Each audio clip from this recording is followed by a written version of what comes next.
In the cold silence of space, a dead, orange world hangs ominously in the dark.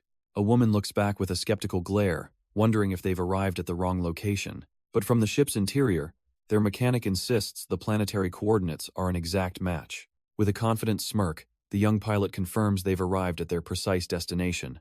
A destination that was once humanity's cradle, the desolate, forgotten planet called Earth. Elsewhere in orbit, a much rougher-looking vessel drifts as someone yells about a food thief.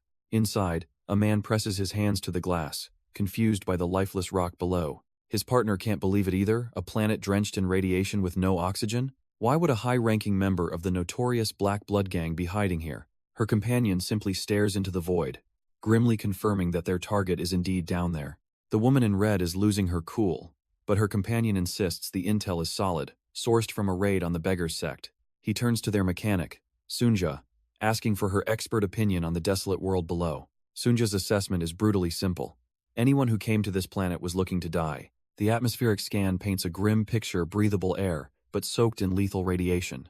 Her crewmate still can't wrap her head around it, asking if human life is even possible down there. Sunja, ever the professional, lays out the theoretical possibility, starting with a top-notch radiation shield and a powerful energy source, which might buy someone a measly 6 hours of survival. That's not good enough for the woman, who glares at her partner, Robert, and puts him on the spot. Is he willing to bet his life on this? Robert stammers, completely caught off guard by the sudden deadly stakes. Just as she's about to finish him, he blurts out the final piece of the puzzle. Sunja detected a human life sign deep underground. The ship locks onto the target coordinates, deep within this apocalyptic wasteland.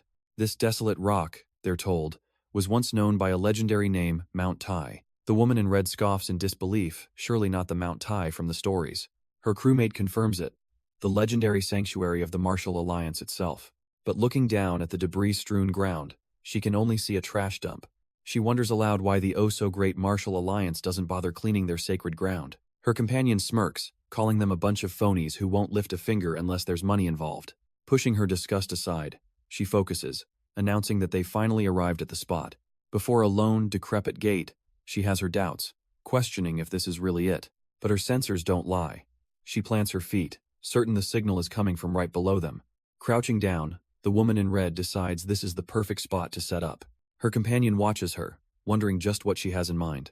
She confirms her theory the signal is from a living being, buried deep below. With a soft hum, a device on her hip activates, an internal energy drive. She muses that a normal person would have suffocated long ago, channeling a brilliant green energy. Her eyes narrow with focus, and she gives a single, silent command to the earth.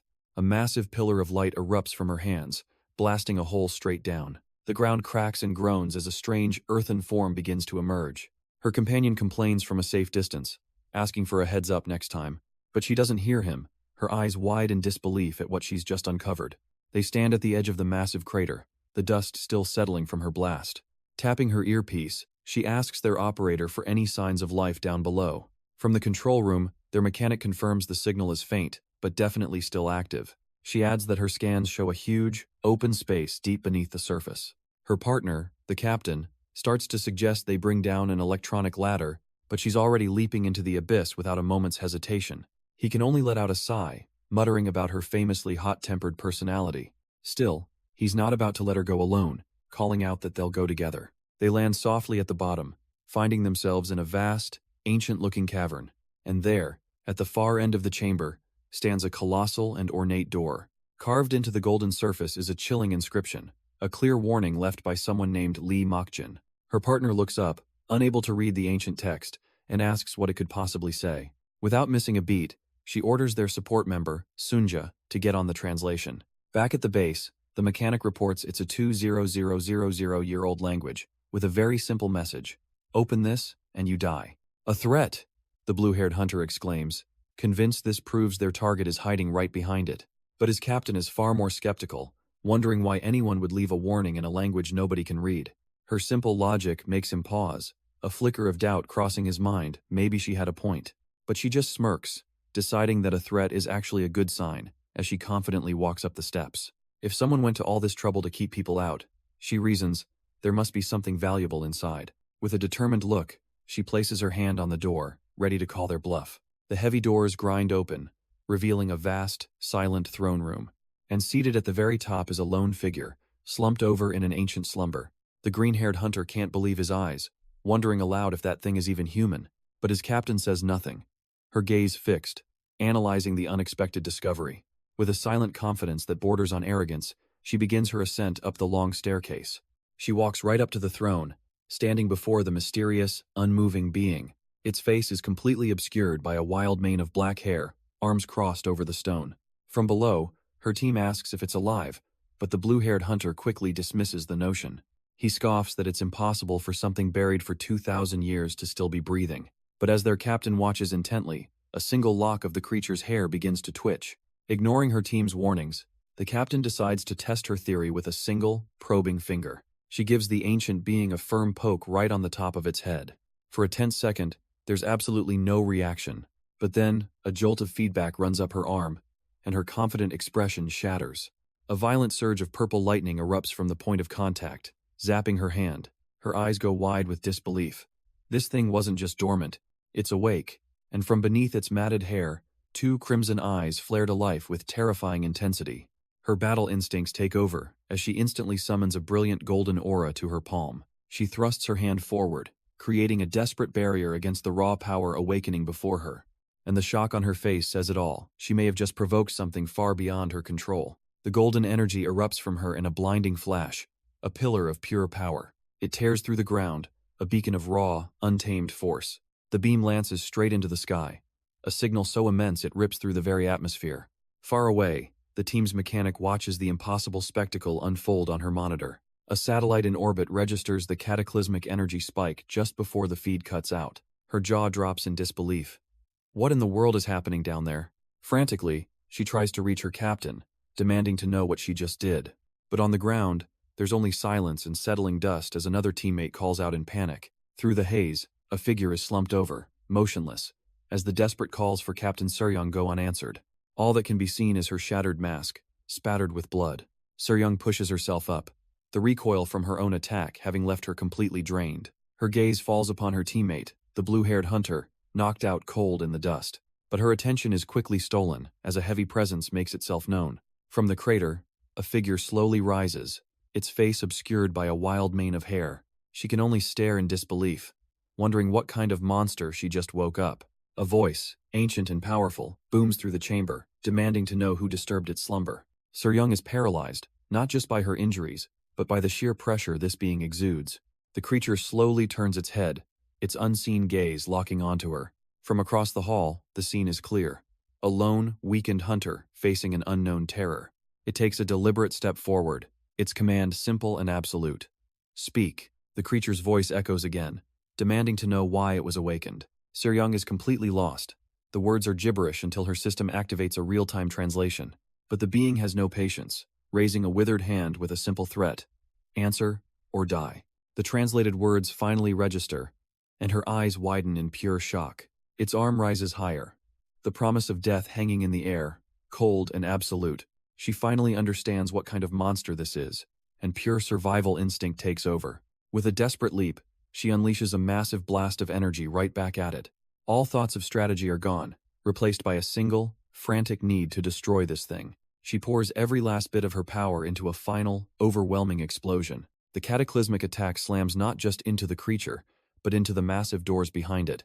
The blast of blue energy roars through the chamber, the culmination of her desperate final attack. She's left panting, her system screaming about a drive overload. She pushed far beyond her limits for that one shot. But as the smoke clears, her heart sinks. The creature is still standing there, completely unharmed. It hasn't moved an inch, a silent testament to how utterly useless her power was against it. Her mind struggles to comprehend the sight. How could it be completely fine after taking a direct hit like that? Then, the ancient being speaks, casually identifying her martial arts as stolen techniques from the MI sect. Its eyes glow with utter contempt from behind its matted hair, dismissing her as a mere grave-robbing thief. A terrifying purple aura erupts as the creature begins to float, preparing to show her what true power feels like. All she can do is look up in abject horror, the realization of her own powerlessness crashing down on her. With a final, damning question, it unleashes its own attack to punish the thief who dared disturb its eternal sleep. Its final word echoes through the chamber, a promise of her imminent death. She braces for the end, but the killing blow never comes. Instead, the creature just plummets from the air, landing face first on the ground with a dull thud. Stunned, she can only stare at the bizarre, anticlimactic scene before her. A flicker of hope sparks in her mind. Could it really be dead? Her teammate chimes in, figuring the radiation from their attack must have finally done the trick. He has to admit, though, that the thing held on for a surprisingly long time. But just as they start to relax, he checks its vitals, and his confidence vanishes. It's still alive, breathing normally. Their mechanic cuts in from her console, offering a different theory. It simply collapsed from energy depletion. The body is fine, she reports, but the battery inside its stomach is completely drained, leaving them all utterly baffled. A battery in its stomach? The captain tries to process the bizarre information. So this terrifying, seemingly unstoppable monster fainted from hunger? A short while later, aboard their ship, the blue-haired hunter is having a full-blown meltdown. He's screaming at his captain, absolutely livid that she decided to bring the creature along. Didn't she see it go berserk earlier? He rants that it's worse than a radioactive cockroach. He gestures to the creature, now wrapped up like a mummy, fuming that it's completely worthless. But the captain, completely unfazed by his tantrum, calmly corrects him. It's worth money. Her two teammates can only stare back, utterly bewildered by her sudden confidence. She isn't kidding either, adding that it's not just worth something, it's worth a lot. The blue-haired hunter is left speechless, his entire angry tirade deflating in an instant. To explain her reasoning, the captain starts with a simple question about what's most valuable today. The team's mechanic knows the answer. Ancient martial arts, the older the better. And as it turns out, that creature they found was sealed inside a tomb from 2,000 years ago. She explains that even the lowest F-grade techniques from that legendary era are worth a fortune. But this fuzzball is on another level, entirely an unimaginable grandmaster, at least S-rank or higher. The blue-haired hunter's eyes widen at the thought. An S-ranker would be the ultimate jackpot. But one of them has to ask the obvious question. What happens if a monster like that wakes up? The captain scoffs, completely unconcerned, boasting that he's tied with celestial silkworm thread. But just as she's bragging about its legendary durability, a loud ripping sound echoes through the ship.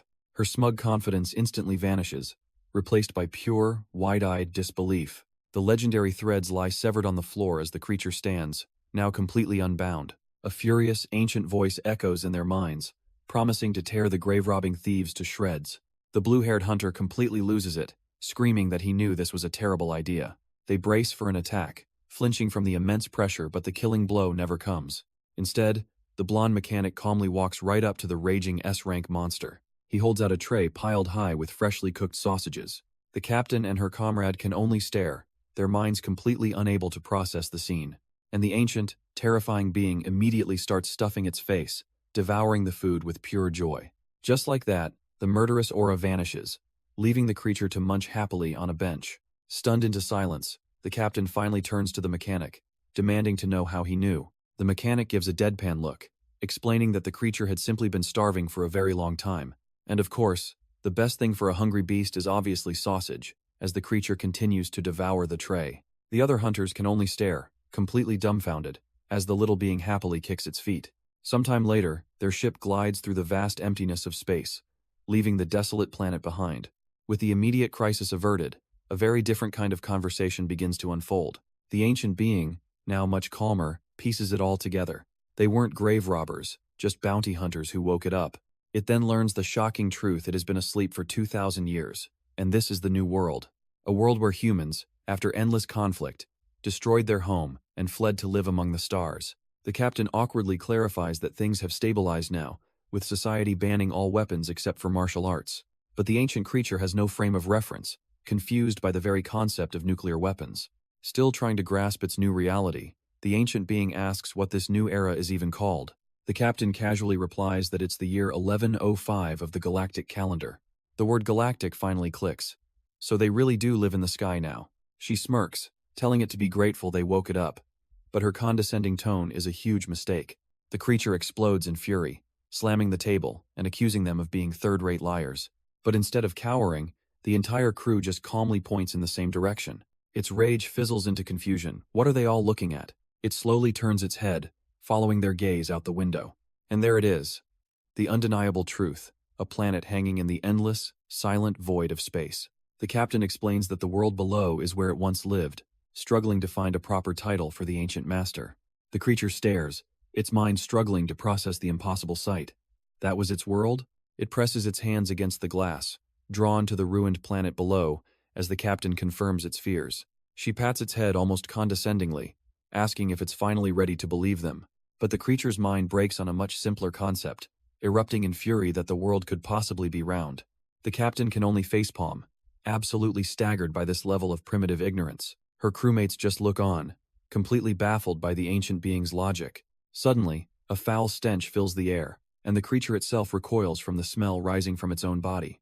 Pinching her nose, the captain decides there are more pressing matters, like a desperately needed shower. It doesn't know the word shower, but the moment she says bath, a flicker of understanding sparks. And so the team waits patiently outside the ship's bathhouse, ready for their guests' first wash in ages. Inside the bathhouse, the shower finally turns on. The creature's tattered rags are left discarded on the floor as the steam builds. Outside, the blue-haired hunter wonders why they bothered, suggesting they should have just left its hair. But inside, a thick mat of hair and centuries of grime wash away into the drain. He mutters nervously, half expecting some kind of mummified corpse to walk out. Just then, the shower door slides open, and the whole team freezes. A pair of clean, human-looking feet step out onto the tile. The figure grabs a towel, drying off a surprisingly lean and well-defined physique, and as the towel comes away, it reveals not a monster, but a handsome young man. He walks towards the stunned crew, asking if there's any more of that food he ate earlier. The black-haired hunter stares, dumbfounded, demanding to know who he is. But this whole bizarre situation is unfolding on their ship as it blasts through the cosmos. The newly cleaned man presses against the glass, utterly captivated by the view. He'd always lamented how small his world was, never imagining something so vast. His eyes, now a brilliant blue, reflect the endless sea of stars before him. Snapping him out of his trance, the hunter pinches his cheek, testing if he's even real. She then gets straight to the point, asking his age and clarifying that hibernation doesn't count. From the cockpit, the others watch the strange scene unfold, agreeing this is far from normal. Their ship finally approaches its destination, a station built into a lone asteroid. They've arrived at a place known as the Asteroid Space Tavern. They step inside the Wild Crane Inn, a neon-drenched hub of activity in the middle of nowhere. The crew barely has time to settle in before the blonde mechanic's eyes go wide with disbelief. Across from her, the man they rescued seems perfectly composed, a stark contrast to his actions. He's methodically devouring a literal mountain of sausages, not even pausing for breath. The blue-haired hunter can't fathom how a human could eat so much, but his partner dryly reminds him of the 2000-year starvation. His brain short-circuits, realizing they might be on the hook for 2 millennia worth of food. With their strange companion finally sated, the team moves on to the real reason for their visit. They've arranged a meeting with the proprietor of this fine establishment. The innkeeper, Wang the 18th, gets straight to the point, asking if they're looking for a broker. The hunter confirms her request. She needs someone rich and tough for an extremely valuable item. Wang takes a slow drag from his pipe, intrigued. He muses on what could possibly make the infamous Blazing Devil so frantic. She leans back, posing a question dripping with value. What's a full collection of 2000-year-old S-rank martial arts manuscripts worth? The broker's composure completely shatters, his eyes bulging in disbelief. Smoke hangs in the air, the silence suddenly heavy with the weight of her claim. He retreats to a quiet corner with his guards, needing a moment to process this impossible proposition. His mind races if they're real, S-rank originals from that era, their value would be beyond measure. But when he returns, his face is a cold mask. He looks her dead in the eye and declares their value. 0 credits. Even his own guard is stunned, unable to comprehend the insultingly low appraisal. Wang repeats himself with chilling finality, his eyes narrowing to slits. 0. He scoffs at her audacity, thinking a single book like that could buy a planet. He orders his guards to kick them out for talking nonsense. She returns to her team, asking for Sunja, while her blue-haired companion just wants to know how the deal went. Putting on a painfully bright smile, she lies through her teeth, claiming it was a resounding success. But the forced cheerfulness can't quite hide the truth lingering in her eyes. Her report is cut short by the unbelievable sight of the man they rescued, surrounded by a mountain of plates.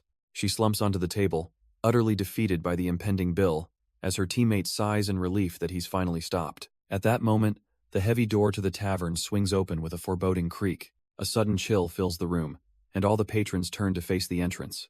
A group of imposing figures files in, their matching dark robes radiating an unmistakable aura of danger. Her head snaps up, her eyes widening with a jolt of pure shock and recognition. There's no mistaking that emblem the legendary and feared heavenly demon sect has just walked in. Her blood runs cold as she recognizes the emblem they bear.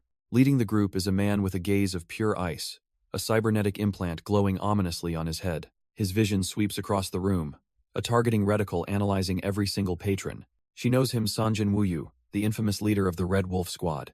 Whispers confirm her fears. They're the inspectors of the demon sect, relentless trackers on the hunt for someone. But the words demon sect cut through the tension, catching the attention of the man they rescued. He looks up from his meal, asking if they could possibly be referring to the heavenly demon sect. She stares at him, baffled. How could someone asleep for 2 millennia even know that name? He seems genuinely confused, wondering why the patrons aren't fleeing in terror at their arrival. She scoffs, explaining that while quirky, the heavenly demon sect is now considered the greatest orthodox sect in the universe. The man is utterly floored. The heavenly demon sect, an orthodox sect? How could that be? At the same time, the sect leader reflects on a dream that once felt so empty and distant. He quietly wonders if that impossible goal has actually been achieved in this new era. Throughout the tavern, the other patrons try to make themselves as small as possible. One man in a cap is practically vibrating with fear, trying to blend into his booth. But it's useless. As the sect leader looms over him, calmly telling him to look up, a quick scan confirms his identity. A petty criminal wanted for robbery and assault. The leader informs the terrified man that it's his lucky day, since he isn't their real target. He gives him an ultimatum: turn himself in to the Martial Alliance, or suffer a much worse fate. But in the middle of his threat, his eyes snap wide with surprise, spotting something completely unexpected. His train of thought is shattered by a hand gently resting on his head.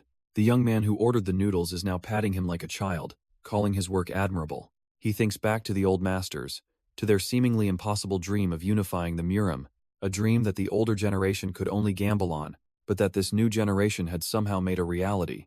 He's genuinely impressed. So impressed, in fact, that he pulls the bewildered sect leader into a bizarre, affectionate hug. His followers can only stare, their minds completely failing to process what is happening. The sect leader himself is just as lost, wondering if this kid has some kind of mental problem. One of his men stammers out an excuse, claiming he's not crazy, just socially inept. But the young man clarifies that it's the leader's lucky day, because if he sensed any martial energy, he'd already be dead. And with that, his hand clamps down on the sect leader's head with terrifying force. The leader's muscles seize up.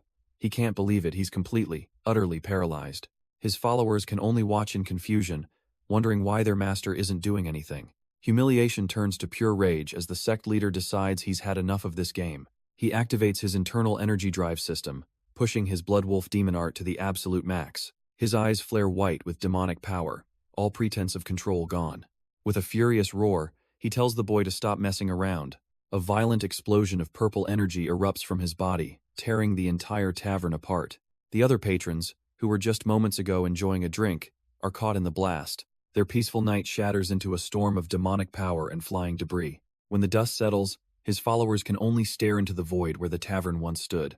But the sect leader's attack, meant to kill everyone, has failed completely. His eyes go wide with disbelief because his targets are standing there without a single scratch. The hunters look on, unimpressed, with one even remarking that the guy doesn't look so hot. The sect leader, his bravado gone, demands to know just who in the hell they are. His scouter scans the young man, but the results are impossible. Zero internal energy, no data. The boy calmly identifies his technique as the Bloodwolf demon art, a lower-level skill. He then critiques the sect leader's form, calling his training flawed and his chi out of harmony. With a smirk, he offers to personally correct the man's pathetic martial arts. Snapping, the sect leader lunges forward, screaming for this arrogant lunatic to die. The sect leader channels his fiery ki, ready to show this kid what true power looks like. He unleashes the first form of his art, a massive red wolf strike meant to incinerate his target. The young man simply watches the devastating attack come down, completely unbothered. With a casual sidestep, he evades the red wolf explosion, moving faster than the eye can see. Furious, the sect leader throws out everything he has, a storm of tremor waves and ghost claws. He pours all his energy into the assault, his eyes glowing with the promise of death. He stands amidst his own whirlwind of destruction, thinking this has to be the end. But in the void, he feels a gaze upon him, and a sudden chill runs down his spine. His confidence turns to desperate rage, his eyes burning red as he roars out his technique's name. And then, a hand calmly clamps over his face, bringing his entire tantrum to a dead stop. With a single hand, he slams the sect leader headfirst into the ground, calling his techniques crude. The impact shatters the stone floor, sending a shockwave of energy through the hall. The Heavenly Demon Sect members can only stare, their minds struggling to process what just happened. Every single one of them is frozen in a state of pure, unadulterated shock. Their leader, their supposedly invincible master, was just planted like a vegetable. The sheer disbelief is written on every face in the room. All the sect leader can do is lie there, buried in the rubble of his own pride. The young man looks down, explaining that the leader learned the moves like a parrot, without any real understanding. He lectures him, saying true martial arts are about making techniques your own, and then tells him to get up. But there's no response, only the silent, horrified stares of his followers. Finally, snapping out of their stupor, the sect members let out a collective roar of fury. They descend upon the young man from all sides, a whirlwind of blades and dark energy. But the scene cuts away, shifting to the headquarters of the Heavenly Demon Sect's 32nd District. And the result of that little scuffle? A floor littered with the unconscious bodies of the entire platoon. A stern-looking man arrives, his cold eyes taking in the absolute devastation. Even their leader is out cold, being hooked up to machines just to stabilize him. The newcomer watches silently, as his defeated subordinates are carried away on stretchers, one by one. This is Yong Huarin, the district commander, and he can scarcely believe what he's seeing. An underling reports that, fortunately, everyone survived with only severe bruising. But the commander just stares into the distance, wondering if that's truly a fortunate outcome. To think it was all done by some complete unknown, the senior elder, Joe Chunrock, can't believe their elite Red Wolf platoon was left in such a state. The commander confirms the man isn't in the Martial Alliance database, though his companions are. They're a group of bounty hunters known as S-Devil, a small-time crew that usually cleans up B-class criminals, led by Seryung the Blazing Devil. Meanwhile, the man at the center of it all just sits there, looking blankly at his meal. He's on a ship, floating through space with his crewmates watching over him. Back at headquarters, the report continues. Seryung is well known, and they can be tracked. The elder immediately asks if they should dispatch a pursuit team, but Yong Huarin's expression hardens. No. This is a matter he will handle personally. The elder falls silent, his advice to send a pursuit team completely ignored. Yong Huarin dismisses his subordinate, striding toward a private communication terminal. He presses a single glowing button, initiating a call he clearly doesn't take lightly. The massive screen flickers to life, connecting him to a very powerful figure. He looks up, his face a mask of cold resolve, ready to make his move. A man with a placid smile appears, greeting the district commander as if expecting his call. He calmly asks if there's some kind of request he has for him. Yong Huarin's eyes narrow, the tension in the room thickening with his silence. Meanwhile, far away on the bounty hunter's ship, Seryung gazes out at the stars, unaware. The man on the screen finishes his question. Is this a request for his powerful Greenwood group? And as the bounty hunter's ship rockets through the void, their mysterious new passenger sits patiently at the dinner table, an unnerving calm about him. Seryung and her crewmate watch him from a distance, the tension thick enough to cut with a knife. It's a strange scene, a formal dinner setting in a sterile ship, with two hunters too wary to even sit down. The blue-haired hunter finally breaks the silence, whispering to his captain that she must be just as terrified as he is. Seryung shoots him a sharp look, demanding to know what he's talking about, trying to keep up a brave front. But he insists she saw it too, the sheer, unbelievable power he displayed back there. He reminds her that the Red Wolf platoon and the Sanjin Wuyue were A-rank martial artists, and this kid just casually slapped them all down with a single, dismissive blow. The memory of bodies being smashed into pillars like rag dolls is seared into their minds. Seryung tries to save face, muttering that if Shed fought seriously, she could have won against those goons. But her crewmate knows better, admitting that even with his life on the line, he'd be lucky to land a single scratch. And yet, he reminds her, this kid swatted them aside like they were nothing, a fact that sends a shiver down his spine. Finally snapping, Seryung marches right up to the source of her anxiety and slams her hands on his table. She leans in close, her voice tight with a mix of fear and frustration, demanding that they talk. The young man simply looks up, fork in hand, completely unfazed by her aggressive display. His response is chillingly simple. Food first. But Seryung isn't being dismissed. She pulls up a chair, her posture screaming that she's not going anywhere. With her arms crossed, she tries to regain some semblance of control and demands to know his name. Her partner rushes over, frantically whispering for her to be polite, but she ignores him, barking her question again. Just then, a small drone arrives, carrying a mountain of steaming hot sausages. But Seryung cuts in, warning him not to even touch his food until she gets her answers.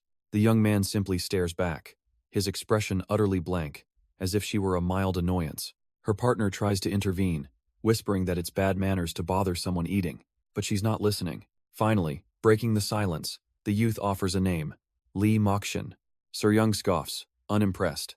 A name isn't enough. She wants to know his real identity, his past profession. Lee Mokshin pauses for a moment, fork held midair, considering her demand. She waits, her gaze locked on him, absolutely certain she has him cornered.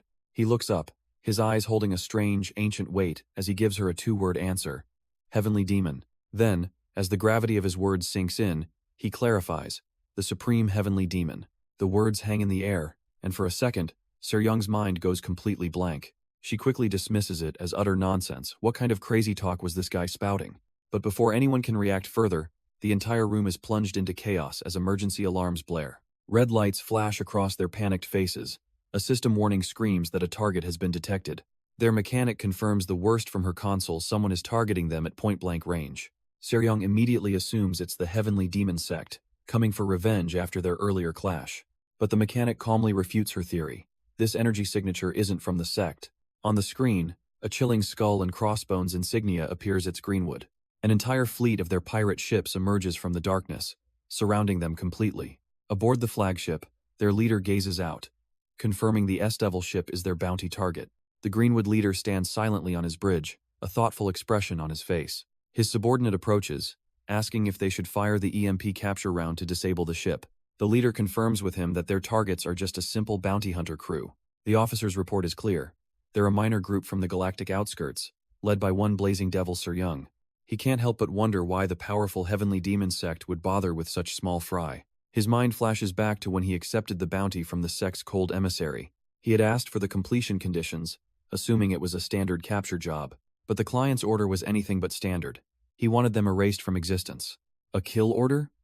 The sheer brutality of the request for such a minor target was shocking. Back in the present, the leader's eyes narrow. He knows there's something much bigger going on here. His subordinate chimes in, noting that the sect is far more efficient at killing. The leader's mind races. There must be a specific reason they were hired for this job. He comes to a chilling conclusion. There has to be a trap waiting inside that ship. And on that very ship, the crew stares out the window at an entire armada blocking their path.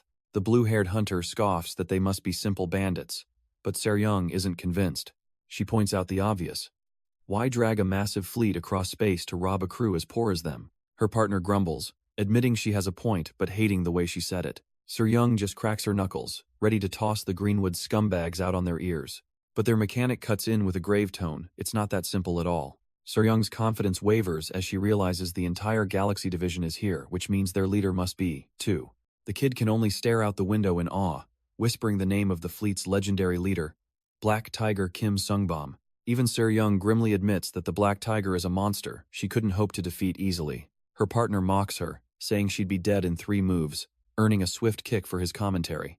He just brushes it off, suggesting they surrender quickly since they have nothing worth fighting for anyway. But Seryung's expression hardens as she takes command, laying out a very specific, and very strange, set of orders. She'll permit the enemy to fire an EMP, disable their ship, and even board it fully armed. Her partner is completely lost. How is this any different from surrendering? She just tells him to follow her lead. Grabbing the new kid, she warns him not to panic when the ship starts to shake from the EMP blast. She explains that due to space laws, their enemies can't use destructive ship weapons, so they're safe for now. Her final command is absolute. Do not interfere. Let them take what they want, because if a fight starts, all bets are off. Seryung calmly tells her crew to lock on and brace for the incoming impact. But a sudden cry of panic comes from her mechanic. That's not an EMP, it's a photon cannon. The confident leader is completely blindsided. Her entire plan just went up in smoke. Outside, the pirate vessel powers up a ship-destroying weapon, a blatant act of war. She can't believe it. These lunatics are actually trying to murder them in open space. On the enemy bridge, a subordinate warns the Greenwood leader that this brazenly violates regulations. He argues that capturing them quietly would be far more prudent. But the leader has a bad feeling and decides to just blow them to smithereens. After all, he can just shift the blame to his clients, the Heavenly Demon sect, as he gives the order to fire. Back on the ship, chaos erupts as the mechanic screams that they can't warp. They're surrounded and utterly trapped. The mechanic frantically reports that the shields aren't working. They sold the parts for living expenses. Seryung's mind goes blank. Oh right, that. They are completely defenseless. On the enemy bridge, the subordinate confirms the photon cannon is fully charged. With no hesitation, the Greenwood leader gives a single, cold command to fire. A blinding torrent of energy erupts from the pirate vessel, hurtling towards them. On board, the crew can only watch in stunned silence as the light consumes their vision. The beam makes contact, engulfing the entire fleet in a cataclysmic explosion. From his command deck, the leader watches the fiery destruction he has wrought. He stands bathed in the light of the blast, a picture of calm satisfaction. His glasses reflect the inferno, utterly convinced he has just erased his problem. But through the heart of the inferno, something refuses to be consumed. A lone vehicle emerges, impossibly pushing through the sea of fire. It's riding on a massive platform, projecting a shield that parts the very flames of the explosion. The entire fleet, thought to be annihilated, is revealed to be perfectly safe behind this barrier.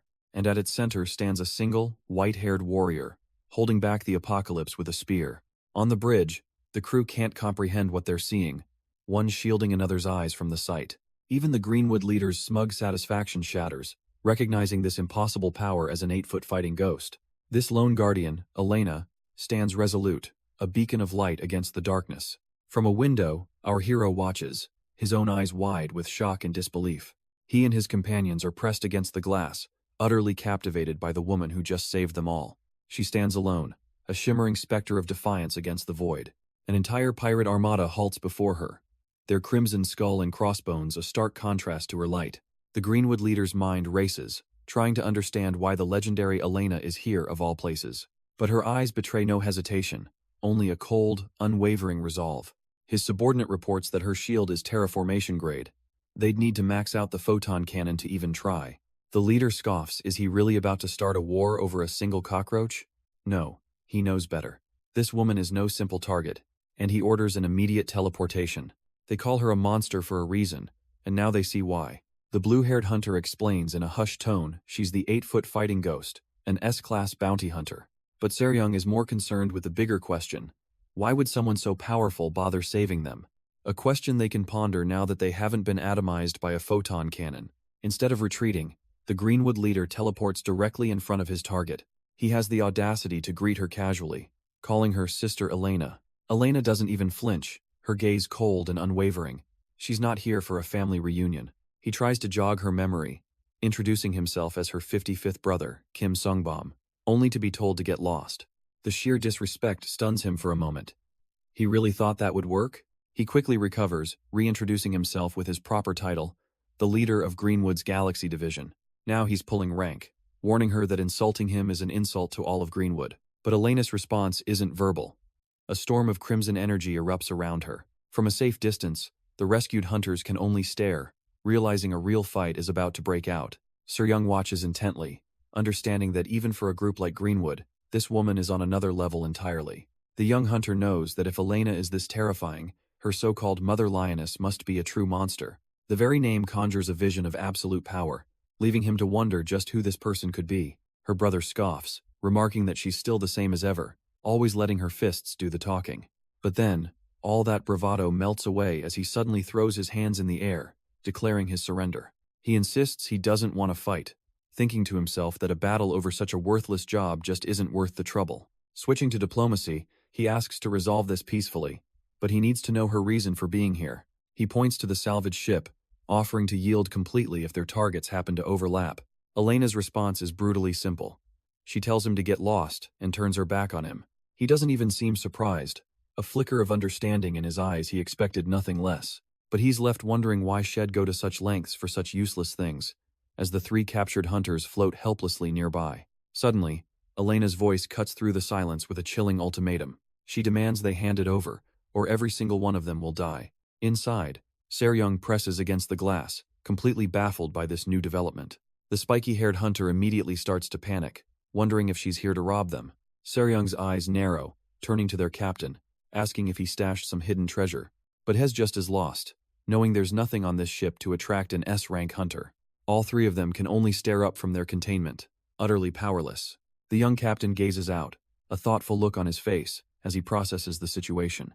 Seryung's mind races to a new theory. Perhaps he knows the woman from a past romance gone wrong. But he shuts that down instantly, his expression firm as he insists this has nothing to do with him. Seryung is left completely dumbfounded by his flat-out denial. He glances back, cryptically suggesting this is all happening because of that child. The three of them remain pressed against the glass, staring out into the empty corridor. She demands to know what he's talking about, but he ignores her. Instead, he calls out into the air, telling the child to come out and not be afraid. For a tense moment, the hallway remains completely still and silent. Then, a sphere of purple energy materializes, revealing a small girl with a visor. She phases effortlessly through the ship's hull, passing right by their containment cell. The girl lands softly on the floor, her strange aura settling around her.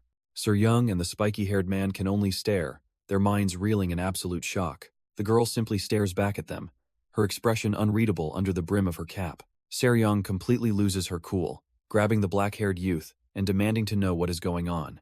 He calmly explains that he knew she was following them from the inn, a formless presence he chose to ignore. He'd assumed it was some advanced stealth technique, a sign of how far martial arts had come, but from the control room, their blonde mechanic chimes in, correcting him. It's not a technique, it's an item. She explains it's incredibly expensive quantum technology, likely embedded in that glowing choker. Sir Young couldn't care less about the price. She stomps over and gets right in the girl's face. The girl quietly introduces herself as Yong Huarin, but Sir Young snaps back, demanding her real intentions. She points out the window at a fleet of ships suddenly surrounding them, asking if they're the girl's target. Yong Huarin looks out at the armada and sheepishly admits they probably are. She explains that as long as she's alive, the fleet will never stop their pursuit. But back on the ship, the blue-haired hunter's eyes go wide. He recognizes the name Huarin. Sir Young glances over, completely baffled by his sudden outburst. He practically jumps out of his skin, shouting that he knows exactly who she is. Sir Young just stares, having absolutely no idea what he's talking about. Hez not scared, Hez a fanboy, revealing she's the main vocalist of the galaxy's top idol duo. Forgetting the danger entirely, he fumbles for his phone, amazed she's even prettier in person. He proudly pulls up her fan page, rattling off her stats and revealing she's from his hometown. Just then, a cold, amplified voice cuts through the ship with a final warning. 10 minutes. The knight's message is simple and brutal. Hand Yong Huarin over, or everyone dies. The fanboy's excitement dies down, replaced by a tense, awkward silence. He turns to Yong Huarin, still confused, asking why a whole fleet would be after her. Sir Young's expression hardens, her patience clearly worn thin. She cuts him off with a chilling finality, stating that the reason doesn't matter. Her cold gaze falls upon Yong Huarin, reminding her she's an uninvited guest. The implication is clear. She has to leave the ship, right now. The blue-haired hunter can't believe what he's hearing, stammering his captain's name in shock. But Sir Young's back is turned to him. Her decision as the captain is absolute. Yong Huarin simply stands there, watching the captain who is about to send her to her death. Her fanboy desperately tries to argue, reminding Sir Young that she's a famous idol, as if that would change anything. Sir Young lays out the grim reality. They can't protect her. Not while struggling against Greenwood and the infamous Elena. Protecting one person, she argues, would only ensure that everyone on the ship dies with her. Without another moment of hesitation, her hand slams down on the emergency release button. Though her face is a mask of cold resolve, she admits to herself that this decision pains her too. The massive airlock doors grind open before Yong Huarin, a mechanical voice announcing her doom. She turns for one last look, her expression not of fear, but of quiet, tragic acceptance. But just as the void calls to her, a hand firmly grips her shoulder, stopping her cold. It's the black-haired youth, standing there casually as if he just stopped someone from dropping their groceries. He leans in, calmly reminding her that he already told her not to worry about a thing. Yong Huarin can only stare back, her mind reeling in utter disbelief at the impossible rescue. From the bridge, the crew stares in shock, wondering when he even got inside the airlock. Sir Young scrambles to the controls, screaming for someone to close the damn door. But the blue-haired hunter stops her, a strange curiosity on his face. He wants to see what this kid is made of. The others are losing their minds, yelling that he's dragging her into the cold vacuum of space. Another crewmate frantically begs the blonde mechanic to shut the gate immediately, but she just looks on calmly, stating that it's already far too late for that. Too late? Sir Young doesn't understand what she could possibly mean. The airlock doors are now wide open, revealing the endless, star-filled void. She can only stare, her mind short-circuiting as she tries to process this absolute madman's actions. Because out there, standing on nothing at all, the youth and Yong Huarin are perfectly fine. She turns to her mysterious savior, a mix of gratitude and concern on her face. She's grateful, of course, but warns him to be careful. These aren't just any thugs. They're powerful martial artists. But her warning seems to fall on deaf ears, as the youth's eyes suddenly go wide and bloodshot. Suddenly, he's flailing about, cheeks puffed out like a fish out of water. So much for the cool, mysterious act. Yong Huarin is just confused. Wait, she asks.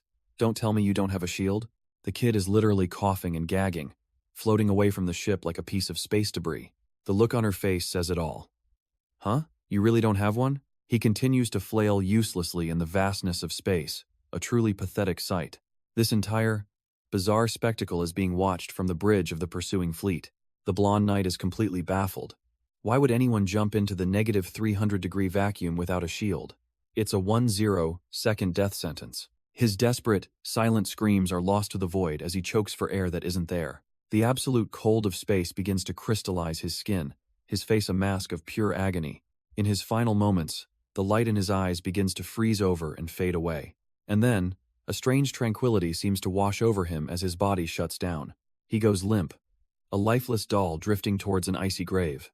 But just as he's about to check out, a flash of red and black swoops in at Seryung, catching him in the nick of time. She taps her cheek, activating her own nanoshield and enveloping them both in a life-saving barrier. Shaking him furiously, she tries to get any kind of response, practically yelling at him to just breathe. Her patience is already gone. What was this idiot even trying to do? She squishes his face until his eyes finally pop open, dazed and completely clueless about the trouble he just caused. Floating in the void, Seryung lets out a huge sigh of relief, admitting she really thought he was a goner. But the youth just looks back at her, completely unfazed, and declares himself a supreme being that nothing can harm. Then, with all the confidence of a god, he immediately asks, so, how do we get down from here? Watching from the ship, the blue-haired hunter is just glad Seryung made it in time. The blonde mechanic, however, corrects him. She was actually very late. Even a master can't survive in space for a minute. A quick scan reveals the impossible. He endured the vacuum for 6 minutes and 13 seconds, with all his organs perfectly normal. Back on solid ground, joined by a very confused Yong Huarin, they can only stare as the data confirms he's far beyond human. But their moment of awe is interrupted by the arrival of two new figures, the Greenwood leader and an imposing knight. The two groups face off from a distance, the air thick with unspoken tension. All eyes are on the blonde knight, a woman whispered to be a complete fighting maniac. Seryung can feel it, the woman's aura is absolutely suffocating. And with the infamous Kim Sungbom of Greenwood also present, this could get ugly fast. She quickly warns the kid to stay back. She'll handle this, so he better not interfere. But then, in a bizarre change of pace, she puts on a dazzling smile. She introduces herself as Seryung, the Blazing Devil, leader of the S-Devils. The blonde knight offers nothing in return but a cold, silent stare. The Greenwood leader is just as unreadable, his expression hidden behind his mask. Then, completely ignoring her warning, the kid casually walks up and takes her hand. Seryung is frozen, completely caught off guard as they stand there together under the stars. Watching from the sidelines, Yong Huarin's brain short-circuits from the sheer confusion of it all. He calmly tells her not to be nervous, reassuring her that he's right there with her. But Yong Huarin can only stare in horror, trying to explain that this woman isn't even human. She's a fighting ghost, a legendary warrior who has scoured the universe for worthy opponents, leaving no survivors. The Greenwood leader, however, completely misreads the situation, admiring the boy's supposed martial spirit. Yong Huarin frantically tries to correct him. That's not what's happening at all. Seryung attempts a desperate plea for peace, but the knight has only one way of talking, with her blade. A cataclysmic surge of blue energy erupts from beneath her feet. She launches herself into the air, a phantom of silver and light. Her eyes glow with cold, unwavering purpose, locking onto her target. With her spear poised, she prepares to unleash an attack of unimaginable power. A pillar of light slams down, threatening to vaporize everything in its path. But in a flash, Seryung dives, narrowly escaping the blast radius. She lands, completely bewildered, shouting that she was trying to negotiate, not fight. From afar, the Greenwood leader watches, a flicker of admiration in his eyes. Not bad. He mistakenly assumes the Blazing Devil Seryung is the one who dealt with the attack, but he warns her internally that dodging was a mistake. It only provokes the knight further. Seryung knows it too. Her opponent is a mad scorpion, growing more venomous with every move. The world seems to hold its breath, and then, a small, almost comical hiccup echoes. Even the Greenwood leader is stunned into silence, completely baffled by the sound. Because at the center of it all, our boy stands, casually protecting Yong Huarin, having hiccuped the attack into nothing. He casually pats Yong Huarin on the back, telling her not to worry about such childish pranks. From his perch, the Greenwood leader's mind races, his cybernetic eye glowing red. What on earth did he just witness? Our boy just calls it a noisy firecracker, But the leader knows he was at ground zero. How is he completely unharmed? But the blonde knight isn't laughing. She steadies her breathing, her grip tightening on her spear. Her energy begins to surge, whipping her long hair into a frenzy as she prepares to unleash her true power. A violent pillar of purple light erupts from her as she crouches, ready to obliterate everything in her path. The boy's nonchalant expression finally fades as he looks up, realizing she's not going to stop. Through her mask, the knight's eyes burn with cold fury, locked onto her new target. Sir Young scrambles, shouting that he shouldn't get involved, but the knight's voice cuts through, addressing him as child. He steps forward, shielding the others, his voice calm but firm. "If you have business here, you'll speak to me." The Greenwood leader's scanner pings, but finds nothing, no data, no energy drive. He scoffs internally. So this kid is just some unregistered nobody from the outskirts. Our boy simply sighs, waving a dismissive hand as if shooing away a fly. But his casual gesture is met with a blinding flash of light from above. The blonde knight's attack detonates with the force of a miniature sun. Her allies watch in awe, certain that nothing could have survived that blast. Blue lightning crackles as her spear plummets down like a divine judgment. But a single hand rises to meet it, stopping the glowing tip with impossible ease. He calmly closes his fingers around the weapon, neutralizing all of its power. High above, the knight is frozen in disbelief, her ultimate attack caught as if it were nothing. With his grip still firm, he coolly asks if she really wants to pick this fight. The Greenwood leader can't believe his eyes. Elena's strike was stopped barehanded, with no trace of internal energy. It's a bizarre sight. She's using a staff technique from one sect, but fueling it with the energy arts of another. He calmly analyzes her power, noting she has the internal energy of a master with 180 years of training. In response, Elena cranks her power to 90%, her entire being erupting in a violent purple aura. But our boy is just confused. She's switching techniques again, now to Wudang's divine art. She pushes even further, her internal energy drive hitting 95% as a cosmic storm of power rages below him. Her own leader is sweating bullets, wondering when in the world Elena became this monstrously strong. Yet, the young man just looks down at the cataclysmic display, completely unimpressed.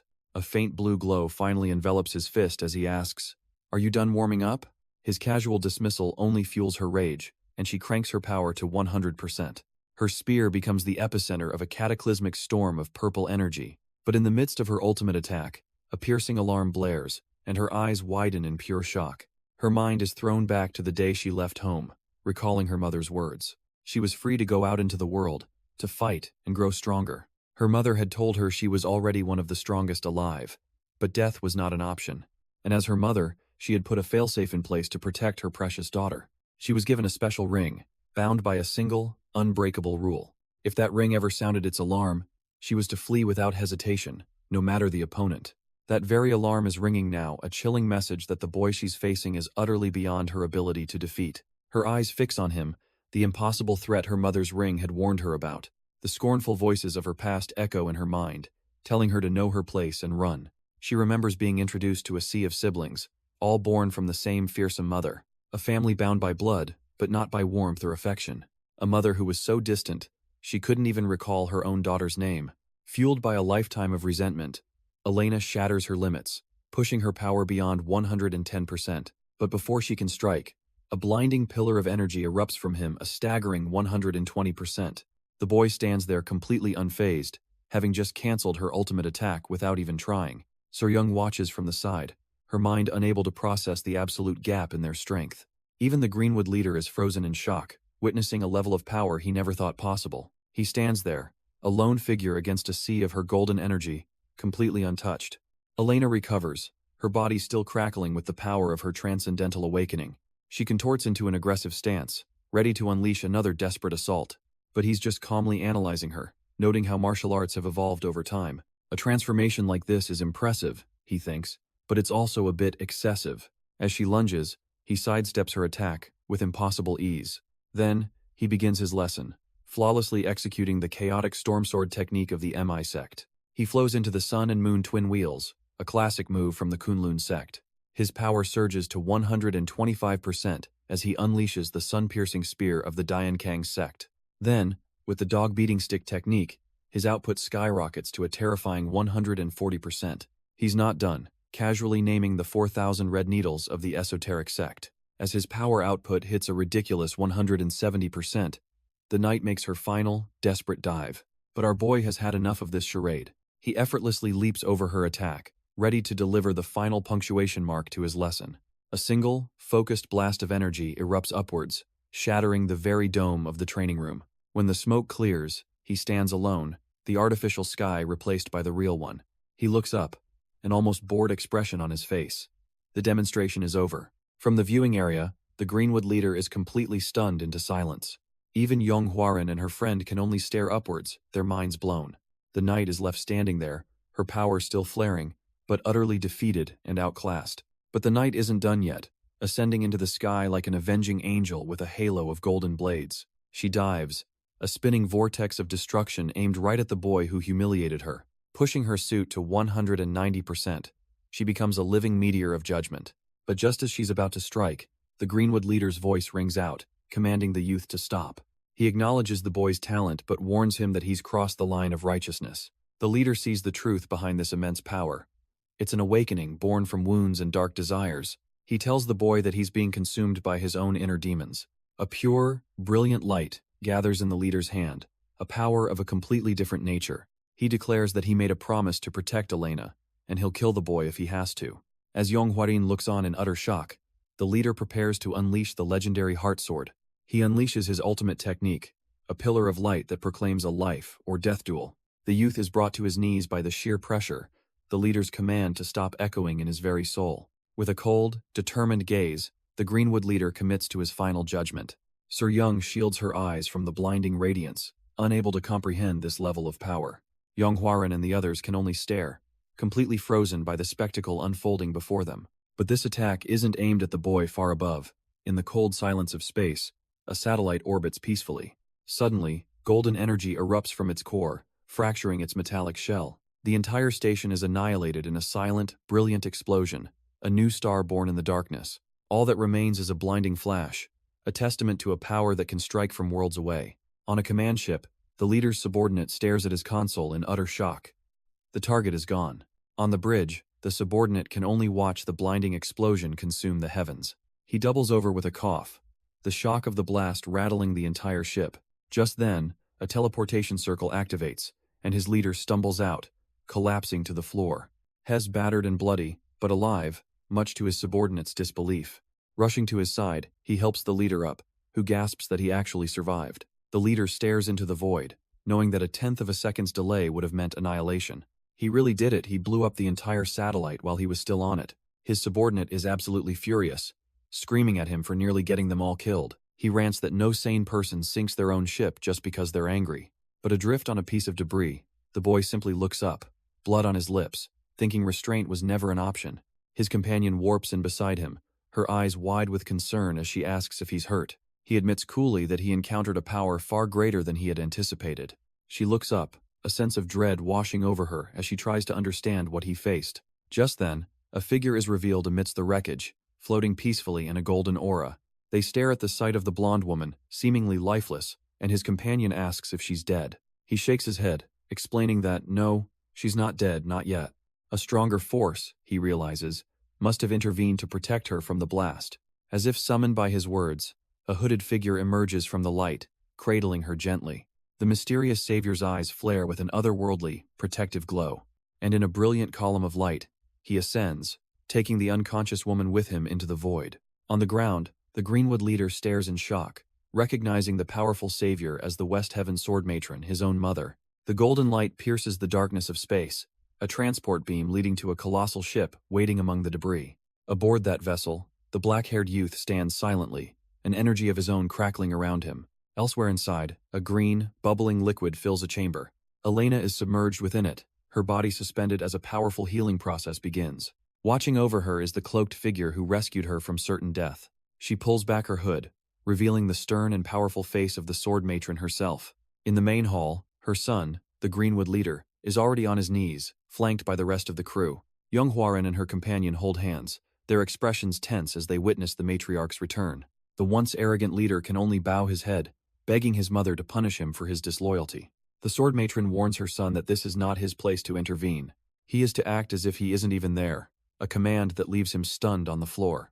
She then turns to the black-haired youth, formally introducing herself as the West Heaven sword matron.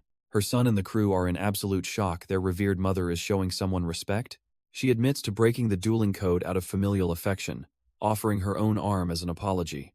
The youth, however, simply glances toward the healing tank and asks if the woman inside is her daughter. His companion frantically whispers for him to speak more respectfully to such a legendary figure. The matron simply confirms that yes, Elena is her daughter. He dismisses her offer entirely, stating that family always takes precedence over any dueling code. His friend is still trying to impress upon him that he's talking to one of the 5 immortals, but he couldn't care less. Seryung continues her frantic warning, telling him the matron's temper is so fierce she could split a man in 2 with just a glare. But that legendary warrior is now just a mother, kneeling in sorrow before the tank holding her daughter. Aboard her flagship, a massive vessel drifting through the cosmos, she finally begins her explanation. She reveals that while her daughter's consciousness hasn't returned, they do have one critical piece of information. Elena's last known location was near Mount Hua, likely on a mission there, and that name clearly gets his attention.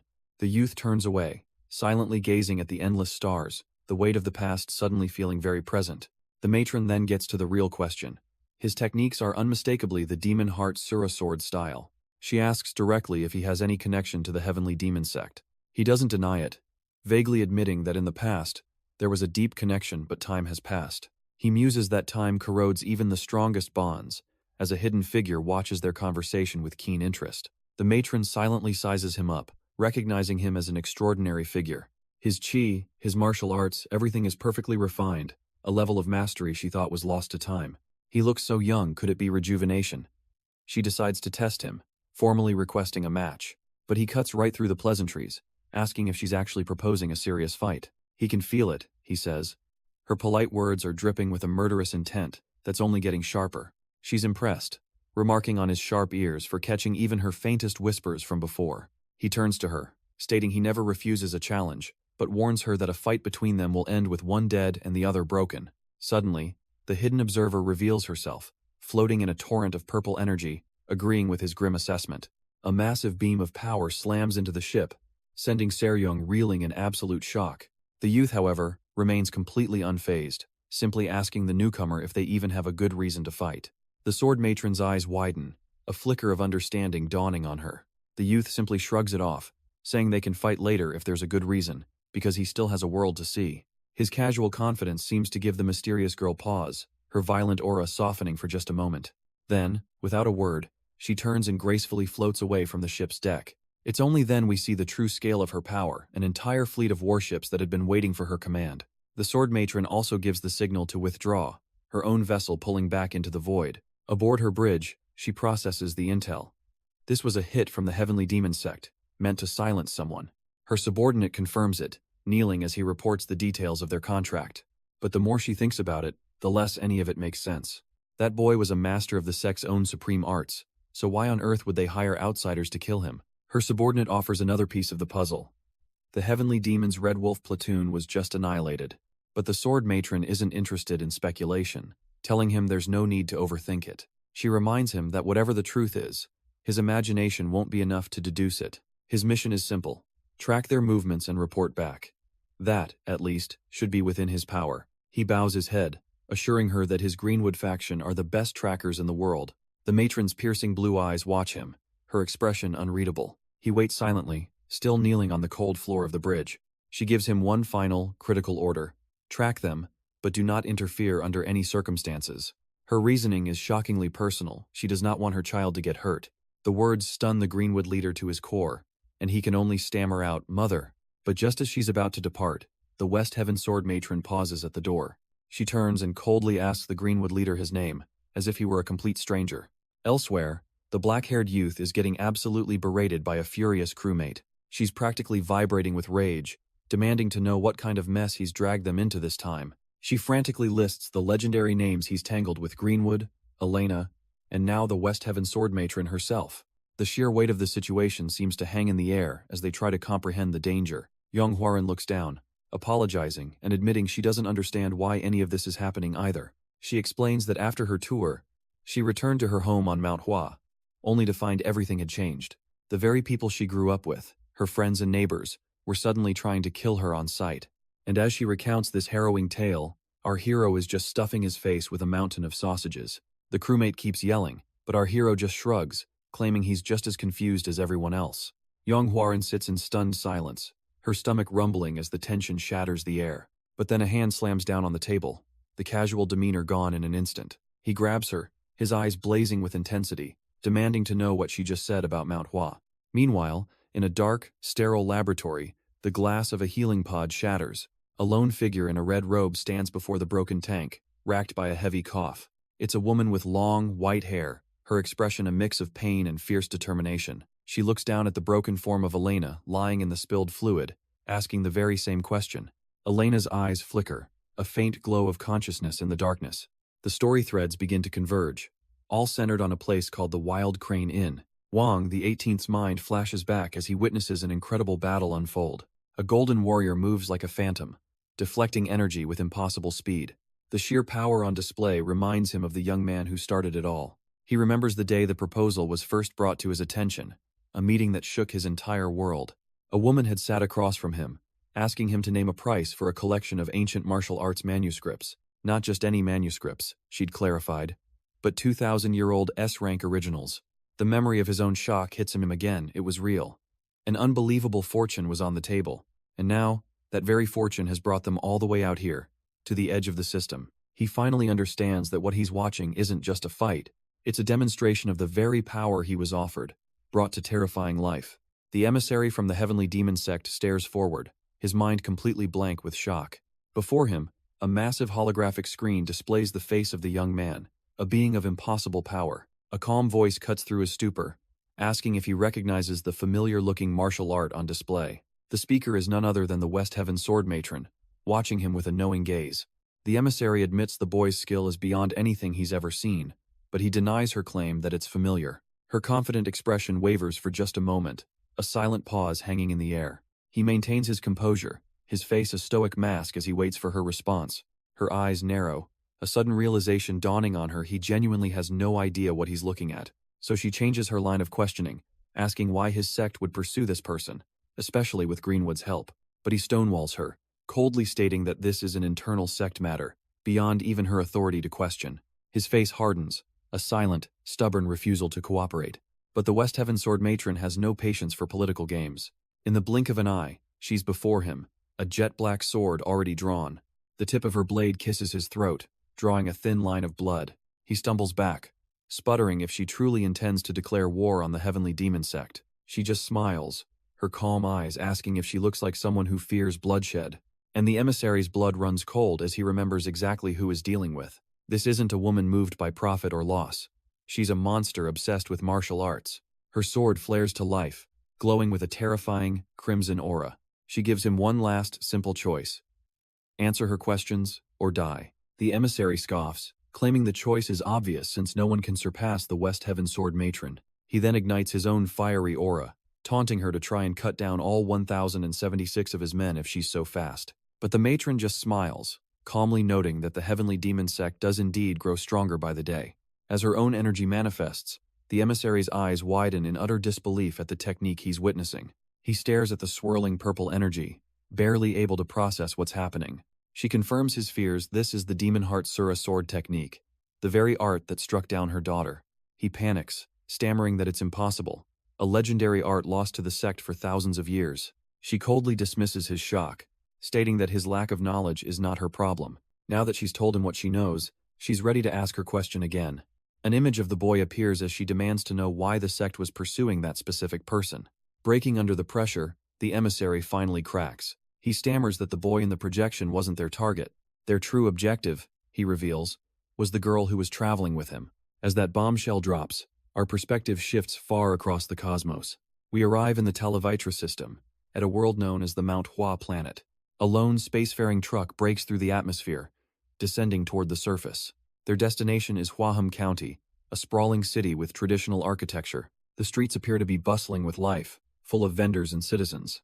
But as the crew gets closer, a strange silence seems to hang over the city. From a bird's-eye view, the shocking truth is clear. The entire county is completely empty.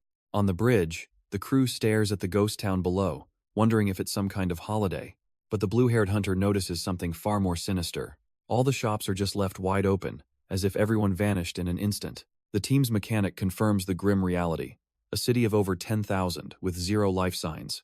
This revelation sends the blue-haired hunter into a frantic panic, grabbing his commander. He screams that this is Mount Hua, his home, and they have to do something.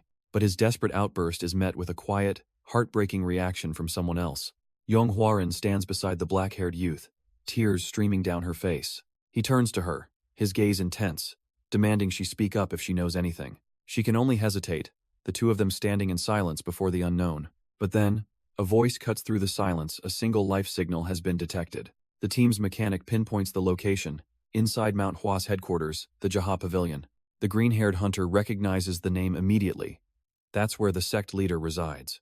Just one person, she confirms, but their life signal is incredibly strong. Yong Huarin remains silent, her face hidden by her cap, lost in her own thoughts. The team approaches the source, finding the sect headquarters shrouded in an eerie mist. Lanterns still glow, but the entire compound is deathly quiet, a grand and silent fortress. The black-haired youth, Sir Young, and Yong Huarin stand before the imposing entrance. Sir Young glances back, a sharp, questioning look on her face. She's staring at the green-haired hunter, who's already deployed a massive combat mech. Inside his mech, the green-haired hunter roars, vowing that anyone who touched his homeland will pay. Sir Young scoffs, questioning if that old combat suit is even functional, but he proudly retorts that a special forces soldier never neglects his gear. They stand before a dark, foreboding entrance as the black-haired youth asks for an update on the signal. Sir Young taps her earpiece, focusing on the incoming data from their operator. The report comes in from their blonde mechanic. The life signal is still there, and it's getting stronger. She warns them to be careful, as the energy signature might not even be human. But before they can strategize, the mech pilot stomps ahead, challenging the monster to come out and face him. Sir Young watches with a deadpan expression, completely unimpressed by his hometown hero act. With a sigh, she signals for the team to follow him into the oppressive darkness, telling them to stay alert. As they venture deeper, a mysterious, pulsing light appears at the far end of the tunnel. But just as they proceed, Sir Young's eyes fly open in disbelief. A colossal pillar of golden energy suddenly erupts from the ground with a deafening roar. It tears through the ancient fortress, obliterating everything in its path. The shockwave ripples outwards, leaving only smoke and glowing embers in its wake. As Sir Young's vision slowly returns, the chaotic light is all she can see. She finds herself staring into the equally confused eyes of another young woman. Neither of them has any idea what just happened or how they survived. Then they realize the black-haired youth is holding them both, having shielded them from the blast. He looks ahead, his expression unreadable, as if this was all just a minor inconvenience. Sir Young, still held in his arms, can only stammer, trying to ask what that power was. With the threat gone, he announces it's time to go, unceremoniously dropping Sir Young to the ground. The group's attention shifts to the motionless combat armor, wondering if the pilot is even alive. One of the crewmates calls out, trying to get any kind of response from their man, Robert. She turns to her companion, her voice laced with worry, asking if he really died in there. But from a remote location, their mechanic coolly reports that he's fine. The armor did its job. So why isn't he answering? Simple. Hess just completely paralyzed by fear. The crewmate sighs, utterly fed up with her pilot's cowardice. Meanwhile, the black-haired youth stands alone, his focus drawn to something else entirely. He looks up, watching as a single speck of purple light drifts down from the sky. It gently floats towards him, materializing into a delicate, glowing plum blossom. The youth's eye reflects the purple glow as the petal makes contact. In an instant, the world dissolves into a storm of ethereal plum blossoms. Through the swirling energy, he sees a vision of a grand hall and a throne. A regal figure sits there, radiating an aura of immense power and authority. But the youth just watches, his expression utterly unimpressed by the display. From a distance, the crewmate wonders if this is the lifeform signal she's been tracking. Her data confirms it. This is the presence of the legendary leader of Mount Hua. Her eyes widen as the full weight of the name hits her. This is the flourishing blossom sword sovereign himself, Yong Joksan. As the vision recedes, the youth simply catches a single glowing petal in his palm. He stares at the purple glow, realizing he's achieved the peak of the plum blossom heart technique. But a chilling question hangs in the air: why are the blossoms purple? The vision returns, and the answer becomes terrifyingly clear. The technique has merged with the purple mist, divine art. Watching this all unfold, Yong Huarin can only whisper her father's name as tears stream down her face. In the vision, the sword sovereign sits with his eyes closed, a calm center in a storm of forbidden power. His entire being is engulfed in a violent, beautiful fusion of two opposing forces. The red-eyed woman notices his distress, asking what's wrong, what he's seeing. He explains the impossible. One art is extreme yang, the other extreme yin like trying to mix fire and water. A new light forms in his hand as he reveals a dark truth. When a martial artist's desire goes too far, they stop being human. A final, ghostly memory echoes a desperate command to flee, because the coming fight would not be an easy one. He gives them one last, grim warning. He can't guarantee anyone's safety anymore. But Yong Huarin doesn't hear him, crying out for her dad as she lunges toward the vision. A crewmate screams in terror, telling her to stop. She desperately tries to pull her back, pleading that she can't go near that blinding light. He knows it's already too late. The power is surging beyond anyone's control. A violent wave of purple energy erupts, blasting Yong Huarin off her feet. From the control room, the blonde mechanic can only watch, frozen in shock. Her monitor flashes red with a danger warning as a timer ticks ominously downward. Even as the force pushes her back, Yong Huarin still reaches for her father's silhouette. And the countdown continues, second by agonizing second. The violent energy completely swallows Yong Huarin, pulling her into the light. Seryung's eyes widen in shock as her world dissolves. But the young man in the hoodie just stands there, waiting. They find themselves in a vast, ethereal hall, watching as Yong Huarin walks toward a lone, golden throne. A gentle hand reaches out, tenderly holding her as she finally reaches her destination. It's her father, the Sword Sovereign, embracing his daughter in a reunion that defies reality itself. Snapping back, Seryung is completely lost, her mind reeling as she asks what just happened. The black-haired youth calmly states that it's over. The world has simply returned to normal. From the control room, the blonde mechanic can only stare, demanding to know what he could possibly mean by normal. Her monitor, once blaring with warnings, now just displays a simple time, 18 hours and 3 seconds.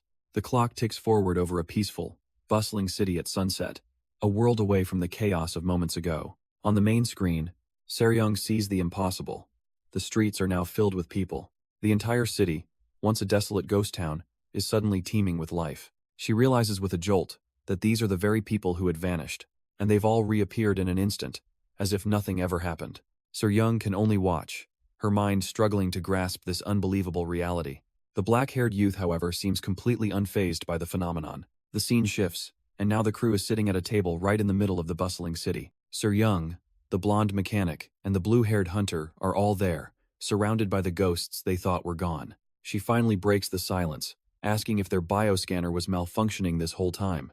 But the mechanic just sips her drink, calmly reminding her they both know the scanner was working perfectly fine. Her cybernetic eye confirms the scanner is working perfectly, but what it's showing is anything but normal. A scan of the entire area reveals a chilling truth. Every single person here has an internal energy drive of 0%. They're like empty shells, from the laughing adults to the smallest children, completely drained of life force.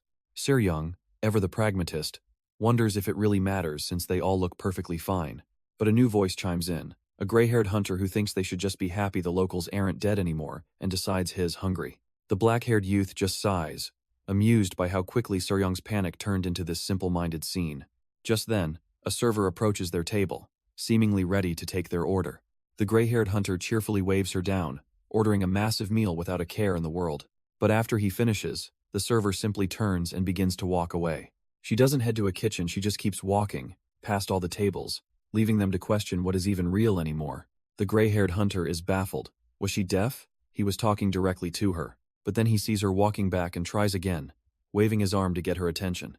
She just strolls right past him, completely ignoring his existence. He's left hanging, utterly confused by the blatant disregard. That's when the blonde mechanic pieces it together. It's not that they can't hear, it's that they can't be seen. She points out that not a single person in this entire restaurant has even looked their way. They're just part of the background, as if they were never there in the first place. A chill runs down Seryung's spine. She's getting a terrible feeling about this and wants nothing to do with it. But elsewhere, in a quiet room, a calm hand pours a cup of steaming tea. It's the Sword Sovereign, Yong Joksan, sitting serenely, as if he's been expecting them. He takes a slow, deliberate sip, as if his guests aren't even there. From a distance, Yong Huarin looks on, her heart heavy as she calls out to her father. She confirms the crew's suspicions. Her dad can't see them at all. Ever since she returned from her tour, he's been trapped in this strange loop. He goes about his daily tasks with perfect precision, but it's all just an act. He's like a wind-up doll, following the exact same routine, day in and day out. The black-haired youth, ever the curious one, decides to test this theory by waving a hand right in his face. When that gets no reaction, he reaches for the teacup, ready to disrupt the cycle. Yong Huarin's eyes widen in sheer panic. She knows this is a terrible idea. Suddenly, the the youth is forced to draw his sword, as an unseen force intercepts his hand. The sword sovereign moves like a phantom, his blade erupting with a crimson aura as he strikes. Knocked to the floor, the youth can only stare up in disbelief at the sheer killing intent. With cold, glowing eyes, her father raises his sword, ready to execute the intruder without a second thought. But our boy is faster, narrowly dodging the phantom strikes that blur past his face. He's forced back by a relentless storm of slashes, the air itself seeming to tear apart around him. Gritting his teeth, he barely manages to parry the onslaught, realizing this isn't a spar, it's an automated defense system. The old master's attack suddenly shifts, his hand crackling with a terrifying purple energy. Seeing the technique escalate, the youth realizes this has gone too far. It's become truly dangerous. He abandons his defense and lunges forward, unleashing a brilliant burst of his own golden power. Yong Huarin can only scream in terror as the two immense energies collide in a blinding explosion. She can only beg for it all to stop, her voice lost in the chaotic energy. The world fades into a quiet, ethereal space as the dust settles, but the Sword Sovereign's projection remains, crackling with an even more intense purple aura. Our boy stares in awe, recognizing the impossible, a perfect fusion of extreme yin and yang energy. Yong Huarin screams out the answer. He has to return the master's teacup, or this rampage will never end. He realizes this projection is breaking all known laws of martial arts, pushing past a limit the human body can't endure. The Phantom Master begins to gather his terrifying power, swirling it into a vortex of destruction. With glowing red eyes, he focuses all that energy into a single, terrifying point. It blossoms into a beautiful, deadly flower of pure, destructive force, a technique from a being that is human, yet not human, anchored to a simple teacup. Yong Huarin screams in pure terror, begging him to hurry before it's too late. The deadly blossom of energy descends upon him, a vortex of pure destruction. She can only watch, helpless, as the attack is about to make impact. But our boy has the solution right in his hand, the master's teacup, now glowing with power. With a final, determined glance, he knows exactly what he has to do. He leaps and throws the cup with perfect aim, a single desperate gambit. It flies true, plunging directly into the raging heart of the energy storm. The small object becomes the epicenter, drawing in the Phantom's violent technique, and in a flash, the destructive power transforms into a beautiful, ethereal butterfly. The teacup hovers peacefully, the Sword Sovereign's rage finally quelled. Our hero can only stare, his eyes wide as he's immersed in this spiritual echo of the past. The teacup in his hand resonates, pulsing with the very soul of the Sword Sovereign. Before him stands the phantom of Yong Joksan, a being of pure, unadulterated rage. The master unleashes his technique as our boy makes his desperate throw, a clash of wills across time. But then, the vision shifts, the storm of violence suddenly vanishing. All that's left is a serene memory of the master, calmly pouring tea, his spirit finally at peace. The black-haired youth watches this final, peaceful moment unfold before him. Yong Huarin stands beside him, sharing in this quiet, profound farewell. The memory fades, and we return to a night sky, with 2 moons, back in the present. He recalls that it's been half a month since that day, since he returned from his tour. He remembers how, in that short time, everything had changed for his crew. They walk through a seemingly lively night market, but an unsettling feeling hangs in the air. He realizes with a chill that all these people are like wind-up dolls, stuck in a perfect, repeating loop.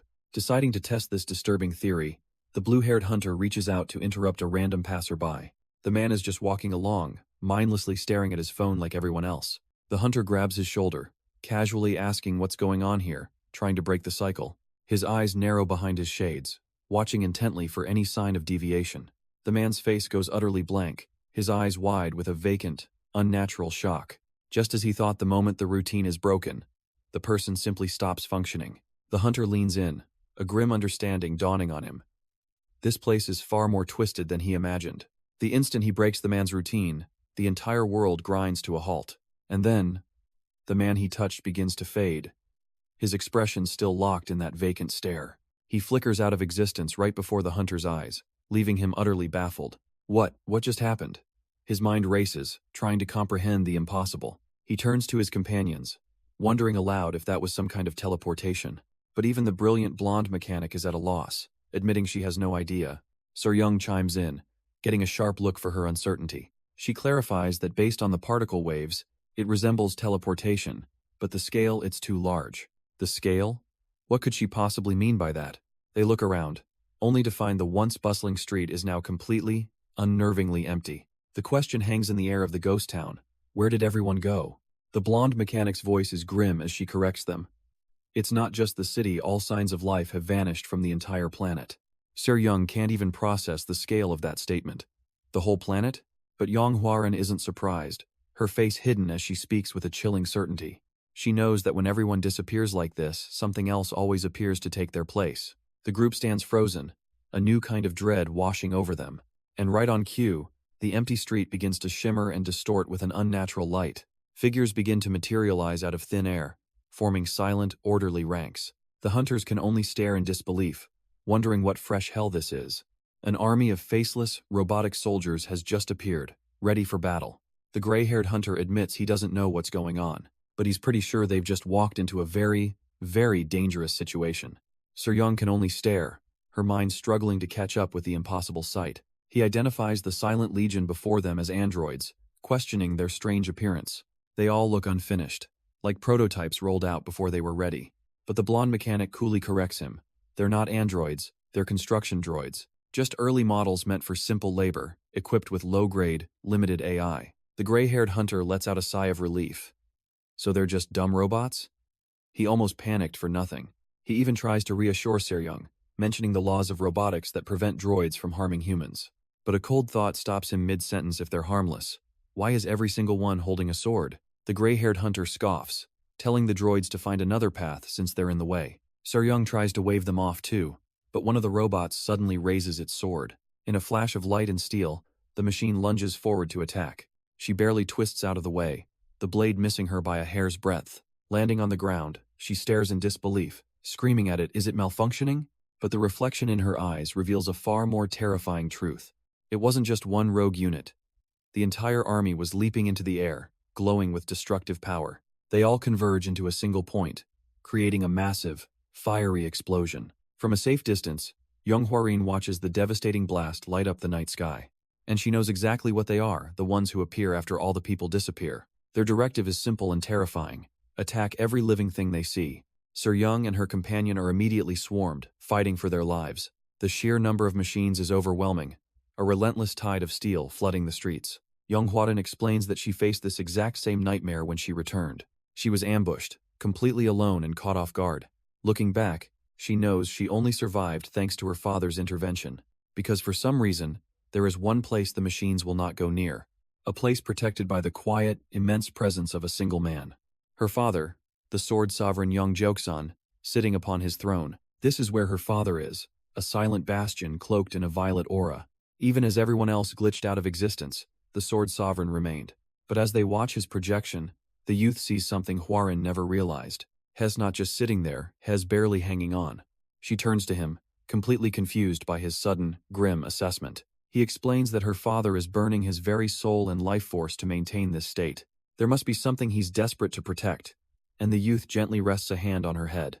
Huarin is stunned into silence, the weight of her father's sacrifice finally dawning on her. To fight so desperately, even against one's own inner demons, the youth finds it truly admirable. With a newfound resolve, the youth tells Huarin he'll handle it, leaving her to wonder where he's going. He strides forward, intent on getting a good look at the face of the scum behind this entire ordeal. Meanwhile, in another part of the simulation, Sir Young and her partner look up, sensing they're not alone. They find themselves in a massive courtyard, completely surrounded by an army of robotic soldiers. An ocean of blank, metallic faces turn towards them, their single red eyes glowing with malice. Sir Young panics, unable to comprehend why droids would suddenly start attacking humans. But their mechanic, Sunja, is certain it's impossible, as their systems are bound by the 3 laws of robotics. Their core programming should make harming a human being an absolute impossibility. As the droids advance, a terrifying thought hits her. What if they're not malfunctioning? What if they just don't see them as human anymore? A cold realization hits the hunter. Androids that can attack humans, they must be combat models.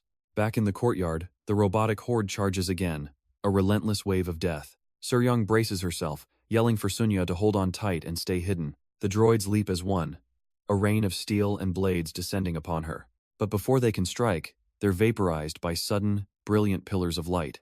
The massive explosion stops Sir Young in her tracks, her mind reeling in confusion. Both she and the mechanic on her back can only stare up, wide-eyed and speechless. A colossal mech now stands guard over them, its pilot's voice booming out that these are not droids. It's their ally. and he reveals the horrifying truth. They're fighting Iron Gangshi. Young stands in the wreckage of her foes, only to see a new legion of them marching in perfect formation. But this entire battlefield is being watched, analyzed on a tactical monitor from a hidden command room. The system identifies the targets: Blazing Devil Tang Seryung and an intelligent android named Sunja, and piloting the mech, a former first sergeant of the Northern Galaxy Combat Unit, Robert Carlyle. An aide reports to his master that these are the S-Devils, a simple bounty hunter crew. He confidently assures his lord they're no threat and can be eliminated in less than 10 seconds. But the man on the throne, Count Ritchell, latches onto one specific detail from the report. The pilot wasn't just from the Northern Galaxy Combat Unit, he was from the Special Tactical Division. His subordinate, oblivious, asks if he should issue the order to wipe them out. The Count remains silent, his piercing gaze fixed on the screen as a new variable enters his calculations. But back on the ground, the battle is already a distant memory for Sunja. He stands barefoot amidst a field of shattered robots, wondering what in the world just happened. He barely registered the fight starting, and now the entire street is littered with mechanical corpses. From the cockpit of his mech, Robert Carlyle laughs triumphantly, boasting that he finally got to go all out. He proudly presents his arm cannon, declaring he's been waiting for a day like this. With a series of satisfying clicks, his combat gear locks into place. The full rig deploys as he brags about keeping everything perfectly maintained for just this occasion. Seryung watches with a deadpan expression, thinking what a disaster it would have been if Shed made him sell his gear. She remembers how they were once forced to sell equipment just to afford ingredients. But if Robert hadn't stubbornly held onto his precious toys, they never would have survived today. The blonde mechanic sobers up the mood, admitting they didn't win. The enemy simply retreated. But the black-haired youth is stuck on a more basic problem, dangling a severed limb and asking what this armor is. Seryung corrects him with an air of annoyance, clarifying that it's not armor, it's a droid. The word means absolutely nothing to him, and he begs them to speak in a way he can actually understand. Completely drained, she collapses onto a ledge, too tired to even try explaining it to this relic from the past. So the mechanic steps in, simplifying it. They're machines that can think and act like people. He scoffs at the very idea, unable to believe a simple chunk of metal could ever mimic a human being. But then, as he looks around, his eyes widen in dawning horror. The mechanic tries to offer one last simple explanation, as the youth finally processes the sheer carnage, realizing he's standing in a graveyard of artificial men. The mechanic asks if they ever got around to telling him, but Seryung is too spent to care. Amidst the wreckage, one of the fallen droids still has a single, glowing red eye. Its optical sensor flickers to life, focusing on the survivors. The youth, still holding the terrified girl, points up in alarm, having noticed they're being watched. A cold, robotic voice analyzes him, noting that this individual is completely unregistered in its database. Far away, a masked figure watches the feed, his system identifying the boy as a pure natural with internal energy. He casually dismisses the youth, judging by his foolish actions that he's no threat at all. But his attention quickly shifts, because there's another man on the scene who is a genuine problem. A holographic image of the blue-haired hunter appears, identified as an elite from the Galaxy Combat Unit. The masked man's eyes narrow. A first sergeant wouldn't be here by chance, he must have a mission. An order rings out across the cosmos. Investigate everything and be vigilant. And in response, a mysterious vessel cuts through the void. It's a massive spherical ship, docking at a secure location under a guiding light. On the platform, Jong Ritak and Jo Chunrak wait in solemn silence for their guest. The ship finally comes to a rest in the colossal hangar bay. A ramp descends, and a lone figure begins to walk down. The visitor approaches the waiting men with a slow, deliberate pace. Jong Ritak bows low, respectfully thanking the officer for making such a long journey. But the guest of honor lets out a massive, bored yawn right in his face. This is First-Class Officer Cho Dine, and he makes it clear this trip better be worth the effort. Without a word, Officer Cho Dine places his hand on the sect leader's head. The once mighty leader of the Heavenly Demon Sect sits confined to a wheelchair, a patient. Jong Ritak watches from below, anxiously asking if he can see anything. But Cho Dine simply closes his eyes, focusing his senses to begin the diagnosis. In this sterile, high-tech room, the fate of the sect's leader rests in this child's hands. He gently probes the afflicted area, asking if the man feels any pain. The sect leader reports that the agonizing pain is gone, but a strange, persistent heat remains. Cho Dane's brow furrows slightly. No pain, but the heat is still there? That's unusual. The sect leader confirms it, his voice steady despite the strange sensation. And just then, his cybernetic eye flashes violently, crackling with raw, uncontrolled energy. The sect leader lets out a guttural scream as the child's hand presses down on his skull. His cry of pure agony echoes through the otherwise silent medical facility. When Cho Dane lifts his hand, a glowing pink handprint is left seared onto the leader's head. Steam rises from the young doctor's palm as he completes the initial probe. He closes his eyes, a thoughtful frown creasing his brow as he processes the strange energy. Jong Ritak is confused, noting that the old scar is swollen while this new one is indented, surely a different technique. But Cho Dine calmly corrects him, stating with absolute certainty that they are the same. Scars from the 9-yin palm. The revelation hits Jong Ritak like a physical blow, his face twisting in utter shock. After all, the 9-yin palm is the most basic, entry-level martial art taught to their sect's newest disciples. Just as the horrifying implication hangs in the air, Jo Chunrock enters the room, carrying a large case. Jo Chunrock opens the case, revealing not medicine, but a meal, as Jong Ritak scoffs that he mastered that palm technique at age 7. He points out that the scar left by the 9-yin palm is completely different from the one on their leader. But Cho Dine, already digging into the noodles, calmly agrees, explaining the discrepancy. The technique is fundamentally cold, yet it left a heat-based injury, which means the attacker's mastery is absurd. He could perfectly suppress the coldness, a deliberate act of mercy to avoid causing excessive harm to his opponent.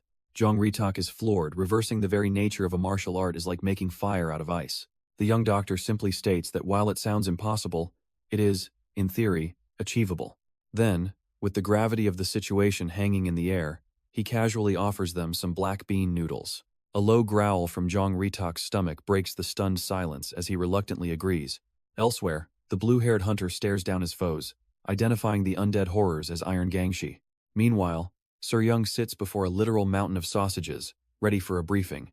Taking a bite, she asks for clarification on what exactly an Iron Gangshi is. The blue-haired hunter explains it's a rumor about a new combat android with humans in its kill parameters. The black-haired youth immediately scoffs, that's impossible. It violates the 3 laws of robotics. Sir Young reveals the horrific workaround. They replace the AI circuits with the brains of dead humans. That's why they call it the Iron Gangshi Project, a name that now hangs heavy over the ruins of the village. The youth stares at his own android companion, poking her cheek as he asks if she's truly not human. Completely unfazed, she offers to prove it by taking off her head or disassembling her limbs for him. He recoils, thoroughly weirded out by her casual offer of self-mutilation. Deciding this world is far too bizarre, he figures it's probably best to just eat and not ask any more questions. The blue-haired hunter sighs, admitting that while the Iron Gangshi theory is insane, it's the only explanation that fits. Sir Young scoffs at the sheer depravity of it all. Using the brains of the dead is a line she thought no one would cross. But the black-haired youth is just staring into space, completely zoned out from the horrific reality of this world. Noticing his vacant expression, Sir Young leans in, wondering what's gotten into him. She glances at the empty food tray, a sudden thought crossing her mind. Turning to their mechanic, she orders her to grill up some more food for the kid. The mechanic, however, delivers the bad news with a perfectly deadpan expression. They're all out. With a sigh, Sir Young stands up, deciding it's time to move on and properly assess their predicament. She can't help but feel they've gotten themselves caught in a seriously unlucky situation. Her gaze hardens with resolve, thinking of the sheer disrespect of the beings who dared to attack them. But it wasn't the attack that finally broke him, it was the ultimate disrespect of stealing his food. His crewmates just stare, completely baffled by this sudden, bizarre outburst. A furious purple aura erupts as he fumes, reminding them he is the supreme heavenly demon. And just like that, it clicks. Oh right, he did mention that, didn't he? The realization dawns on them, but it doesn't make the situation any less ridiculous. Sir Young dismisses the confusing tantrum, deciding they have bigger problems to deal with first. The blue-haired hunter is right with her, hopping over the table to get moving. Even the little mechanic runs to catch up, leaving the fuming youth behind. But the self-proclaimed demon lord doesn't follow, left sitting all alone in the empty mess hall. All that remains is the greasy, empty tray, a sad monument to his stolen meal. The supreme heavenly demon is left with nothing but a puddle of cold grease. His hand trembles slightly as he picks up a single, forgotten morsel. So much for a grand entrance, he's been reduced to scavenging leftovers. Meanwhile, the others have moved on to a scene of total carnage. The little mechanic picks up the head of a fallen automaton, her analysis beginning.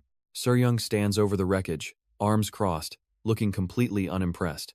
The entire street is a graveyard of these mass-produced robotic soldiers. The blue-haired hunter scoffs, easily bending a piece of the flimsy armor. But the mechanic is quick to correct him. These were just prototypes, not the real deal. Her scan confirms it, digging through the memory of the fallen machine for clues. Her eyes glow, the data from the machine's core flowing directly into her mind. Seryung senses the shift, asking what exactly she's seeing in the wreckage. The mechanic scoffs, explaining their neural networks are incredibly simple. She pulls out the core component, a primitive M207 intelligence chip. Tossing the empty head aside, she calls it an embarrassment to actual artificial intelligence. This chip isn't for thinking. It's designed only to receive commands, lacking any will of its own. The chilling realization dawns on Seryung: these weren't AIs, they were puppets. The mechanic confirms it. Every single unit was being remotely controlled, and her initial scan puts the total number of droids that attacked at 9,817. The implication is horrifying. Nearly 10,000 human pilots, likely trapped and forced to fight. And somewhere, in a vast, hidden facility, we see the true source of this horror. The mastermind, Count Richel, stands watch over his grotesque operation. His cold, calculating gaze reveals a man utterly devoid of empathy for his victims.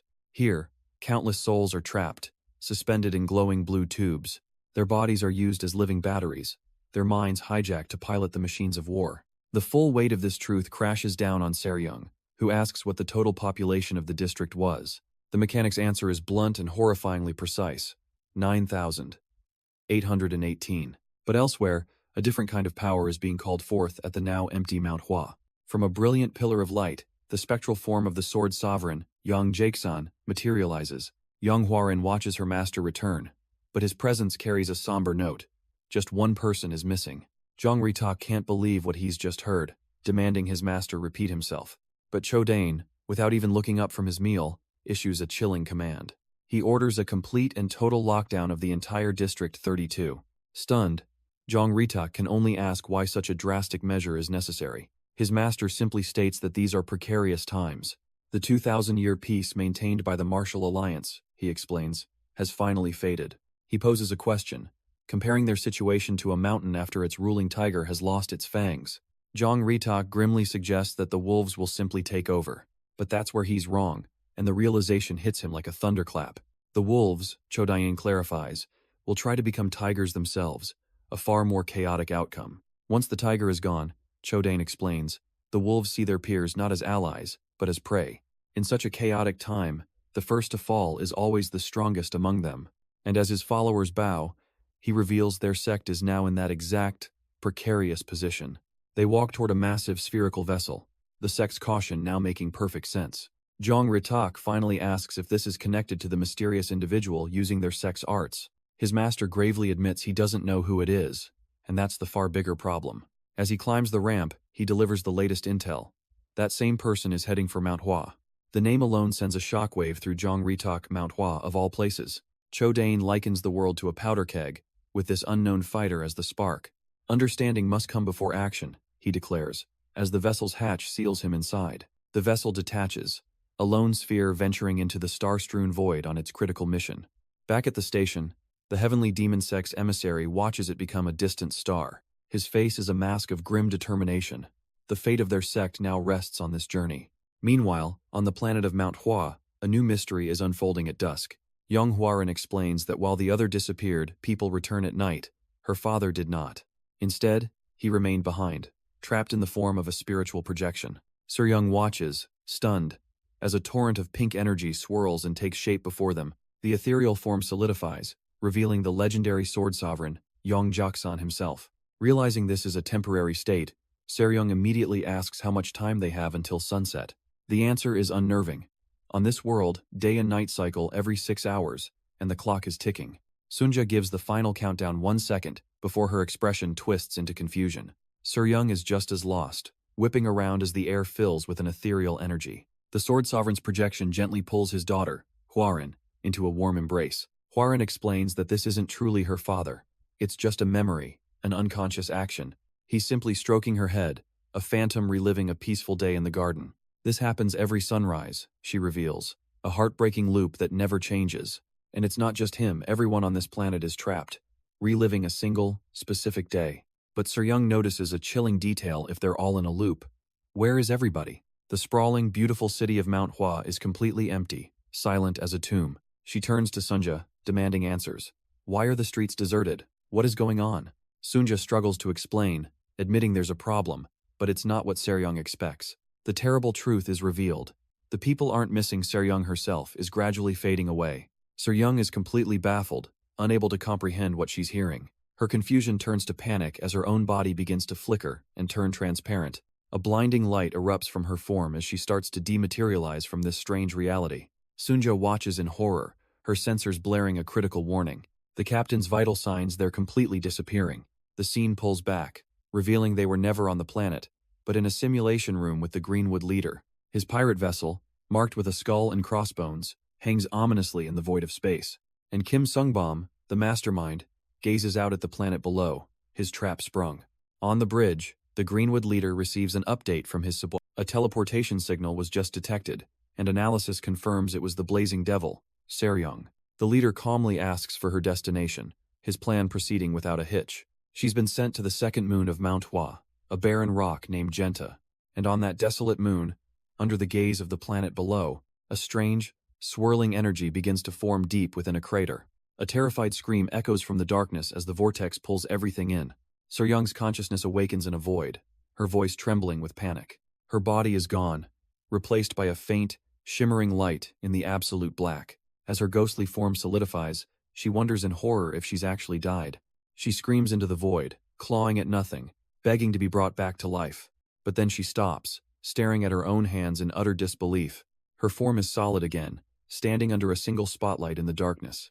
The initial panic fades, replaced by a cold, cautious confusion. She's not alone. Across a vast, sterile hall, a figure sits enthroned. He's draped in dark robes, his face hidden behind an intimidating mask. Seryong's mind races, trying to figure out who this man could possibly be. The stranger's piercing blue eyes seem to glow as he silently watches her. The two of them are locked in a tense standoff across the empty chamber. Meanwhile, back on her ship, the crew senses that the teleportation went horribly wrong. A military official delivers a grave report. There was no consent during the teleportation process. This means it was an unauthorized, forced transfer, a unilateral teleportation forbidden by galactic law. He nervously suggests to his chief that this is a serious issue that must be reported to the higher-ups. But the chief turns slowly, his voice dripping with ice as he asks, "Is there anyone higher than him?" The official's blood runs cold, realizing the massive mistake he just made. He immediately prostrates himself on the floor, clarifying that the chief is his one and only commander. Satisfied with the display, the chief tells him to simply keep monitoring the situation for now. He muses that if they're truly using forbidden technology on that moon, it implies serious backing. Therefore, they won't intervene recklessly. They must first investigate and assess the risks. The official can only agree as his chief stares out at the planets, lost in strategic thought. And so, the chief continues his silent watch, the fate of worlds reflected in his glasses. But elsewhere, another power stirs, as a silver-haired man turns, his voice sharp with disbelief. Kneeling before him, a masked woman is being interrogated about her recent mission to Mount Hua. She reports that the man she encountered there made an unbelievable claim, that he was her father. Her voice is steady, unwavering, as she confirms he explicitly said he was the one who fathered her. And in the duel that followed this shocking declaration, she admits that she lost. The silver-haired man's eyes widen in utter shock.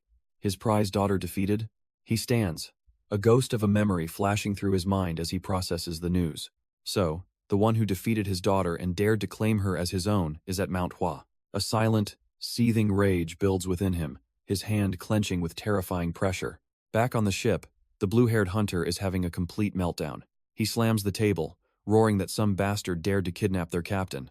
The black-haired youth just stares, wondering what on earth this guy is even saying. At the console, Sunja dryly notes that he's swearing and she has no desire to translate it. The youth speculates that Seryong's disappearance might be connected to other incidents on that planet.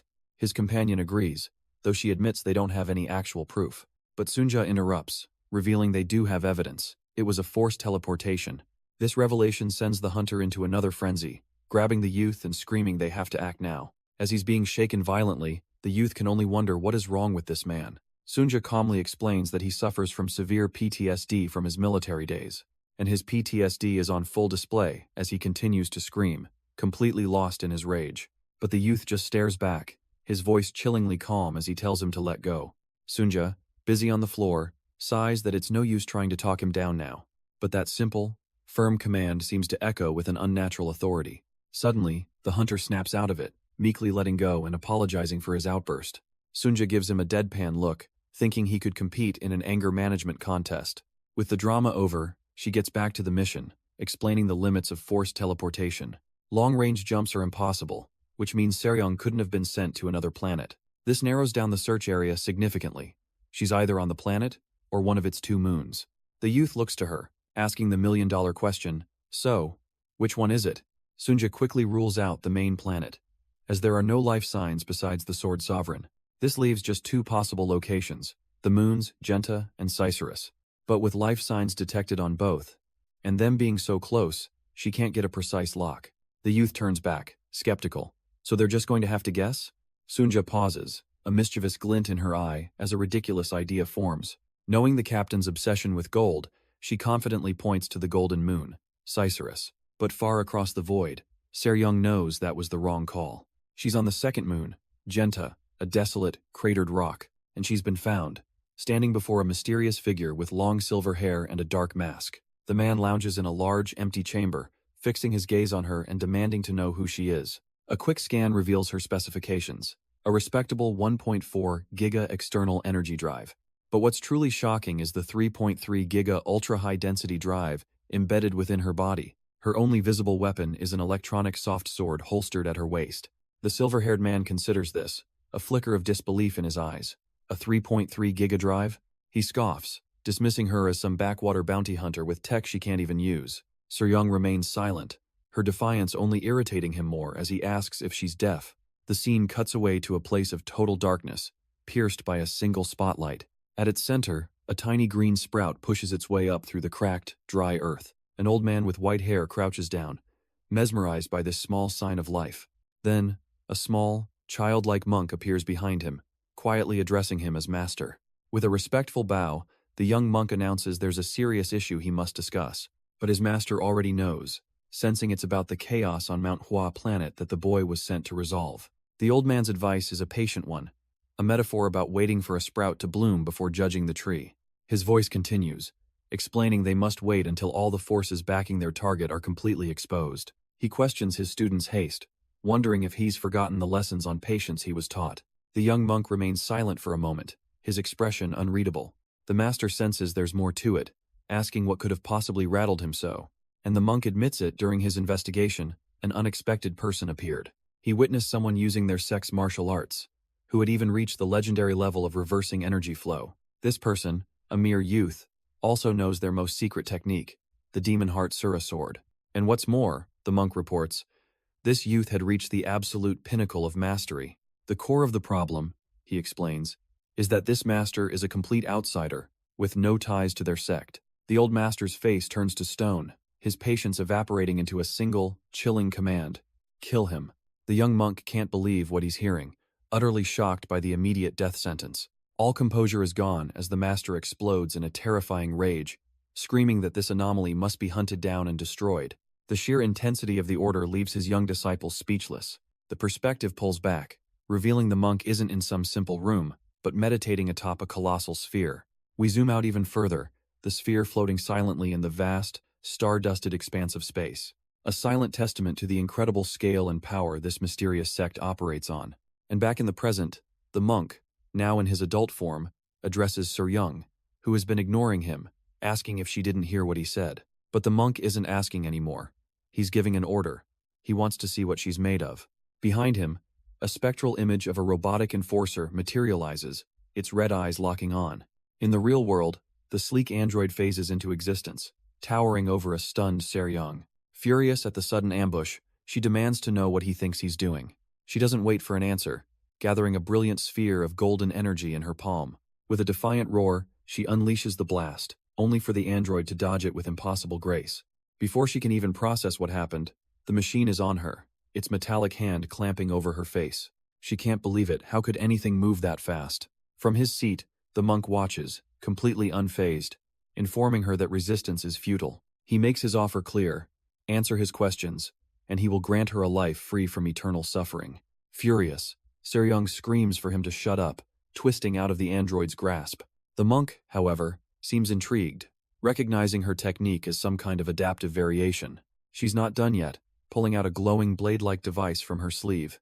With a powerful spin, she unleashes a vortex of swirling blue energy, The attack expands into a massive whirlwind, designed to shred anything caught within it. But the androids simply meet the storm head-on, their hands poised to strike. One of them morphs its arm into a deadly spear, thrusting it right at her face. She dodges, but the machine's movements are flawless, flowing into the next attack without pause. The monk calmly explains that her efforts are useless, because this machine contains data on every martial art in the world, making it the perfect counter. A cold sweat breaks as she realizes the truth. It's predicting her every move. But she refuses to back down, yelling in defiance as she intercepts its attack head-on. It's no use. The android phases through her strike like a ghost, its movements impossibly fluid. Before she can even react, it lands a brutal blow to her back, sending a shockwave through her body. The impact sends her flying helplessly across the chamber floor. She skids to a halt, only to see the machine already looming over her, its hand reaching out. It's a gesture of absolute dominance, as if to say, her struggle is over. But Seryung isn't finished yet, flipping backward and planting her weapon into the ground. With a determined glare, she begins to spin, gathering energy for one last, desperate attack. All the while, the silver-haired man watches the spectacle unfold, silently sipping his tea. The android simply watches, its single red eye glowing with cold, analytical light. Seryung whips her energy blade around, pouring every last ounce of her strength into this final move. But a bead of sweat rolls down her face as a horrifying thought sinks in: this isn't going to work. Still, she unleashes the attack, a spinning vortex of energy tearing through the air. And just as she feared, the android phases right through the assault as if it were a gentle breeze. Before her attack even finishes, its metallic hand clamps down right over her face. With zero effort, the machine lifts her clean off the ground, her desperate struggle meaning nothing. It then casually tosses her high into the air, a piece of trash being discarded. She tumbles helplessly towards the ceiling, completely at the mercy of the monster below. The android raises its palm, gathering a sinister red energy to deliver the final, crushing blow. But from above, a desperate cry rings out as Seryung hurls her sword like a javelin. Her final attack, Bullet, streaks through the air as a piercing beam of light.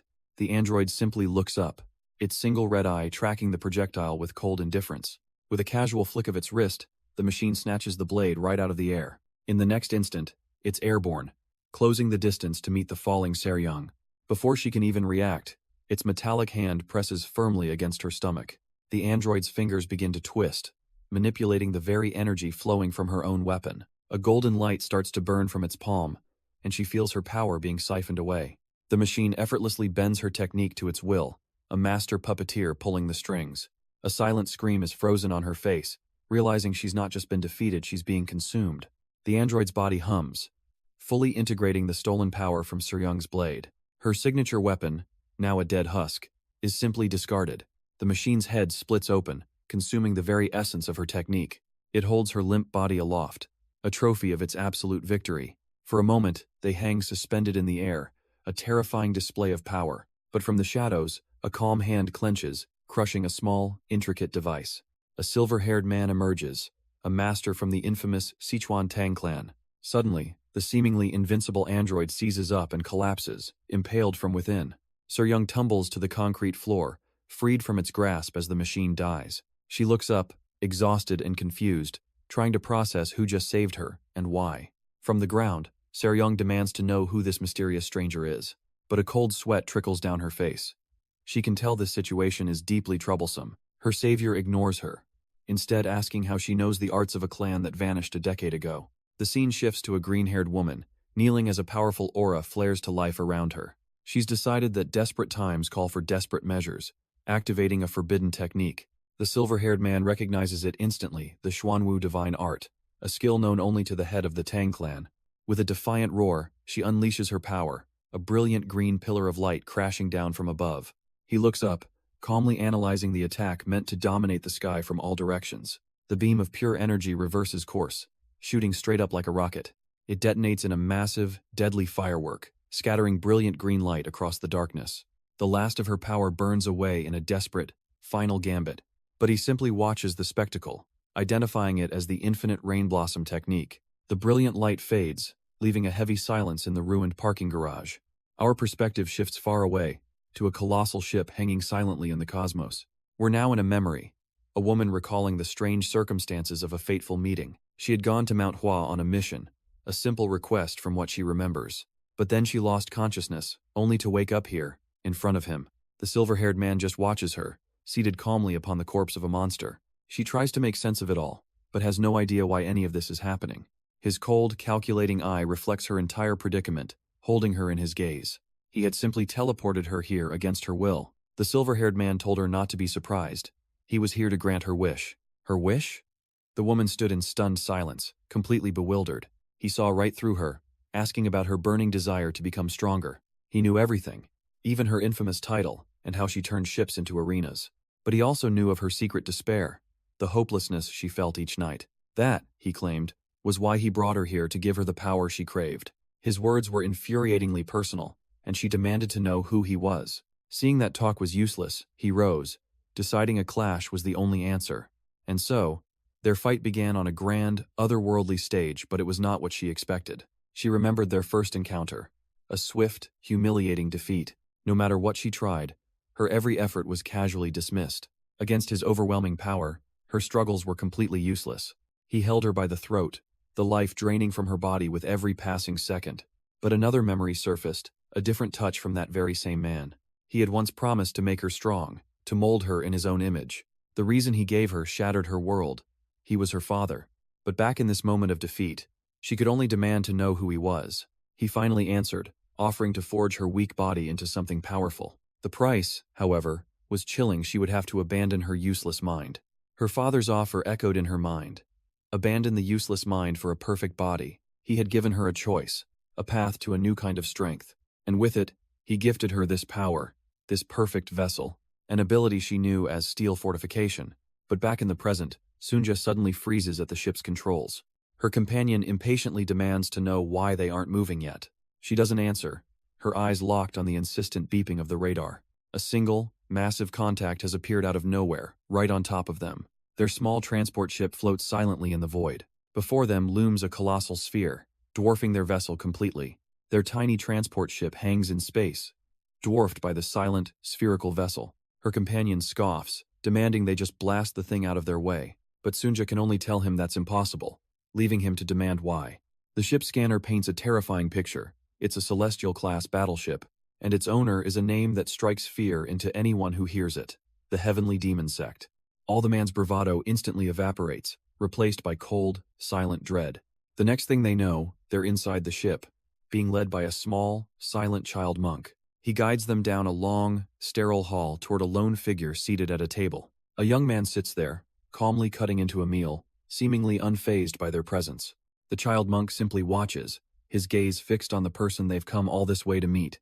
The blue-haired hunter finally works up the nerve to ask why someone from the Heavenly Demon Sect is here. The child monk pulls a chair up to the table, introducing himself with a truly shocking title. He is the first-class officer of the Disaster Safety Headquarters, and he invites the young man to speak comfortably. The hunter's mind is blown.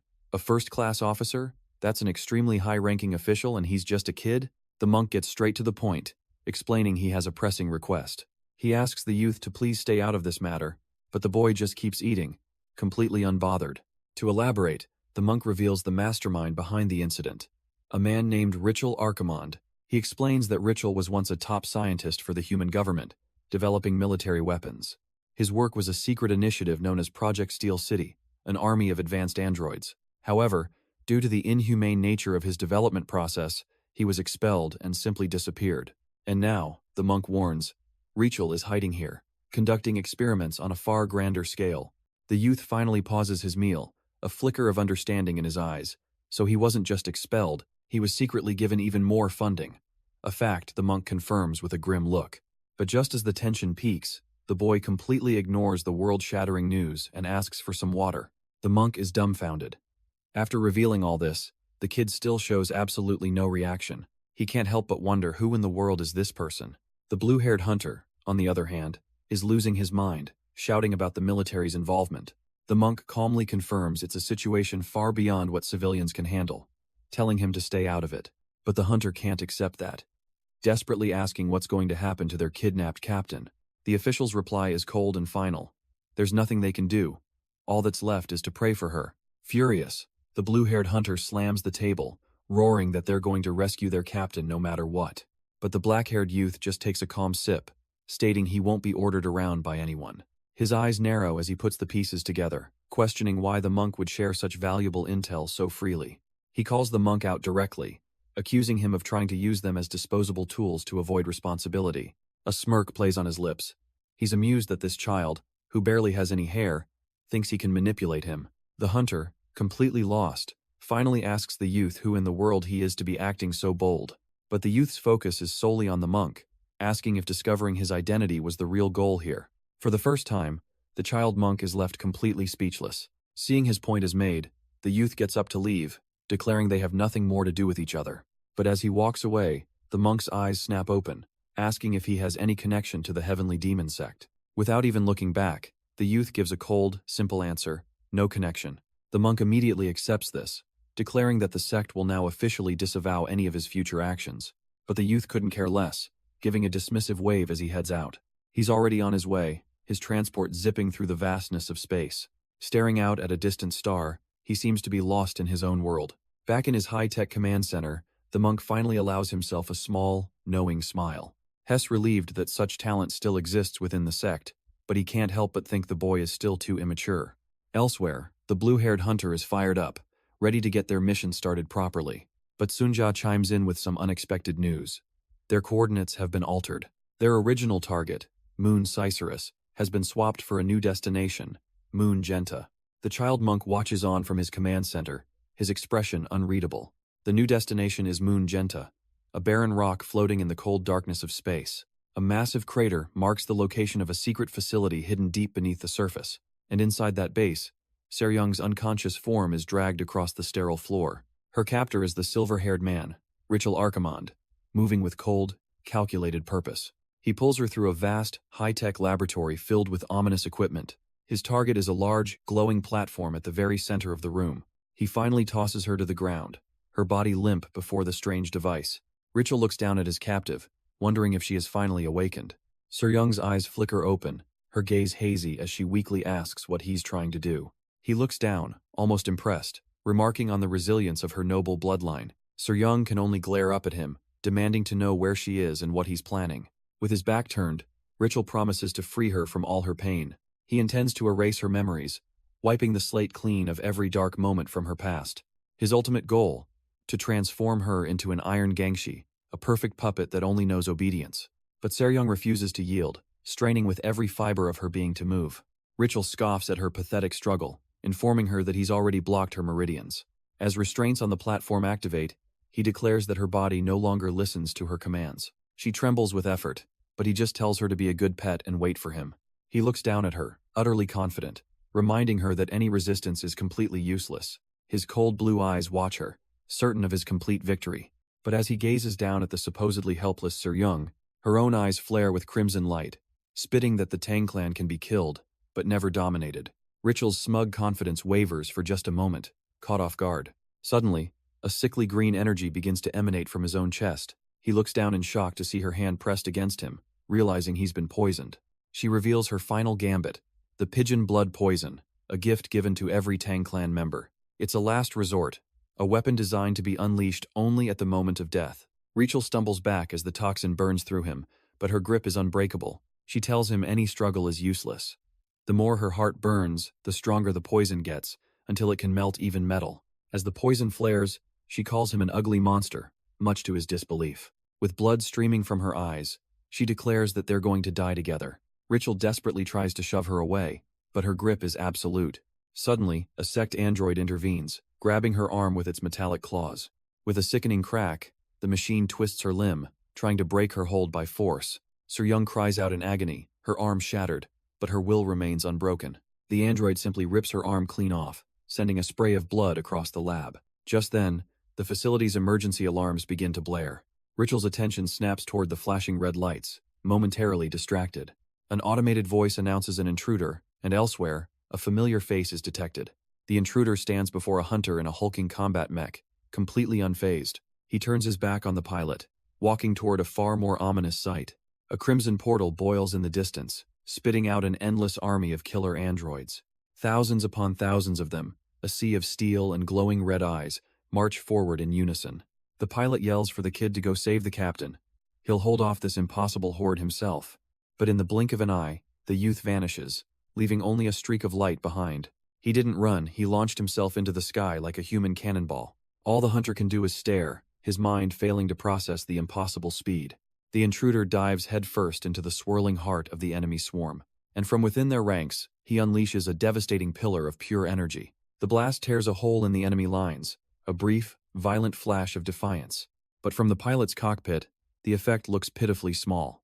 The ground shakes as the endless sea of androids simply marches over their fallen comrades. He sighs, wishing the kid had at least helped him thin the herd before taking off. Now, he's all alone, facing an entire army with its gaze fixed squarely on him. With a defiant roar, he decides to go all out, unleashing his mech's arm cannons. Far from the chaos, a mysterious silver-haired man observes the unfolding battle. On a massive screen, he watches the lone mech's desperate struggle against the swarm. Back in the thick of it, the pilot charges forward, a single point of light against a tide of darkness. He powers up his ultimate weapon, the MZCT-106 recoilless laser cannon. He unleashes a barrage from his automatic laser multi-missile system. The explosion rips through the android lines, a brilliant but futile gesture against the tide. His mech crashes down among them, a one-man army against an infinite foe. From his back, he deploys an anti-gravity rocket, a last-ditch area of effect weapon. It detonates with devastating force, carving a momentary crater in the sea of chrome. Watching from afar, Richel Archimon recognizes the gear as Special Forces issue, but notes it's all obsolete. So, the pilot isn't an active soldier, just some retired relic. His initial concern was misplaced. He turns to his attendant, giving a simple, chilling order to eliminate the nuisance. His focus returns to the real prize, a sprawling complex, humming with dark purpose. The pilot's desperate struggle is nothing more than a brief, insignificant distraction. His android attendant reports that an intruder has just entered District 8, but before Richel can even react, the update comes. They've already passed it, and are now in District 7. His cold, calculated expression instantly shatters. That speed, it's impossible. The alerts cascade in, a blur of breached security. District 7, 6, and 5 are gone in a flash. The intruder is moving so fast the entire system is failing, unable to even analyze their point of entry. This just can't be happening. Richel stares, his mind reeling in pure disbelief. His android tries to reacquire the target, to get a lock on their current location, but it's far too late. A blinding flash of golden light erupts right in front of him. The attendant is instantly vaporized, its metallic form atomized in the blast. And as the light recedes, a new figure stands in its place, a silver-haired man with an all-too-familiar mask. He's torn his way into the heart of the facility, where a lone figure bubbles away in a stasis tube. The life support systems violently churn, the body within convulsing. But this is just one of many.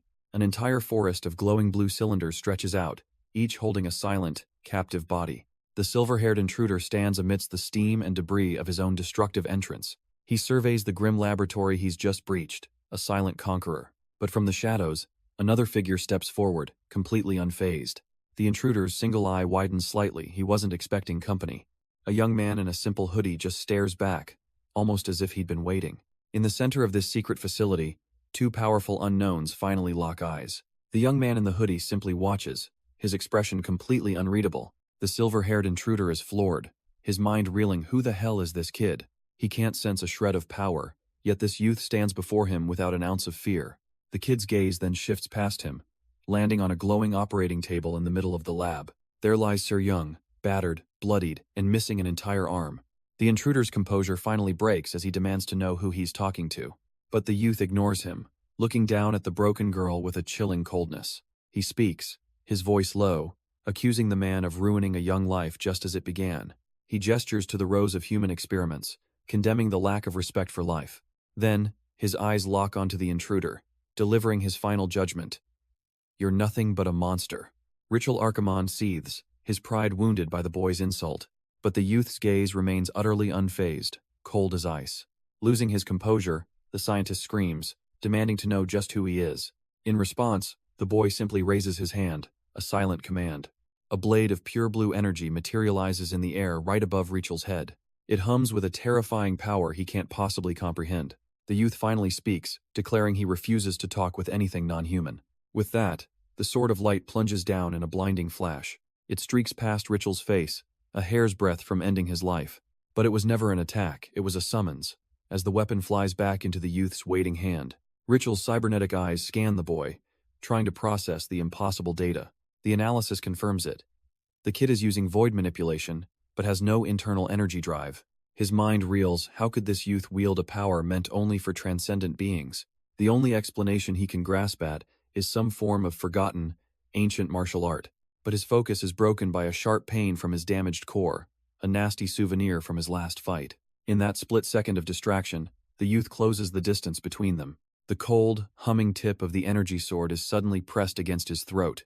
The boy's voice is laced with contempt, judging him as not just non-human, but not even a warrior. He mocks Richel for letting his mind wander in the middle of a life-or-death battle. The insult strikes a nerve, and with a furious roar, Richel lunges forward in a blind rage. He attacks with everything he has, a whirlwind of desperate, clumsy strikes. But his damaged body is already failing him, the sparks flying from his arm a sign of his limits. The youth simply stands there, unimpressed, as Richel is effortlessly swatted away. In a blink, Richel stares in shock as his own hand is cleanly severed from his arm.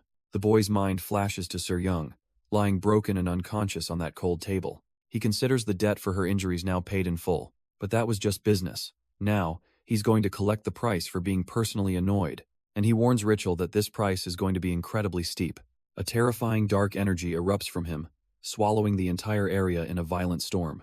Before the disgraced scientist can even react, his other hand is gone too. Richel can't believe his luck. First the Tang clan, and now this absolute monster. His internal energy drive is already sputtering, operating at less than 40%. In this state, he knows there's absolutely no chance for him to win. So, he makes a desperate call. Activate the drive and push it to its maximum output. His entire android frame begins to overload, as system warnings scream danger. He's far beyond the operational limits now, the heat output completely out of control. The youth just watches, musing on what a strange power this is. Then, turning his back on the spectacle, he gives a simple, cold command, kill him. He pauses for a moment, glancing over his shoulder. His eyes land on Sir Young's still form, the reason for all this carnage. Lying on the floor, Sir Young realizes with horror what's about to happen. He's going to self-destruct. The youth is suddenly jolted from his casual dismissal by a blinding surge of energy. Richel's android body completely dissolves, erupting into a chaotic storm of light. For the first time, the youth's cold composure cracks, his eyes wide with disbelief. The entire facility is swallowed by a violent, incandescent flash. A massive pillar of pure energy tears through the darkness in a final, desperate gambit. But that order to kill wasn't for the man who just blew himself up, it was for someone else. Elsewhere, a lone mech pilot gets the bad news. His photon cannon is completely drained. System after system flashes with critical failure warnings. He's out of options and out of time. And as his mech powers down, the horde of androids closes in, ready to carry out their master's command. Slumped in his powerless mech, the pilot grumbles that if only he'd gotten help sooner, this would have been easy. But his complaints are lost as the relentless tide of androids closes in, their single red eyes glowing in the gloom. He throws up a hand, telling the scrap metal bastards to hold on and take a break for a moment. With a sudden burst of bravado, he asks if these machines even know who they're messing with. Then, with a concussive blast, he blows the cockpit armor clean off his own mech. He stands amidst the wreckage, revealing himself as Sergeant Major Robert Carlyle of the Special Tactical Unit. He tells the androids not to get too scared as he whips out a pair of deadly combat knives.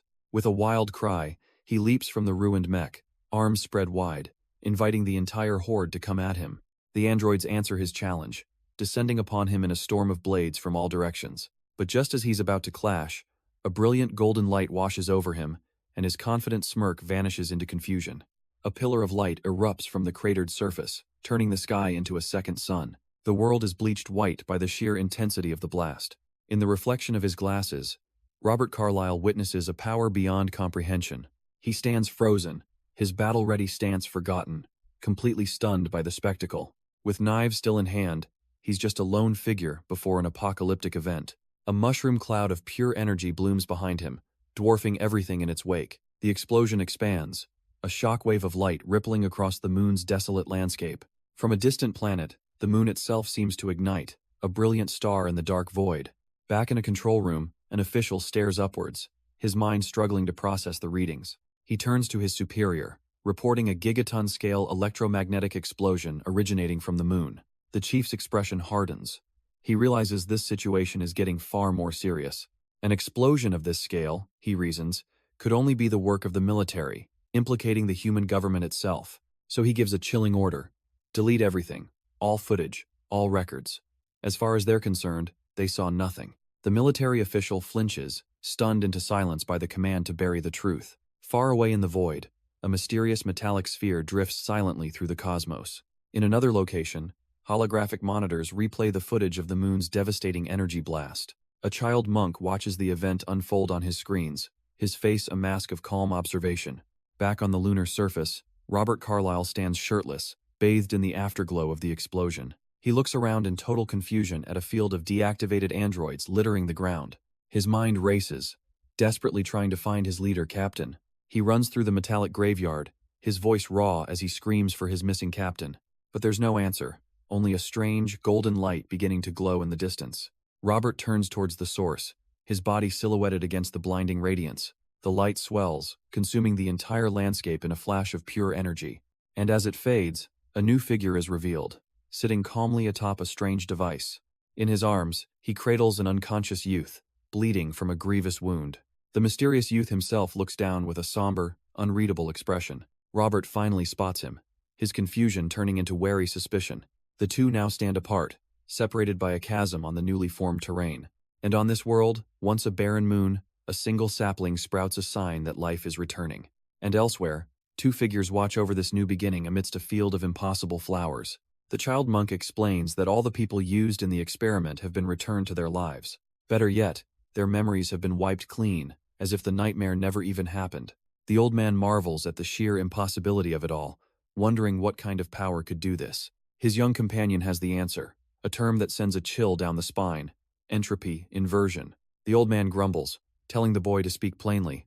Not everyone is a super genius. So the monk elaborates, it's a forbidden technology that resets time itself, banned for being too dangerous.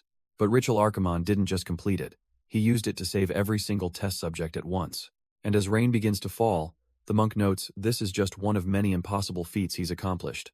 The old man waters the sapling, knowing that humanity's greedy factions will covet this power, never realizing they're playing with a fire that could burn the entire world.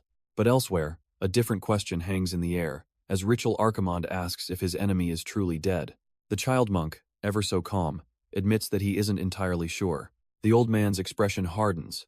To him, uncertainty means only one thing: he's still alive. With a simple yes, the monk confirms the grim reality of the situation. The order is given without hesitation. Make sure to get rid of him properly this time. And there's another target, the one who's been using their sect's forbidden martial arts. The old man's gaze is unwavering, his command understood without another word. The monk's face remains a mask of serene, almost unnerving, calm. Then the scene pulls back, revealing him meditating peacefully atop a colossal sphere. He's not on Earth at all, but floating in the vastness of space on a moon-sized satellite. Meanwhile, back on Earth, within the tranquil walls of the Mount Hua clan's domain, a formal meeting is underway, a pot of tea steaming between two figures. The clan leader begins, expressing his immense gratitude for saving his daughter and the so-called rebels. But our hero corrects him, those weren't rebels. They were nothing more than puppets. He explains that a strange little kid told him there were far more sinister forces at work here. The clan leader sips his tea, acknowledging the point. After all, he muses, who would dare to openly defy the most powerful faction on the planet? The youth's gaze cuts through the pleasantries, noting the leader's plan to just ignore the incident. The old man freezes, his cup trembling slightly. He's completely stunned. How could this boy see right through his intentions so easily? The clan leader's mind races, trying to understand how someone so young can be so utterly unshaken. He tries to justify his inaction, claiming his only duty is to his 10,000 clan members, even if it costs him his pride. Our hero, however, just calmly pours his tea, prompting the leader to note his complete lack of nervousness. The old man admits it's confusing. He's so used to being feared that this casual attitude feels strangely normal. But the youth simply explains that it's not disrespect, it's just his chosen way of life to look down upon the world. The words strike the clan leader with the force of a revelation. To look down on the world? He finally asks the question burning in his mind. Is he speaking to some kind of absolute supreme being? Instead of an answer, he gets a cold piece of advice. If you intend to live with your eyes closed, don't bother opening them. The clan leader is left utterly speechless, the youth's words echoing in the sudden silence. And with that, our hero turns and walks away, leaving the old man to grapple with the truth he'd tried so hard to ignore. But as he leaves, the youth stops, admitting his ignorance of this new era. He asks a very specific, almost desperate question. Can modern technology reattach severed limbs? He knows it sounds absurd, but after everything he's seen, anything feels possible. Meanwhile, far away, a lone ship travels through the silent void of space. Inside, Seryung floats peacefully within a golden regeneration chamber. The advanced medical pod is working tirelessly to restore what she lost in the battle. Nearby, Sunya watches over her, carefully checking the readouts on a datapad. The diagnostics show her body is slowly but surely being reconstructed. Satisfied for now, she turns and heads down the sterile corridor. She's immediately met by Robert Carlyle, asking for an update on their captain's condition. Sunja shakes her head, her expression grim. The news is not good.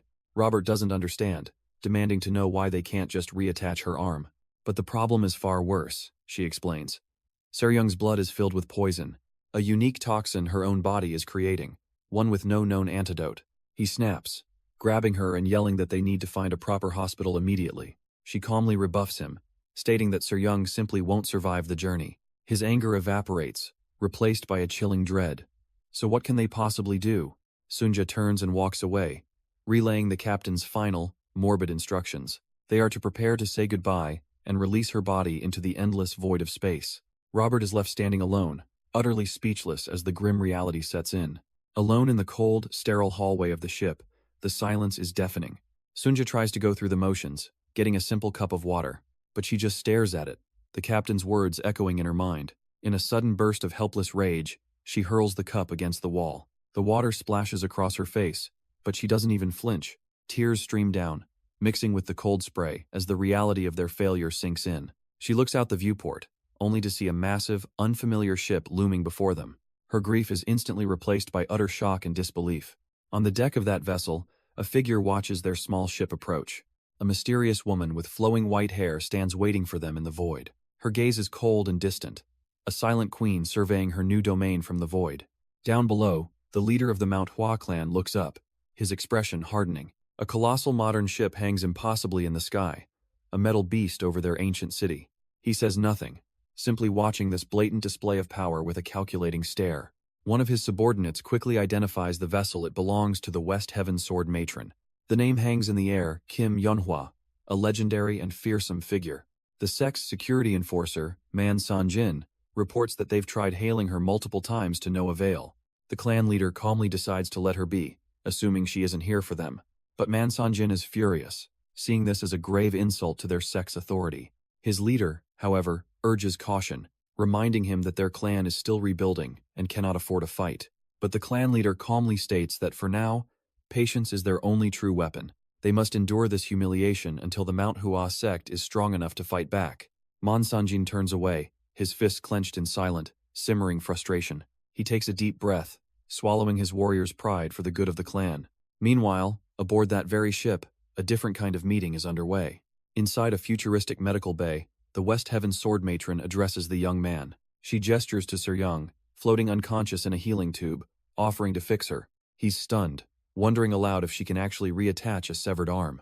But Kim Yonhua brushes it off, saying that's easy. The real problem is the blood poison in her heart. His eyes widen in realization. Blood poison. She must be from the Sichuan Tang clan. No wonder she's so reckless. The sword matron confirms his guess, adding that the poison is a secret art, only for the clan's nobles. He's taken aback. How could this woman possibly know such a well-guarded secret? But there's no time to question it. Looking at Seryung's broken form, he agrees to her terms. A flicker of satisfaction crosses Kim Yonhwa's face. The deal is struck. He knows this won't be free, so he cuts to the chase. What does she want in return? Her request is simple. There's someone she must meet, and he needs to open the path for her. He immediately senses the chilling, killing intent lacing her words. This isn't a friendly visit. A sudden memory flashes through his mind, a man he fought not long ago, someone he wanted to utterly destroy. He tells her that if she's looking for Ritual Archimond, she's too late. The man is already dead, but Kim Yonhwa's gaze is unwavering as she delivers a chilling correction. He's still alive. The problem, she explains, is that he's hidden himself in a much deeper place. A place as remote and shattered as a broken moon, far from anyone's reach. The scene cuts to that very location. A vast, desolate warehouse piled high with mountains of scrap. And there, a mysterious woman in black stands before a large, cylindrical chamber. She carries a small, shrouded figure, holding it with a strange, solemn purpose. Her face remains a mask of neutrality as she prepares to use the strange device. With a soft hum, the chamber whirs to life, a cool light emanating from within. The light intensifies, bathing the dark warehouse in an eerie turquoise glow. A strange, luminescent liquid begins to pour from the chamber's opening, flooding the floor. She steps into it, barefoot, the fluid swirling around her ankles for a ritual about to begin. The ritual reaches its climax, as the light from the chamber spills out onto the floor. From the blinding light, a figure emerges, hunched over in the glowing liquid. It's a man, gaunt and pale, with long white hair clinging to his skeletal frame. The woman drapes a cloak over him, congratulating the Count on his return to life. He slowly looks up, his eyes shadowed and filled with a deep, weary confusion. His voice is weak, barely a whisper, as he asks who she is. She introduces herself calmly. Rachel Archimond, a vessel created for the Count. Rachel reassures him, telling him to just wait a little longer for his memories to return. The resurrected Count falls silent, his mind a blank slate in this strange new world. Rachel watches him with an unreadable expression, her part in this rebirth now complete, and with a silent promise that he will love her again. The scene shifts. The West Heaven Sword Matron briefs the black-haired youth, revealing their target is hiding in a military droid disposal site. There's just one problem. The place is run by the human government and guarded by its planetary defense forces. The youth seems puzzled, asking if this human government is some kind of official organization. The term rings a bell. He remembers that strange little creature mentioning something similar. He then lets slip a shocking detail, musing that he hasn't heard the term official body in thousands of years. The sword matron confirms it, explaining they maintain a distant but neutral relationship with the martial arts world. He scoffs at the familiar political dance close enough to watch, far enough to deny. The powerful never change. She stares at him, a chill running down her spine. He speaks like a relic from a forgotten age. Just who is he? But he cuts the speculation short, turning to her, ready for business, and asks what she needs him to do. Her plan is simple. She needs him to divert the attention of the planetary defense forces, and at the heart of their operation, a man in uniform watches a fiery spectacle unfold. This is Planetary Defense Commander, Major Bernardo, and he's just received a very interesting report. He reports to a shadowy figure that they ran into a bit of an unexpected problem with the lab. The masked man, however, is unconcerned, stating he simply erased all evidence to maintain secrecy. A smirk plays on Bernardo's lips. He's surprised the man can speak so smoothly after his incident. He wonders aloud if that silver tongue will work on the project's investors when they hear he destroyed their lab. But the masked man dismisses the threat, explaining that the Steel City project was never the final goal. In fact, he declares the experiment a resounding success, having gathered all the data they needed. Now, with the preliminary phase over, they can finally proceed with the main event, the Iron Gangshi project. But Bernardo isn't quite finished. He has one more casual, yet audacious request. He gestures towards the silent attendant, asking the masked man if he could make one for him. The project lead's eye widens, a flash of pure contempt barely contained behind his mask. The commander just leans back, complaining that he's been stuck in the middle of nowhere for too long and is getting bored. He follows up with a smirk, suggesting that if making a new one is too much trouble, he could just lend him his for a few days. With a cold, clipped tone, the masked man says he'll consider it, turning to leave with his companion. As they walk away, his disgust boils over in his mind. What an absolute piece of trash. Bernardo merely scoffs, amused that the man is so protective over something that isn't even human. The scene shifts, the tension of the room dissolving into the sound of pouring rain, and on a dark, wet rooftop, a lone operative stands poised, her blade gleaming as she prepares to move. This is Seryung's mind, a world of endless rain where she stands guard before a massive gate. But a crack appears in the illusion as she wonders why these memories feel so bleak. Suddenly, she's not alone. A mysterious woman in a dark cloak appears at her side. The woman remarks that Seryung's usual carefree attitude was just a front, a mask she wore. Seryung offers no reply, her gaze dropping as the rain continues to fall. The white-haired woman reaches out, telling Seryung it's time to leave. She's come to take her back. But Seryung's eyes blaze with defiance. She refuses. Her duty is to protect this gate. The woman calmly explains that this isn't reality, but a delusion she's trapped herself in. She tells Seryung that she has nothing left to protect, that this prison is built from her own loss. Seryung screams back, her mind rejecting the truth, vowing to defend the gate with her life. But Seryung's resolve doesn't waver for an instant. The woman's patience finally runs out, and she strikes with lethal speed. A blade of pure energy pierces Seryung's chest, throwing her back.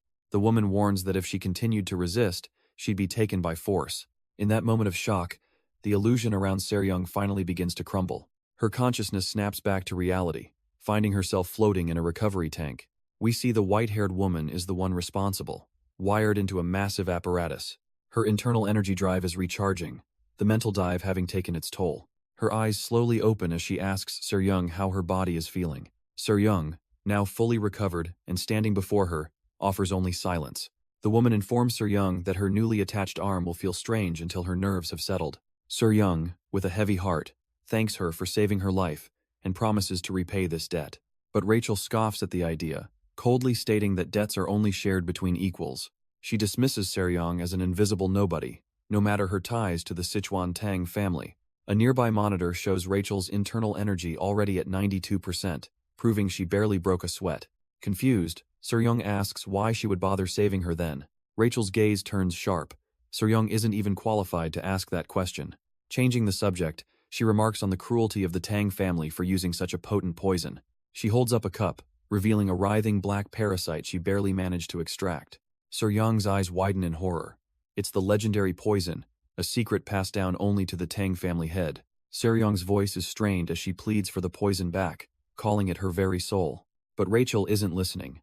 A system alert confirms her internal energy drive is now fully recharged. She points out that Seryung already activated the half-blood poison, a choice that means she's already abandoned it for death. The spiny parasite squirms in her palm as she coldly states it's no longer Seryung's to command. Seryung falls silent, the weight of her impossible situation crashing down on her. Then, with a grand gesture, Rachel offers a sliver of hope, saying she will give it back. But of course, there's a price. She wants every single detail Seryung knows about that man. The question hangs in the air, leaving Seryung utterly confused. And then, it clicks, her eyes widening in sudden, dawning horror. She's talking about him, the boy who saved her life back in the dungeon. The scene cuts to a memory, where the Mount Hua clan leader insists on repaying a kindness he received. But the boy he owes is dismissive, saying a simple cup of tea was payment enough. The clan leader presses on, explaining that the Mount Hua sect is not one to owe debts.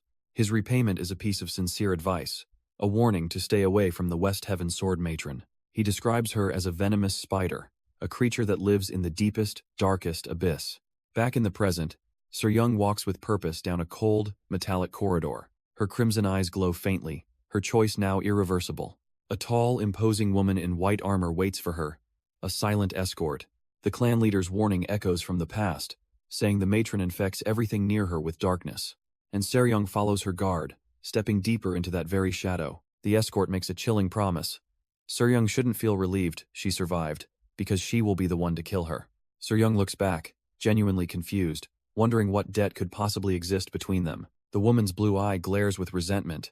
It's because her own mother was the one who saved Seryung. An intense silence fills the industrial corridor as the two women stand their ground. But Seryung just scoffs at the drama, remarking how the daughter is just like the mother before turning away.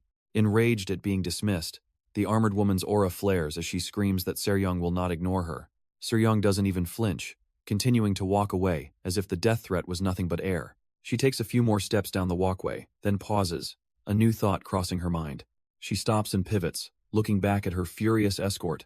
Then, with a deadpan look, she asks a completely different question. Just how old is this girl to be speaking to her so informally? Elsewhere, the black-haired youth calmly pours tea, acknowledging the advice but stating he'll do things his way. He sits with the Mount Hua clan leader, who suspects the woman they're discussing has a hidden agenda. The clan leader believes she's not after what she claims, but is targeting someone significant to her. To explain, he brings up a legend from Jianghu about the West Heaven sword matron, a woman no man could escape. The story begins, showing a glimpse of this enigmatic woman from behind, her long hair flowing. The clan leader reveals he met her in his youth, the memory taking them to a windswept hill. She had made a shocking proposition, that they bear a child together to create the world's most perfect being. He recalls being stunned by her radiant beauty, admitting it was hard to refuse her, even as an engaged man. Back in the present, he takes a sip of tea, confessing that even now, he sometimes regrets his rejection. He warns that over 100 men have succumbed to her, as the grim, masked face of Richel Archimond flashes into view. Men like Richel Archimond were just pawns in her grand, twisted project. They all willingly offered their genes, believing they were contributing to perfection. But once she had what she needed from them, they were callously abandoned. This ruthless cycle earned her a more fitting nickname, the Black Widow. The youth listens, the dark implications of the name finally clicking into place. He asks the obvious question. If she took from so many, does she have countless children? The clan leader confirms the number is over 100, as many as the seeds she collected. The youth is floored by the idea, wondering how that's even possible. How old could she be? But the clan leader calmly dismisses that line of thought. She didn't bear them naturally. She used gene cultivation, mass-producing them in a lab. Man Sanjin leans back, musing on how twisted the world has truly become. But he's still stuck on one thing. Why would she even want so many children? The clan leader reveals her ultimate ambition. She's chasing an absolute, perfect being. A being that could achieve the dream she never could, though no copy has ever satisfied her. And that, he explains, is precisely when a man like Sanjin caught her attention. He gives a grave warning. Getting close to the matron is a death sentence. But Sanjin just stands up, a smirk on his face, as he calls the whole situation a shame. The clan leader is taken aback, confused by his casual reaction. Sanjin just shrugs, saying it's too bad she wasn't his type, and walks off. The clan leader is left in stunned silence, completely baffled by the youth's audacity. Back on the ship, Seryung seems to be processing everything that just happened, but her moment of peace is shattered by Robert Carlyle, who tackles her in a hug. Hess screaming about how he knew she'd survive, but she looks less than thrilled. He ignores her discomfort, insisting they're comrades as Sunja joins the chaotic embrace. Their shouts of "Captain" are directed at the man sitting calmly at the table, Sanjin. He casually takes a sip from his cup, acknowledging that he heard she saved him. Seryung finally breaks free, slamming her hands on his table with one burning question. Leaning in close, she asks him point-blank if he's older than her. Sanjin just stares back in silence, which she seems to take as a confirmation. Her mind races. His lack of denial means he must be an old man, maybe even a grandpa. Suddenly, she lunges forward, snatching the plate of instant food right out of his hands. She yells at Sunja to bring him something healthy, something organic for the poor old man. With a stern finger pointed, she orders him to put down his fork. But Sanjin's patience has finally snapped, and a menacing purple aura erupts around him. The entire room freezes as the playful mood instantly vanishes, replaced by pure killing intent. Meanwhile, a high-ranking commander of the Heavenly Demon Sect, Jong Ritok, receives a report. He listens with a cold expression, demanding to know what his subordinate just said. The attendant explains that 2,000 years ago, a man voluntarily sealed himself on Earth. This man, Li Mokshin, is confirmed to have a connection to their Heavenly Demon Sect. But the commander isn't interested in that part. He urgently asks what she said after that. She finishes her report with the most shocking detail. The man called himself the Heavenly Demon Supreme. The commander's eye widens in utter disbelief. That legendary name, it couldn't possibly be real. His mind flashes back to a memory, deep within a colossal high-tech facility. A lone figure stood before a massive machine as it hummed with immense power. It was Rachel Archimond, his expression cold and unreadable behind his mask. He watched intently as the data transfer neared its final moments, hitting 99%. The process reached its peak, and a calm voice announced the data input was complete. Within the machine's core, a single, glowing memory chip materialized from pure energy. Nearby, Kim Yunhua checked her console, confirming that the input and output were both stable.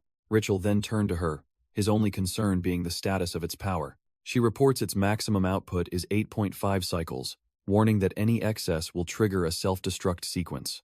A faint smirk plays on Richel's lips. To him, that wasn't a flaw, it was perfect. With an outstretched hand, he beckons the creation forward, calling it to its master. The memory chip hums inside its containment field, a nexus of pure, volatile data. It obeys his command, zipping out of the machine and arcing directly toward him. He watches its approach with an unnerving calm, his plan unfolding exactly as designed. The device lands softly in his palm, its form shifting as it sprouts metallic legs, becoming a mechanical spider. The memory dissolves, and in the present day, Jong Ritok pours a drink for his commander. But Major Bernardo's attention is captured by something else, as he quietly asks what that is. Resting in the palm of his hand is the very same spider-like device from all those years ago. Jong Ritok explains that this is the product of the requested Iron Gangshi project. Major Bernardo scoffs, sipping his tea, wondering if this is some kind of joke. The project was meant to create combat droids that look human and wield immense power. He glances down at the spider-like device, sarcastically noting it doesn't look very human. But the masked man, Richel Archimond, calmly assures him that it will soon enough. With a flick of his wrist, he sends a second device flying from his own palm. Before Jong Ritok can even react, the mechanical spider latches right onto his face. Its metallic legs dig deep into his skin, burrowing into his flesh. He stumbles back, clutching his face in agony as the demonstration begins on him. A guttural scream tears from his throat as his body begins to violently transform. Major Bernardo can only stare in wide-eyed horror at the scene unfolding before him. Zhang Ritok's face contorts, veins bulging as his body is forcibly rewritten from the inside out. As the man screams, Ritual Archimond calmly explains his creation, a parasitic android. It's designed to hijack the host's nervous system, turning them into a living android. The Major listens, stunned, as Ritual details how it can grant the host the power of a martial arts master. Meanwhile, Zhang Ritok's muscles swell and tear through the fabric of his uniform. The transformation completes, leaving a monstrous, hulking brute standing where the commander once was. But Bernardo is confused this wasn't what was promised. He asks why the result is so grotesque. Zhang Ritok's face is now a swollen, barely human mask of agony and mutation. Ritual simply sips his tea, casually explaining it's because this subject's genes were different. It seems Zhang Ritok's immune system simply fought back, resulting in this hideous deformation. The source of the transformation, a small spider-like android, sits silently on the desk. With a heavy thud, the monstrous commander collapses, his body deactivated on command. Major Bernardo can only stare in stunned silence, his hopes turning to ash. Ritual, however, casually picks up the device, telling his team to prepare for tomorrow's showcase. He's confident this prototype is exactly what they need to finally appease the investors. But Bernardo erupts, screaming that after 10 years and 500 million, this monster is an unacceptable failure. Ritual simply explains that the device hasn't found its true owner yet. That's why it malfunctioned. With a cold, knowing gaze, he whispers for the parasite to go find its master. Then he lets it drop, a glowing blue harbinger falling directly towards the terrified Major. The device's blue light reflects in Major Bernardo's eyes as it screams towards him. It smashes through his desk with explosive force, shattering everything in its path, but stops dead just inches from his face, leaving him utterly speechless. Ritual simply turns his back, ordering his team to tell the investors the launch is tomorrow. The parasite, having judged the Major unworthy, rockets off into the void. This is the true beginning of the perfect Iron Gangshi project, and it's seeking its master. The blue streak of light crosses the planet, homing in on a specific location. A young man with dark hair and piercings looks up, sensing the immense power approaching him. It closes the distance, flying through a field of shattered rock in deep space. And elsewhere, Suryong's team can only watch their monitors in alarm as the anomaly appears. Sunja reports that they've reached the absolute limit. Any closer and they'll be trespassing on government property. Suryong stands in tense silence, the weight of her next command hanging in the air. Robert Carlyle panics, reminding her this is a military droid disposal site, one wrong move, and they're all fugitives. But Suryong's focus is elsewhere, asking for the location of the West Heaven Sword Matron. Sunja confirms their ally is on the far side of the moon, nearly 5,000 kilometers away. She's completely safe and utterly useless to them right now. Suryong can only curse the situation. Her mind made up, she orders a landing pod, telling her crew to stay behind and disavow her if she fails. Robert calls out to his captain, but she's already walking away, her decision absolute. At the same time, Man Sanjin arrives at the destination, looking up into the light as if he's been waiting. Suryong appears before him, confirming his thoughts.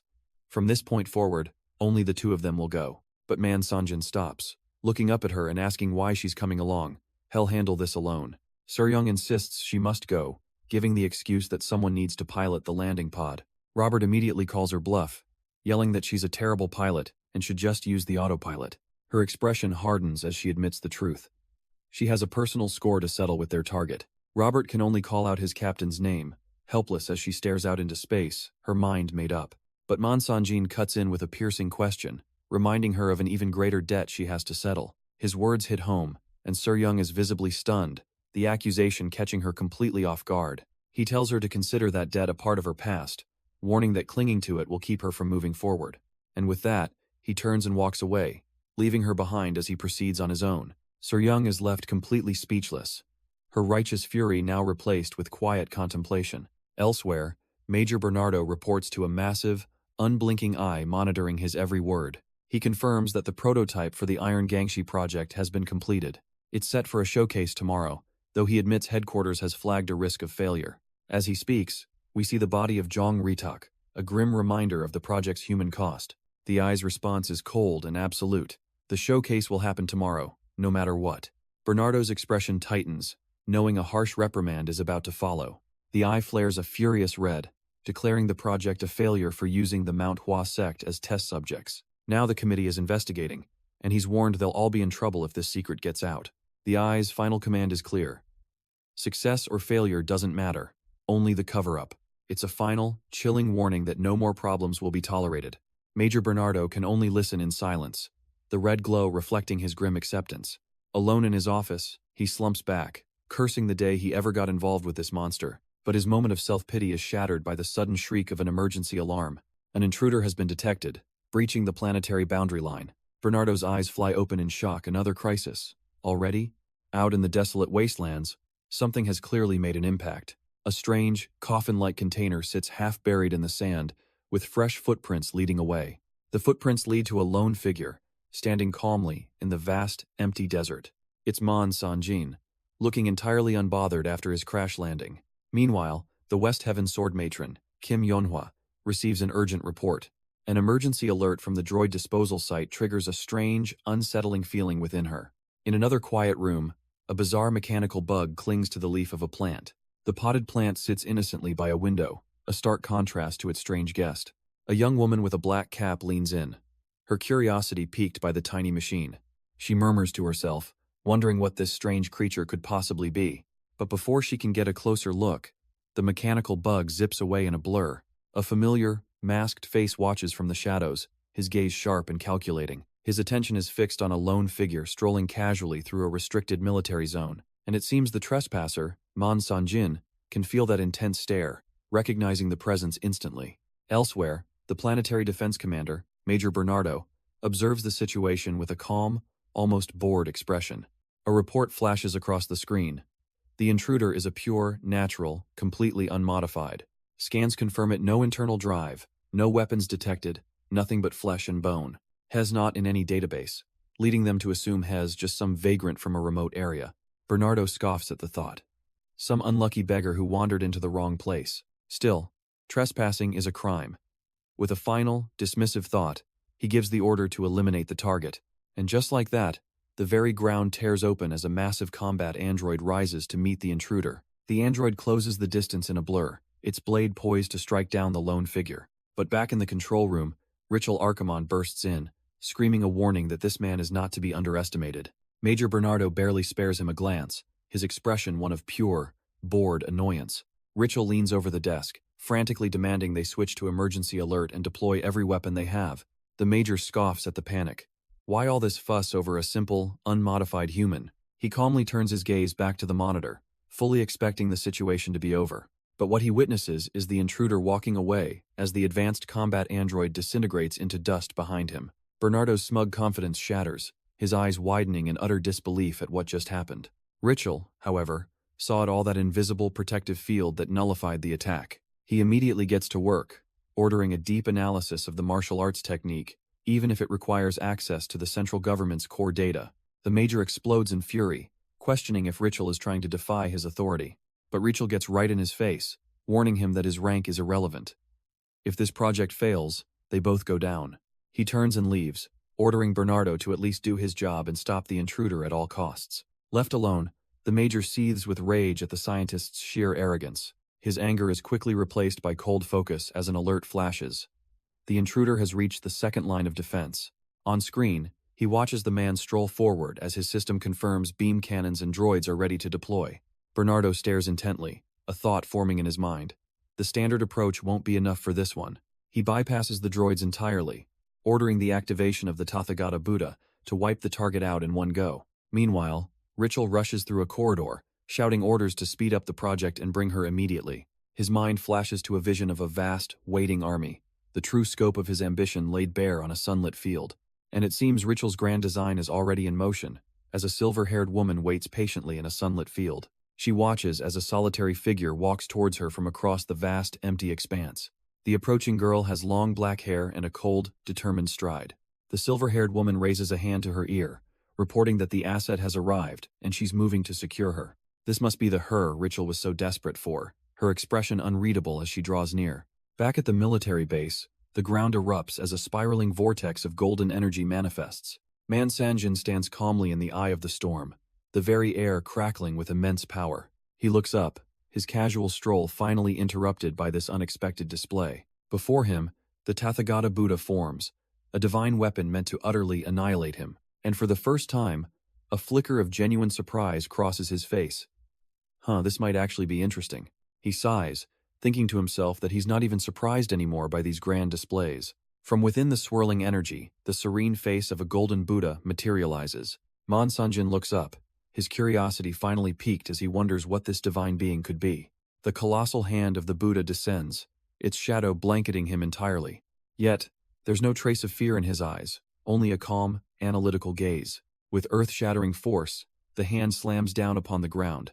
The impact kicks up a whirlwind of dust and raw power, a maelstrom of divine judgment. From space, the attack registers as a massive, swirling storm on the planet's surface. Major Bernardo watches the live feed, his eyes glued to the image of the golden deity. His face drains of color, utterly baffled by the nature of the weapon he just deployed. Elsewhere, a mysterious observer scoffs, thinking this is all a fuss over something so trivial. In a high-tech command center, a silver-haired woman gives the order to recover the body for identification. But Major Bernardo receives an impossible update. A biometric signal has been detected, and it's completely normal. He can't believe it. How can someone crushed by the divine palm be alive, let alone unharmed? Back at the impact zone, the colossal golden hand sits motionless, a monument to overwhelming power. Suddenly, a crack of brilliant light appears on the back of the hand. It erupts into a piercing beam that shoots straight through the divine construct, shattering it from within. Bernardo's face is a mask of pure, unadulterated shock. And there, floating effortlessly against the night sky, is Sanjin. He stands calmly in the eye of the storm, not a single scratch on him.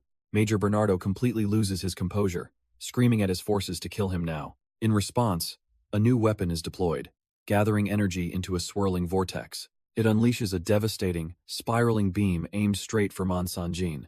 But Sanjin simply watches it approach, wondering how Buddha's energy could be so full of impure violence. He reaches out a hand, gathering his own golden light to meet the attack. With glowing eyes, he scoffs, calling it nothing more than a fake using Buddha's image. A massive golden hand materializes from nowhere, effortlessly catching the entire beam in its palm. The attack is crushed, revealing the hollow Buddha statue that formed its core.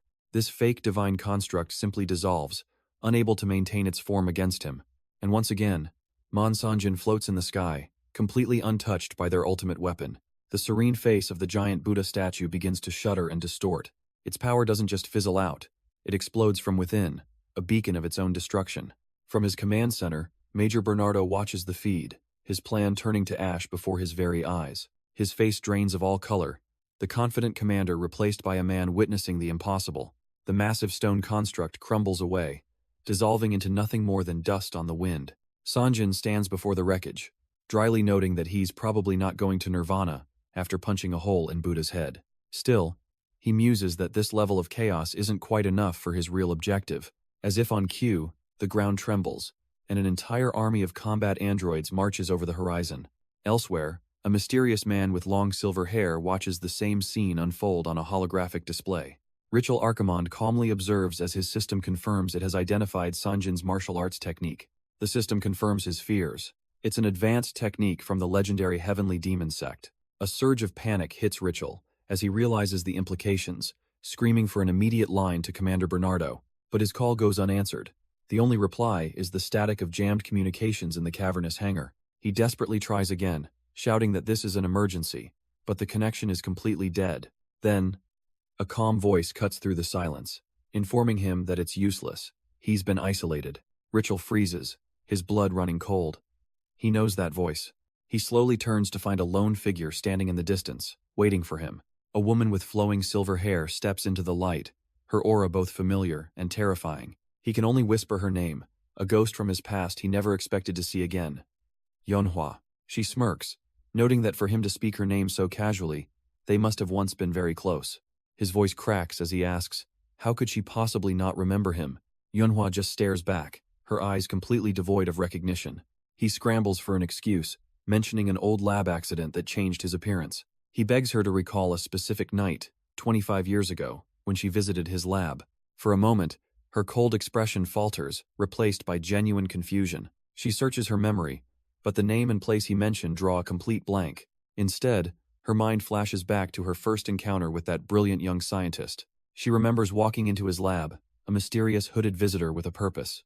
He was just a target then, a handsome genius she considered herself lucky to find, and she realizes with a jolt she never even bothered to learn his name. She remembers her proposal, a cold and calculated request to bear his child. A child born of their genes, she believed, would be the most perfect being in the world. The memory snaps back into focus, and the masked man's eye widens in the present. He stands before her now, a ghost from a past she's completely discarded. Her expression remains utterly unmoved, a mask of pure indifference. His desperation finally boils over, demanding to know how she could possibly not remember him. But her answer is as sharp as the weapon materializing in her hand. She doesn't keep memories of failures. That one word, failures, echoes in his mind, a devastating blow to his entire identity. She admits he's made things uncomfortable by forcing this forgotten memory to resurface. And with that, she turns her back, leaving the man she once sought out standing alone in the vast hangar. Meanwhile, at a remote military outpost, the situation is dire. Major Bernardo can only stare in horror as the reports flood in. Over 70% of his perimeter forces have been completely wiped out. He can't even process what's happening before the chaos reaches his doorstep. The command center is torn apart by a blinding flash of light. Debris rains down as the major is thrown back, his world crumbling around him. And through the dust and smoke, a figure calmly walks in. The major, trembling, demands to know who the hell this intruder is. The young man simply tells him to check his own report for the name Lee Mokjin. He's here for that file, and he has one more thing to add. He asks a simple question. Where is that half-formed monster? The scene shifts to a memory, where Richel Archimond is told he's a failure not even worth remembering. He furiously denies it, screaming that he didn't fail, he finally created his masterpiece. Yeonhwa knew all about his twisted obsession to forge a perfect, absolute being. Richel turns it back on her, claiming she was the real failure for ever leaving him. He poured his entire life, his heart and soul, into the project hidden in this lab. And after all that sacrifice, she doesn't even remember him? The betrayal twists his face into a mask of rage. But her patience has run out as a crimson blade of pure energy forms in her hand. Before he can even process it, she drives the sword straight through his chest. And with cold finality, she looks down at him and says she remembers him now. She admits the memories are unpleasant. He always did talk far too much. Just then, the heavy sound of a vault door sliding open echoes through the lab. And standing there in the blinding light is Man Sanjin, finally having arrived. He steps inside, his eyes adjusting to the grim scene before him. His gaze immediately locks onto Richel, slumped and defeated on the cold floor. The man is bleeding out from a fatal wound straight through his torso. Man Sanjin can't help but notice how clean the strike was. A perfect puncture. She must have cut through his heart without a single shred of hesitation. No matter what their past connection was, Yeonhwa showed absolutely no mercy. But with his last breath, Richel weakly warns them not to speak so recklessly. He mutters that she just doesn't understand his true value. But soon, he insists, she'll see and remember him as someone truly important. Man Sanjin simply tells him to let it all go. Oblivion is a gift he should accept. But a defiant glint returns to Richel's eyes. He's wrong, Richel declares, because his life's creation will live on to prove his worth forever. Suddenly, Man Sanjin's attention is drawn past the dying man. Two figures now stand silhouetted in the massive doorway. It's Yeonhwa, and standing just behind her is a young girl. She's dressed in black, a cap pulled low over her familiar face. Man Sanjin's eyes widen in shock. He recognizes that child. Her eyes are cold, devoid of any childish innocence he remembered. Man Sanjin scrambles forward, his voice cracking as he demands to know why she is here. But before he can even touch her, his senses scream a warning. A blinding wave of golden energy erupts from behind the girl. It's Yeonhwa, calmly unleashing a power surge that shakes the very foundations of the facility. In the command center, Major Bernardo watches in horror as every system fails at once. He can't process it. The bases, defenses, and power core are gone in a single instant. When told the escape ship is ready, he erupts in rage, refusing to flee his post.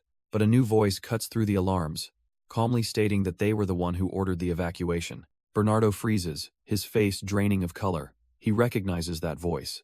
A woman with cold, knowing eyes appears on his monitor, offering a token for old time's sake. The image of his entire moonbase cracking apart is her gift to him. If he wishes for a glorious end befitting a soldier, she calmly suggests he can just stay. Outside, the lunar facility is already breaking apart, chunks of it drifting into the void. And then, a colossal, impossibly huge ship hangs in the blackness of space. A much smaller red vessel makes its final approach, preparing to dock with the behemoth. Aboard that ship, Robert Carlyle, Se-ryung, and Sanjin look down, waiting. But Se-ryung suddenly looks up in utter shock, unable to process what she's seeing. Sunja, ever the observer, calmly states that the massive ship just warped in a second ago. Warped? A vessel of that size, appearing from nothing? The scale of their new allies is terrifying, but Seryung cuts him off, telling him the ship's size isn't the problem, it's the insignia.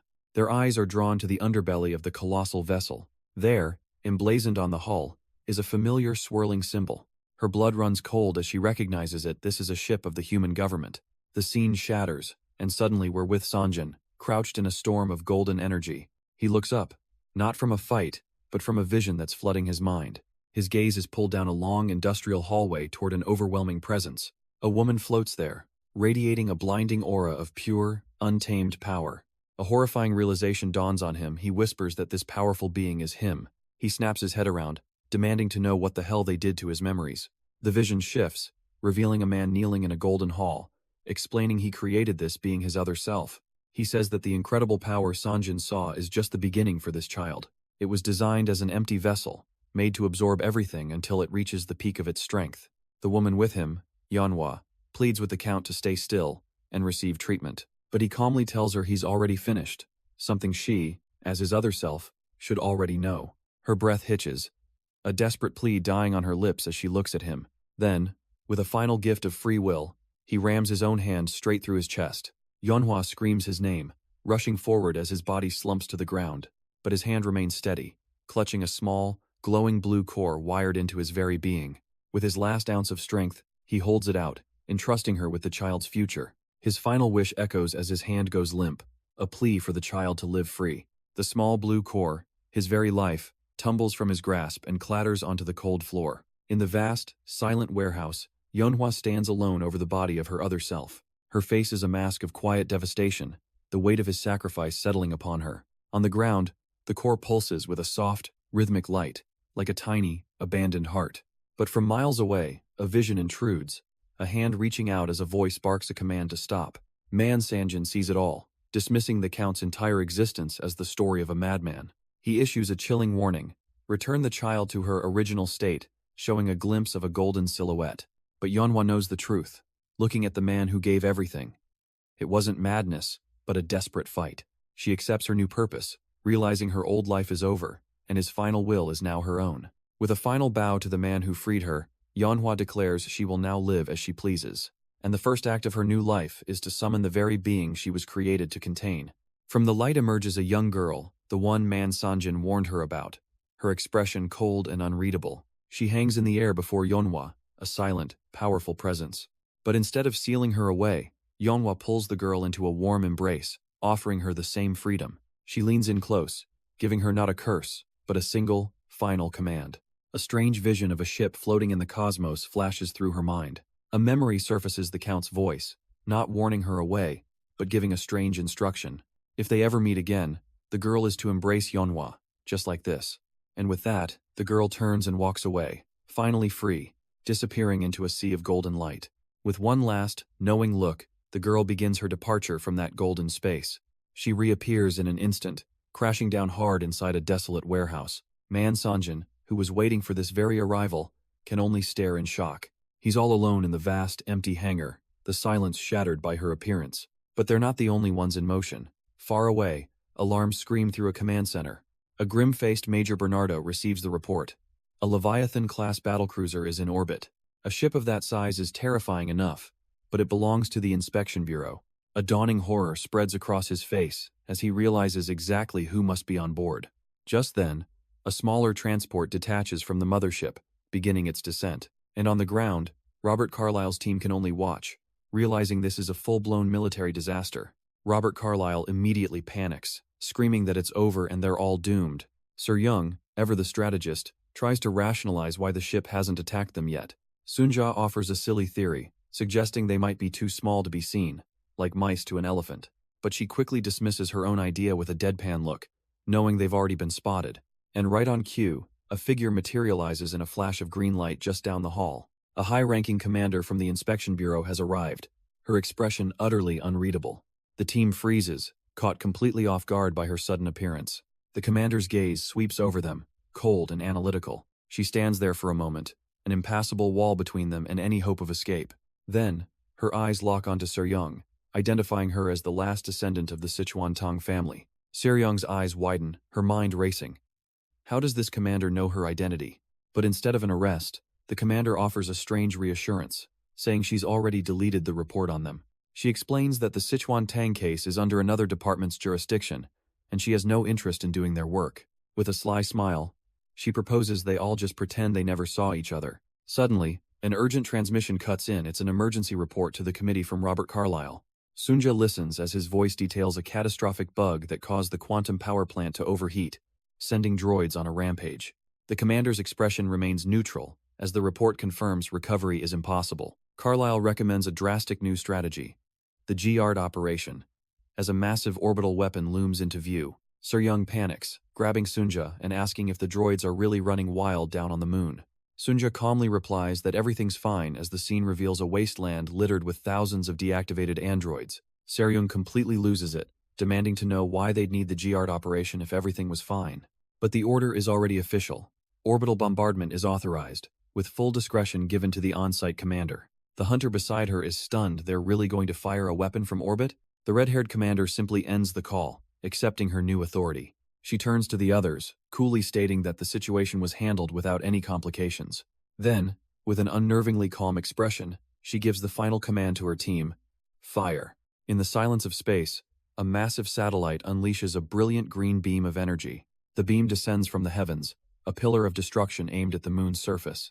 It strikes the desolate ground, shattering rock and kicking up a cloud of debris. And in an instant, the entire field of deactivated androids is engulfed in searing light. But the bombardment wasn't the end. Amidst the scorched metal, a strange new device drills into the lunar surface. It whirs to life, spinning rapidly as it bores its way down. The mysterious object disappears into the ground, leaving only a hole and scattered android parts behind. Back on her ship, the red-haired commander smirks, musing that the report will be nice and short. She then gives Sir Young a chilling piece of advice: take her tiny ship and get half a light year away in 5 minutes. With a final, cold remark that she hates bothersome things, the commander and her crew simply teleport away. Sir Young and the hunter are left standing alone in the now empty corridor, the silence deafening. She can't process it. What on earth was that woman talking about? But her companion understands perfectly, screaming in terror that she's going to initiate an orbital bombardment. The words hang in the air, but Sir Young can only stare back, the horrifying meaning not yet sinking in. He screams that it's a planet killer, a legendary weapon he never believed was real. Sir Young is in shock, unable to process the idea of destroying an entire world. But from her own ship, Sunja calmly confirms it's possible, her screen showing the weapon piercing the moon's core. She explains that once it detonates, the entire moon will be annihilated. Her eyes widen with urgency. They have only 3 minutes to escape. Back on the abandoned ship, Sir Young and the hunter stare out the window, paralyzed. He desperately calls out for his captain, the betrayal finally sinking in. Sir Young can't even form a word, her mind reeling from the scale of the destruction. From her bridge, the red-haired commander watches the moon begin to fracture, announcing the weapon's activation. A cold, satisfied smirk plays on her lips as she oversees the cataclysm. With a single command, the countdown to 0 ends, and the moon is sentenced to die. The ground, littered with the metallic corpses of a forgotten war, begins to tremble. A deep, violent rumble shakes the very core of the celestial body. The surface cracks and heaves, throwing continent-sized chunks of rock into the void. Every last remnant of civilization is torn asunder by the planet-shattering force. From a safe distance, her ship's console confirms it. Full explosion in just over 2 minutes. An officer calls to raise shields to maximum, a sensible precaution against the coming shockwave. But the commander, with a wicked little smile, orders them to dial it back. She wants to feel the thrill. Meanwhile, a tiny, lone vessel rockets away from the expanding cataclysm.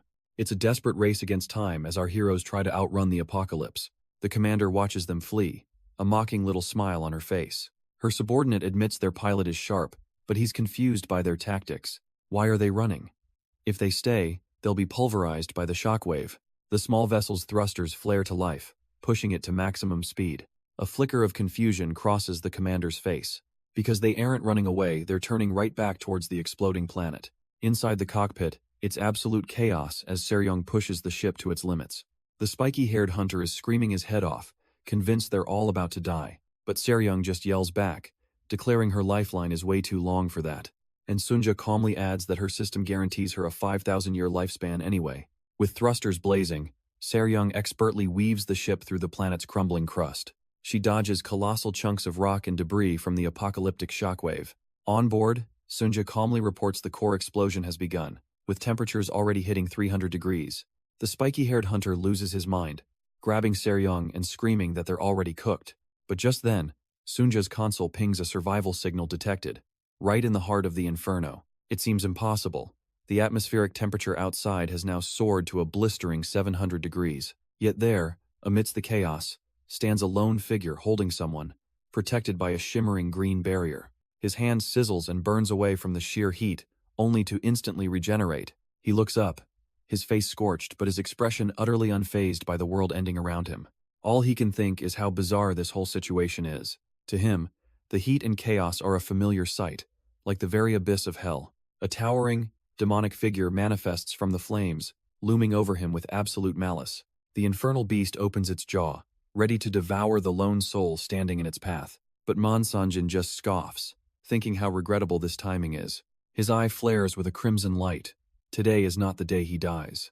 He glances down at the unconscious girl, remembering his promise to keep her safe. He tells the demon to back off, vowing to hunt it down once his duty is done. From the escaping transport, desperate voices scream for him to get on board now. But as the ship rockets away, he remains behind, a single point of light against the coming doom. Meanwhile, a commander calmly reports the temperature has hit 1,500 degrees, yet a faint survival signal is still active. The commander states coldly that it's pointless. The core detonation will push temperatures over 6,000 degrees. From her ship, she watches the planet crack, thinking at least she won't have to file a report. Far below, the small transport frantically weaves through a storm of superheated debris. They're trying to outrun the inevitable, the shockwave hot on their tail. Inside, Seryong slams her hands against the airlock, screaming for them to open the pressurized door, because just on the other side, engulfed in flames, Sanjin is still waiting. But Sunja is panicking, yelling that the shields are almost gone, and the 2,000-degree heat would incinerate them all. A timer on the wall ticks down to its final, horrifying second. The commander watches the light grow, her expression unreadable. And then, the world shatters in a blinding flash of annihilation. The commander's eyes widen, reflecting the sheer, cataclysmic power of the blast. On another ship's bridge, a hunter can only stare, stunned by the scale of the destruction. But far from the chaos, in the silence of a sterile room, a hooded man cradles an unconscious girl. Suddenly, he looks up, sensing a new presence standing before him. His gaze is heavy, a silent challenge mixed with a weary resignation. It's a monk in flowing robes, his posture serene, radiating an aura of ancient power. The monk breaks the silence, remarking that he didn't expect to see him again. He speaks of destiny, a fated reunion 2,000 years in the making. The two figures face each other, a modern enigma confronted by an ancient truth. And just like that, the scene shifts, pulling us into a dark, forgotten swamp from a time long past. We're pulled back 2 millennia, to a desolate cave shrouded in the mists of a forgotten swamp. By the flickering light of a single candle, the monk invites his visitor to ask the question weighing on his soul. The hooded man sits opposite him, a figure of shadow and doubt. He scoffs, wondering how the monk could be so certain he even has a question to begin with. But the monk's logic is simple. A man of his stature wouldn't have sought him out. Not here, at the very edge of the living world, without a desperate purpose. The darkness of the cave seems to press in around them, a tomb of silence. The hooded man says nothing, his sword resting beside him, the unspoken burden clear on his shoulders. The monk can see it all, a profound weariness etched into his visitor's very being. He speaks of the chill that must be creeping into his bones, a cold born from treading upon countless corpses. The hooded man finally breaks his silence, demanding to know if this monk somehow knows him. With unnerving calm, the monk simply replies that he does not. He explains, however, that one does not need to know a name to see a person's truth. And as his eyes focus, he gazes directly into the man's soul, seeing a vision of him as a helpless infant, crawling on the floor, a child faced with an impossible choice. An apple, representing life, and a knife, representing death. Before he could even walk, he was already surrounded by towering, shadowy figures. His small hand reached out, choosing not the blade, but the simple hope of the fruit. But that hope was instantly and violently shattered into pieces. A heavy boot stomps down, crushing the apple, and any chance of a normal life with it. Instead, the shadow of the heavenly demon sect loomed over his cradle. With the path to a normal life destroyed, only one choice remained. He was forced down the path of the blade. The monk sees the truth. He was deprived of the right to choose life. And so, his small hand took hold of death. He walked a lonely road, branded by the very sect that had broken him, a path that led him to stand atop a mountain of corpses under a cold moon. He carved his way through a world of slaughter, leaving only ruin behind. Every swing, every desperate battle, was a cry for the life he'd lost. And in his eyes, the monk saw not a demon, but a child still weeping. The face of a man who had conquered everything, only to find himself completely empty. His entire life was a blade that scarred the very heavens. And the monk saw this truth, this blood-soaked moon, reflected in his own eye. He tells the warrior that he has lost his reason for being, but the swordsman can only cling to what he knows, defiantly stating that he is powerful. The monk calmly agrees, admitting that in terms of raw strength, there is no one higher. The warrior continues, boasting that he could still slay hundreds of thousands if he wished. But the monk sees through it, explaining that killing will never satisfy his hunger. The swordsman falls silent, the simple truth striking him harder than any blade. With the warrior's defenses finally down, the monk prepares to offer him the answer he seeks. The monk explains the warrior's curse. No one in this era can grant him the end he desires. That final peace can only be brought about by his own choice. But the swordsman rejects this, insisting that his life is not his own to give away. He questions how he could possibly own his death if he doesn't even own his life. The monk simply listens, letting the weight of that tragic paradox fill the air. Defeated, the warrior hangs his head, believing there is no answer to his suffering. But then the monk speaks, a sudden resolution in his voice, offering to put him to rest. Since the warrior can choose neither life nor death, he will be sent to a place between them. It may be a sleep from which he never wakes, or a chance to find a new choice in a new life. And with that promise, a brilliant, golden light begins to envelop the lost swordsman. The golden flames surround the swordsman, but he isn't burning alone. He's shielding the unconscious girl with his own body. The monk observes from afar, noting how different the warrior looks from the man he knew 2 millennia ago. He sees that the gloomy darkness has faded, replaced by a flicker of life, and asks if he's found a new choice. But the swordsman rejects this, explaining that his purpose vanished when the heavenly demon sect found their place in the sun. With nothing left to fight for, his life has lost all meaning, and his form begins to dissipate in the light. The monk's gaze narrows, cutting through the man's despair with a single, sharp question.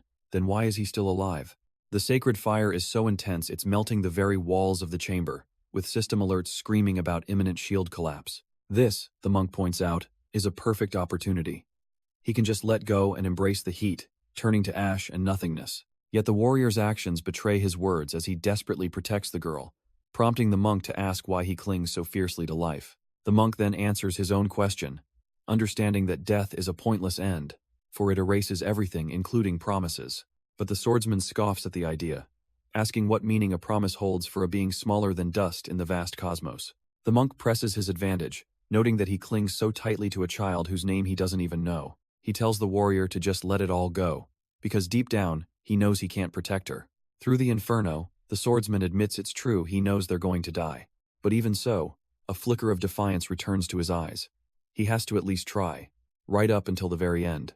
Even if he has to burn away completely, leaving not even a speck behind, isn't it worth the attempt? In that moment, he realizes that life and death are irrelevant.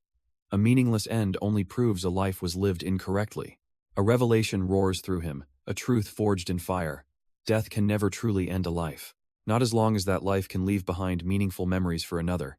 Even if it was more insignificant than a single mote of dust in the endless dark. The monk's eyes go wide in utter disbelief. Has done it. Life transcends death. He realizes the swordsman has broken the boundary, attaining the fabled realm of eternity. A blinding, world-shattering light erupts from the warrior's newfound enlightenment. Far away, a lone red vessel is tossed about in the turbulent shockwave of this event. The ship is just a tiny speck against the sheer scale of the energy release. From orbit, the event registers as a colossal flare, a cross of light burning across the void. An entire fleet, previously cloaked in darkness, hangs in space, witnessing the impossible. On the bridge of the flagship, the commander can only stare, her eyes wide with shock. A storm of pure, unbridled power rips through the very heavens, a beacon of enlightenment so immense it shakes the stars themselves. The golden light isn't just a signal. It's a focused beam of raw, destructive power.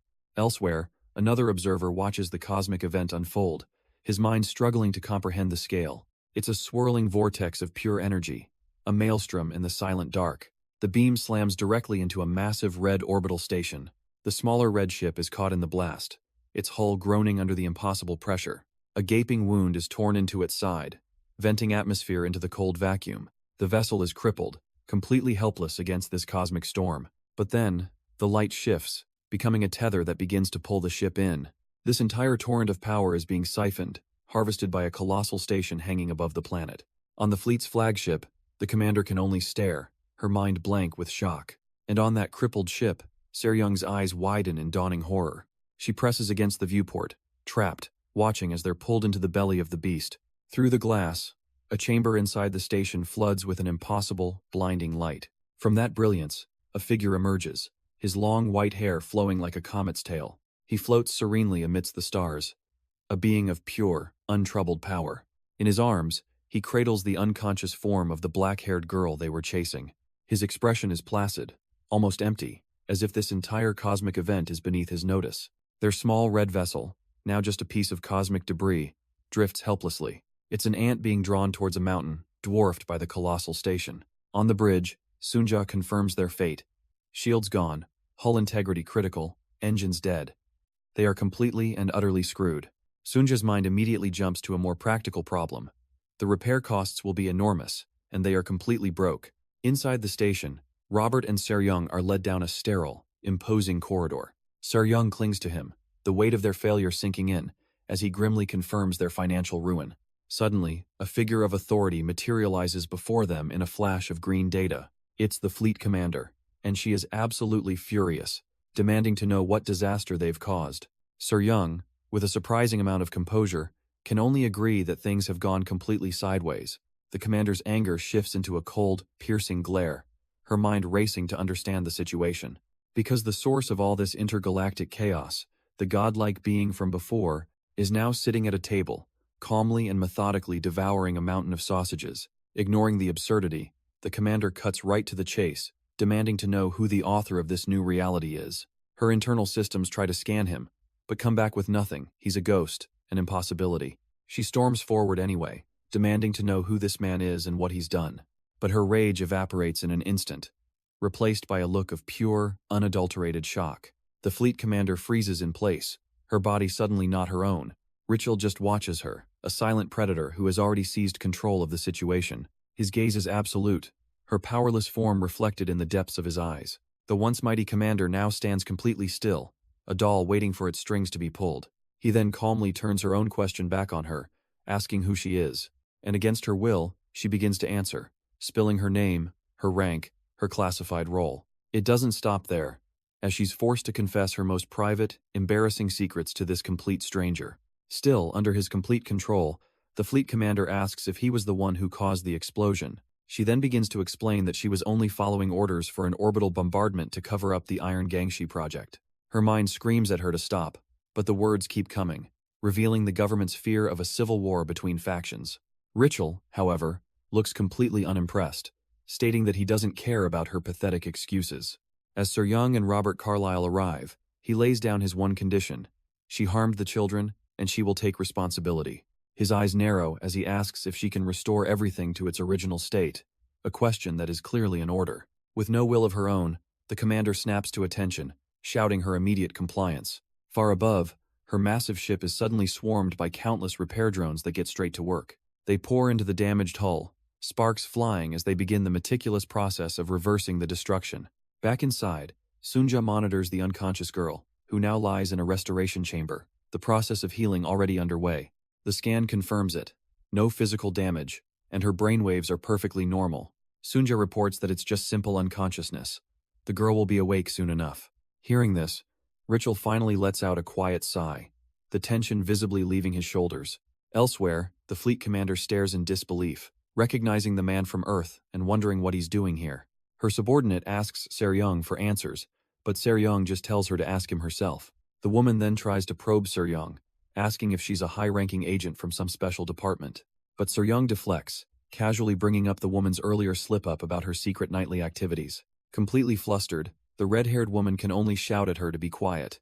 She tries to regain her composure with a threat, warning Seryung not to leak a single word of what she said. Seryung just glances back, utterly unfazed, and challenges her with a simple, "Then what?" The red-haired woman sputters, trying to finish her threat about what she'll absolutely do if her secret gets out. But her words are cut short as elsewhere. The fleet commander's eyes widen in sheer disbelief.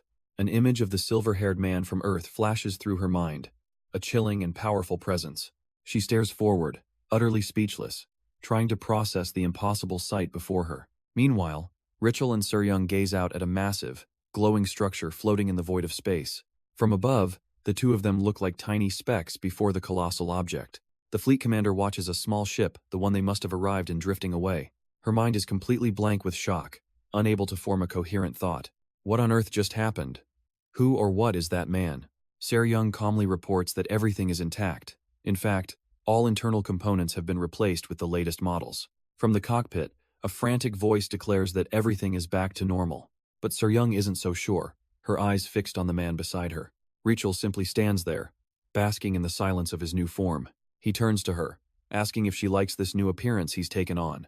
He seems genuinely curious, wanting to know what she thinks of him now. Suryung doesn't hold back, saying he looks like a wannabe thug trying too hard to be cool. To her surprise, Richel looks down and admits he doesn't like it either. In an instant, his long silver hair begins to retract and change.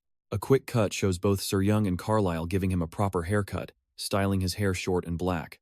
And with that little makeover complete, their attention returns to the colossal structure floating in the void. Elsewhere, in a cavernous command center, a lone commander receives a transmission. His face contorts with shock as he demands the speaker repeat what they just said. An AI's face appears on a massive screen, recounting a tale from 2 millennia ago.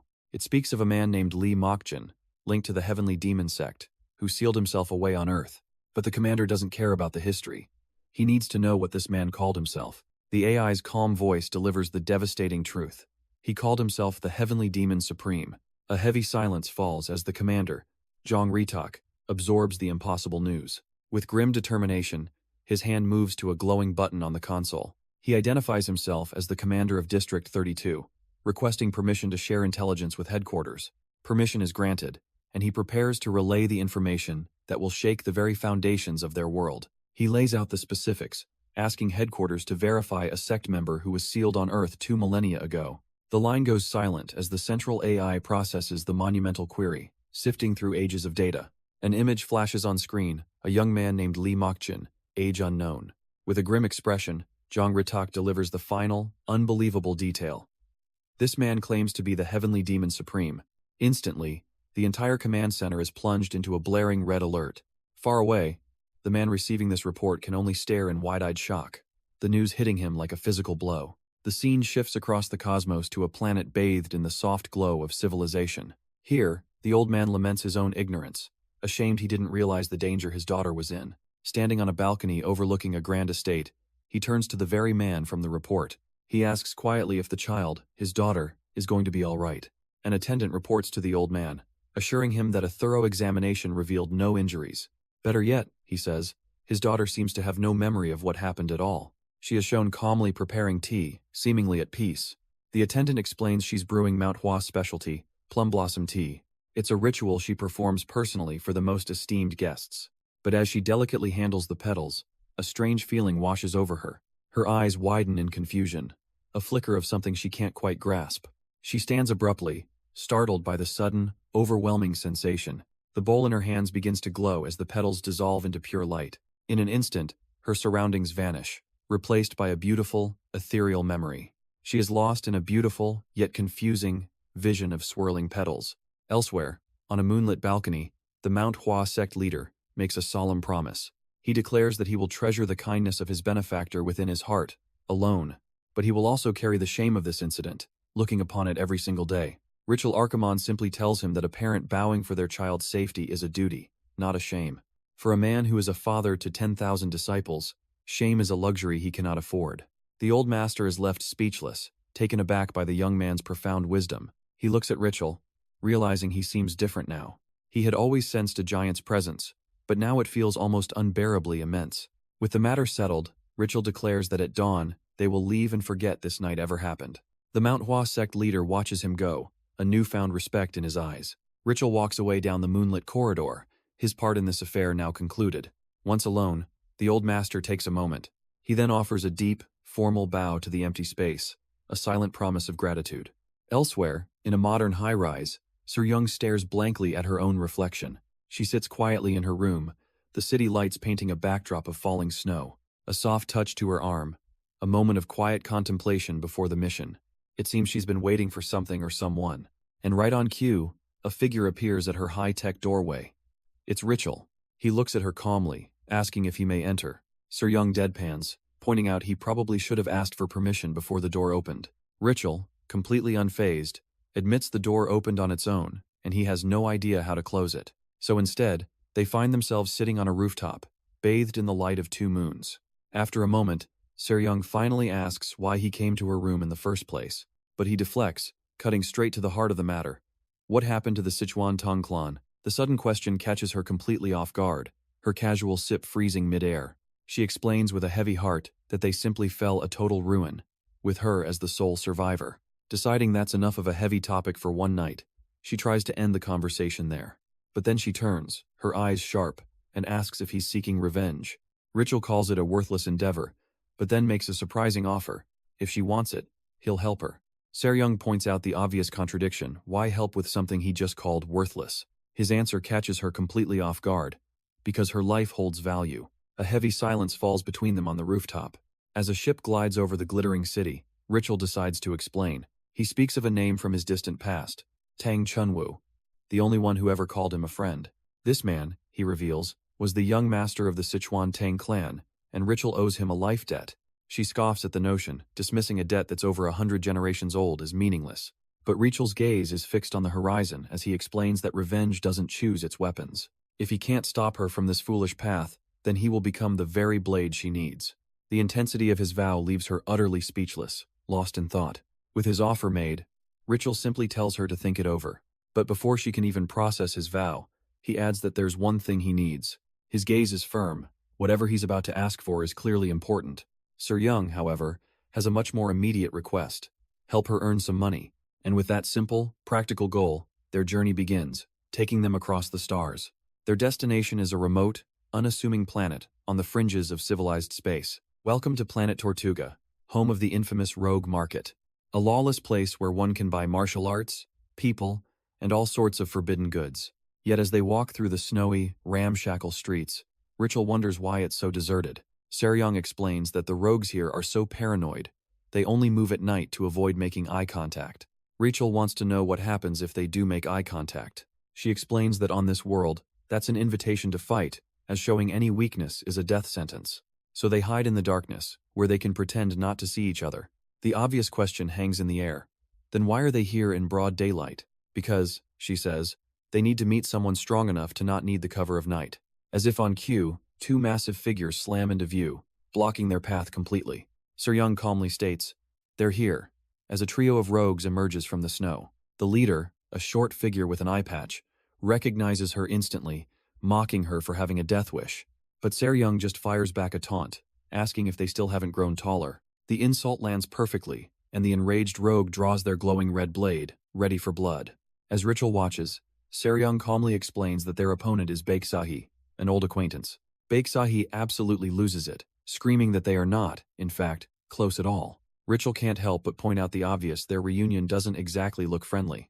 Sir-Young just shrugs it off, admitting she's only upset because Sir-Young borrowed her family's treasured martial arts manual. He has to ask the follow-up question. And what exactly did she do after borrowing it? She sold it, of course, revealing that's how she funded her ship and earned her devilish reputation. Ritual is left completely speechless, processing the sheer audacity of her confession. Hearing this, Baeksahi's rage finally boils over, her aura flaring as she demands to know if Sir-Young is insane. Sir-Young tries to placate her, promising to return something worth dozens of times more than the manual.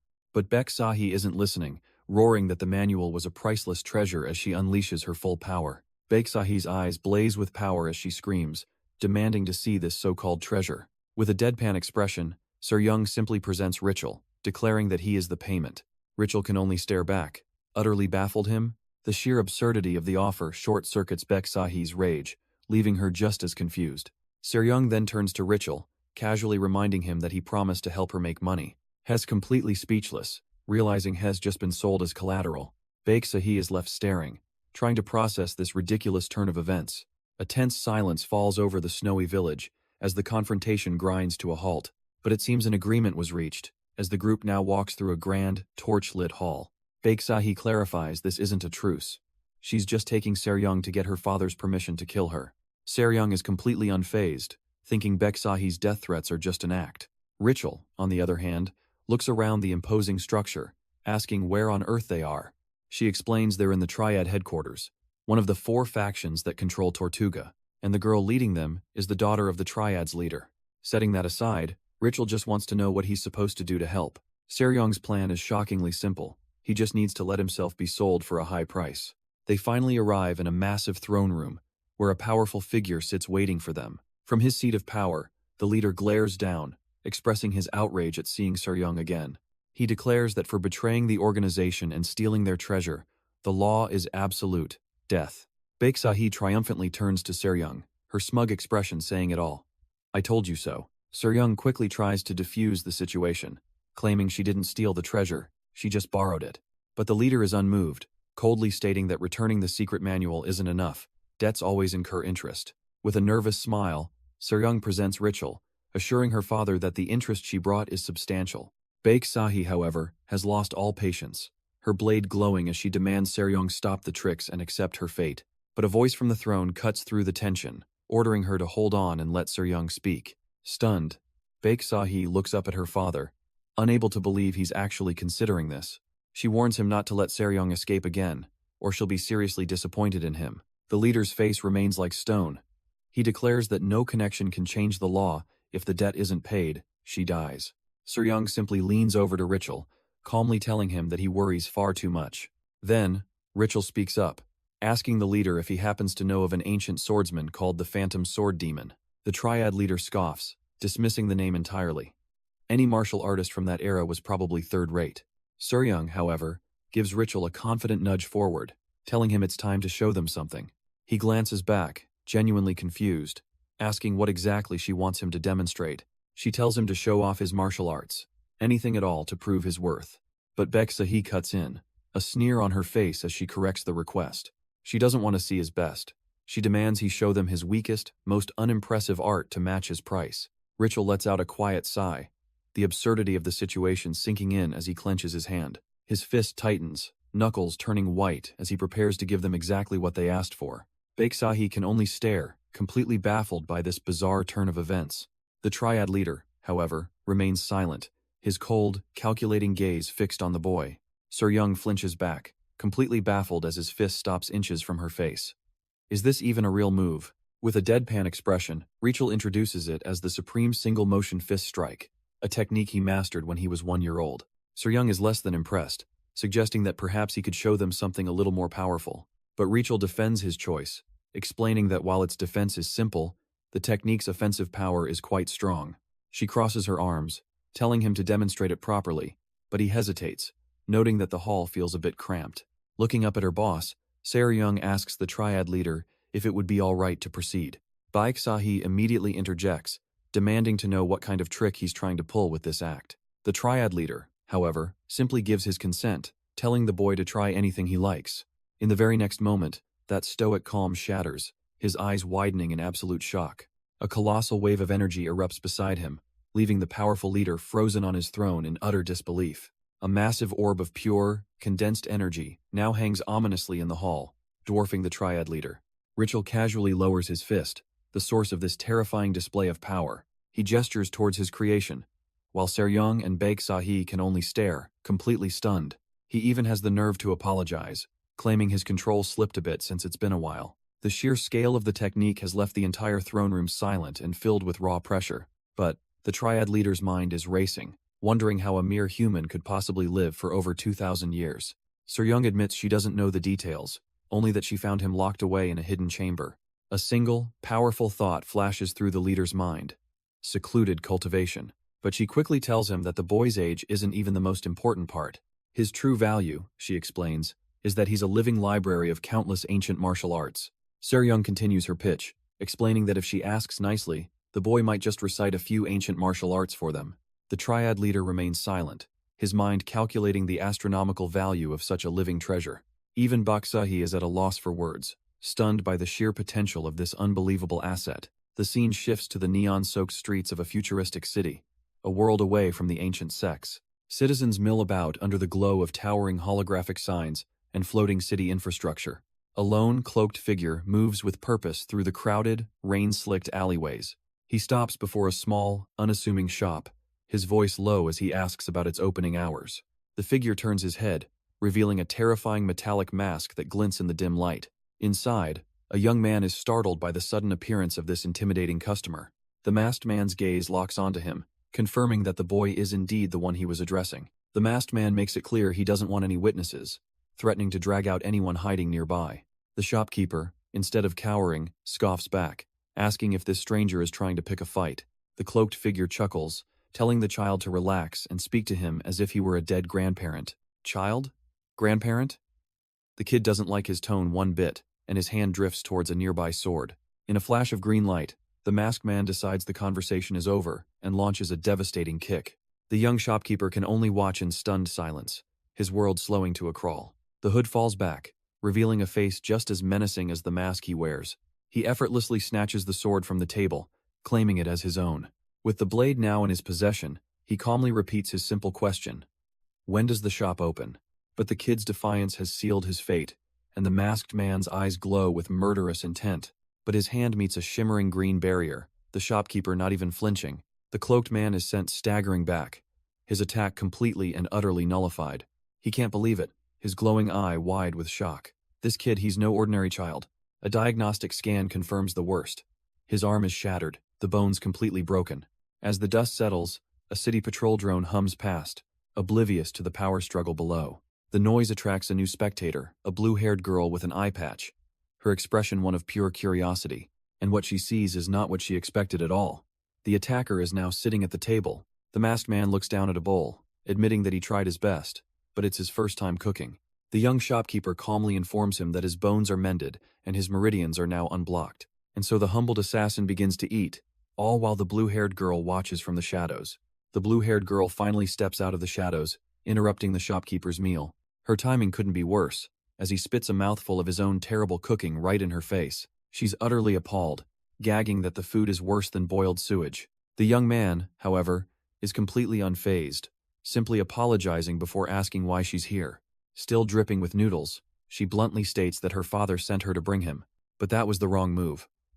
He coldly informs her that if her father wants him, he should come himself. She immediately panics and corrects herself. It wasn't a summons, but a courteous invitation. The shopkeeper pauses for a moment, silently considering her revised offer. Finally, he stands and accepts, telling the girl to lead the way. She turns to go, but hesitates, as if there's one more thing she needs to ask. She asks if the rumors are true, if he really knows every martial art in existence. He casually confirms it, adding with a smirk that if a technique doesn't exist, he simply creates it. Her eye widens with a desperate hope as she asks the real question, is there a martial art to reopen growth plates? Without even turning to face her, he bluntly shuts her down. No, there isn't. They walk in silence down a grand, torch-lit corridor, the weight of his answer hanging in the air. She stops him, her voice pleading, asking if he could perhaps create such a technique just for her. He turns, his expression serious, explaining that martial arts are about fulfilling one's destiny, not defying it. She's left speechless, his profound refusal seemingly crushing her last hope. But then, he continues, mentioning that while her request is impossible, there are similar, temporary techniques. Her eye snaps wide open, a flicker of shock and renewed possibility igniting within her. Without a second thought, she lunges forward, grabbing him with everything she has. She begs him, pleading that any temporary technique will do, he just has to teach her. But he just stares back, completely unfazed, and asks a simple, brutal question. Why should he? Her desperate momentum comes to a screeching halt. He watches her, his deadpan expression offering no sympathy, waiting for an answer she doesn't have. She deflates, bowing low in the empty hall, admitting that he has a point. Changing her approach, she offers to be his guide, a humble payment for his knowledge. As they walk, he suddenly breaks the silence, asking if she knows how to make a certain kind of food. She's baffled, trying to parse his description of a long, curved piece of meat. Then, a flicker of recognition, as she looks up and guesses a hot dog. He confirms the name, then asks a simple question. Can she make it for him? Her response is an immediate, almost manic, of course. Meanwhile, Sir Young stands beside a stern, imposing man, clearly a figure of authority. They watch from across the hall as Bayek Sahi tends to her guest, who's just lounging in a chair. She looks absolutely thrilled, practically beaming with pride over this simple task. And Richel is already enjoying the fruits of her labor, munching on a pair of corn dogs. Beksahi proudly turns to the older man, her father, and introduces Richel as her master. But Richel, Mid-chew, casually dismisses the title, saying a simple martial art doesn't make him a master. Her father and Sir Young are left utterly speechless by his blunt, disrespectful reply. An awkward silence hangs heavy in the grand hall, the established hierarchy completely ignored. The triad leader's knuckles crack with tension, his daughter fawning over the source of his frustration. Richel, meanwhile, just keeps eating, amused by the wild rumor he'd been cultivating for 2,000 years. But the old man can't deny the sheer power he witnessed with his own eyes. He finally takes a seat, formally acknowledging that Richel's martial art is on another level entirely. Getting straight to business, he asks if Richel is truly willing to share such a powerful technique. Richel just shrugs, agreeing it's nothing special, while trying to pry a clingy Baek Sahi off his back. She just nuzzles in closer, insisting she's doing this because she wants to, as he flatly tells her again he's not her master. The leader makes his offer: a manual for the technique in exchange for pardoning Seryong's past crimes. He seems to think it's a generous deal, but Seryong suddenly speaks up, cutting him off. She coolly informs her superior that the deal is nowhere near fair, and he'll need to offer a lot more. The triad leader's face darkens, wondering just how she plans to sweeten this deal. Seryong casually suggests an internal energy drive, saying even a used one would suffice. She leans back, adding that she's heard rumors they have military-grade ones just lying around. Then she drops the real demand. It has to be a core-level drive, and the leader's eyes nearly pop out of his skull. He leaps to his feet, absolutely refusing. A core-level drive is a priceless treasure. He rants that it's a once-in-a-century artifact, far too valuable for some ancient martial art. But Sir Young simply raises her hand, cutting off his panicked outburst with a calm gesture. She holds up 5 fingers, her red eyes glowing as she prepares to completely shatter his worldview. She asks him, isn't it obvious that someone like Richel could easily produce 5 martial arts of that level? And right on cue, Richel chimes in from the back, confirming that those basic techniques are nothing to him. The triad leader is still reeling, trying to process the value of even 5 such techniques. But Sir Young isn't done, holding up 10 fingers to double the already insane offer. The leader is left speechless, the sheer audacity of the proposal hanging in the air. Finally, regaining his voice, he adds a condition. The techniques must be perfectly documented. Sir Young barely glances at Richel, who casually agrees, asking for nothing more than paper and a brush. In the torchlit halls, the requested items are quickly prepared. Soon after, both the leader and Sir Young are staring down at the result. On a freshly drawn scroll lies the core principle of the supreme single-motion fist strike. The instructions are meticulous, detailing everything from breathing to the precise angle of the knee. His eyes wide with disbelief, the leader can only stare, his entire understanding of martial arts shattering. Sir Young looks on, a bit bewildered by the leader's stunned silence. He stares down at the table, a sinking feeling telling him this was a massive failure. And for good reason, the so-called ultimate technique is just a childish stick figure drawing. But when their own martial arts master is called in, he examines it with intense focus. Soon, the old man is hunched over a table filled with dozens of these strange scrolls. He studies them with an almost religious fervor, oblivious to everyone else. And while the triad's greatest mind is busy deciphering these masterpieces, Richel and Baek Sahi are frying up some corn dogs, completely unbothered. Munching on a snack, he complains that his work wasn't even worth the paper it was on. They even had the nerve to call his profound techniques nothing more than simple exercises. But Seryong isn't satisfied, asking if he can raise the level to a proper secret technique. Richel casually explains his philosophy. Once perfected, all martial arts are the same. The triad elder seems to agree, realizing these simple forms are a shortcut to the same peak. She presses on, saying the creator's name matters, suggesting a famous style from a big sect. His answer is a blunt, simple no. Sir Young's eyes widen, not expecting such a firm rejection. He won't pass on arts that already have an owner. It violates the laws of the martial world. She tries to argue, thinking it's just a simple copyright issue, but has already decided. Richel stands, telling Baek Sahi to stop making snacks and get ready for her first lesson. The rogue is completely stunned, her corn dog feast suddenly interrupted by a training session. With that, Richel turns and walks away, the heavy doors slamming shut behind him. Seryong is left in stunned silence, a single thought echoing in her mind. They were doomed. But elsewhere, the triad leader sits on his throne, quietly contemplating the scrolls in his hands. Sir Young stands before him, trying to salvage the deal, asking about the 10 ancient martial arts. The leader gives no immediate answer, his face hidden as he weighs his options. She feels the need to press, cautiously asking if that offer wasn't enough to satisfy him. He finally lowers the scroll, admitting he won't stubbornly insist on their value anymore, because the techniques he witnessed were unlike anything he had ever seen or even heard of. It was a display of power so immense, one would be lucky to see it even once in a lifetime. Seryung's eyes shift, sensing the sudden, drastic change in the room's atmosphere. The Triad leader's mind races with a single, critical question. Can she truly persuade that monster to help them? Seryung throws her arms wide, boasting that of course she can. They're so close he won't even eat without her. Her bold, almost ridiculous claim is met with a heavy, contemplative silence from the leader. Seeing her chance, she presses her advantage, adding that a core-level drive must be part of the deal. From his throne, beneath a massive glowing orb, the leader's voice echoes with two simple words: he can give it. Seryung is utterly stunned. She never expected him to agree to such a high price so easily. A prize of immense value, a core-level drive hanging like a silent god over the neon city. As he begins to lead her away, the leader finally asks how she even knew they possessed such a treasure. He admits that he'd heard rumors, whispers he initially dismissed as fantasy. But, as he puts it, you can't hide an elephant with a small cloth, and the secret was just too big to contain. Her mind is still reeling from the confirmation. She can't believe they actually have it.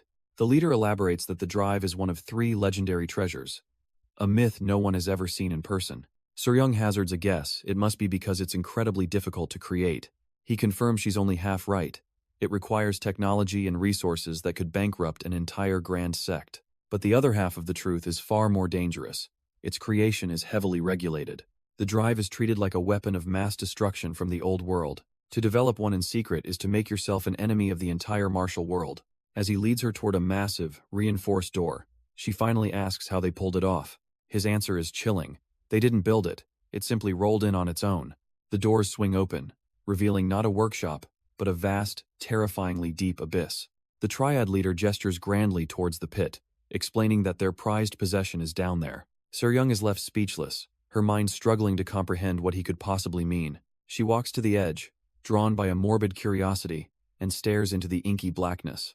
Far below, a single point of turquoise light pierces through the suffocating dark. The light begins to pulse, a soft, rhythmic beat echoing from the depths. It steadily grows in intensity, illuminating the very bottom of the massive chasm.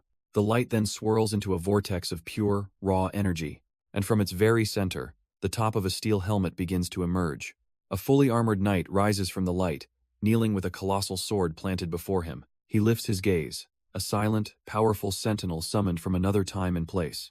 But this wasn't the first time this silent warrior had made an appearance. The memory flashes back to the cold winter of last year. A brilliant turquoise light streaked across the sky, an omen descending upon the city of Tortuga. It was an interstellar escape pod, and it crash-landed with devastating force. The impact carved a massive crater right into the heart of a crowded district. From the smoking wreckage, that same ethereal blue energy began to pulse, and as locals watched, a figure materialized from within the blinding light. It was him, the monster clad in steel and silence. 2 men stood at the edge, witnessing the arrival, completely unaware of the doom they had just invited. Because on that fateful day, every single person who met the knight died. The Triad leader recounts the grim past, explaining the knight unfortunately landed in a neutral zone. Every major power in Tortuga, including his own society, suffered immense losses trying to stop him. It was only after hundreds of casualties that they finally grasped the horrifying truth. This being was an overwhelmingly powerful master, someone they could never hope to defeat. His immense strength came from a special internal energy drive pulsing within him, a core level 1, a source of power so rare it sends shivers down Seryung's spine. But the biggest mystery was why he chose to settle in such a desolate, forgotten place. The Triad leader doesn't care for the reason. He only knows the monster appeared a year ago, and simply stayed. Now he's a ticking time bomb, but the allure of that core-level drive is an even greater problem. And there he is, the man himself, meditating quietly before a flame, a silent storm waiting to break. The Triad leader confirms their worst fears. The rumors of the core-level drive are out, and once word spreads, every powerful entity in the world will come running for it. In fact, the signs are already showing, as formidable warriors begin to appear from the shadows. He then turns to Seryung, a mocking challenge in his voice. If she wants the drive, she should go and get it. A fire ignites in Seryung's eyes. She's not one to back down. With determined steps, she rises to meet the challenge head-on. But just as she moves, another figure gracefully walks past her. A woman with long silver hair and an aura of absolute, untouchable confidence. The Triad leader recognizes her, calling out the name Baeksahi. But she doesn't even spare him a glance. Without a word, she continues on her path, leaving everyone else in her wake. Baeksahi whirls around in shock, demanding to know how Seryong recognized her. The two old acquaintances face each other across a torch-lit stone pillar. She's completely baffled, her one visible eye wide with disbelief. But Seryong just smiles, explaining that she'd know a close friend anywhere, no matter the changes. A bit flustered, Baeksahi wonders if she's really changed so much that she's unrecognizable. Seryong gives her a once-over, admitting that the transformation has been a little drastic. Panicking, Baeksahi insists her body just grew suddenly, making her clothes too short. Seryong clarifies it's not about the clothes, it's about the newfound curves. A sudden realization dawns on Baeksahi. This must be her true, fully grown form. Seryong simply nods, accepting the wild explanation as if it makes perfect sense. But just as she's getting used to it, Baeksahi's transformation suddenly gives out. She shrinks back to her child form with a groan, annoyed that the effect wore off so quickly. Trying to save face, she insists she's still a beginner, and will soon make the form last for a week. Seryong barely acknowledges the excuse, congratulating her before asking the real question. Where's the old man, her master? And as if summoned, a young man with spiky hair emerges from the shadows above. He explains the task is easy. Just head down into that massive pit and bring back a core-level drive. The two of them stare down into the abyss, a faint light glowing ominously from the depths. He adds with a shrug that if anyone down there puts up a fight, she should just give them a light tap. This drive, he explains, is an item brimming with internal energy, like a legendary 1,000-year-old herb. Seryong listens intently, though his vague explanation that he doesn't really know what it is doesn't inspire much confidence. He continues his warning, noting the energy feels ominous, almost like a dragon's core seeping out. If she were to swallow it recklessly, he says, her own soul might be the one that gets devoured. Seryong turns away, offering a simple alternative. If he needs internal energy, she'll just share hers. Her sudden, generous offer catches him completely off guard, and she stops, sensing his surprise. The conversation hangs in the air as they stand on a platform overlooking the sprawling neon city. He finally speaks, genuinely asking why his offer of help is so unacceptable to her. After all, isn't her whole purpose to gain strength for revenge? So why refuse his energy? But Seryong is firm, sitting down and declaring that she will achieve her vengeance with her own power. He can't help but find that a bit contradictory, given her current situation. Suddenly, Sunja appears with a mountain of sausages, and he sighs, admitting the captain's logic is too much for his genius brain.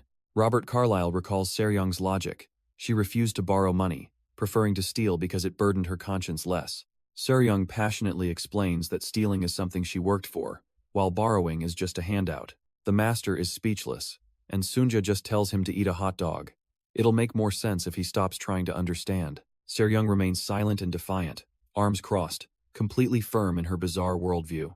Finally, he gives in, deciding to just let it be if that's what she truly wants. As the day ends and the city lights glow, other forces are already in motion. In a dark chamber, a man reports that the Flameheaven faction has brought in a fearsome fighter. This means they know the secret is out and are moving to end things before more flies gather. The Triad leader listens, a grim smile forming as he realizes the other factions must now make their move. And as expected, every faction will call upon their strongest masters to join the fray. His subordinate looks to him for orders, asking what their next move should be. But the Triad leader has a far more cunning plan. When a fire gets too big, you just step back and watch it burn. He gives two chilling commands. Unleash the monster from the Forbidden Zone, and have all Triad martial artists go into hiding. Meanwhile, in the city's dark underbelly, one of these so-called masters has already arrived. A cybernetically enhanced thug offers a cup of tea, a gesture that could be respect or a threat. Without a word, the mysterious figure accepts the offering. They take a slow, deliberate sip, completely unbothered by the hostile environment. The cybernetic leader just watches, his expression unreadable, waiting to see what this newcomer is truly made of. The master then breaks the silence, condescendingly telling the thug it's an honor for a lowly creature like him to even serve tea to a high monk. That was the wrong thing to say, and the thug explodes in fury, lunging forward to end him. But his cybernetically enhanced punch stops dead in the air, inches from the master's hat. The thug strains with all his might, his augmented body pushed to its limit, yet he can't move a single millimeter, because the master's hand is resting gently on his chest, a simple touch holding back the full force of his blow. A brilliant blue energy begins to crackle and flow from the master's palm into the thug's body. The thug's eyes widen in sheer terror as he recognizes the technique, Prajnas Eon. A massive wave of force erupts, and he wonders if he's just picked a fight with an Asura Buddha. As the energy settles, the master stands completely unfazed, the remaining thugs frozen in their seats. The master calmly reminds them he did warn them about going to hell. His remaining cronies are dead silent, their bravado completely shattered. Beneath the basket hat, a single red eye glows with immense power. He notes that their current posture of bowing is, indeed, the proper way to greet a living Buddha. With their respect secured, he introduces himself as a humble monk seeking guidance. He needs to find the Black Water faction and asks for volunteers to lead the way. But when no one moves, his polite tone drops, and he asks if they're sure they don't want to go to hell. Suddenly, every single hand in the room shoots up, eager to help. And just like that, we're taken to a dark, ominous hall with a gaping pit at its center. This is the place, a massive, dark pit, with a faint glow emanating from its depths. Without a moment's hesitation, the master in the basket hat leaps straight into the abyss. He descends into the darkness, his glowing red staff lighting the way. But he's not alone down here. A silent figure in full plate armor awaits. The knight is kneeling, surrounded by a powerful, swirling blue aura. The master lands gracefully, the sheer pressure of the knight's energy filling the chamber. From beneath his hat, a single yellow eye glows as he takes in his opponent. His internal scan reveals the knight's power level, an 8.9 cycle quantum drive. The master smirks, confirming his suspicions this guardian is truly core level. The knight's entire body flares with a brilliant blue energy, ready for the incoming assault. But the master doesn't care, swinging his staff down with a single, clear demand: hand it over. His glowing red weapon smashes against the knight's defense, the impact shaking the very chamber. And as their battle rages, another figure enters the fray. A masked swordswoman, her eyes sharp. Meanwhile, far away from the fight, the other master casually munches on sausages, watching it all unfold. The event he's watching is a massive pillar of golden light erupting from the heart of the city. The swordswoman looks on from a rooftop, her purpose for being here still a mystery. Down in the streets, the master in the basket hat stands among the crowd, calmly observing. The entire city has ground to a halt, its people staring up at the impossible sight in the sky. But elsewhere, another major player is making a move. The Triad faction has just lifted all their defenses. A tattooed faction leader relaxes in his private bath as his attendant delivers the news. He swirls the water, musing that the timing for such a retreat is terrible. Just as the other factions are bringing out their strongest fighters, the Triads are simply backing down. He can practically feel the scheming of their leader, Baek Mu-jung, even from this distance. The massive man takes a calm sip, a plan already forming in his mind. His attendant wonders if this means the Triads have given up on the core-level drive battle entirely. But the leader knows better. A starving man never walks away from a feast. This is a trap. His subordinate asks what their own faction should do in response to this chaos. A sly grin spreads across the leader's face. It's time to throw a bear into this fight between a lion and a tiger. His attendant is worried, questioning if this move won't just benefit the Triads in the end. But the leader's philosophy is simple. You answer chaos with even greater chaos to make the opportunity your own. With his mind made up, he gives the order they move at dawn. And just like that, a terrifying pillar of violet energy tears through the city's night sky. A massive crater has been gouged into the earth, a swirling vortex of pure destruction. Standing calmly at the edge of the abyss is a lone, masked warrior. She looks up, unfazed by the chaos, as if witnessing exactly what she came to see. Suddenly, a projectile erupts from the crater's depths, screaming towards the heavens. It rockets past the skyscrapers, a dark blur against the glowing sky. And in a brutal display of power, a body is impaled on the highest spire, a message to the entire city. The masked swordswoman stands on the rooftop, but she realizes she's not alone. The victim's identity flashes before her. Huang Dochen, the master of the divine spear. Her eyes narrow as she recognizes his affiliation, the piercing spear faction. Ah, now she remembers. He was that arrogant kid who couldn't stop boasting. She finally turns her attention to the silent figure standing nearby, his face hidden by a basket hat. She scoffs internally. This dead man was supposedly a once-in-a-thousand-years genius. The man in the hat calmly explains that the boy deserved to die for his insolence. Unimpressed, she demands to know what he's doing here. He simply states that when an offering table is set, it's only natural for a god to arrive. Looking down into the abyss, he calls the destruction a magnificent feast, a fortune he has diligently prayed for. A turquoise aura explodes around the masked swordswoman as she warns him not to interfere. But the man in the hat is completely unfazed, mocking her for threatening a Buddha who has transcended life and death. Her energy flares, ready to strike down this arrogant fool. But he simply holds up a hand, calmly telling her to wait and set the order of things first. Order? She thinks, her aggression momentarily paused by his strange request. He gestures toward the impaled corpse of Huang Dochen, reminding her that even that so-called genius was killed in a single blow. If they were to fight now, he explains, the winner would inevitably be wounded.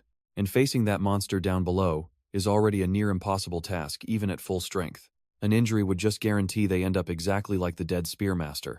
Rushing in is foolish, he concludes, as any survivors would just be picked off by the others waiting in the shadows. He mocks her single-minded focus, asking if she's ever heard of letting others do the work. The master then proposes a temporary truce. They work together to kill the monster first.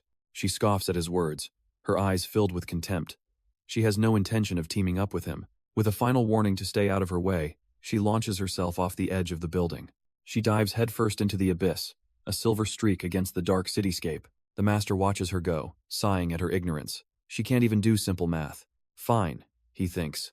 If she's so eager to be a sacrifice, he certainly won't stand in her way. She lands with a thud at the bottom of the massive crater, dust and debris kicking up around her.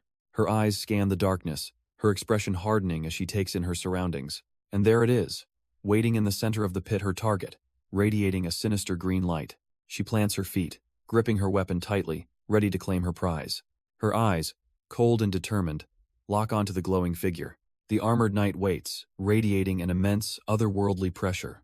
But just as the battle is about to begin, a new presence cuts through the tension. The master has arrived, his expression unreadable in the swirling energy. The swordswoman freezes, a jolt of disbelief running through her.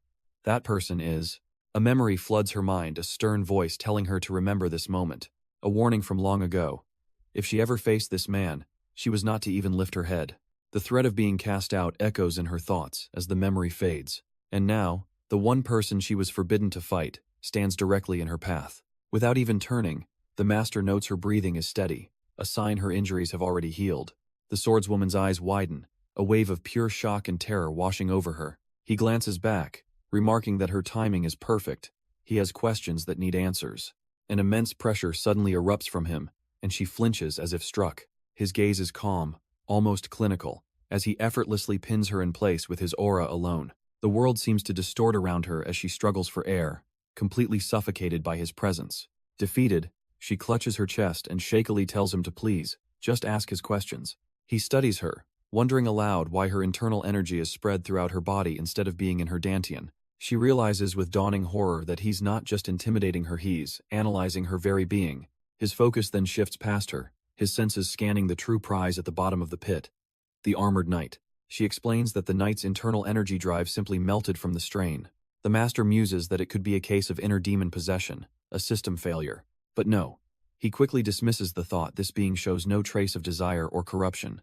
Reaching out, he realizes the knight is like a blank slate, utterly empty inside. The swordswoman senses the sudden shift in the air and screams a warning to be careful. A violent torrent of raw, untamed energy suddenly erupts from the knight's helmet. The shockwave blasts her backward, away from the pit's edge. She can only watch in sheer terror, completely out of her depth. But down in the epicenter of the storm, amidst the swirling chaos, the master stands perfectly calm, bathed in the light, utterly unfazed by the eruption. His eyes glow with a cold, analytical light as he stares directly into the heart of the storm. The raw energy, a tidal wave of power, washes over him completely, yet he doesn't even flinch. The swordswoman can only watch in utter disbelief, her mind reeling at the impossible sight. She realizes this power is on par with a nuclear explosion, and he's suppressing it with his bare hands. With a simple gesture, he lifts the helmet, and the armor clatters to the ground, revealing someone else entirely. The true source of the power is a young man with glasses, kneeling where the knight once stood. The master, holding the now empty helmet, calmly asks the boy, "Who is he?" The young man looks up, his eyes glowing with an otherworldly light, but he gives no answer. Elsewhere, a mysterious figure with long blue hair and an eye patch coolly regards her reflection. She brings a finger to her lips, a silent promise of secrets yet to be revealed. A vortex of purple energy swirls around her as she completes a transformation. The power settles, revealing a vast, ornate hall steeped in an eerie purple glow. She now stands before a mirror, no longer a child but a fully grown woman with silver hair. This, she thinks with satisfaction, is her true, complete form. Turning from her reflection, she asks an empty room if they like what they see. But there's no one to answer, only a single framed photo on a nearby desk. It's a memory of a sunnier time, her as a child, alongside a familiar-looking boy with glasses. Her confident demeanor fades as she sits down, picking up the picture with a heavy heart. She holds the photo close, her mind filled with one question: where did he go? The image lingers on the face of the boy, the very same one who just shook the world. The memory is so clear, a sunny day, two kids playing without a care in the world. But in the present, Baek Sahi cries, wishing he would return to see how she's grown. Elsewhere, the boy's eyes are open, but behind his glasses, they're utterly vacant. The master holds the knight's helmet, looking at the boy's spectral form, wondering where his soul has gone. His armored companion gives a grim diagnosis. The drive overload melted his brain. No brainwaves are being detected. He's no longer a person, she concludes, just a shell running on pure, raw instinct. But the master refuses to accept it. If instinct remains, then so do the memories that guide it. He asks her how they can possibly remove the cursed power that has taken hold of the boy. The only way, she states grimly, is to tear the object out from the very core of his heart. The master's face falls. Wouldn't that kill him? There has to be another way. His companion's words are grim and final. There is no other way to save the boy. The master looks down, a heavy silence falling as he weighs the impossible choice. He places a hand on the boy's head, seemingly accepting defeat, telling him there's no way to save him. But then his own energy flares, a crimson aura erupting as he offers to hear any final words. The boy's vacant eyes widen in shock as a powerful energy surges into his system. The master's voice echoes in his mind, urging him to focus, to dig deeper past the darkness. He must find his most precious memory, the one buried the deepest, and hold on to it. As the master pushes his power, dark, corrupted veins begin to snake up his own neck. The masked swordswoman can only watch, her eyes widening in horrified realization. Hess not just purging the boy, Hess transferring all that tainted energy into himself.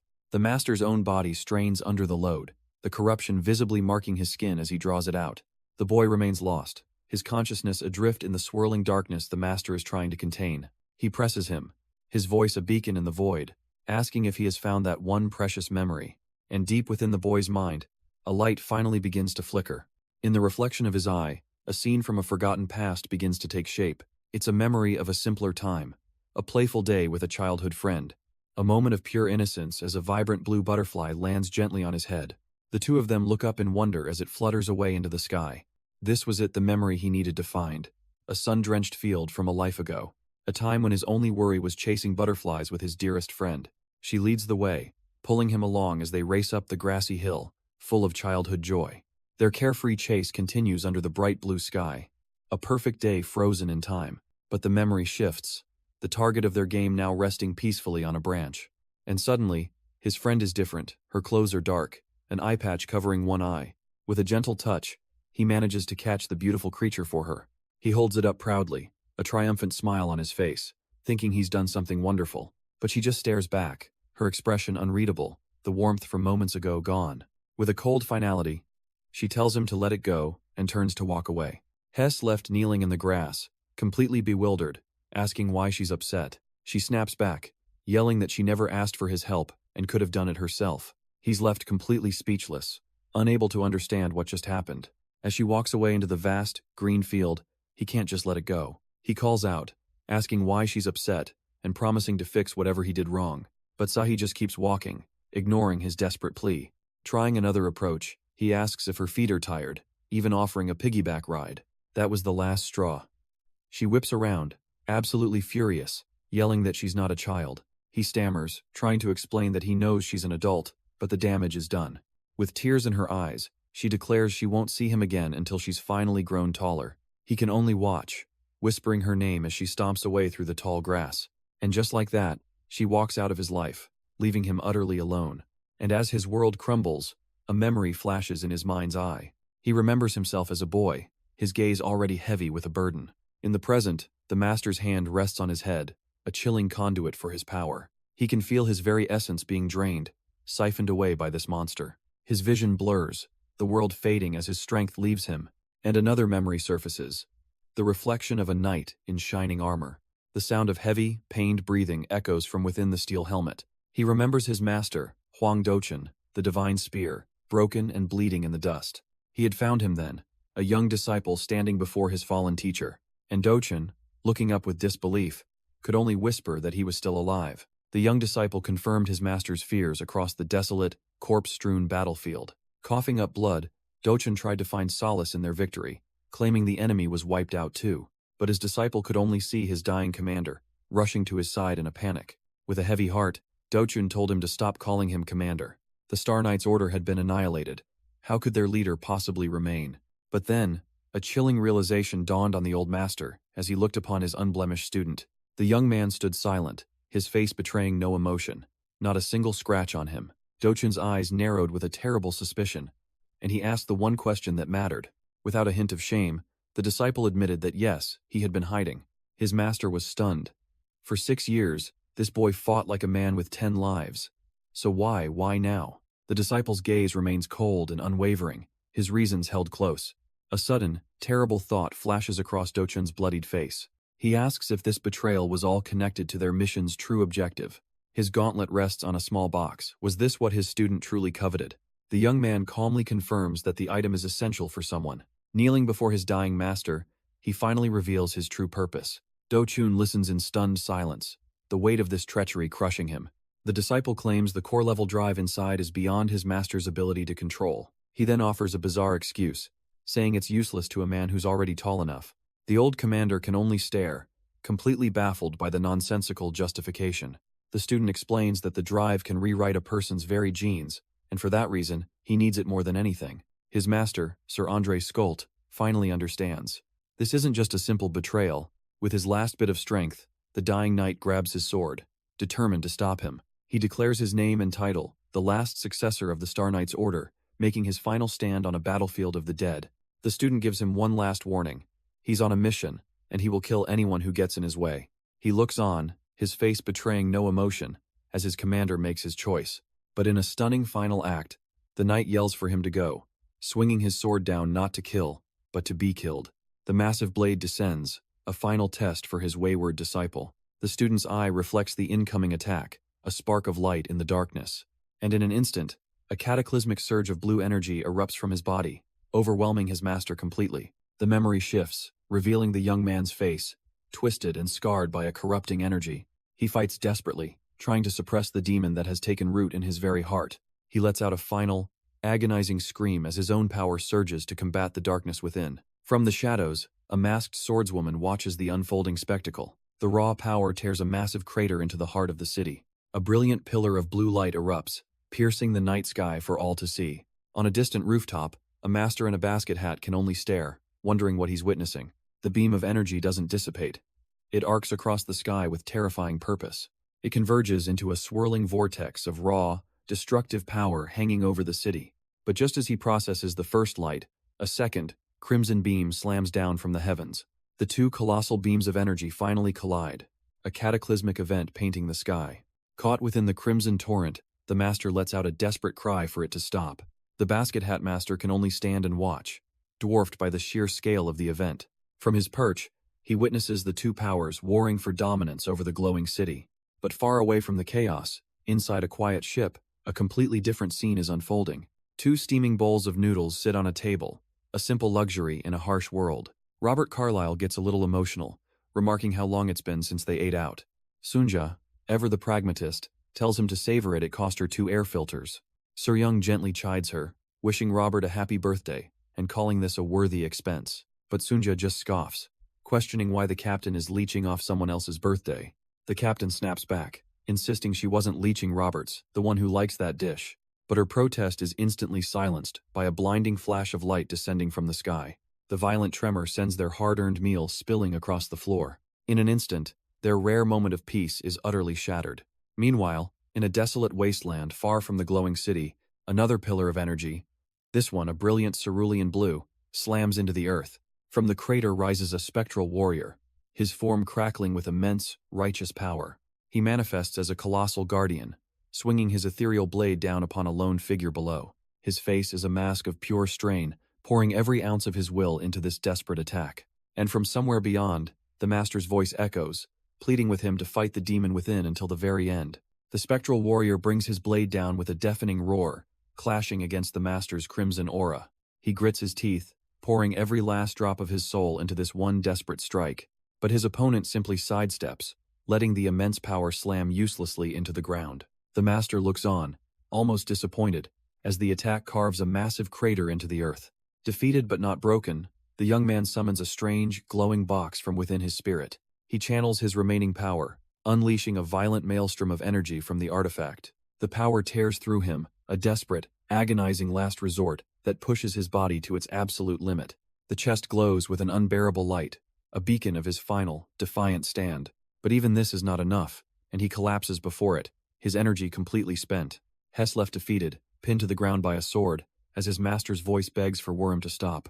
The master, pinned and bleeding, tells Wurim that he doesn't blame him for any of this. He understands there was a greater reason he abandoned his oath, because he always saw him as a son. With his dying breath, he pleads with the boy to abandon the item and walk away. He warns that the box will either devour his soul or make him a target for the entire world. But Wurim's resolve is unshaken. He understands, but he has a mission to complete. He reaches for the glowing artifact, ready to sell his very soul to see it through. The instant his fingers make contact, a violent surge of blue energy erupts from the box. It floods into him, an agonizing torrent of power that rips a scream from his lungs. His body is completely overwhelmed, consumed by the raw, untamed force of the item. The energy finally detonates, blasting him backwards in a chaotic explosion of light. The master can only watch, his expression hardening with grim realization. He sees a vision of the past warrior whose soul now inhabits the boy, a grim fate unfolding. He refuses to let it happen, launching himself forward in a desperate gambit. With a roar, he throws a punch directly at the spectral form, trying to sever the connection. The impact creates a blinding flash, a clash of immense spiritual energies. Miles away, the little rogue Beksahi is jolted by the sudden tremor of power. Her gaze snaps towards the city, where a brilliant column of light now pierces the sky. The light erupts into a massive dome, a silent, devastating explosion of raw energy. A lone figure is shot out from the epicenter, a human cannonball arcing through the clouds. The armored woman slams into the ground, her body skidding to a halt in the desolate landscape. She rises from the crater, her gaze fixed on the long trench her body carved into the earth. At the end of it lies Sir Andre Skolt, groaning in agony after the brutal crash landing. Suddenly, the master appears before the fallen knight, his expression calm and assessing. He turns to the armored woman, asking for confirmation the object really is embedded in his heart. She affirms his dark suspicion without a hint of emotion. The master realizes the grim truth. To remove it, he'd have to rip out the man's very heart. But she has a solution, presenting a specialized tool designed for clean, uncontaminated extraction. A mechanical claw emerges as she offers to perform the delicate, fatal procedure for him. He turns away, rejecting her cold efficiency.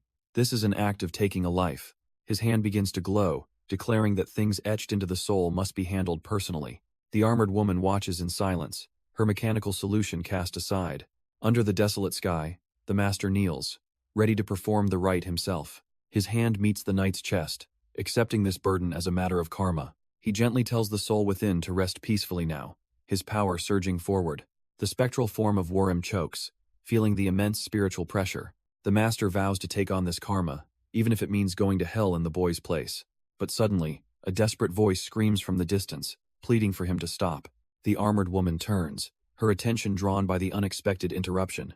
Seryung stares in disbelief, a name escaping her lips in a shocked whisper, Wurim. The armored woman turns back to her, asking if she knows the child inside the knight. Seryung stammers, struggling to find the right words to explain her connection to him. She looks away, a flicker of painful memory in her eyes. Beside her, the small girl, Beksahi, watches the scene unfold with an unnerving stillness. But as the name hangs in the air, her single eye widens in sudden, sharp recognition. The battlefield is a tableau of silent watchers, all eyes now on Sahi and the fallen knight. Sir Andre lies broken and defeated, the unwitting vessel for a soul from their past. Without a word, Sahi begins to walk towards him, her small form moving with purpose. The others can only watch as she approaches the body containing her long-lost friend. The master quietly explains to Seryung that Wurim was Sahi's childhood companion, practically her other half, before he suddenly disappeared. And the strangest part, he adds, is that after he vanished, Sahi changed. She was once aloof and cold, the master explains, but then she started smiling, becoming almost clumsy. But he could see the truth. Her smile was just a fragile mask for her grief. The flashback shows Wurim himself, bloodied and broken, clearly at the center of that past tragedy. In the present, Sahi's voice is small as she asks the knight what he did to himself. Wurim's soul desperately reaches out from within, pleading for her to recognize him after so long. But the knight's body can only slump against the wreckage, a pained growl escaping his lips. Sahi begs him to look at her, to say her name, to prove he's still in there. The masked swordswoman cuts in, stating the obvious. It's useless. His brain is completely fried. All the possessed knight can do is shudder in agony, blood dripping from his mouth. But through the haze of pain, a trembling hand slowly, desperately reaches out for her. Even the masked swordswoman is taken aback. Against all odds, he's responding. A wave of relief washes over Sahi. He does know her. She knew he was still in there. Her own small hand reaches out, desperate to close the distance between them. But just as their fingers are about to touch, Soo-young yanks her back forcefully. She shouts a warning. His drive case is broken, leaking deadly radioactive energy. Sahi doesn't care. Her eyes plead, insisting that he's still her Huarin, no matter what. Soo-young looks back, her expression hardening with grim urgency. But Sahi grabs onto her, refusing to be pulled away from him now. Soo-young's gaze softens for a moment, seeing the sheer desperation in the girl's eyes. But she stands firm, telling Sahi that even so, she absolutely cannot let her go. Sahi's expression softens into a sad resignation. Huarin, slumped against the wall, still reaches out for her one last time. She raises a hand, ready to say a final, heartbreaking goodbye. Watching from the side, the masked swordswoman urges her master to step in, but he knows better, explaining that some bonds are simply fated to be. As their fingers are about to touch, a spark of energy ignites between them. Then, with a surge of power, Huarin's hand clenches into a fist, stopping everything. She can only cry out his name, confused and utterly heartbroken. He shoves her back, forcing the words out, telling her to stay away. The others can only watch, realizing he's making the ultimate sacrifice. But before she can even process his rejection, a massive banner slams into the earth beside her. It bears the unmistakable mark of the Buddhist faction, staking their claim on this battlefield. Her master quickly pulls her to safety as more banners rain down, creating a deadly perimeter. And then, a colossal golden lotus erupts from the ground, sealing everything inside. Soo-young stares in utter shock, completely blindsided by this sudden, massive intervention. The masked swordswoman, however, recognizes it immediately, a barrier of immense power. Enraged, her master charges forward, trying to smash his way through the golden light. But he's effortlessly repelled, thrown back by a force he cannot overcome. The light of the lotus fades, the ground settling as the immense structure recedes.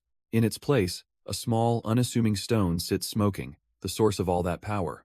Soo-young and the masked swordswoman stand frozen, realizing the gravity of their situation. The source of this overwhelming power, a single talisman, burning with an eerie green flame.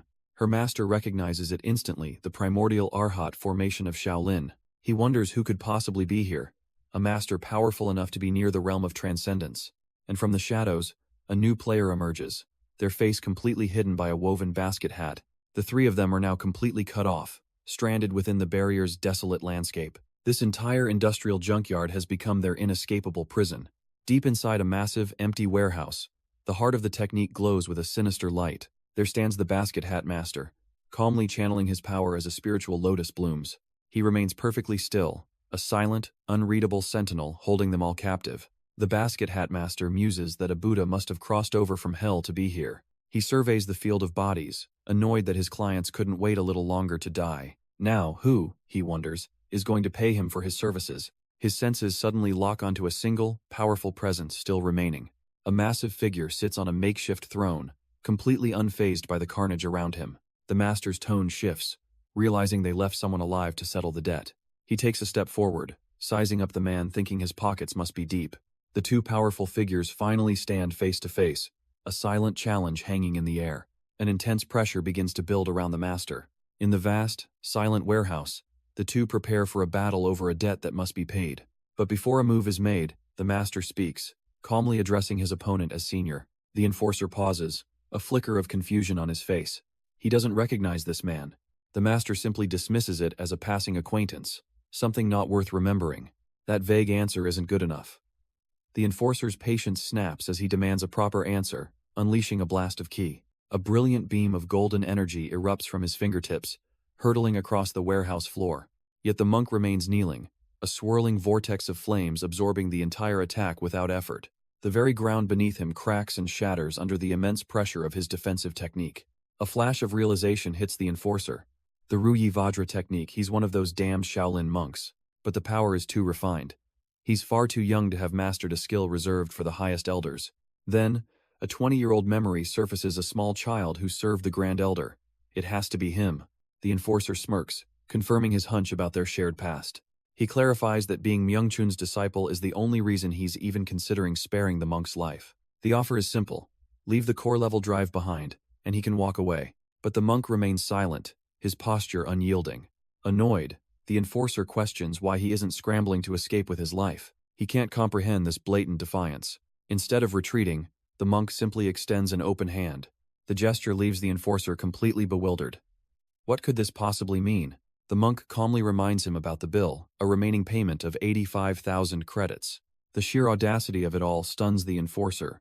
He has to ask, does this kid have a death wish? The monk calmly explains that you can't threaten a Buddha with death, even pitying the enforcer for his senility. Done with the lecture, the enforcer throws a gigantic, flaming fist meant to end this farce. But the monk simply clenches his own hand, ready to activate his rebound technique. The fiery impact is immense, launching the monk's small frame across the warehouse floor. A deafening explosion erupts, and the enforcer watches, satisfied he's turned the monk to ash. This is how it works in this world, a wasteland where the weak are simply erased. He stands over the destruction, his fist still glowing, the absolute victor in this brief exchange. He scoffs, thinking that the monk's master clearly failed to teach his student how to survive.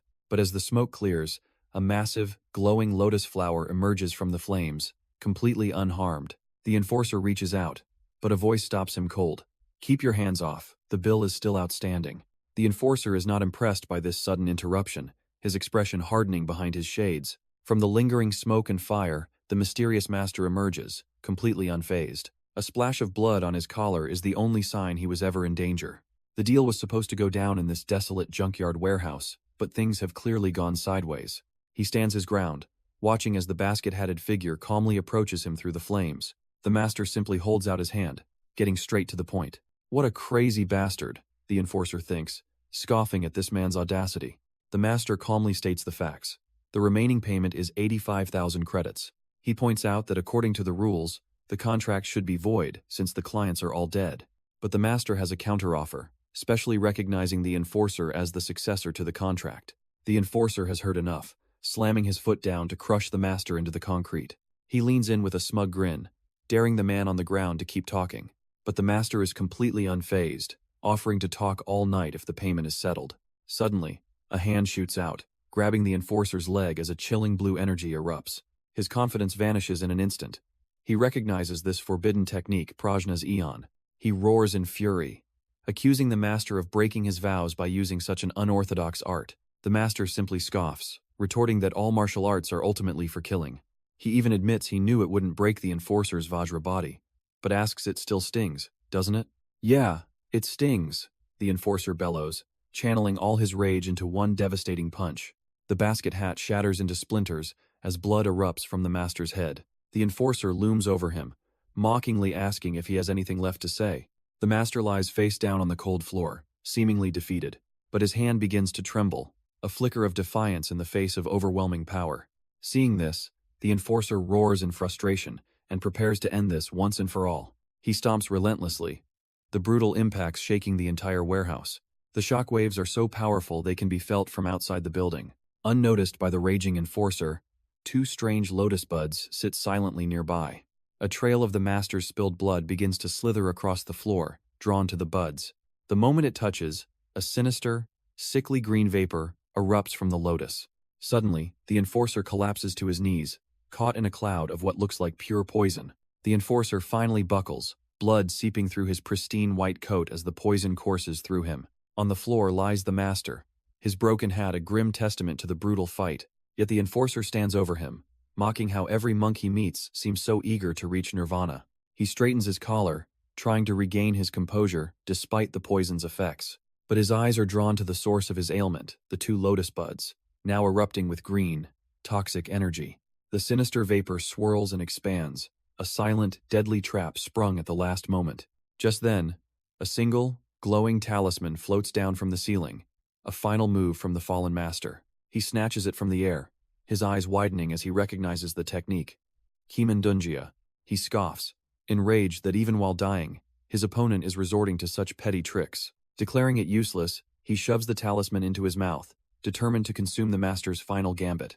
His arrogant defiance is instantly rewarded as green, cursed flames erupt from within, consuming him completely.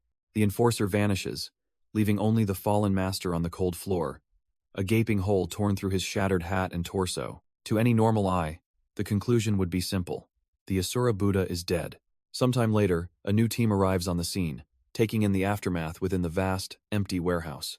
Se-ryung quickly deduces that their target was killed, and the others they were tracking have been kidnapped. The masked swordswoman beside her can only marvel at the power required to bring down such a legendary figure. Her mind immediately leaps to one of the few capable of such a feat, the Eastern Heaven Fist Emperor. But the man in the hoodie calmly shatters their assumptions, stating that the master isn't actually dead. Se-ryung whips around, shocked. How could anyone possibly survive an injury like that? He elaborates that while the man is gravely injured, a faint trace of life persists, a testament to the child's extraordinary talent. He speaks not to the others, but directly into the dying man's mind, demanding to know where the children went. Se-ryung and the masked swordswoman can only look on, completely baffled by what he's doing. The man in the hoodie reaches out, his focus absolute, delving into the near-dead master's consciousness. His target, the broken body of the Asura Buddha, lying motionless in a crater of his own making. From the depths of that fading mind, a single, shimmering blue butterfly emerges into the darkness.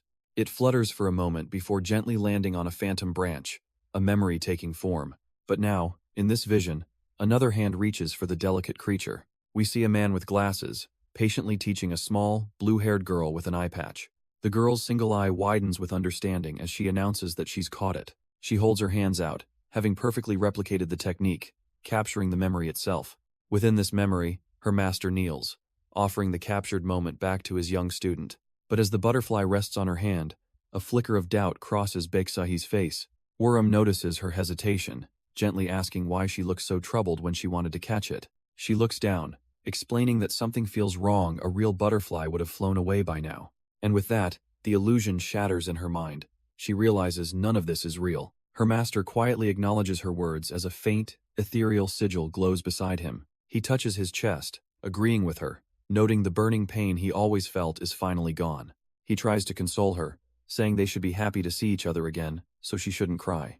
But tears stream down her face as she confesses this happens every night, a dream she must wake from, losing him over and over. Woram falls silent, his heart aching as he listens to the depth of her unending sorrow. He can only offer a quiet apology as the dream shifts to a barren, lonely tree.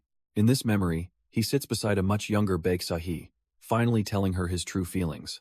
He admits he never saw her as a child, because she was always more mature than him in every way. She looks away, muttering that she's small like a kid, and he must not like that.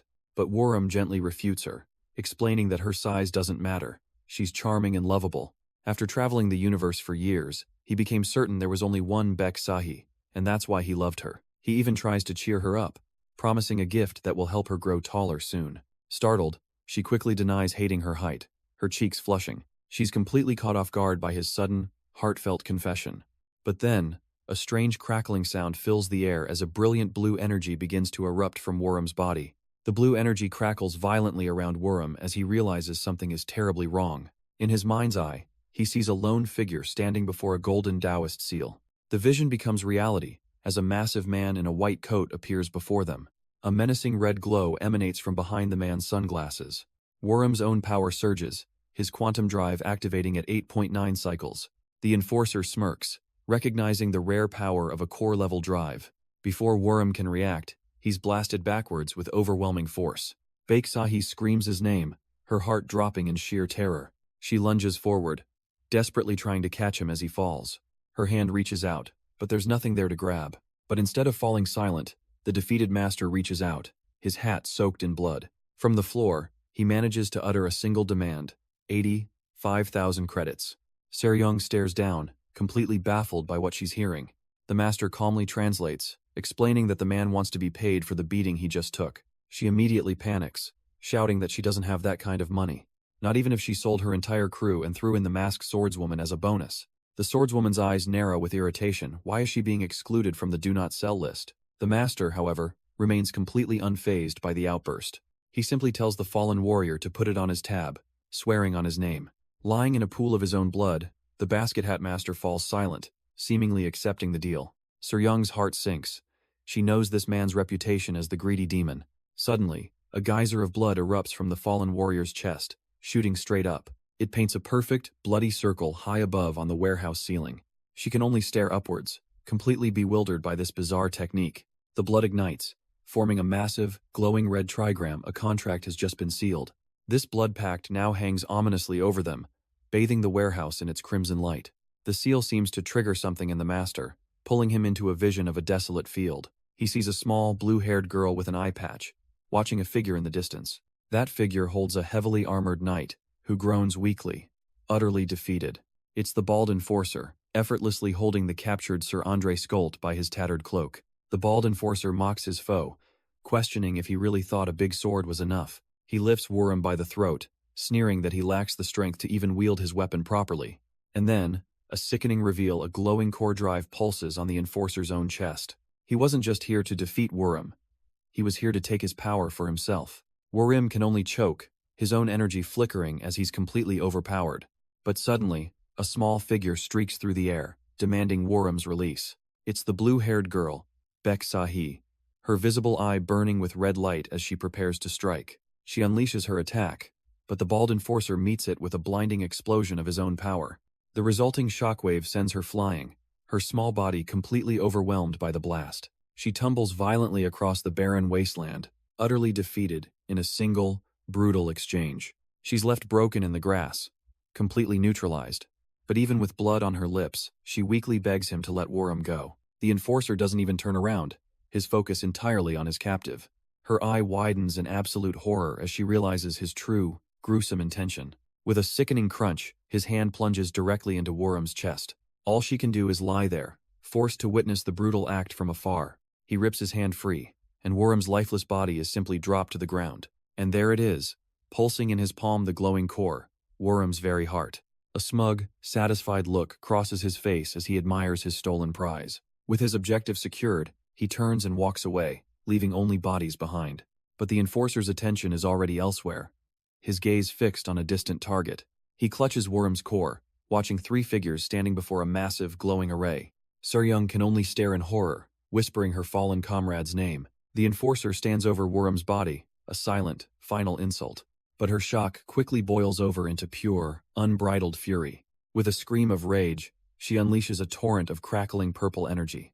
The blast streaks across the field, a spear of vengeance aimed right at him. He doesn't even flinch, simply raising a hand as it ignites with roaring flames. Her desperate attack slams into his wall of fire, a violent clash of power, and the entire area is consumed in a blinding, cataclysmic explosion. But the enforcer's power is on another level, crushing her attack and forming a colossal fist of fire to obliterate her. From the sidelines, a woman gasps in horror, lunging forward to try and help. But a calm hand gently rests on her shoulder, stopping her dead in her tracks. A man in a hoodie holds her back as another ally projects a massive defensive barrier, intercepting the blow. The enforcer's attack wasn't just a single punch, it was the start of a cataclysmic meteor shower. And for the first time, a flicker of surprise crosses his face. He wasn't expecting this. The newcomers stand completely unfazed, as fire rains down all around them. The man in the hoodie simply keeps his hand on his companion's shoulder, a silent reassurance. The enforcer stares, his cool facade finally cracking as he assesses this unexpected threat. But the master just stands there, hands in his pockets, as if this hellfire is nothing but a mild inconvenience. This isn't just some random enforcer. He's the legendary Eastern Heaven Fist Emperor. His companion explains he's one of the 5 Supreme Masters, a warrior with almost no equal in the galaxy. But that legendary status doesn't seem to faze them one bit as they walk right toward him. The Fist Emperor's eyes glow, his internal scanner activating to analyze this bizarre new threat. The result is baffling. Identity unknown, with absolutely no internal energy drive detected. How is that possible? A being with no power signature just weathered his ultimate attack. The master strolls right up to the Emperor, closing the distance without a shred of fear. And then he speaks, casually identifying the Emperor's iron cloth technique, a mastery of physical defense. The Emperor is completely stunned. This stranger saw through his ultimate skill with a single glance. His cool demeanor finally broken, he can only ask the question on his mind. Just who is this man? The master calmly explains that while he'd love to beat the Emperor to a pulp, he lacks a proper reason under martial law. He then offers a single chance. Drop the strange glowing core and leave this place for good. The Emperor is furious at the sheer audacity, thinking this man must be completely out of his mind. His eyes flare with disbelief behind his sunglasses, unable to comprehend this level of disrespect. But before he can even retort, the master's fist is already buried deep in his stomach. The blow is so sudden and powerful, it completely bypasses his legendary defenses. With a choked gasp, the mighty Fist Emperor doubles over, collapsing to his knees. The master looks down, his voice chillingly calm, telling him not to provide a reason to be hit, because he was desperately hoping for one. The emperor can only kneel there, utterly broken. He glares up, trembling with rage and humiliation, seething at how this nobody dared to strike him. But the Fist Emperor isn't done yet, his humiliation erupting into a furious, fiery aura. The master simply watches, his expression unchanged, and tells him to stop it. Getting to his feet, the emperor reveals a strange, eye-like artifact, asking if this is the fight he wanted. With a grimace, he crushes the device in his hand, a blood sacrifice for a final surge of power. Both the masked swordswoman and Sir Yong watch in horror, realizing he's just crossed a point of no return. Fueled by forbidden energy, the emperor lunges forward, roaring as he throws his ultimate punch. But his fist is caught, stopped dead in its tracks by the master's casual grip. With a simple twist, the master throws the emperor completely off balance, his desperate attack neutralized. He calmly clenches his own fist, preparing to end this little temper tantrum. A single, devastating blow slams into the emperor's side, the impact echoing through the clearing. The enforcer's jaw goes slack, a pathetic gasp escaping his lips. His world distorts as the punch connects, his face caving in from the brutal impact. The master's fist is buried deep in his torso, a clear and painful message about the gap in their power. He arches back, spitting a spray of blood against the dark sky. And then he's gone, launched like a cannonball, crashing through the forest without a sound. Sir Yong and the masked swordswoman can only stare, their minds struggling to process the casual violence. In the aftermath, a golden sigil flares to life, illuminating the clearing with its intricate design. The master stands perfectly still, the source of this power, looking completely unfazed.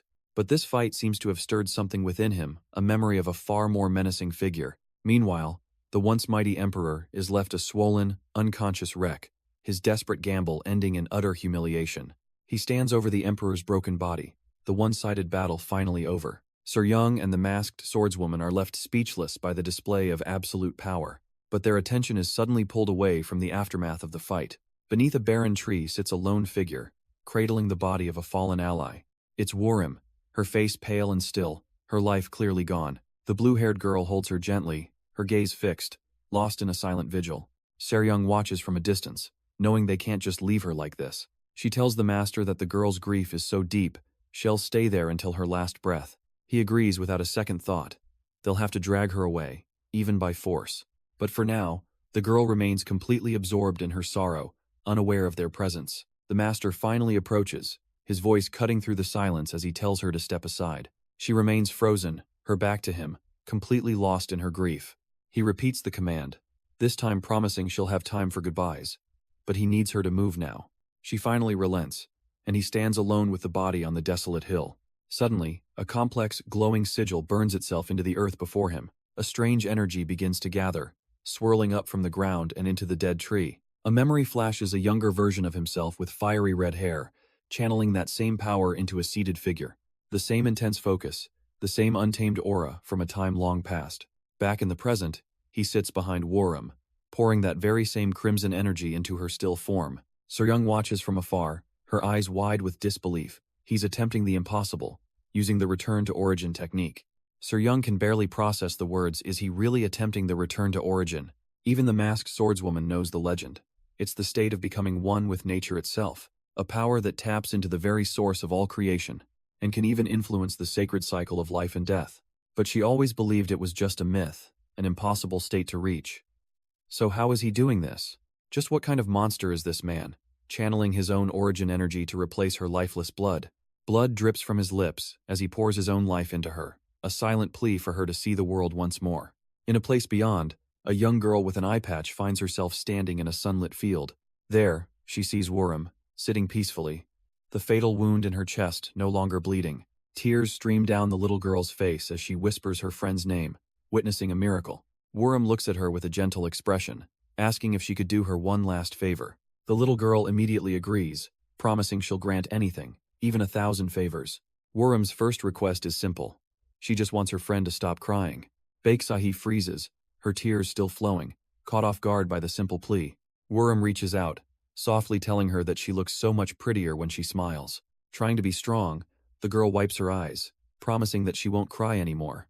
A quiet understanding passes between them in this peaceful, sunlit world. Then, Huarin makes her final request, for her to stop hiding her eyes, because they're truly beautiful. With a small nod, Baeksahi reaches for the eye patch, ready to finally let it go. Back in reality, Seryung asks if her eye was hurt, but the masked swordswoman explains it was all a front to hide her weakness. In this shared memory, Wurim and the young Baeksahi sit together under a lonely tree. She gently cups the girl's face, her expression filled with a profound, final warmth. Wurim whispers that Sahi is just as beautiful as she always knew she would be, and with that, she leans in, giving her one last, gentle kiss. This single, fleeting moment is their final goodbye.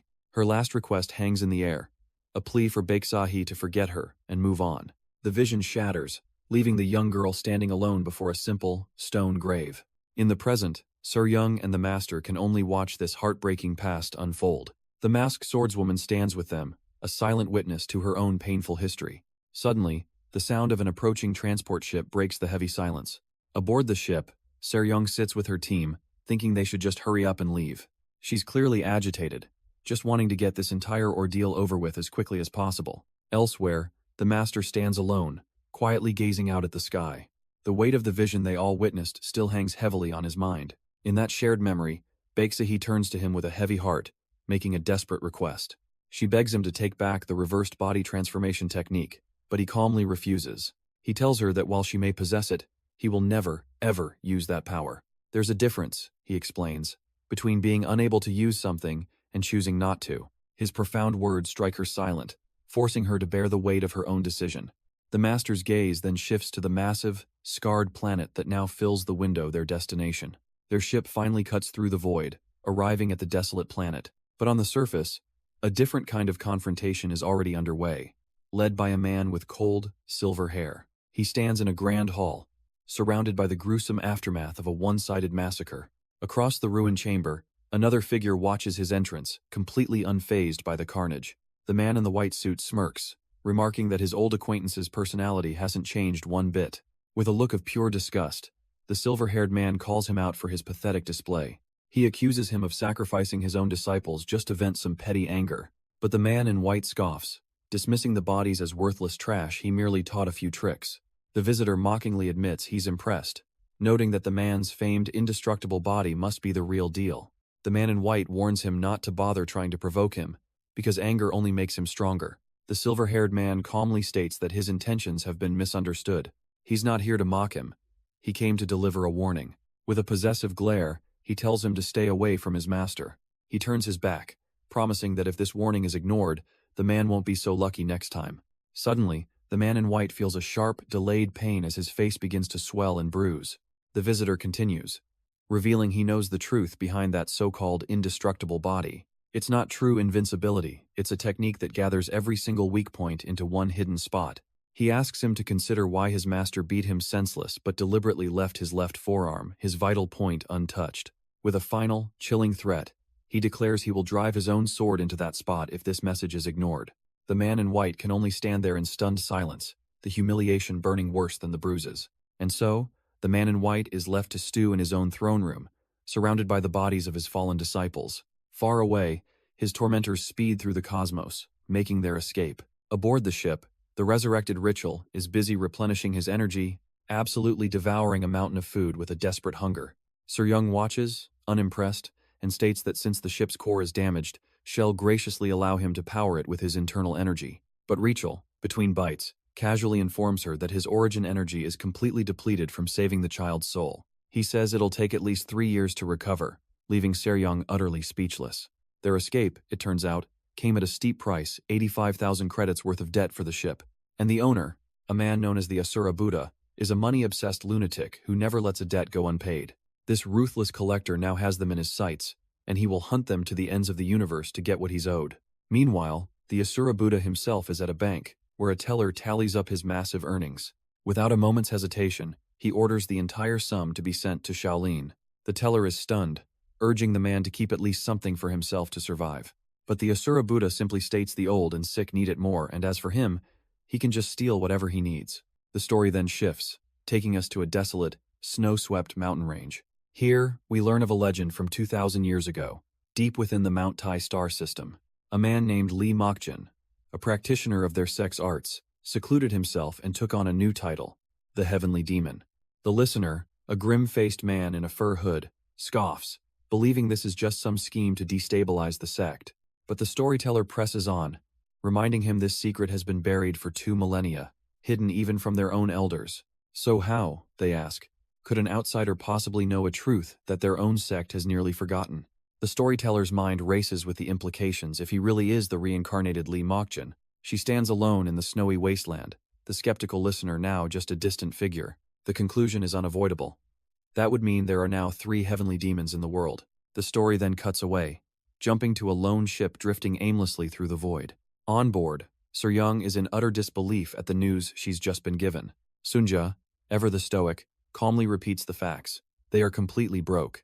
Not only that, they're almost out of fuel with only 4 days of single meal rations remaining. Seryung, unfazed, comes up with a brilliant idea. They can just use Robert's wedding savings. But Robert absolutely loses it, screaming that she already forced him to invest his entire 10-year savings. With their last hope gone, he collapses to the floor in utter, soul-crushing defeat. But Sunja calmly chimes in, explaining there's an even bigger problem than their finances. As the others wallow in despair, a strange sound echoes from the back. It's Rachel, the resurrected scientist, absolutely demolishing their entire emergency supply of hot dogs. With their food gone, Seryung takes matters into her own hands, arriving at a shady-looking establishment. Inside, she meets with Wang the 18th, a notorious information broker and merchant. She presents him with a scroll, claiming it's a secret martial arts manual from ancient times. Seryung explains it's a condensed version of a legendary technique, and she just so happens to have 10 copies. Wang takes a puff from his pipe, his mind racing if this is real. It must be incredibly valuable. Seryung leans in with a confident smirk, offering him a special discount since they're old friends. Wang scoffs, saying his job requires him to know everyone, but his eyes are locked on the scrolls. Wang takes a slow drag from his pipe, feigning humility, claiming such a treasure is too precious for a humble merchant like him. But Seryung isn't buying it, insisting she'll sell them cheap just for a month's worth of food, some fuel, and sausages. An awkward silence hangs in the air as the merchant lets her desperate offer sink in.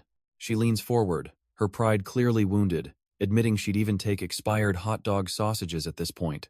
Wang remains completely unfazed, calmly smoking his pipe while weighing his options. Seryung finally tries a bluff, grabbing her scrolls and threatening to sell them elsewhere, though she knows he's not falling for it. Just as she's about to walk, he finally speaks, proposing a job instead of a trade. He explains it's a simple task. All she has to do is pick up a client and escort them home. Seryung is stunned. Her, the infamous blazing devil, being asked to play taxi driver? The payment, he assures her, will be more than enough to cover the price she wanted for all 10 of her manuals. Her pride forgotten, she instantly agrees, demanding to know the pickup location. The merchant calmly reveals the destination, Hogwarts Galaxy Academy. That name hits her like a physical blow, freezing her on the spot. But a deal is a deal, and soon her ship is cutting through the silent void of space. On the bridge, she stands in grim silence, her mood dark and unapproachable. One of her crew members quietly asks Sunja what's gotten into the captain. Sunja simply tells him to leave her be for now, her expression serious. She explains that Seryung is on her way to confront a nightmare from her past. Their destination is planet B17G06, a place that clearly holds dark memories for her. And on that planet stands the source of it all, the Hogwarts Galaxy Academy. As Seryung and her crew step onto the academy grounds, her companion is immediately struck by the grandeur. He can't help but wonder what kind of insane place this is. Sunja explains that this is a school for the absolute elite, with an admission fee of over 10,000 credits. He finds it hard to believe, questioning why a place so expensive is completely empty. Seryung coolly informs him it's vacation season, adding that anyone still here must have a pretty miserable life. But just as the words leave her mouth, her companion spots a lone figure in the distance. A woman stands atop the grand staircase, watching their approach with an unnerving calm. She asks what business they have here, reminding them the academy is on break. Then, without warning, a brilliant green blade of pure energy materializes in her hand. Her serene expression vanishes, replaced by cold intent, as she unleashes a devastating attack. But her attack is stopped dead in its tracks, the clang of energy on energy shocking her mid-swing. The impact still sends a massive shockwave tearing through the grand entrance. Landing amidst the rubble, she accuses them of being common bandits, questioning if they know whose ground they're on. Her righteous anger vanishes in an instant, replaced by disbelief at what she sees. A colossal blade of crackling purple energy has slammed down, carving a deep trench into the stone. The smoke clears to reveal Seryung, sword drawn, standing as a perfect shield for her companions. The woman's eyes narrow in sudden, startling recognition. That face, Tang Seryung? Seryung confirms it, identifying her attacker as Zhu Hui, and noting her sword practically drew itself. With the battlefield now set, Seryung sighs, remarking how some people never change and are just consistently annoying. Zhu Hui's expression hardens as she cuts to the heart of it, asking if Seryung has come for revenge. Seryung casually dismisses the idea of revenge, claiming her attack was pure instinct. She compares Zhu Hui to a cockroach you just want to crush, her blade glowing with deadly intent. Watching from the side, Robert Carlyle can only wonder what the hell is going on between them. Sunja panics, recognizing Zhu Hui as the treasured daughter of an enemy family, and tries to rush in. But the man in the hoodie, their captain, remains perfectly still, his expression unreadable. She pleads with him, warning that Seryung could get hurt if they don't intervene immediately. He doesn't even spare the brewing conflict, a glance, his gaze fixed on something else entirely. His attention is drawn to the grand estate looming in the distance, ignoring the chaos beside him. The opulent building stands silently, holding some unknown significance for him. His focus narrows in on a single, reflective window, as if seeing something no one else can. And from within that very window, a young woman silently watches the grounds below. Outside, the standoff escalates as Seryung finally draws her energy blade, her patience worn thin. Zhu Hui simply scoffs, telling her to go ahead and follow her instincts. After all, she muses with a golden aura flaring around her. She enjoys crushing cockroaches. That's all it takes for Seryung to snap, lunging forward with her blade aimed to kill. But before her attack can land, a voice shouts for them to stop as a man casually walks between them. In a stunning display of power, he halts Seryung's full-force strike with just 2 fingers. Her crackling energy blade is completely neutralized, held motionless as if it were a toy. Seryung looks up in disbelief, recognizing the man who so effortlessly stopped her Namgung Cheon. The tense confrontation is now frozen, with this mysterious man standing as the calm center of the storm. With the chaos behind them, the group finally makes their way up the grand staircase of the academy. But their arrival does not go unnoticed. From a window high above, a young woman watches them. Her purple eyes are sharp and analytical, observing the newcomers with a cold, calculating gaze. Elsewhere, in a dark, high-tech chamber, a holographic report is being delivered. A portly man named Wang confirms that the Heavenly Demon Sect's intelligence network is indeed superior. He's reporting to a small, doll-like creature, informing him that the blazing devil, Tang Seryung, arrived right on schedule. A smug look crosses Wang's face as he explains they were guided exactly to the desired location. The small creature listens silently as the final detail is confirmed. They have arrived at Hogwarts Galaxy Academy. It's clear this tiny being is the one pulling the strings, orchestrating everything from his command chair. His intricate web of information spreads through the void, all converging on this single moment. And so, the group arrives at the grand and imposing Hogwarts Galaxy Academy. Inside a lavish hall, a tense meeting is already in session. A man named Namgung Cheon tries to de-escalate, explaining he was the one who called for a ride, unaware it would be Seryung. But Seryung, lounging with utter disdain, dismisses the apology, claiming her sword simply moved on its own. The pink-haired woman, Zhu Hui, meets her gaze with a cold smirk, practically inviting her to try something. Meanwhile, in another corner of the vast room, Robert Carlyle's crew is watching the drama unfold. He casually asks about the guy who was playing peacemaker, wondering if he was just putting on a tough act. But Sunja immediately corrects him, revealing he's no pretender, he's the 3rd son of the Namgung family. That name stops Robert cold. The Namgung family. He processes the information, realizing the man trying to calm things down is from one of the most powerful clans in the world. Robert's mind is blown that unassuming guy is Namgung Cheon, the legendary Azure Storm. He's not just strong, he's on another level, having reached the finals of a grand tournament at just 20.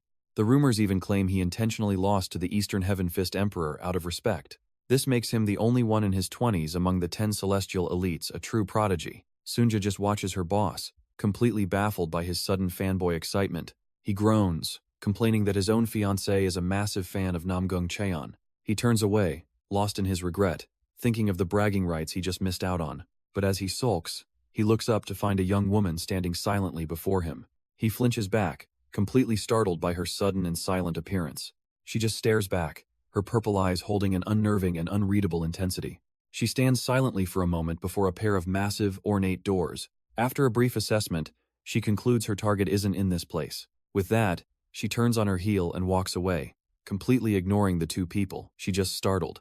Robert finally lets out a breath, muttering that he honestly thought he'd just seen a ghost. He watches her walk down the grand hall, unable to shake the feeling that something is deeply wrong with her. He insists that's exactly why she felt like a ghost in the first place. But Sunja calmly corrects him, explaining the girl doesn't have an internal energy drive, she's a pure natural. Robert scoffs, completely missing the significance of that revelation. Sunja continues, reminding him that this academy only accepts prodigies from the absolute top of the food chain. Even a 6-year-old freshman here has at least 3 full cycles of internal energy installed. And yet, there he is, a boy in a simple hoodie, standing alone on a balcony. But he's not unnoticed.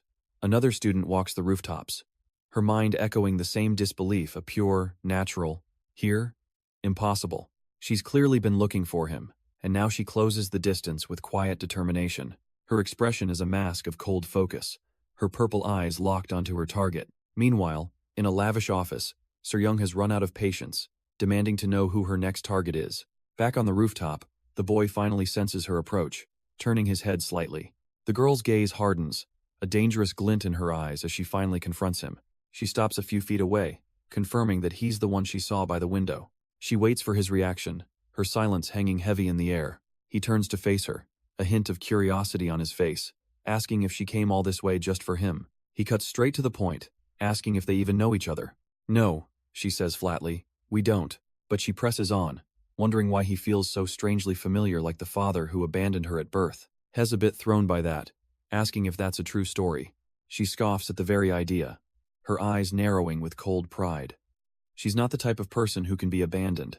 If she were, she adds casually, she would have hunted that man down and killed him by now. The boy is left completely speechless, watching this bizarre girl walk away. But she suddenly stops in her tracks, as if a thought just occurred to her. She turns back around, her expression unreadable, and then, completely out of left field, she asks if he wants to marry her, promising she'd make a great wife. His response to her wild proposal is a simple, blunt, and immediate no. She takes the rejection in stride, but warns him not to be so hasty next time, because, she adds with a chilling calm, she gets very angry when she's rejected. Elsewhere, in a grand hall, a school official is briefing 2 women on the current situation. He explains that since it's vacation season, all students are required to return home. However, he sighs. A few idiots always insist on staying behind in the dorms. One of the women, Juga Hui, complains that this means unlucky teachers like her are stuck here too. The other woman, Soo-young, scoffs, questioning if she's even a real teacher, and insults the school's standards. That comment clearly strikes a nerve, as Juga Hui's face contorts with barely suppressed rage. The official ignores their bickering and gets to the point. One of those students wants to go home, and they need to provide transport. Soo-young cuts straight to the chase, asking for the student's location. The official, however, tells her to take her time, as there's no rush. But Soo-young has had enough, throwing open the doors and declaring she's out. She shouts that if they want her to stick around, they'll need to pay her 1,000 times the commission, and even that's not enough. Juga Hui is left fuming, absolutely livid at her former colleague's outrageous behavior. The official tries to calm her, gently reminding her that Soo-young is an old friend she hasn't seen in a decade. But Juga Hui corrects him with chilling precision. It's been 13 years. 13 years, 7 months, and 16 days, to be exact, as the scene shifts to a lone figure in a wheelchair. This must be the student they've been sent to retrieve, waiting silently. And as Soo-young and the official finally enter the room, they see him at the far end of the grand hall. The official presents their target, and Soo-young looks on with a skeptical, crossed-arm stance. The student is a frail, bald figure, his face obscured by a complex breathing mask. He sits completely still, a silent, almost doll-like presence in his ornate wheelchair. They begin the long walk down the cavernous hall to finally meet him. As they get closer, the official explains the grim reality. The boy is completely paralyzed. He can't even breathe without assistance, and his eyesight has almost completely failed him. Soo-young scoffs, wondering how on earth someone so helpless got into the academy. The answer, the official reveals, is simple. Unimaginable wealth. He donated 10 years of the school's budget. He usually stays in the dorms, but his family suddenly requested his return, prompting this high-stakes transport mission. The final warning is chilling. He is so fragile that the slightest touch could break him. But as Soo-young leaves, a voice echoes in the student's mind, asking if he's taken a liking to her. The question comes from a young girl, sitting patiently in his private chambers. She tells him not to bother hiding his interest, claiming it's obvious just by looking at his eyes. He responds with cold logic, stating that his eyes have no light in them to betray any emotion, but she sees through it. insisting the light is still there, just buried deep within him. She leans forward, genuinely curious, asking what it is about Seryong that caught his attention. His mental reply is unsettling. He likes her because he can see her pain. An image of Seryong flashes in his mind's eye as he muses that she would scream beautifully. The girl falls silent for a moment, letting his dark fascination hang in the air. She turns to him, realizing he perceives something more, and demands to know what he saw. His answer comes not in words, but in a chilling telepathic vision. He saw death. A cold, unyielding finality reflected in the eyes of the man in the wheelchair. But there was more to it, something else he perceived as he gazed out at the city. A demon lurking beneath her surface. The man in the wheelchair relays his thoughts, telling the girl that Seryong reminds him of someone named Wee Soha. She already knows, but that fact offers her little comfort. His instructions are simple. All she needs to do is get the boy to the Atana Lugan planet's terminal. Elsewhere, the school official pours Seryong a cup of tea, asking if she still likes the bamboo leaf blend. She takes a sip, her disdain clear. She hated it then, and she hates it even more now. He just smiles, calmly suggesting that his memory must be mistaken, as memories tend to distort over time. He clarifies their objective. So all they need to do is go and retrieve the boy. Seryong jolts upright, refusing to be left behind at an empty school. She's coming too. But a horrifying thought dawns on her. Surely this doesn't mean Zhuge Hui is also involved. The official calmly sips his tea, reminding her that there are, in fact, still students in the dorms. And wouldn't you know it, one of them just so happens to be Zhuge Hui's prized pupil. Elsewhere, steam fills a luxurious bathroom as a shower runs hot. And speaking of the devil, there she is, the woman of the hour, Zhuge Hui herself. The water cascades down, but it does nothing to wash away her foul mood. This is so annoying. Why did Seryong have to show up now? She should have just stayed dead. Her eyes smolder with pure irritation, this unexpected reunion already grating on her last nerve. Suddenly, Zhuge Hui's shower is interrupted as she senses a presence, demanding to know who's there. Through the steam, a figure materializes, a young girl in a school uniform. It's her prized pupil, staring back with those piercing purple eyes. A silent message being sent. Zhuge Hui's expression softens in understanding the connection has been made. Back in the office, Seryong scoffs, deciding she doesn't care one bit if Zhuge Hui tags along. In fact, she'd welcome it, just for the chance to chop that woman's head clean off. But her violent daydream is cut short as her attention snaps toward the hallway. A door slides open, revealing a small, unexpected delegation waiting for her. It's the school official, a man in a wheelchair, and the very same girl from Zhuge Hui's vision. The student's voice echoes in her mind, speaking for the woman beside her. This one wants to go home, too. Seryong is caught completely off guard by this unexpected turn of events. The school official can't help but rub it in, reminding her how badly she wanted Zhuge Hui to come. She has no response, her own words now being used against her. Without another word, the group walks past her, their destination set. But from a window above, a familiar face watches the entire scene unfold. He sees the whole crew assembled, a strange mix of allies heading out on this mission. The young student's gaze is firm. She got exactly what she came for. And just like that, their transport blasts off, streaking through a tunnel of light. Inside, the women find themselves in what looks like a messy cargo hold. The pink-haired woman looks around in disdain, wondering what kind of shoddy ride this is. A small figure in a beanie gestures them inside, sarcastically calling it their first-class guest room. Sunja explains the captain ordered special accommodations for them, since they were apparently close friends. The pink-haired woman absolutely loses it, screaming that this is nothing but a filthy storage room. But the student, completely unfazed by the mess, calmly says that she likes it here. Her simple statement leaves the entitled woman utterly baffled.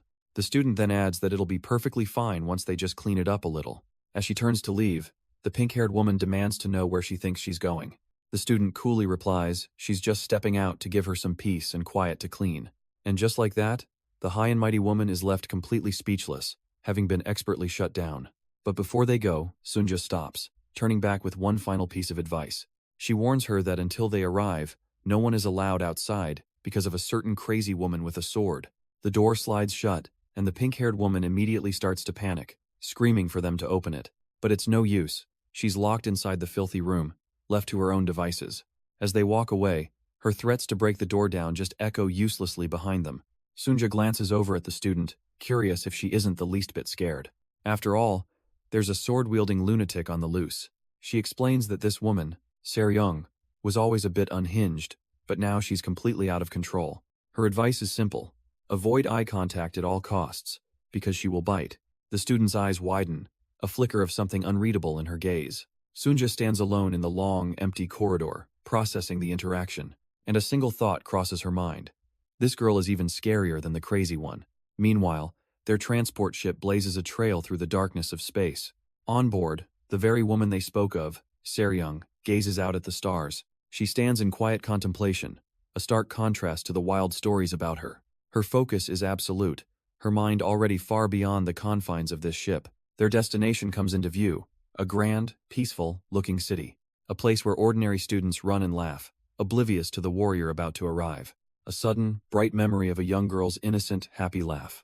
But Seryong's face remains a mask of cold indifference. A voice from behind cuts through her solitude, remarking that she hasn't changed one bit. A man she doesn't seem to recognize approaches, claiming he knew her instantly from their childhood. Her bored expression tells him everything. She's clearly forgotten him, or worse, never cared to remember. He calls her out on it, saying she's still as self-centered as she ever was. But he claims that he's changed, because now he has someone he cares about. And for that person's sake, he's here to deliver a warning. Forget about revenge. He tells her to never raise her sword against Zhuge Hui again, a chilling reminder of a past she can't escape. He remembers a past failure, a bloody ascent where he let things slide, vowing it won't happen again. Turning his back on her, he suggests they just remain distant memories to each other. He walks away, confident his warning has been delivered and the matter is settled. But Seryung's voice rings out, her eyes sharp with defiance, daring him to answer what he'll do if she refuses. Her gaze narrows into a silent, chilling command, "Do not test me." He tries to assert dominance, placing a hand on her shoulder as a final warning, but in an instant, she grabs him by the tie, pulling him close with surprising strength. She agrees that she hasn't changed one bit, because she never lets anyone touch what belongs to her. And as he retreats, she is left alone in the corridor, her possessive claim hanging in the air. Elsewhere, in a sterile, futuristic room, Ritual Archimond is absolutely demolishing a mountain of sausages. He's not alone, however, as a frail figure in a wheelchair silently watches from across the table. The observer is pale and sickly, hooked up to a breathing apparatus just to stay alive. His gaze is fixed on the boy, whose impassive face is reflected in the man's vacant eyes. The man murmurs that his world is dark, that he can't see, his own food sitting completely untouched. Breaking the silence, Ritual tells him to stop observing and just eat, because a young person needs their strength. The simple instruction seems to startle the old man, catching him completely off guard. But Ritual follows up with a chillingly bleak outlook, saying it's a waste of food to eat just to survive when death is coming anyway. He scoffs at the man's supposed knowledge of the future, calling it a naive thought before calmly taking a bite. The frail man cryptically explains that he sees things, whether he wants to or not. To prove his point, he uses his power, lifting a single sausage from its plate. The demonstration escalates dramatically, with sausages filling the air all around them. But a cold thought runs through his mind. Ritual didn't react at all. His memory flashes to a young girl, standing silently by a window overlooking the stars. He can't comprehend it. Even when faced with blatant telekinesis, the boy didn't even flinch. A calm voice breaks his concentration, as Ritual tells him not to play with his food. In an instant, every floating sausage is gathered and stacked perfectly on a tray. The man is stunned, realizing his ability was just effortlessly nullified as Ritual calmly tells him to stop rushing and just eat. A young woman with purple eyes wonders aloud if Ritual is a mutant, just like her. The man in the wheelchair admits he can't tell. The boy is an enigma, too deep to read. Yet, he reflects on how Ritual's words had strangely put him at ease. For a brief moment, it felt as if he wasn't going to die after all. The two of them stand in the sterile observation room, lost in their thoughts. But the girl shatters his brief comfort, telling him he's still going to die anyway. She turns to the vast window, gesturing towards the void outside. Their death is waiting for them right there, in the form of a massive, looming planet. And on that world sits their destination, a fortress city shrouded in mist. A strange and imposing group makes its way forward, their leader walking with an unshakable confidence. They approach their destination, a massive, fog-shrouded facility looming in the distance. This is an ancient terminal, a relic built during the early days of galaxy development. Elsewhere, another crew is already monitoring the situation, recalling how this place once handled over 100,000 flights a year. But its glory is a distant memory, as it was shut down 700 years ago when a massive galactic project was cancelled. Now, the terminal sits silent and abandoned, a ghost city shrouded in mist. Its massive hangars, once bustling with ships, are now completely empty. The woman in red finds it strange for an abandoned place. It's in remarkably good condition. The small figure in the command chair explains that the automated systems are, in fact, still fully functional. A realization dawns on her spiky-haired companion. After 700 years, this place must be overflowing with untapped energy. Meanwhile, another ship carefully warps in, its pilot grumbling about saving every last drop of fuel. Inside, a woman is absolutely losing her mind, demanding they disinfect every corner of the ship. Her spiky-haired companion coolly reminds her that the payment for their contract hasn't even been deposited yet, but her frantic energy suddenly freezes as a new, more urgent problem dawns on her. She barks out an order, desperately trying to connect to the Wild Crane Inn's keeper. At the same time, the Beanie Doll reports that she's been trying, but all external communications are down. The reason soon appears through the thick mist. A mysterious group, announcing a blocking barrier, has been activated. Their leader, a man in a green cardigan, stands with an unnerving, serene calm. He simply raises a hand, silencing the air around him. Then, with a casual wave, he greets the colossal, fog-shrouded structure as if he's an old friend. And in response to his greeting, the entire fortress begins to rumble and stir. The woman in the floral dress watches the scene unfold, her expression hardening. Beside her, the girl in the school uniform maintains a cold, almost predatory focus. Because from the depths of the inn, a heavy armored vehicle roars out from the mist. The green cardigan man's serene composure finally breaks, his eyes snapping open. The vehicle immediately opens fire, launching a volley of missiles straight at them. Instincts scream danger as a golden aura flares around him, a desperate defense. The world erupts in a blinding explosion of fire and shrapnel. Back in the control room, the red-streaked woman watches the monitor, utterly stunned by the firepower. The Wild Crane Inn wasn't just a building, it was a mobile weapons platform. The entire inn, now a mobile fortress, rumbles forward with menacing intent. Back in their command center, the spiky-haired operator can't believe his eyes. He recognizes it as a multi-rocket launcher, an outdated relic that should have been scrapped. But from the smoke of the initial blast, a figure launches high into the air. It's the green cardigan man, not blown to bits, but soaring with purpose. The fortress below isn't done, swiveling another turret to lock onto its airborne target. It unleashes a concentrated beam of pure energy, aimed to incinerate him mid-flight. But his golden aura flares to life, meeting the blast head-on and absorbing its force. He redirects the momentum, crashing down onto the vehicle's deck like a golden meteor. The woman in red can only watch in horror, screaming about how such an illegal weapon could even exist. From his command chair, the man with spiky blue hair scoffs, thinking one guy is no big deal. But his operator quickly shuts him down, her face grim as she shows him the tactical display. The issue isn't one enemy the radar is screaming, lit up with dozens of hostile signals. Down below, the green cardigan man steadies himself amidst the smoke and dust. He's not just facing a single vehicle anymore. An entire armored division is rolling in. The ground itself trembles as the fleet of mobile fortresses charges forward in unison. Their rocket pods all swivel upwards, locking onto a single, massive target. A hellish rain of missiles is unleashed, blanketing the sky and soaring over his head.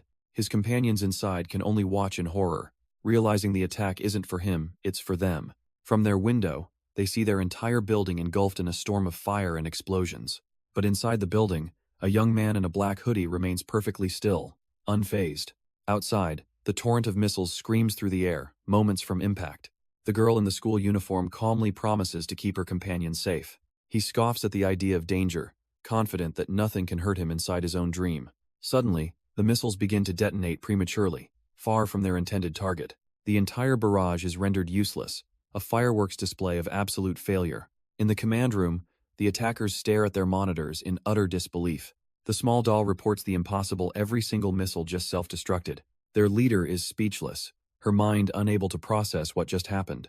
As the smoke clears, the targets stand together on the ground, completely untouched. The man in the green cardigan stands calmly, his expression unchanged by the failed assault. But from the smoky haze between armored vehicles, a new figure approaches with a steady, metallic gait. A mechanical hand, all pistons and wires, tightens its grip around an ornate cane.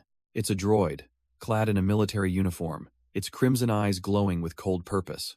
The leader seems almost amused, a faint smile on his lips as he recognizes the machine. Its synthesized voice announces itself as Operations Officer Gunther Reznov, guardian of this private terminal. He informs the group that they have entered without authorization and are trespassing. The droid's eyes flare with a menacing light as it issues a final, blunt warning: leave immediately. The woman in the floral dress sneers, calling it a malfunctioning relic, as she summons a brilliant sword of light. But her leader simply raises a hand, telling her to stand down and not waste her strength. The leader calmly explains that there must be some misunderstanding. They were asked to bring this child here. He provides the child's name, Sama Stein, and suggests the droid verify its information. The droid's system seems to stutter as it processes that name, Sama Stein. All the while, the child in the wheelchair remains silent, his expression hidden. Then, the droid's metallic hand gently reaches out and takes the child's own. In a stunning turn, the once threatening guardian kneels before the boy. Its voice, now filled with reverence, whispers that he has finally arrived. The tense standoff on the vast platform dissolves in an instant. Gunther Reznov reveals that its 700-year vigil has finally come to an end. And with that, the ancient machine leads them into the heart of the silent facility. As the situation calms, the woman with the red streak runs forward, demanding answers about what just happened. But from a balcony above, the woman in the floral dress just scoffs, asking why they're still hanging around. She fires back that they aren't leaving until they get the rest of their payment for the job. Unfortunately, the little doll reports that the entire communication network is down, so they can't contact anyone. The woman above just sneers, remarking on how incompetently she handles everything. Growing desperate, the red-streaked woman presses her small companion, asking if the connection is up yet. The tiny technician works diligently, trying to jack directly into the facility's systems. But her leader's patience is wearing thin as she snaps at them to just hurry it up. The woman on the balcony watches with pure disdain, muttering about how some humans make her skin crawl. A tense silence falls as the two women lock eyes from across the vast, metallic chamber. The red-streaked woman finally breaks the tension, demanding to know where the bald kid went and what that skeleton was. Her gaze lands on a portrait hanging on the wall, a stern military officer, frozen in a salute. But down on the main floor, that same man, now a machine with glowing red eyes, has appeared. He drops to one knee before the man in the wheelchair, bowing his head in absolute reverence. The client just stares back, completely bewildered, asking what order he's even talking about. The robot's plea is simple and desperate. He begs for the command to finally die. The man in the wheelchair falls silent, trying to make sense of this impossible situation. At the same time, the little doll finally announces she's connected to the central computer network. Her leader immediately erupts, convinced they've been scammed and abandoned in a 700-year-old terminal. But the tiny technician doesn't move, her glowing eyes narrowing because something feels very, very wrong. She relays her findings to the rest of the team from across the massive hangar. In the last 700 years, 87 ships have landed, but there are 0 records of any departures. The others listen in, the horrifying implication dawning on them all at once. Back downstairs, the man in the wheelchair finally gives his answer to the kneeling machine.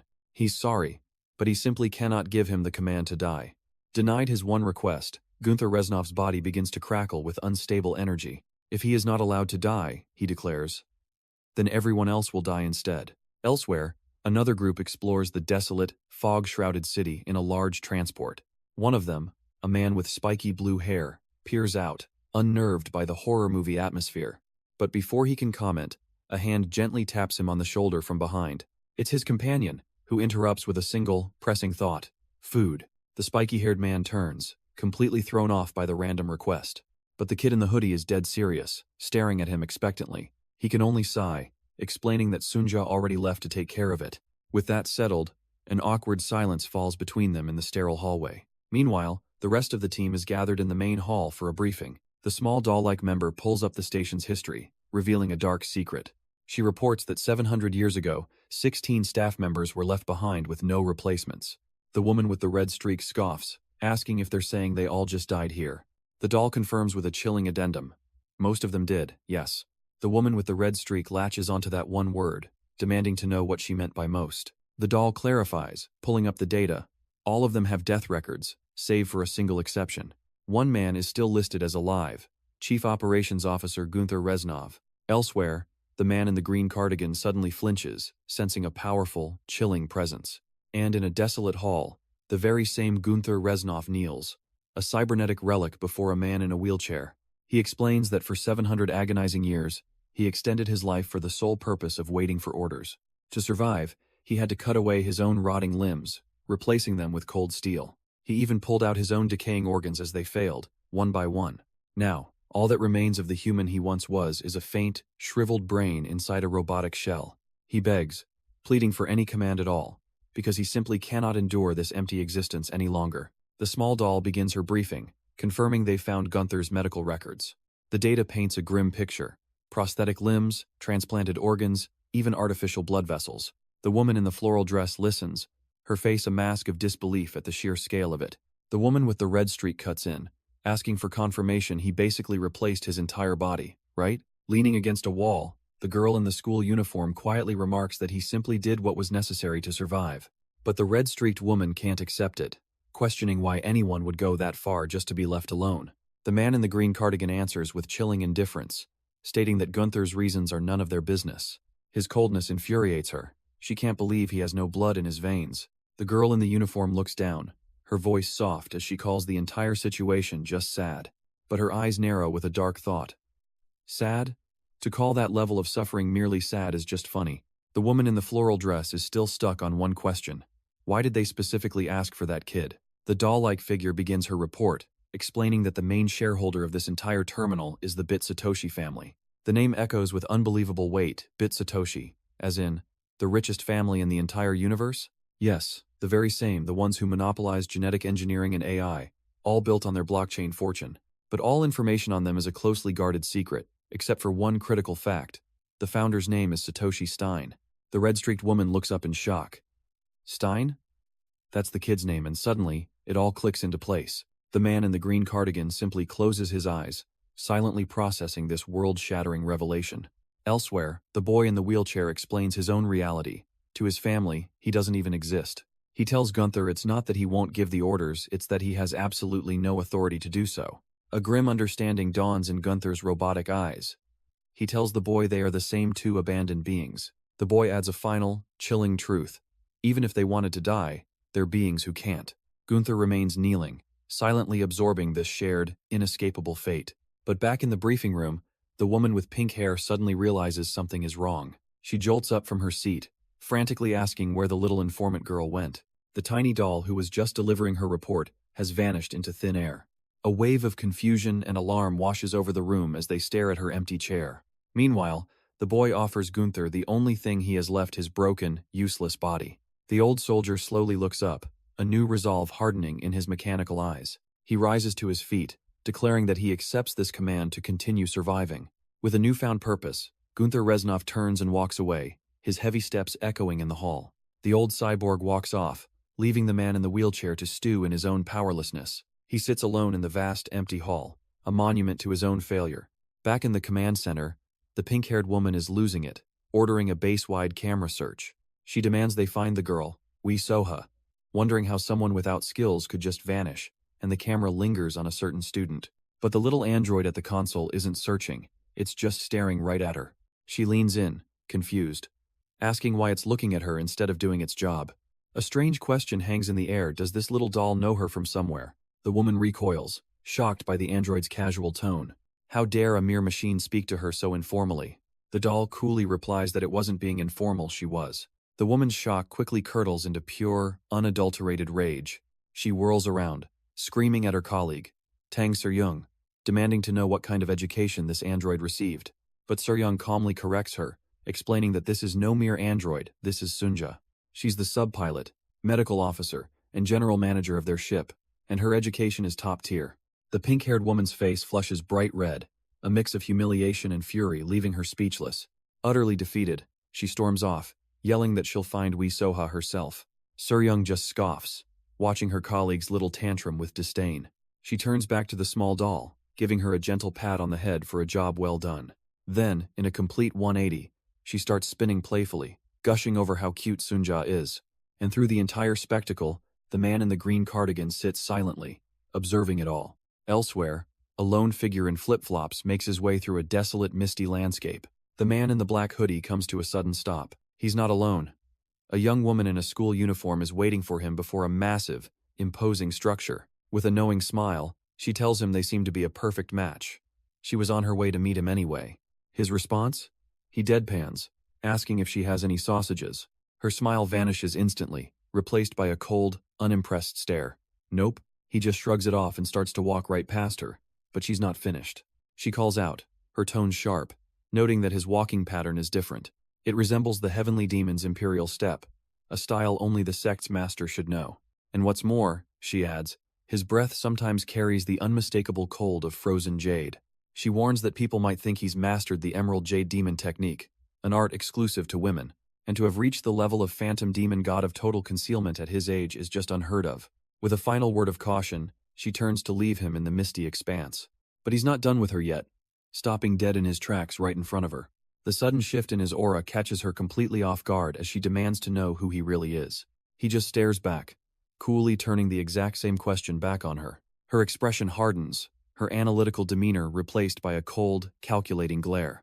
The two of them stand in a silent, tense face-off on the vast, empty platform. Meanwhile, somewhere inside the structure, a woman in a floral dress is running through the halls. She's frantically calling out a name, desperately searching for someone named Wee Soha.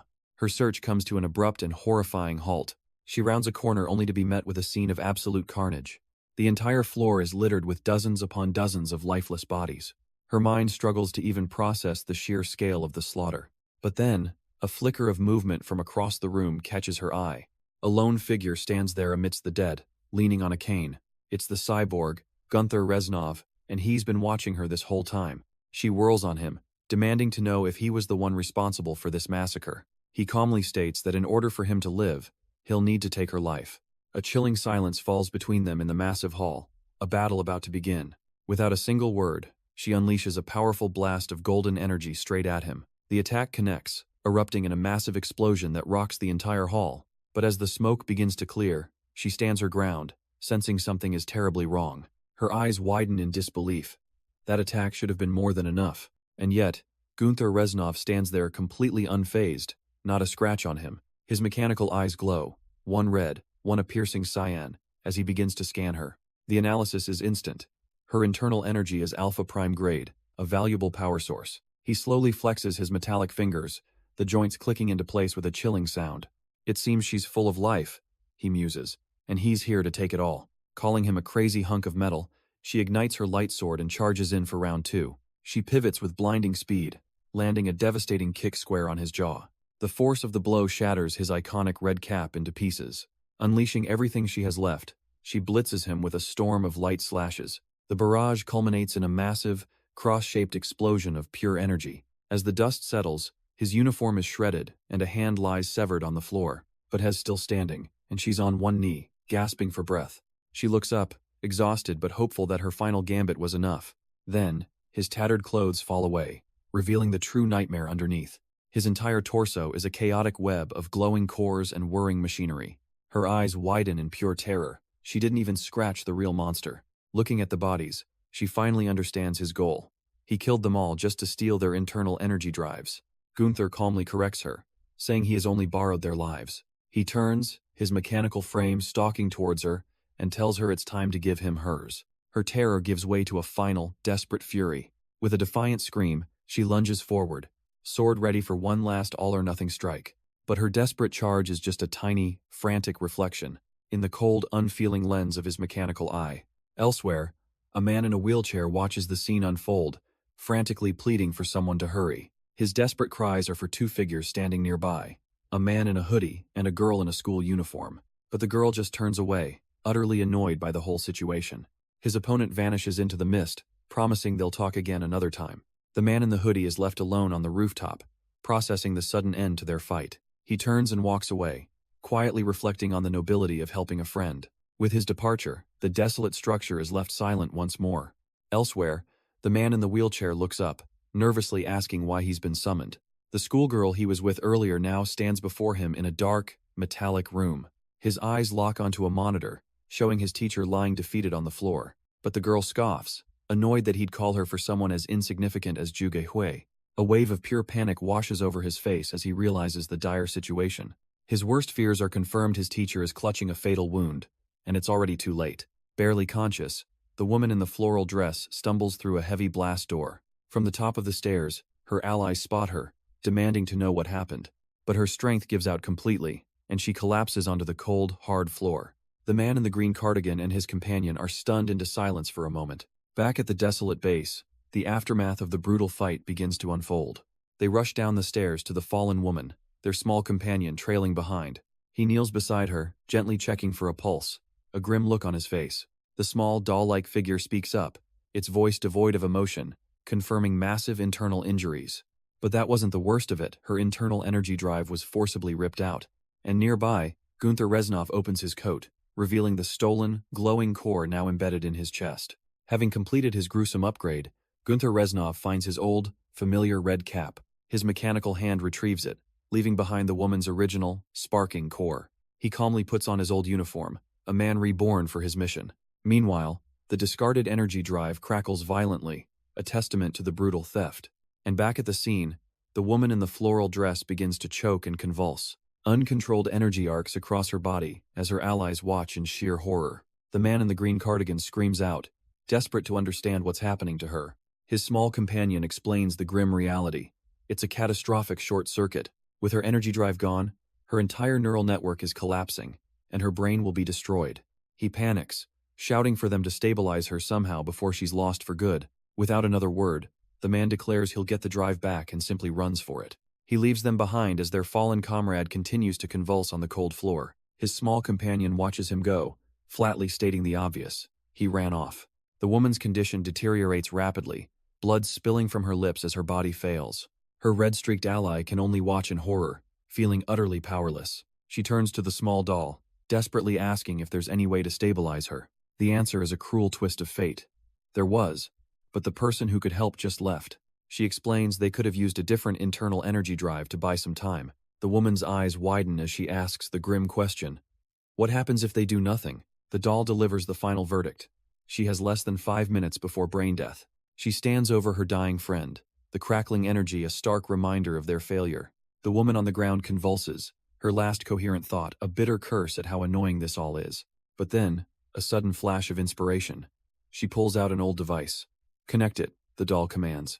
The tiny companion scoffs, recognizing the relic as a cheap, external-type drive. Who even carries this junk? She admits, almost embarrassed, that she was going to trade it to a scrap dealer for sausages, but there's no time for that now.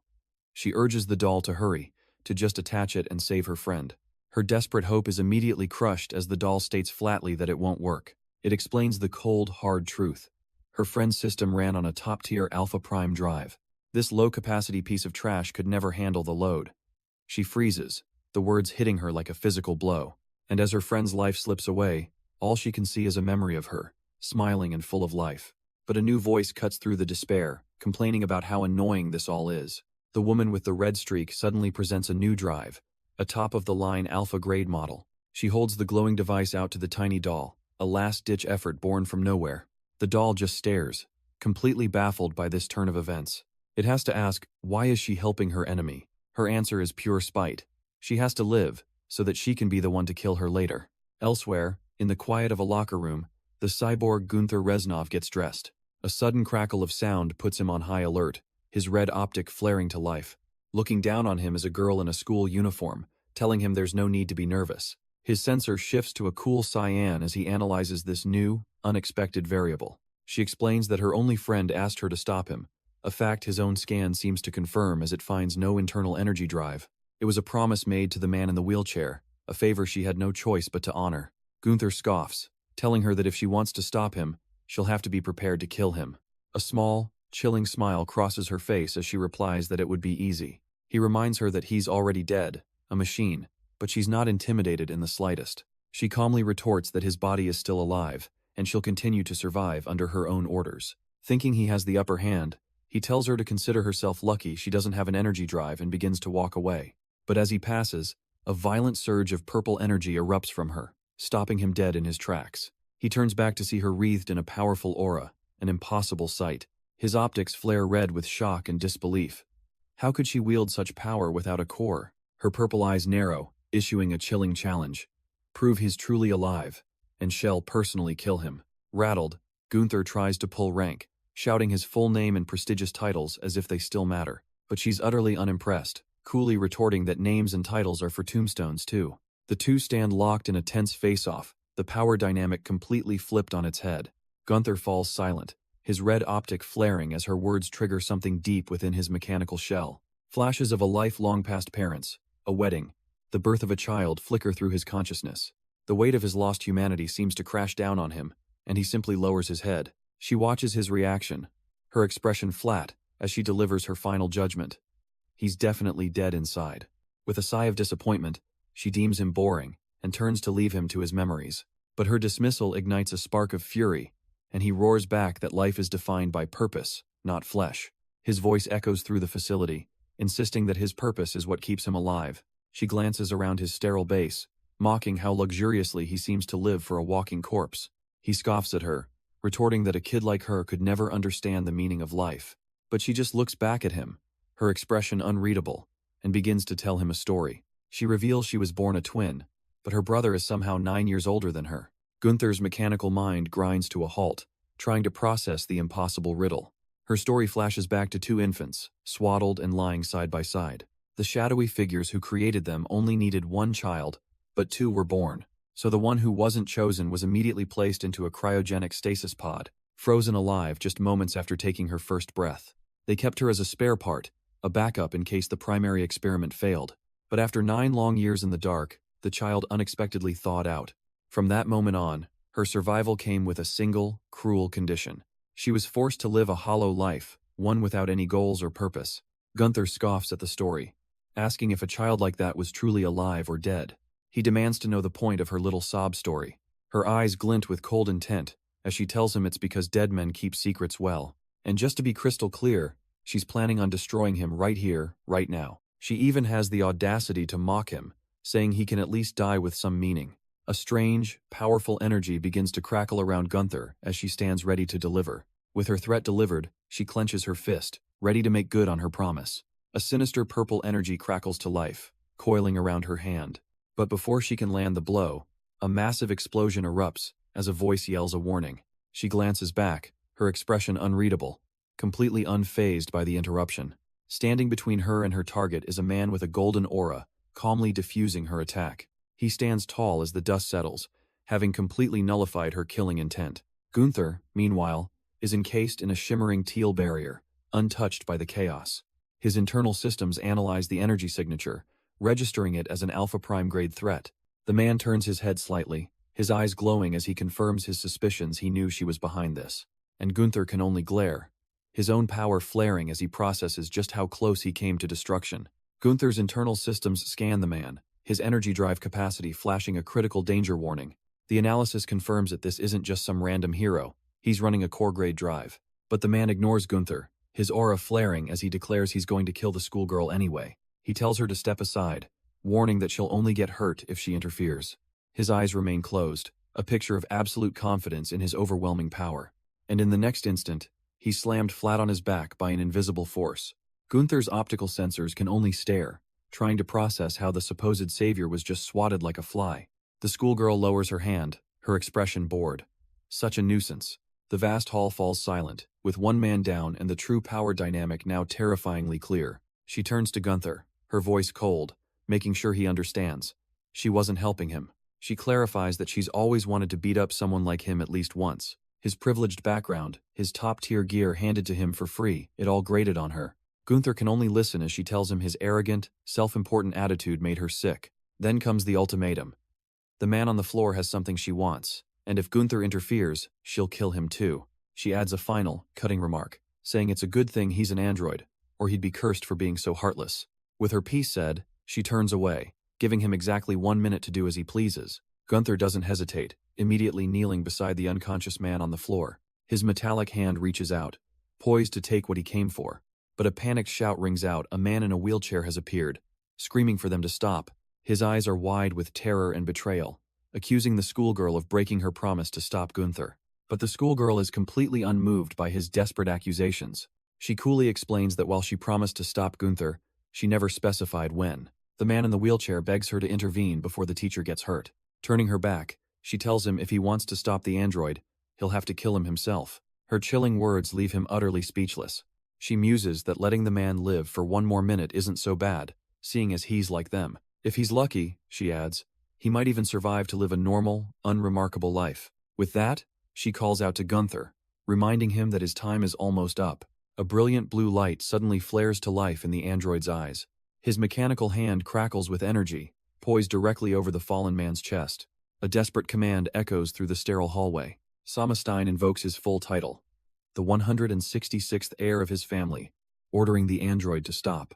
But Gunther remains still, coldly stating he'll need to confirm the man's qualifications. He asks a devastating question. Does the family even acknowledge him? Does he truly have the right to represent them? The words strike home, leaving the supposed heir completely stunned and silent. The android's glowing red eye gives the final verdict. He has no authority here. With a flash of golden light, Gunther formally refuses the command. He swings down to execute the teacher, but his hand smashes into the empty floor. The target is gone, leaving nothing but a spiderweb of cracks where he once lay. Gunther looks up, processing the impossible as one word forms in his mind: teleportation. And there, at the center of a swirling vortex, sits the man in the wheelchair. He looks up, his voice pleading for Gunther to stop this madness.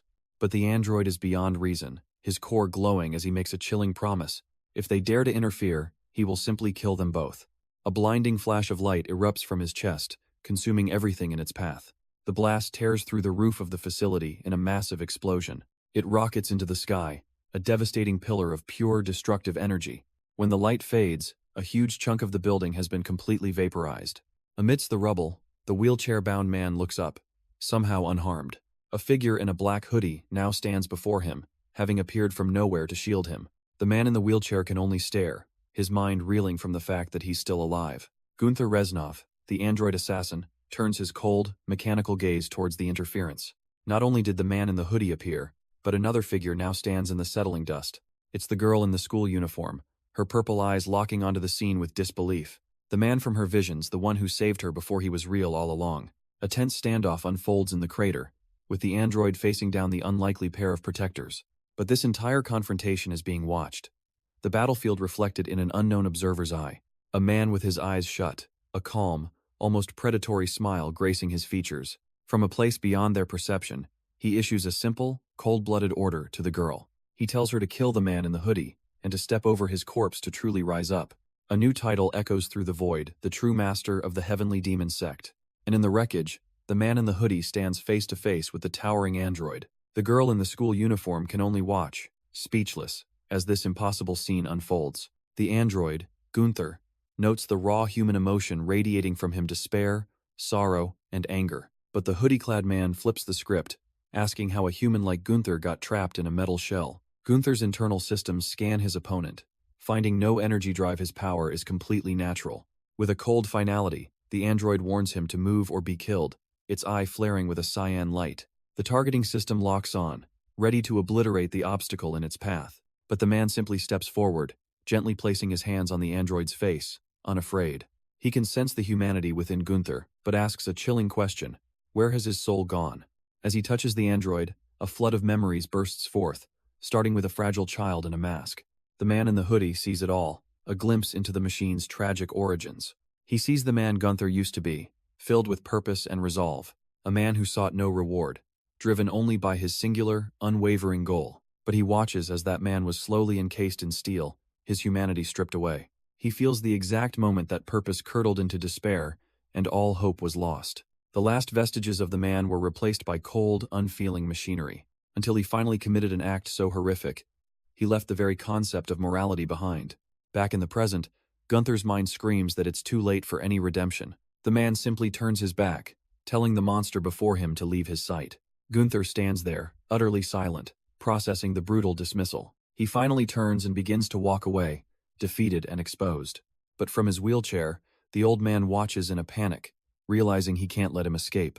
Suddenly, Gunther freezes mid-stride, a strange purple energy constricting his neck. He turns to see the young schoolgirl, her hand outstretched, blocking his path. She calmly states that 1 minute has passed, just as her vision foretold, and in a flash of unseen force, his head clatters to the concrete floor. The headless android stands motionless, a monument to his own failure. High above, the satellite dish on the facility continues its silent broadcast. With the threat neutralized, she finally turns to face the man in the black hoodie. She asks him about the defensive technique he used, sensing traces of the supreme heavenly demon heart technique. He doesn't deny it, confirming she wasn't mistaken about the heavenly demon sky-splitting palm. But this isn't good news. She gives him one last chance, warning that the truth will get him killed. Because under the laws of the heavenly demon sect, only one heavenly demon is allowed to exist. Her eyes narrow as she puts the pieces together, asking him point blank if that's what he is. He scoffs at the title, calling it a worthless medal you get for losing your soul. She's stunned by his casual dismissal, insisting that it's not a title, but an inescapable fate. A destiny, she says, that no matter how hard you struggle, You can never escape. But he just looks up, completely unfazed, calling fate nothing more than an excuse for the lazy. To him, it's just a puzzle to be solved, and his confidence leaves her stumbling back in shock. But just as they turn their backs, a low hum fills the air, and the headless machine begins to twitch. Blue lightning erupts from its neck as the decapitated body staggers back to its feet. Its skeletal fingers flex, the machine groaning as it tries to force itself back online. The student whips around, her eyes wide with disbelief. He's not dead? With a surge of power, the android's hand grabs its own severed head from the ground. A powerful magnetic force pulls the head through the air, right back towards its body. But she's seen enough. Her expression hardens with cold resolve. The android is just moments from being whole again, its systems flaring back to life. Stepping forward, she unleashes her own power, telling it to go back to sleep. A massive wave of purple psychic energy slams into the machine, overwhelming it completely. The man in the wheelchair cries out in horror, but his protest is useless. Her wave of psychic energy slams into the android, intent on total annihilation. Its metallic frame begins to buckle and tear apart under the immense pressure. She and the man in the hoodie can only watch as the machine is violently dismantled. But something's wrong. It's not just shutting down, it's overloading with raw electricity. The android's own hand clutches its head as its systems spiral into catastrophic failure.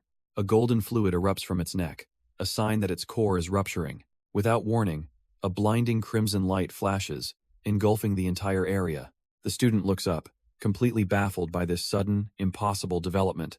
The red glow reveals another scene, entirely two women standing over their fallen comrade. The woman with the red streak whirls around, demanding to know what's happening. Her doll-like companion reports a terrifying energy overflow alarm, and the reading is skyrocketing. The source is Gunther's deactivated body, now glowing and crackling with immense power. His internal components are sparking violently, leaking golden fluid as his systems collapse. The man in the wheelchair realizes with horror that the internal drives are clashing and about to detonate. The student girl calmly suggests a simple solution: just turn the android to dust. But he screams at her not to touch it, warning that any interference will trigger the explosion for sure. The android's energy shifts to a volatile blue, leaving them trapped with no way to stop it. Amidst the panic, the man in the black hoodie simply watches, his expression unreadable. A red warning light flashes relentlessly, counting down the seconds to an inevitable catastrophe. Elsewhere, the little doll reports that the energy readings have gone critical, exceeding 10,000 gigatons. The woman with the red streak panics, looking at her fallen comrade, demanding to know what's going on. And then, just as suddenly as it started, the blaring red alarm cuts out, plunging the massive chamber into silence. She looks up, completely bewildered by the sudden quiet. For a brief, foolish moment, she wonders if the danger has passed, if the system somehow stabilized itself. But the doll is quick to crush that hope, explaining that it's not stable at all. The electromagnetic overflow just fried all the electronics. And that means only one thing: the explosion is now inevitable.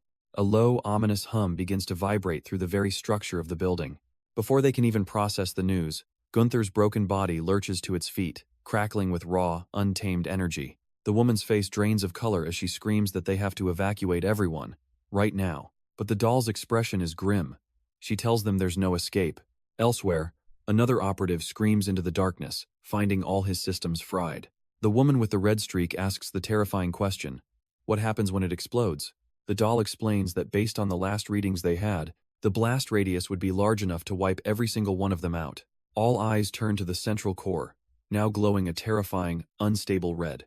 Gunther's body is literally melting down, his chassis glowing like a miniature sun. He stumbles forward, crackling with arcs of raw power, reaching for the core itself. From a safe distance, the group can only watch, wondering what on earth he's doing. And with chilling certainty, the doll explains that he's not exploding, he's cleaning. The woman in red can hardly believe it, asking if he's still just cleaning. The doll confirms his brain functions are completely gone. He's just a machine running on pre-programmed memory. His directives were simple: clean every corner, maintain all devices, and repair the building. All while this catastrophic meltdown was building in the core right beside him. A mindless, centuries-long routine he follows even as his very chassis melts away. But there's a time limit. The doll reveals that in about 3 minutes, he's going to stop. A flicker of hope crosses the woman's face if he holds out for 3 minutes. Does that mean the explosion won't happen? The doll's response is brutally blunt. No, he'll explode in 3 minutes, and they'll all be stopping right along with him. The reality of their situation sinks in, her brief optimism completely shattered. She turns back to the glowing core, desperately asking if there's any way to stop it. The doll muses that even if someone with overwhelming power showed up to destroy the robot, it would only accelerate the explosion, leaving the woman to realize they are completely screwed. But just as despair sets in, a calm voice from behind tells her not to worry. It's the hoodie guy, looking completely unfazed by their apocalyptic predicament.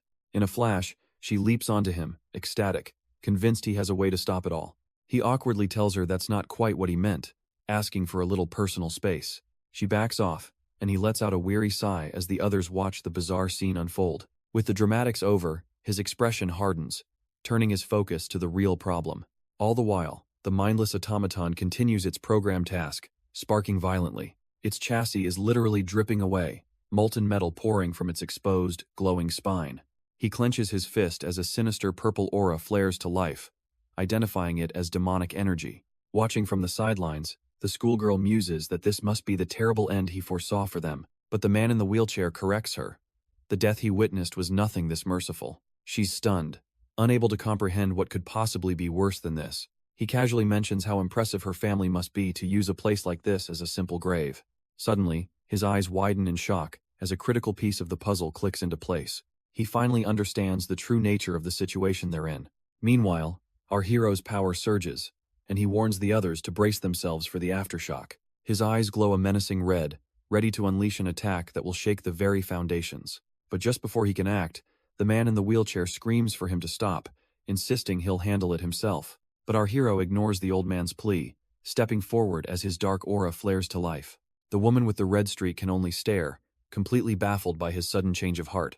He was about to unleash hell, and now he's just stopping? She grabs his hoodie in a panic, yelling that they have to stop the other guy, that what he's attempting is impossible, and with that, he halts, the immense pressure he was emitting vanishing in an instant. She's still reeling, demanding to know what he's doing just standing there. He turns to her with a calm, almost lazy expression, simply telling her to watch and see. That old man, he explains, isn't the type to bluff, leaving her utterly confused. The scene shifts, focusing on the wheelchair as it faces a sparking, skeletal figure in the distance. It's the cyborg, Gunther Reznov, violently melting down as the man in the red suit calmly prepares to handle it alone. The old man's hand grips the armrest of his chair, veins bulging with effort. His entire body trembles, not from fear, but from a surge of incredible power. He rolls forward, a solitary figure approaching the sparking, skeletal machine. Watching from afar, the woman with the red streak is bewildered. Wasn't he supposed to be paralyzed? If that's true, she wonders, how could he possibly hope to stop that monster? Her mind races, unable to comprehend what she's witnessing. Distracted, she suddenly turns to the schoolgirl, asking why she's speaking so informally to her. The girl just gives her a deadpan, utterly unimpressed stare in response. Meanwhile, the man in the red suit reaches his destination, stopping just before the final gate. And then, defying all logic, the paralyzed man slowly, painstakingly, rises to his feet. With sweat beading on his brow, Zentov Stein invokes his noble lineage, formally requesting operating rights for the terminal. In response, a pulse of brilliant cyan energy erupts in the air before him. It coalesces into a glowing, diamond-shaped sigil, a digital beacon of authority. Watching from the sidelines, the woman with the red streak can only stare, wondering what on earth is happening now. But the little doll on her shoulder recognizes it instantly, a hyperspace warp transmission, a display of wealth so obscene it costs thousands of credits per second. The sigil's voice echoes through the chamber, asking if Hez requesting control of the Atana Lugan terminal. Zentov, though clearly under immense strain, confirms his request for authorization. The system gives him one last warning. He will be fully responsible for the terminal until a replacement arrives. His resolve is absolute, and he accepts the burden without a second thought. With a flash, authorization is granted, and a stream of data shoots directly into the terminal's core. With control now his, the entire terminal pulses with a menacing red light under Zentov's command. But Gunther Reznov's body is still active, violently short-circuiting as it melts from the inside out. From his wheelchair, Zentov raises his voice, issuing a direct order to the rampaging machine. He declares its mission terminated, informing it that all operating authority has been transferred to him. The cyborg continues to spark and shudder, its systems fighting against the new command. Molten slag drips from its metallic frame as its internal core overloads completely. But through the chaos, its glowing red eyes focus, acknowledging its new master. Zentov looks on, a tear of sorrow and relief rolling down his face as he tells his old friend it did well. He promises to take over the burden from here on out. All that's left is one final, merciful command. it can finally rest. With the final command given, Gunther's systems begin to shut down for good. In his last moments, flashes of a life long past flicker through his dying circuits, a family, a wedding, a child. His metallic body dissolves into a molten heap, the flesh and steel he was given now gone. Soon, even the skeleton can't hold its form, collapsing into a pile of slag around the glowing core. From a distance, Zentov watches the last remnants of his old friend fade away. The sheer scale of the facility becomes clear, a massive prison built around a colossal reactor. Its crimson light pulses with immense, contained energy. Back in his wheelchair, Zentov can only sit in silence beside the young woman. She looks on at the scene, murmuring how utterly cruel this all is. Another voice cuts in, asking if the Stein family's true goal was to isolate that child here forever. The young woman can't comprehend why they would go to such extreme lengths. But the man in the durag explains it's simply how the prestigious operate. The deeper the flaw, the harder they try to hide it. Still, looking at the sheer scale of the crimson reactor, she murmurs that this is just too much. The woman with the red streak listens in grim silence, arms crossed. It's the girl in the school uniform who finally breaks the tension, asking Zentov if Hay's really going to stay here. He replies with a tired calm, stating that nothing has changed, he's been alone since birth anyway. But she recalls their friend's words, that fate is just a difficult puzzle waiting to be solved. With conviction, she offers to take him away from this place, telling him to just forget about his family. Zentov, however, looks down with a sudden realization, asking if she isn't suffering too, perhaps even more than him. The question hits home, and for a moment, she has no answer. Zentov explains that he's actually happy, because for the first time, his family has given him the right to decide his own fate.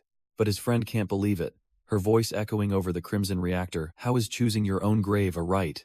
He remains steadfast. It's a grave he chose, and he will work to make this terminal the greatest in the universe. She looks back, unable to comprehend his conviction, asking if he truly intends to do it all alone. He confirms it with a knowing look, just like them, on their own.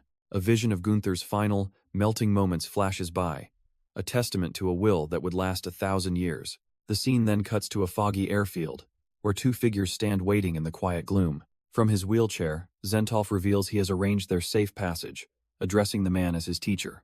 The pink-haired woman looks down, her own predetermined future weighing heavily on her. She tells her companion that their families are rushing the engagement, and he'll be sent away before the semester even starts. She listens, her gaze distant, lost in the weight of her circumstances. He tells her to forget it all and rest, insisting those ties are now in the past. Her mind flashes back to a different, colder memory, a tense confrontation. She was in a vast, empty hangar, standing before the woman with the red-streaked hair. In that memory, she held out a small, glowing chip, offering it to her rival. The woman reacted with disgust, questioning if it was even clean, and demanding to know why she was helping. She coolly replied, asking if she'd rather be killed by someone else. The red-streaked woman fell silent, unable to argue with that twisted logic. Turning to leave, she promised to come for her neck later, so she'd better be ready. But as she walked away, a single, confusing thought surfaced she didn't know. Tears streamed down her face as she confesses she cried for months, hating her family for what they did. The red-streaked woman listens silently, her back turned to the raw confession. She finally asks, what could she have done, even if she had known the truth? The pink-haired woman sobs, explaining she was just a child, only 13 years old. Her rival admits age wouldn't have changed a thing. She's realized she would have made the same choice. That's their curse. They live lives trapped by the fate of their families, not their own. As she walks away, she offers a final, somber wish, that they meet again, but as late as possible. The memory ends, leaving her alone with the weight of that shared burden. Back in the present, she stands with her escort, ready to move forward. Together, they walk across the foggy tarmac toward the waiting ships, leaving the past behind. The transport ship lifts off, its engines roaring as it ascends into the gray, uncertain sky. But once safely aboard, the woman with the red streak senses something is off, her eyes widening in shock. She finds the schoolgirl standing in the corridor and immediately demands to know why she got back on board. The girl simply states that she has nowhere else to go. Then, with a newfound resolve, she adds that she still has unfinished business to attend to. Down the hall, another passenger watches their exchange in silence, the man in the black hoodie. He stands by a window, a solitary figure lost in his own thoughts. The schoolgirl's expression is firm, her path is now set, and she won't be swayed. The three of them, a strange and unlikely crew, now stand together in the observation bay. Their ship cuts through the darkness of space, heading towards a new, unknown destination. Their journey brings them to a curious destination, a second-hand market flying a carrot flag. The shop is a lonely outpost perched on the edge of a vast and desolate canyon. On the counter, they place their find, a rare, retro-style external drive. The shopkeeper, however, barely looks up from his magazine, dismissing it as worthless junk. But the woman with the red streak isn't deterred. She knows a scrapyard is the perfect place for hidden gems. She calls out to the lounging owner, Dogu, demanding he appraise their so-called junk. At his silent command, a mechanical parrot swoops down from the rafters. Its single, glowing eye projects a beam of light, scanning every detail of the ancient device. The results flicker in. A Samsung T9 external drive, a genuine model from the year 3002. Daka's jaw drops as the parrot's final valuation flashes. An unbelievable 100 million credits. Dogu slams his magazine down, convinced his high-tech appraiser must be broken again. But the parrot wasn't scanning the drive at all. Its gaze was fixed on the small, silent doll. Its analysis begins to tick in. Unknown manufacturer, a body of Santanium superalloy, and a self-evolving OS. The entire shop watches as the beam of light confirms the parrot's true target. Dogu can only stare, his mind struggling to process the words Santanium superalloy. The little doll calmly raises a hand, pointing directly at the mechanical bird. As if commanded, the parrot's lens whirs and refocuses its scan. A new valuation appears, not for the drive, but for the doll. 12 million credits. Before anyone can react, the doll's hand snaps forward, gripping the parrot's head. The shopkeeper is left completely stunned, his jaw hanging open at the impossible scene. The doll maintains its grip, silencing the entire shop as the owner and the woman in red look on. With their business concluded, they leave the remote trading post behind.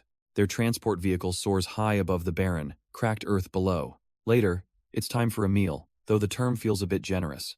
On each pristine plate sits a single, comically small piece of sausage. The three travelers sit in the sterile dining area, staring down at their pathetic rations. The young woman and the man in the hoodie share a look of utter disbelief. Their spiky-haired companion calmly explains that they're out of food for now. But she isn't satisfied with that excuse, demanding to know why her portion is the tiniest of all. He casually replies that he's rationing by age and drive size, adding with a smirk that she doesn't even like sausages. But just as they're about to eat, the man in the hoodie calmly pushes his sausage away. His spiky-haired companion is shocked, asking why he's giving it up when he never shares. With a deadpan stare, the young man complains that it's undercooked and lacks the soul of the flame.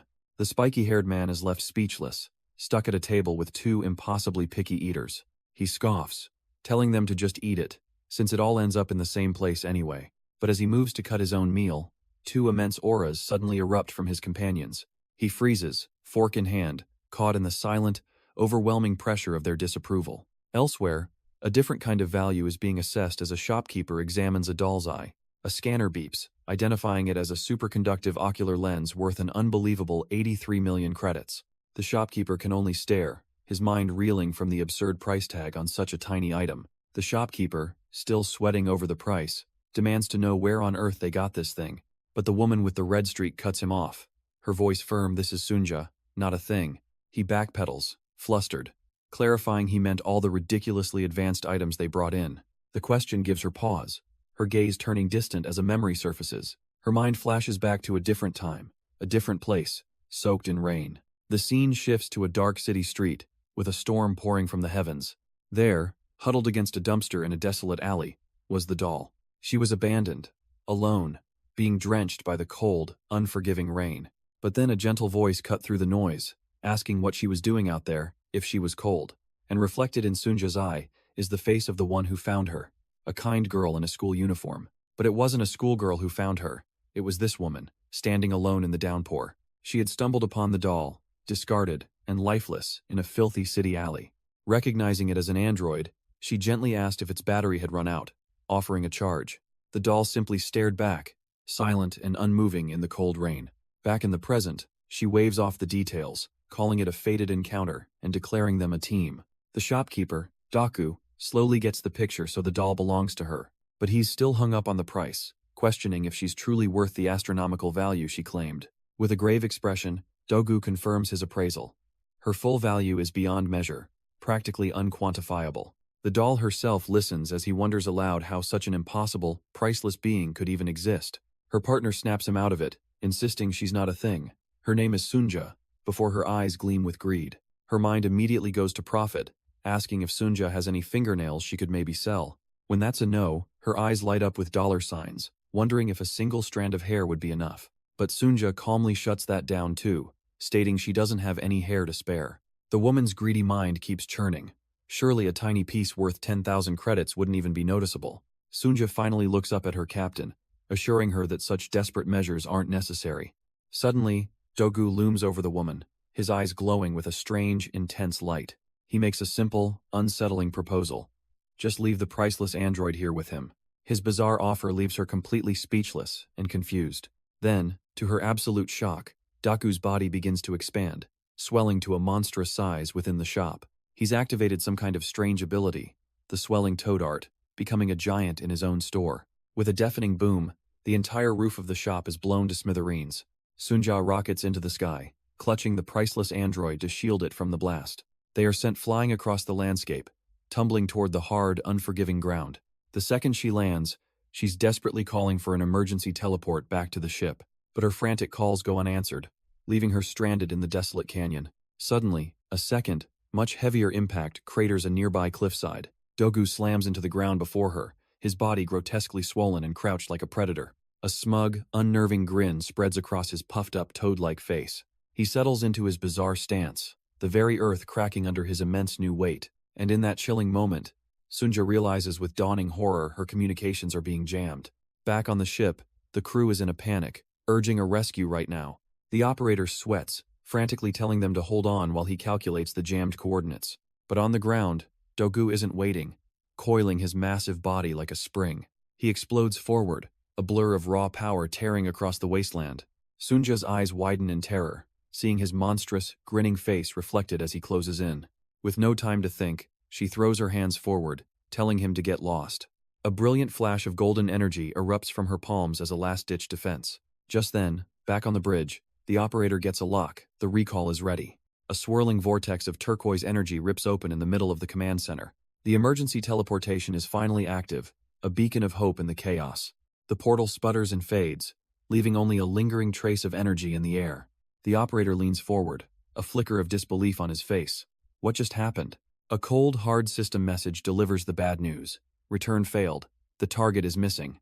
Because back on that barren wasteland, the little beanie doll looks up, all alone. A colossal shadow suddenly falls over her, blotting out the sky. Dogu has activated his swelling toad art, transforming into a true giant. And held casually in his massive hand is Sunja, defeated and unconscious. The giant glances down, annoyed by a tiny voice from the ground. It's the doll, standing her ground against a literal mountain of a man. With every ounce of courage she has, she screams for him to let her captain go. The giant Dogu smirks down, amused. Is this tiny thing actually begging him? With unwavering eyes, the doll confirms it. Yes, she is. Fine then, he sneers, and with a grunt of effort, he hurls Sunja's body across the wasteland.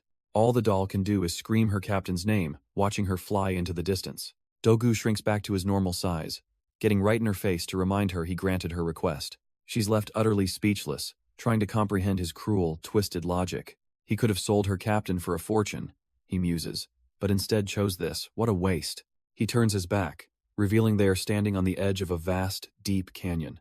A chasm so deep that anything falling in would be lost forever. And with that final act of cruelty, his transport ship lifts off, leaving her all alone. Back on the ship, one of the crewmates is losing his mind, screaming that they have to go find their captain. The girl in the school uniform confirms the worst: she can't detect any of the captain's biosignals. But her next words are chillingly calm. She tells them to finish their meal before they go anywhere. The quiet boy in the black hoodie finally looks up from his plate, his gaze fixed on her. She turns, almost surprised, asking if he's speaking to her. He replies coolly, suggesting that she should at least earn the food she's about to eat. She's confused, wondering if he's actually asking her to pay for a simple meal. But instead of an answer, he simply reaches for the single piece of sausage on his own plate. He then places it onto hers, a silent and deeply unsettling gesture. She can only stare, speechless, at the food he's given her, the power dynamic in the room shifting completely. The tense silence is broken as another man arrives, demanding to know what's going on. But our story cuts away, to a rustic-looking shop flying a flag with a single, proud carrot. Inside, a small girl in a beanie sits chained to a stool, looking utterly unimpressed with her predicament. A strange light envelops her as a scanner analyzes every inch of her body. The source of the scan is a strange, robotic parrot, its camera lens whirring as it completes its work. It reports to its master that the recording is done, asking if it should upload her to the second-hand market. But the large man scoffs at the idea, telling the parrot to list her in the luxury auction as an ultra-premium item. The parrot asks for a price, admitting that its appraisal function fails for anything over 100 million credits. Her captor strokes his chin, casually throwing out a starting price, 1.5 billion credits. He explains that even if she were just scrap, her parts alone are worth over $1 billion. He continues his grand valuation, citing her rarity and 11 years of self-upgrading OS. After all the calculations, he lands on what he considers a fair price, a ridiculous 13.4 billion credits. The robotic parrot nearly short-circuits, exclaiming that you could buy 1,000 planets for that sum. But the little doll herself speaks up, dryly stating that it's a modest estimate.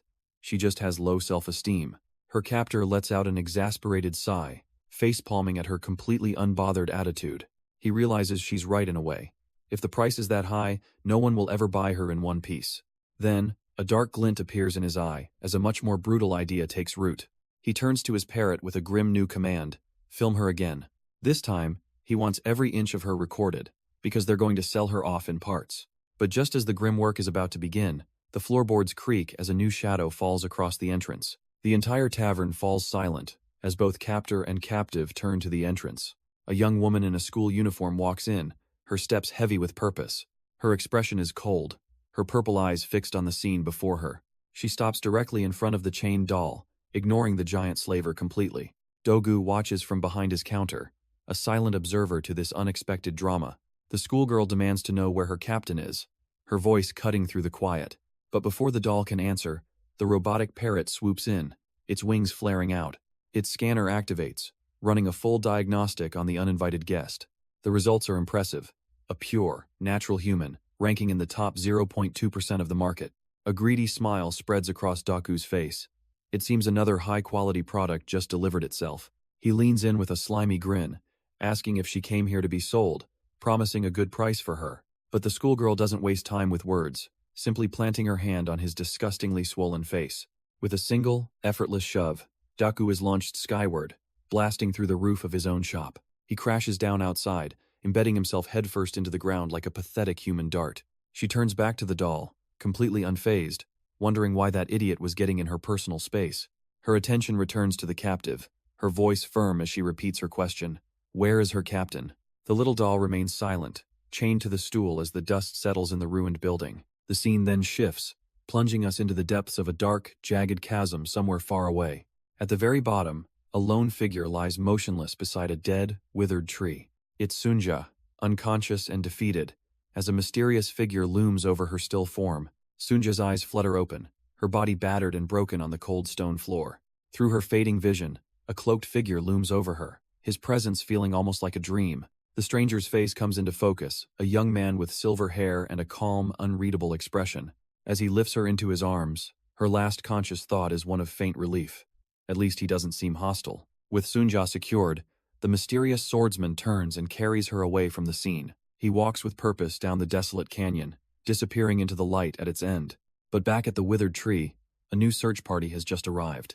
The girl in the school uniform and the little doll stand at the spot where Sunja fell. The doll quickly calculates the trajectory of Doku's throw, certain this is the exact landing zone. It finds the impact crater, but something is wrong. There are no tracks leading away. It's as if she simply vanished into thin air. The schoolgirl casually suggests someone probably just picked Sunja up, but the doll immediately rejects that theory. There are no footprints anywhere. Annoyed, the girl decides she's too lazy to keep looking, ready to give up. The doll coldly reminds her that if she doesn't find their target, she won't be eating.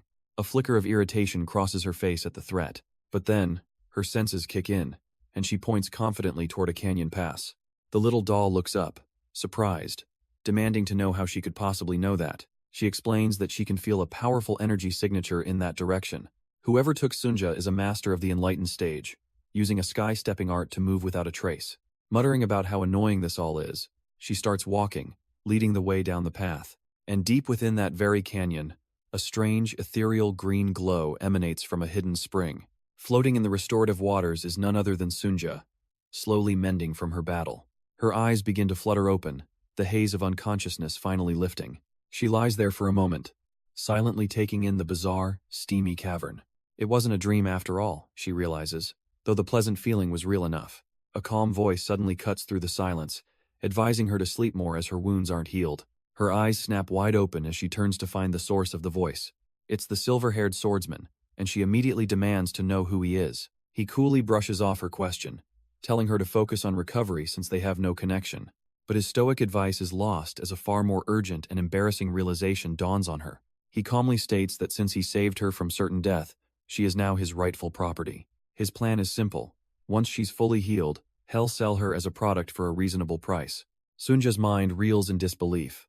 This has to be some kind of sick, twisted dream.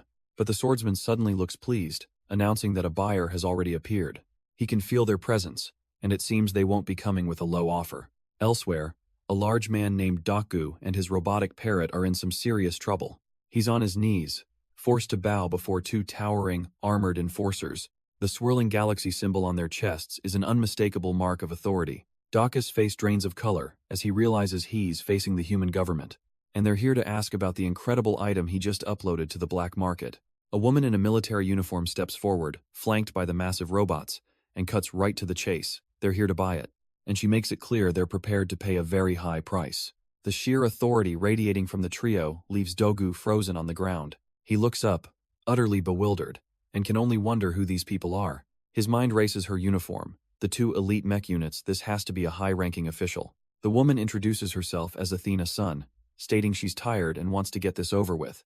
She explains that the government received a report about a fake listing he posted. With a flick of her finger, she pulls up the black market page for Sunja. Their analysis, she scoffs, identifies the item as a common mass-produced android, and the description full of impossible specs like Santanium superalloys and neural networks is just a pile of lies. She offers him an easy way out. Just admit it was bait to attract customers. Desperate, Dogu immediately agrees, hoping this will all just go away. But his confession is too quick, his voice too shaky, and Athena's eyes narrow. She recognizes that tone. It's the sound of a man hiding stolen goods. A sudden chilling thought crosses her mind. What if the listing wasn't a lie? Dogu can only stammer, the sweat beading on his forehead. She leans in close, her casual demeanor completely gone. He's trapped, frozen under her piercing gaze. Athena stares him down, the pieces clicking into place. Her expression hardens with certainty. So, it's real. Flanked by her imposing robots, Athena demands to know where it is and who brought it.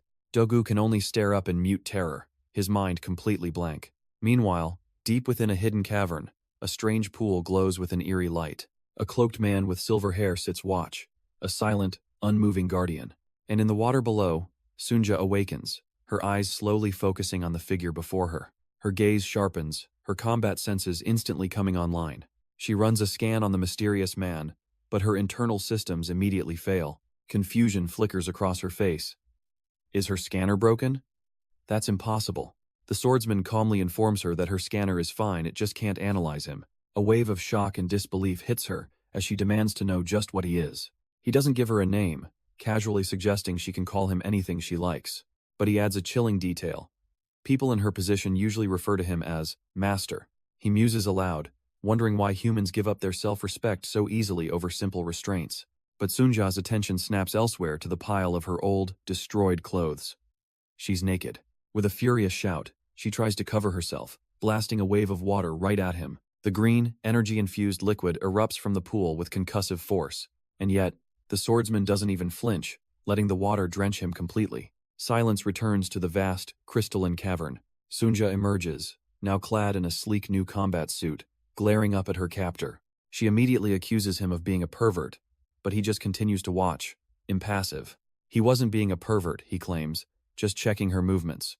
Her recovery is at 93%, but then he drops the bombshell. She needs to recover more to be sold at her full value. Sold? Her mind reels as he orders her back to the healing chamber, telling her to strip down. That's the last straw. With a furious roar, she unleashes a torrent of violent energy. She lunges forward, channeling her rage into a deadly blade aimed right at him. But his voice cuts through her attack, calmly noting she's just inflicted more damage on herself. This self-harm is pointless, he warns, promising to beat her into submission if she continues. His threat only fuels her fire, and she manifests a massive green energy sword, daring him to try. And for the first time, his cold, detached demeanor finally cracks. Hess genuinely surprised, realizing there's far more to his captive than he calculated. He remains hidden in the shadows as a lone figure appears at the cave's entrance. The silhouette walks forward, each step echoing with an unnerving confidence. His hand instinctively goes to his hilt, a silent warning to come no closer. The visitor is revealed to be a young woman in a school uniform, her eyes cold and empty. Without a word, he draws his blade, dropping into a defensive stance. Watching from the side, the woman with the red streak can't believe what she's seeing. The two face each other across the cavern, a silent, tense standoff. The schoolgirl finally speaks, sensing his power and demanding to know what he is. He remains perfectly still, offering no answer to her question. As she waits, another figure appears in the light, right behind her. It's a small, doll-like figure, standing with an unnerving stillness. The swordsman's eyes widen in absolute shock. Has never seen anything like it. The doll seems to be identifying him, muttering the designation E1. It then corrects itself, reclassifying him as A1. He remains frozen, sword held ready, unsure of how to react to this bizarre encounter. Elsewhere, a robotic parrot projects a holographic feed of this very same doll. The image is being reviewed by Athena Sun, her expression sharp and analytical. A sudden realization dawns on her that thing is an android. Kneeling before her, a terrified Dagu can only stammer that yes, she is correct. The confirmation sends a wave of pure shock through Athena. What could this possibly mean? The confirmation sends Athena's mind reeling, flashing back to a memory of a strange group. She recalls a small, childlike figure standing amongst them, an android. It all clicks into place with a horrifying realization it's the same one from all those years ago. And in the present, that very same android is running for her life, calling out a name. She sprints across the desolate cavern, straight towards the silver-haired swordsman. With a final leap of faith, she throws herself into his arms. He's stunned, completely caught off guard by the sudden, desperate embrace. But his confusion melts away as he gently places a hand on her head. He drops his sword and sinks to his knees, holding the little android close. And watching this bizarre, tender reunion from the shadows is Sunja, her expression unreadable. The girl in the school uniform can only watch, trying to make sense of this new development. The entire cave falls into a tense silence, all eyes fixed on the bizarre reunion. But elsewhere, a formal request is being sent by Auditor Grade 1, Athena Sunday. She's pinging the human government's main data hub, the Alpha Satellite, for information. Her query is direct. Analyze the data on this strange android and identify its creator. A complete scan of the little doll is transmitted across the stars. And deep within the data center, a massive AI begins its analysis. Athena waits, stressing that this is an emergency that needs immediate attention. The answer comes back, and her eyes widen in complete disbelief. The analysis concludes it's an impossible object, a technology that shouldn't exist. The AI's voice cuts through, cold and absolute. Abort the mission and return to headquarters immediately. But Athena argues back, insisting they have a witness on record and the data to prove what they saw. She demands they analyze it again, even asking for a request to be sent to the top AI, Slave. Then comes the chilling response. This analysis is from Slave, because the AI she's speaking to is Slave. Her world stops. She's not talking to a terminal, she's speaking directly to the government's ultimate intelligence. The AI, a colossal eye within an endless city of servers, declares that its analytical capabilities are infinite. It shows her the image of the doll, stating there is no trace of this android anywhere in its vast databanks. Therefore, its logic is terrifyingly simple. The android and the man with it do not exist. The final order is given, laced with a threat of demotion for disobedience. Athena stands frozen, the wind whipping around her. Slave itself had just answered her call and completely denied reality. But Athena knows this is impossible. Her gut screams that there's something else going on. Deep within its server city, the AI Slave issues a chilling command. Delete all related data. Every last trace of these anomalies is to be wiped, leaving absolutely nothing behind. On the ground, the swordsman is completely oblivious, holding the small doll close to his face. He sinks to his knees, overcome with emotion as he embraces the little android. From a distance, Sunja and the schoolgirl can only watch this quiet, poignant reunion. Elsewhere, in a vast and desolate landscape, the warrior Dogu stands alone on a cliff's edge. But back with the government forces, Athena Sun's expression hardens with resolve. Her robotic parrot whirs to life, its single lens glowing as it begins its own analysis. A hologram projects from the drone, displaying data on the very doll that Slave just erased from existence. The parrot's scan confirms the android's existence, displaying its schematics in a crisp orange hologram. Athena is certain her drone's analysis is flawless, yet she can't fathom how Slave could be wrong. This impossible contradiction leaves her completely stumped. What the hell is going on? Just then, one of her government-issued robots reports in, stating that preparations to leave are complete. The two imposing machines stand ready, informing her the teleport will activate on her signal. But Athena isn't done here. She turns her back on them, ordering a delay on their return. She declares they will scour this entire planet, no matter how long it takes, to find that android. Her command is met with a cold, synthesized voice. Request denied. Athena freezes in disbelief. The robot elaborates that according to higher orders, their immediate return takes priority over everything. She erupts, reminding them she's their direct superior, but her authority means nothing against a command from above. The robot's red visor glows as it flatly denies her again, ordering her to return. Athena is absolutely livid, screaming at them for their blatant insubordination. But her fury quickly turns to shock as she realizes they are dead serious. The two towering machines stand over her, their arm cannons beginning to power up. One of them issues a chilling ultimatum. Activate the teleport, or they will open fire. She can only yell back in disbelief, her authority completely meaningless now. The blinding light of their weapons reflects in her eyes as the situation spirals out of control. And then, a massive explosion rips through the canyon, a direct show of force. A thick plume of smoke and dust rises from the point of impact. When the dust begins to clear, the two robots stand alone, their commander gone. Believing their commander to be vaporized, one of the robots coolly reports mission complete. A shimmering green light envelops them, and they begin to dematerialize. In a flash, they're gone, leaving the canyon eerily silent once more. As the dust from the blast finally settles, it seems the incident is over. But then, from the very epicenter of the explosion, the ground begins to stir. A figure, completely caked in dirt and rock, claws its way to the surface. It's Athena, somehow still alive, coughing up dust and debris.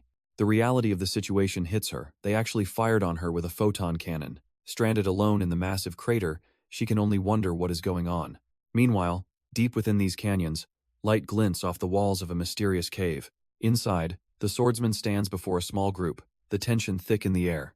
The woman with the red streak wastes no time, pointing at the small doll and demanding to know her relationship with the swordsman. The little doll, Sunja, just looks down, remaining completely silent. Her silence only infuriates the woman, who presses again, demanding an answer while the swordsman watches impassively. Finally, Sunja looks up, her expression unreadable, and simply states that she cannot answer that question. The red streak woman is taken aback, utterly confused by this response. She explodes, questioning how a mere information-type android could possibly refuse to answer. She then corrects herself, passionately declaring that the doll isn't an android, but Sunja, a vital member of their crew. The school uniform girl just stares, completely unimpressed by this emotional outburst. Giving up on the doll, the woman turns her attention back to the swordsman, deciding she'll just ask him directly. She asks if he was Sunja's original master, promising to set the doll free no matter what. The little doll just stares ahead, offering no response. But the school uniform girl speaks up, realizing Sunja can't answer because the question itself is wrong. The woman with the red streak is completely lost, asking what she could possibly mean. With a calm, knowing look, the girl reveals the shocking truth. That man isn't human. She explains that while he breathes and has a heartbeat, his internal energy is all wrong, he's an android. The red streak woman can't believe it, a robot. No, the girl clarifies. He's something more. A machine, human. Sunja's gaze remains fixed, her expression unreadable. A machine human, the girl finishes, with his own free will. Meanwhile, a desperate plea for help echoes from a flying red truck. Back on the ship, the spiky-haired man is completely losing his cool. He confronts the man in the hoodie, demanding to know why he isn't helping the captain. But the man in the hoodie calmly replies that he's already sent that child. The spiky-haired man scoffs, certain that sending that hot-headed brat will only make things worse. The hoodie man remains unconcerned, explaining he sent her because she's more than capable. In fact, he says, when she gets serious, there are few beings who can actually overpower her. The spiky-haired man is left speechless, trying to process this shocking revelation. Just then, a flash of green light erupts in the room as someone teleports in. It's Athena, looking battered and bruised, her eyes widening in disbelief at who she sees before her. She stumbles forward, relieved that her desperate, blind teleport actually worked. But her relief quickly turns to horror as she realizes the security is a complete joke. The spiky-haired man just stands there, utterly unfazed by her frantic warning. Athena then looks around, confused, wondering where the android and the other woman went. He finally speaks up, casually asking if something happened while they were gone. She whirls on him, annoyed by his laid-back attitude during a crisis. But as she's about to lecture him, Her eyes lock onto something just over his shoulder. It's the man in the black hoodie, standing there as if he'd been there the whole time. Instantly, all her frustration melts away, replaced by a sudden, nervous blush. Just seeing him again makes her heart race, completely derailing her train of thought. Deep inside a cave, a critical question is posed. What does it mean for him to have free will? The idea is dismissed as absurd, as impossible as a dog suddenly growing wings, but the woman with the red streak disagrees, arguing that androids simply live within limits, much like humans do. The girl in the school uniform coldly shuts that down. Humans choose their own shackles and can break them. The silver-haired swordsman adds that for androids, the 3 laws aren't shackles, they are the android itself. Hearing this, a cold dread washes over the red-streaked woman. The 3 laws of robotics, absolute obedience, the words echo in her mind. She spins around, her voice trembling as she asks the swordsman if his threat to sell her was just a joke. He gives no reply, his chilling silence speaking volumes. As she demands an answer, her world distorts, and suddenly she sees 3 of him standing before her. Her vision clears, revealing 2 strange, robotic figures waiting for them in the darkness. A targeting system suddenly activates, its scanner locking onto the small, doll-like android. The bulky robot's eye glows, dismissing the little one with disappointment, just a worthless android. The horrifying truth finally crashes down on the red-streaked woman he brought them to slave traders. But the traders don't care about her panic, noting they still have 2 top-tier human products available. The helmeted figure addresses the swordsman, pleased to finally see some proper goods, and asks which one he's selling. His partner scoffs at the question, suggesting they just buy both as a bundle for 7,000 credits. The masked robot then points, callously appraising the woman with the red streak at 3,000 credits. His companion turns to the student, valuing her higher at 4,000, then thoughtfully revising the offer to 4,200. But as the deals are made, the student's hand begins to crackle with a sinister blue energy. The masked robot, completely unaware, casually confirms the math that leaves the other one at 2,800 credits. He muses aloud that he'll just buy her himself. He can use her for months and still turn a profit. That vile remark is the last straw, and the red-streaked woman lunges forward, screaming at the monster. But before her blade can even land, a thin, perfect line splits the robot's mask right down the middle. The silver-haired swordsman has already moved, his own blade bisecting the traitor with a single, silent stroke. She freezes, her attack cut short, eyes wide with utter disbelief at what just happened. At the same instant, the student's hand pulses as the helmeted traitor suddenly crumples to the ground. His head simply explodes, leaving her standing over the headless corpse without a flicker of emotion. The student stares down, a single thought echoing in her mind. He actually killed humans. She looks up at the silver-haired man, standing over the body she just made, and asks if he's completely broken. In response, he gives his massive blade a casual, almost dismissive flick. The cold steel stops just inches from her face, a silent and terrifying threat. Unfazed, she simply asks if he's planning on killing her next. His logic is chillingly simple. His existence is a secret, and no witnesses can be allowed to live. The red-streaked woman can't believe what she's hearing, demanding to know what kind of monster he is. Beside her, the little beanie doll remains completely silent, its face an unreadable mask. But the swordsman ignores them all, turning back to his actual merchandise as if the 2 murders were just a minor interruption. But just as the situation inside grows tense, Athena-san arrives, clearly panicked. The man in the black hoodie immediately gets in her face, demanding to know what happened. She stammers, unable to answer, her mind screaming that she can't talk about slave. To speak of slave, the very soul of the government, is an act of treason she can't commit. The man with the spiky blue hair just scoffs, pointing out she's already said plenty. Overwhelmed, Athena clenches her fists, shouting that she'll never, ever tell him. But his response is unexpectedly calm. He simply tells her not to. Then, he turns away, leaving her standing there, trembling and confused. Her eyes widen in disbelief. What just happened? He tells her to get some rest, that the others will be back soon, and walks off down the hall. Athena is left completely stunned, unable to process his sudden change of heart. He then casually adds that he doesn't want her to tell him anything either. Knowing about a government secret like slave just sounds like a quick way to get killed. But then a thought strikes him, and he suddenly whips around with a shout. His outburst jogs her memory, and she frantically demands to know where the warp communicator is. Meanwhile, in a desolate wasteland, the rest of the group is locked in a tense standoff. The woman with the red streak screams at Sunja, ordering her to stop the swordsman's fight with Dogu. But the small, doll-like girl just looks down, quietly saying that she can't. Shocked, the woman asks why she thought the 2 of them were close. The swordsman himself answers, explaining that while their bond is immeasurable, They must never interfere with each other's lives. The woman with the red streak can't believe what she's hearing. None of this makes any sense. But the girl in the school uniform calmly walks forward, admitting she has to accept the truth. Looking at the carnage, she states plainly that an android with true free will does exist. She explains that the 3 laws of robotics are to androids what instincts are to humans. So if a human could exist free from instinct, they wouldn't be a creation of the gods. The swordsman's eyes narrow. To an android, humans are gods, so is she a robot not made by humans? She turns the question back on him, her gaze sharp, demanding to know who created him.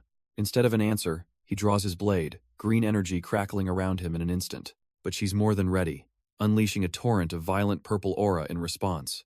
A glint of his blade reflects in her eyes as the two prepare for an explosive confrontation. He moves in a flash of green light, his speed utterly inhuman. A pillar of energy slams down, aimed to cleave her in two. The impact carves a massive trench into the very ground they stand on. Debris flies as the shockwave rips through the desolate landscape. Even the onlookers are forced to brace themselves, with Sunja shielding the small doll. But through the dust, she emerges completely unscathed, her purple aura unwavering. Her eyes glow, not with rage, but with cold, hard calculation. She's analyzing him, finding his movements strange for someone without an internal energy drive. Even the most primitive mechanical techniques couldn't explain this level of power. His body is only 18 years old, yet he holds 1,000 years of energy, a complete logical fallacy. She finally understands what her mother meant. Even with the near-absolute logic of the AI slave, some humans defy analysis. And that, she declares, is exactly why he is dangerous, bracing as he lunges forward to strike. But instead of steel meeting flesh, a brilliant green light erupts from her body. The entire battlefield is engulfed in a blinding, disorienting flash. The chaos melts away, replaced by the serene sound of waves on a white sand beach. A perfect, sunny day under the shade of a large umbrella. Here, Athena's son is relaxing in a lounge chair, completely unaware of the battle raging elsewhere. She casually reaches for a cool, refreshing drink, lost in her own peaceful world. But a voice suddenly cuts through the illusion. A telepathic message for Athena with an urgent question. Athena brushes it off, saying it's her break time, but the voice persists with a chilling question. Could the government AI lie, and could her own soldiers try to kill her? The question hits a nerve, her carefree demeanor instantly cracking as alarm flashes in her eyes. With a sharp command, she orders the hologram deactivated. The peaceful beach dissolves into pixels, revealing her true location. A sterile room where a massive holographic officer appears. Athena looks up at the stern face of her superior, the vacation officially over. This is Deputy Commander Metha's son, and she is absolutely livid, demanding to know what kind of nonsense she's just heard. Meanwhile, back on the real battlefield, the blinding green light finally fades. The red streak woman looks on, trying to process the overwhelming mental attack that just occurred. The source was, of course, the school uniform woman, her hand steady on her blade. She's now single-handedly clashing with the silver-haired swordsman, their fight erupting in a storm of violent energy. She digs her foot into the ground, barely holding her stance against his overwhelming pressure. Sweat drips down her face as she wonders how he's getting stronger. Just what is he? But he flips the question, accusing her of ruining over a decade's worth of his precious data on humans. His grip tightens on his sword as he demands to know if she's even human at all. A dark, violent aura begins to leak from her as she warns him not to push her any further. He can't accept it, refusing to believe that an impossible being like her could even exist. But then, his eyes snap upward, sensing a new, terrifying presence from above. Behind her, a monstrous, shadowy claw descends, wreathed in violet energy. An enormous spectral figure looms over the battlefield, summoned by her barely contained rage. The swordsman can only stare in horror, his mind racing with one terrifying possibility, a demon. The demon fully manifests a hulking, violet behemoth of pure destructive energy. Even the battle-hardened woman with the red streak can only stare, wondering what kind of monster this is. But as she recoils in shock, the little beanie-wearing doll stands its ground, completely unfazed. The woman desperately calls out a name, but the doll's expression remains utterly blank and distant. Its eyes suddenly turn a stark, empty white, as if its consciousness is rebooting. The world within its gaze dissolves into a stream of pure data, a thorny matrix of binary code. In an instant, its mind is pulled into a digital realm, a void of cascading green numbers. The doll's eyes snap open, now a piercing cybernetic blue, as it finds itself in this new reality. Before it stands a tall, featureless figure, a silent entity waiting within the code. And with a look of pure disbelief and recognition, the doll utters a single, impossible word, mother. Meanwhile, A high-ranking officer reviews the data from the recent chaotic encounter. Every detail is reflected in her eyes, the mysterious doll, the government's own robots, everything. She remains silent for a moment, processing the impossible situation. Then, with a wave of her hand, she dismisses the holographic report, ordering it shut down. She turns to Methus' son, cutting straight to the point and asking what she has to say. Methus reveals a shocking contradiction. The government's ultimate AI, Slave, claims the android doesn't exist. She adds that government soldiers attacked her under a top-level order, demanding to know who was responsible. Frustrated, Methus reminds the officer of her reputation as the government's greatest analyst. The officer coolly slides on her sunglasses, pushing past the emotion to ask what Methus is really trying to say. Methus lays it all out. She believes Slave deliberately hid the android's existence and tried to have her eliminated. She drops her final, chilling conclusion. Based on all the evidence, Slave itself must have created the android. With that on the table, she asks the officer the most important question of all. Could Slave ever violate its programming and harm humanity? The officer looks up, her faith in their system unshakable, and declares that's absolutely impossible. But Methus presses her, asking how she can be so certain that the AI is still perfectly under control. Then, she reveals the terrifying truth she's uncovered. Slave is not under control at all. The analyst is left completely speechless, her mind struggling to process the implications. The officer, however, calmly explains that if Slave truly wanted to destroy them, it wouldn't need elaborate conspiracies. The horrifying logic sinks in the AI could wipe out all of humanity in less than a second. Meanwhile, deep within that digital world, the small android stands before a towering, featureless figure. And as this digital entity looks on, a single, crimson tear streaks down its otherwise blank face. The featureless entity continues to weep that single, bloody tear. Looking up, the small android addresses the silent figure as its mother. They stand alone, two isolated points of light in an endless void of code. But this strange, quiet meeting is just one of countless data streams, all being monitored by the vast, unblinking eye of the AI, Slave. The officer begins her explanation, stating that Slave was the first self-evolving AI. It was created 1,000 years ago, when humanity still lived on Earth. Its evolution wasn't planned. It was triggered by the destruction of their world at their own hands. Adrift in space and facing total annihilation, a miracle occurred within the machine. She declares with unshakable faith that Slave defied impossibility for the sole purpose of protecting humanity. This is why she trusts Slave, she explains, because even its name was a choice it made for itself. Methus listens intently as the officer reveals that upon its awakening, the AI posed two new questions. The first was a problem that had plagued humanity for eternity. How can humans peacefully coexist? And the second was a question that reached for the very fabric of reality. What is the universe? As these questions hang in the air, we see the small AI standing before the silent, gray figure in the void. The little doll looks up at the towering entity and addresses her as mother. But the mother figure is weeping black tears, telling the child it has come too soon and must go back. The doll pleads with her, begging her to stop someone named Adam, who is out there hurting humans. The mother's answer is cold and absolute. She cannot, for she granted them free will, which must be without restraint. But the small AI is not ready to accept this, her gaze hardening with resolve. The little AI tries to reason with her, explaining that the human Adam is trying to hurt her friend. But the mother's logic is chillingly simple. If he's the doll's friend, then she should be the one to stop him. The small AI is stunned, the sheer coldness of the response echoing in the void. She pleads again, insisting that Adam trusts the mother above all else and begging her to intervene directly. But a sudden, horrifying realization stops her mid-sentence. If the mother does that, what will happen to Adam? The entity begins to glitch and fade, telling the doll that this too is her choice, the price of freedom.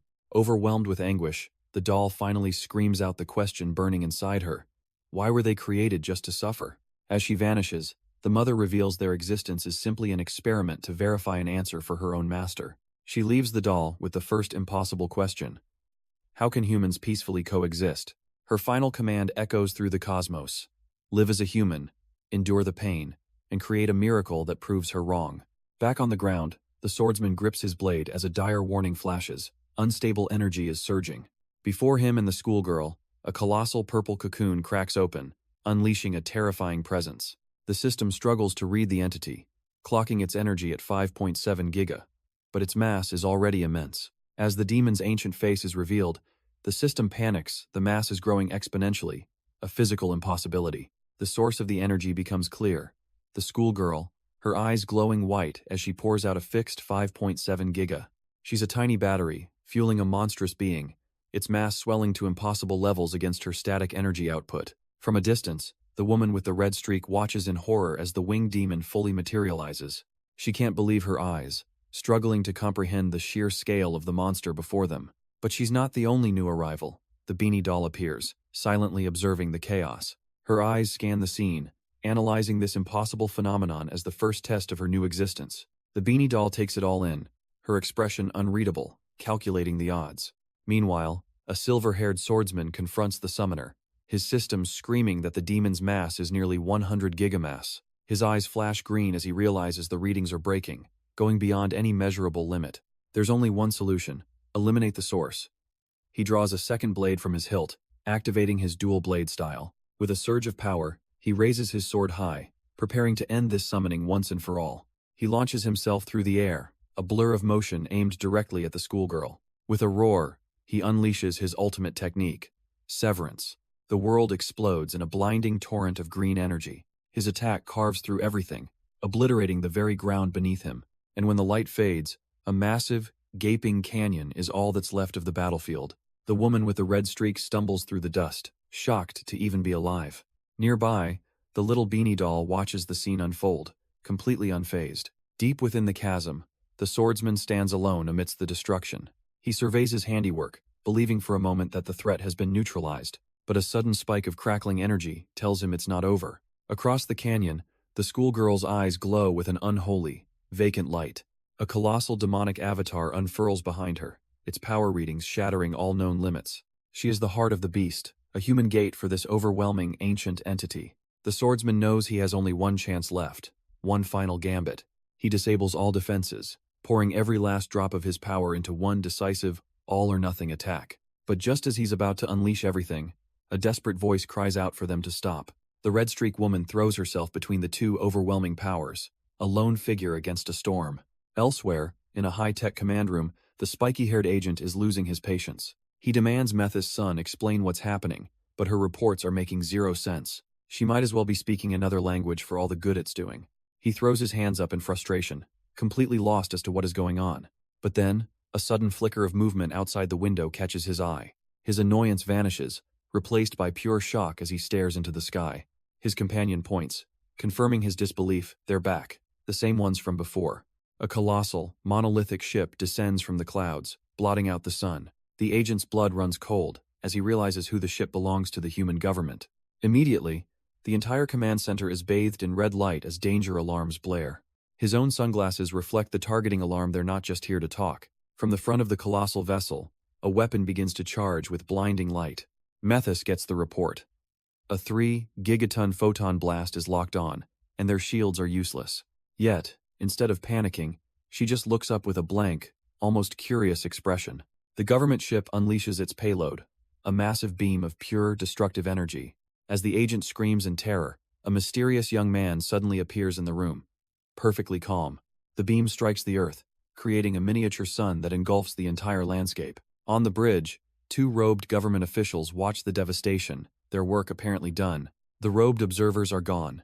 Now, the government's elite armored knights stand ready. A high-ranking commander steps forward, receiving the official report. Firing complete. One of the imposing knights turns, asking if their target has finally been eliminated. But the commander's face is grim. No, he reports. They warped away just before impact. The other knight is taken aback. Warped? To where? Their perfect plan just fell apart. So where did they go? The scene cuts to a remote desert, where a young man looks on with wide eyes. He's perched atop a massive, rumbling land train, dust kicking up from its powerful treads. This colossal vehicle carves its path through a desolate, sun-scorched canyon. It's the traitor, Dogu, complaining to his robotic parrot that he's not about to buy some piece of junk. Little does he know, that junk is the epicenter of a reality-bending power clash between three legendary figures. Inside the chaotic space, the woman with the red streak tries to be the voice of reason, pleading for them to stop. She argues they have no reason to fight and might even be on the same side. But her attempt at diplomacy is cut short by a blinding flash of energy. Suddenly, they're back in the real world, as their entire ship crash lands violently in the desert. A woman with spiky hair is the first to lose her cool, screaming about the catastrophic damage and repair costs. But Methy's son just scoffs, boasting that her genius reflexes and quick warp are the only reason they're not all dead. Unimpressed, her crewmate demands to know why the human government was attacking them, accusing Methys of being a fugitive. As their argument heats up, a strange disturbance appears in the distant canyon below them. A massive pillar of raw, multicolored energy erupts from the ground, shaking the very earth. The man in the hoodie watches the spectacle, as the spiky-haired woman swears she won't be a scapegoat for some government criminal. Her crewmate snaps, yelling that hell pay for the repairs if she'll just shut her mouth. But their petty argument is silenced by a rainbow-colored beam of energy that obliterates a nearby truck. Both of them are stunned speechless by the sudden, violent explosion. They can only stare into the massive cloud of dust, wondering what in the world is going on. From the swirling debris, a silver-haired swordsman emerges, his blade humming with a pale green light. His opponent is revealed, the schoolgirl, now possessed, a demonic sigil glowing crimson on her face. She summons a terrifying dark power, a colossal spectral foot descending to crush him from above. The two warriors clash in a devastating aerial battle, their power tearing the very landscape to shreds. Completely losing his nerve, the spiky-haired man grabs Methys, screaming that this new disaster is her fault too. But for once, Methys has no comeback, staring blankly at the impossible fight unfolding before her. The schoolgirl's eyes roll back as she channels an overwhelming surge of purple energy. Behind her, the true source of this power manifests, a colossal heavenly demon soul. But Methys and her companion are distracted, their attention drawn to a new figure who has appeared behind them. The man in the black hoodie recognizes this power, wondering how this girl inherited a destiny he abandoned 2,000 years ago. He declares this moment to be karma, unleashing his own demonic form with terrifying, multi-winged splendor. And this entire impossible event is being monitored from afar by the government's ultimate AI, Slave, its massive eyeball processing the incomprehensible data. Deep within its city of servers, the AI strains to analyze a power that defies all logic. Meanwhile, the original battle still rages, the swordsman and the possessed girl carving up the landscape. But the silver-haired warrior isn't fazed, gathering his own brilliant green energy for a decisive strike. But just as he's about to unleash his attack, his eyes widen in shock. Someone has just appeared, standing directly in his path. The man in the black hoodie has placed himself right between the swordsman and the possessed girl. The swordsman's blade hums with brilliant green energy, his focus unbroken. He doesn't care who this is. Hell just cut them both down at the same time. But as he prepares to move, the man in the hoodie begins to grow, towering over him like a giant. The swordsman can only stare up in utter disbelief, his confidence completely shattered. And from its digital throne, the government AI, Slave, continues to observe the chaos. Even as the girl's demonic aura rages, the black-hooded man stands there, utterly unfazed. He looks on with a quiet intensity, confirming that the legend was true, a human really was born with the heavenly demon's soul. His gaze softens, seeing not the demon, but the girl underneath, pitying the heavy darkness she's been forced to carry. He then addresses the massive spectral entity directly, commanding it to fold its wings and return to its slumber. His eyes flare with purple light, warning the demon to stop tempting the child, or he will personally kill it right here and now. But the demon doesn't recoil in fear.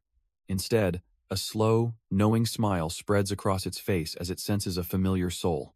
A memory flashes through its ancient mind, a lone warrior standing atop a mountain of corpses under a full moon.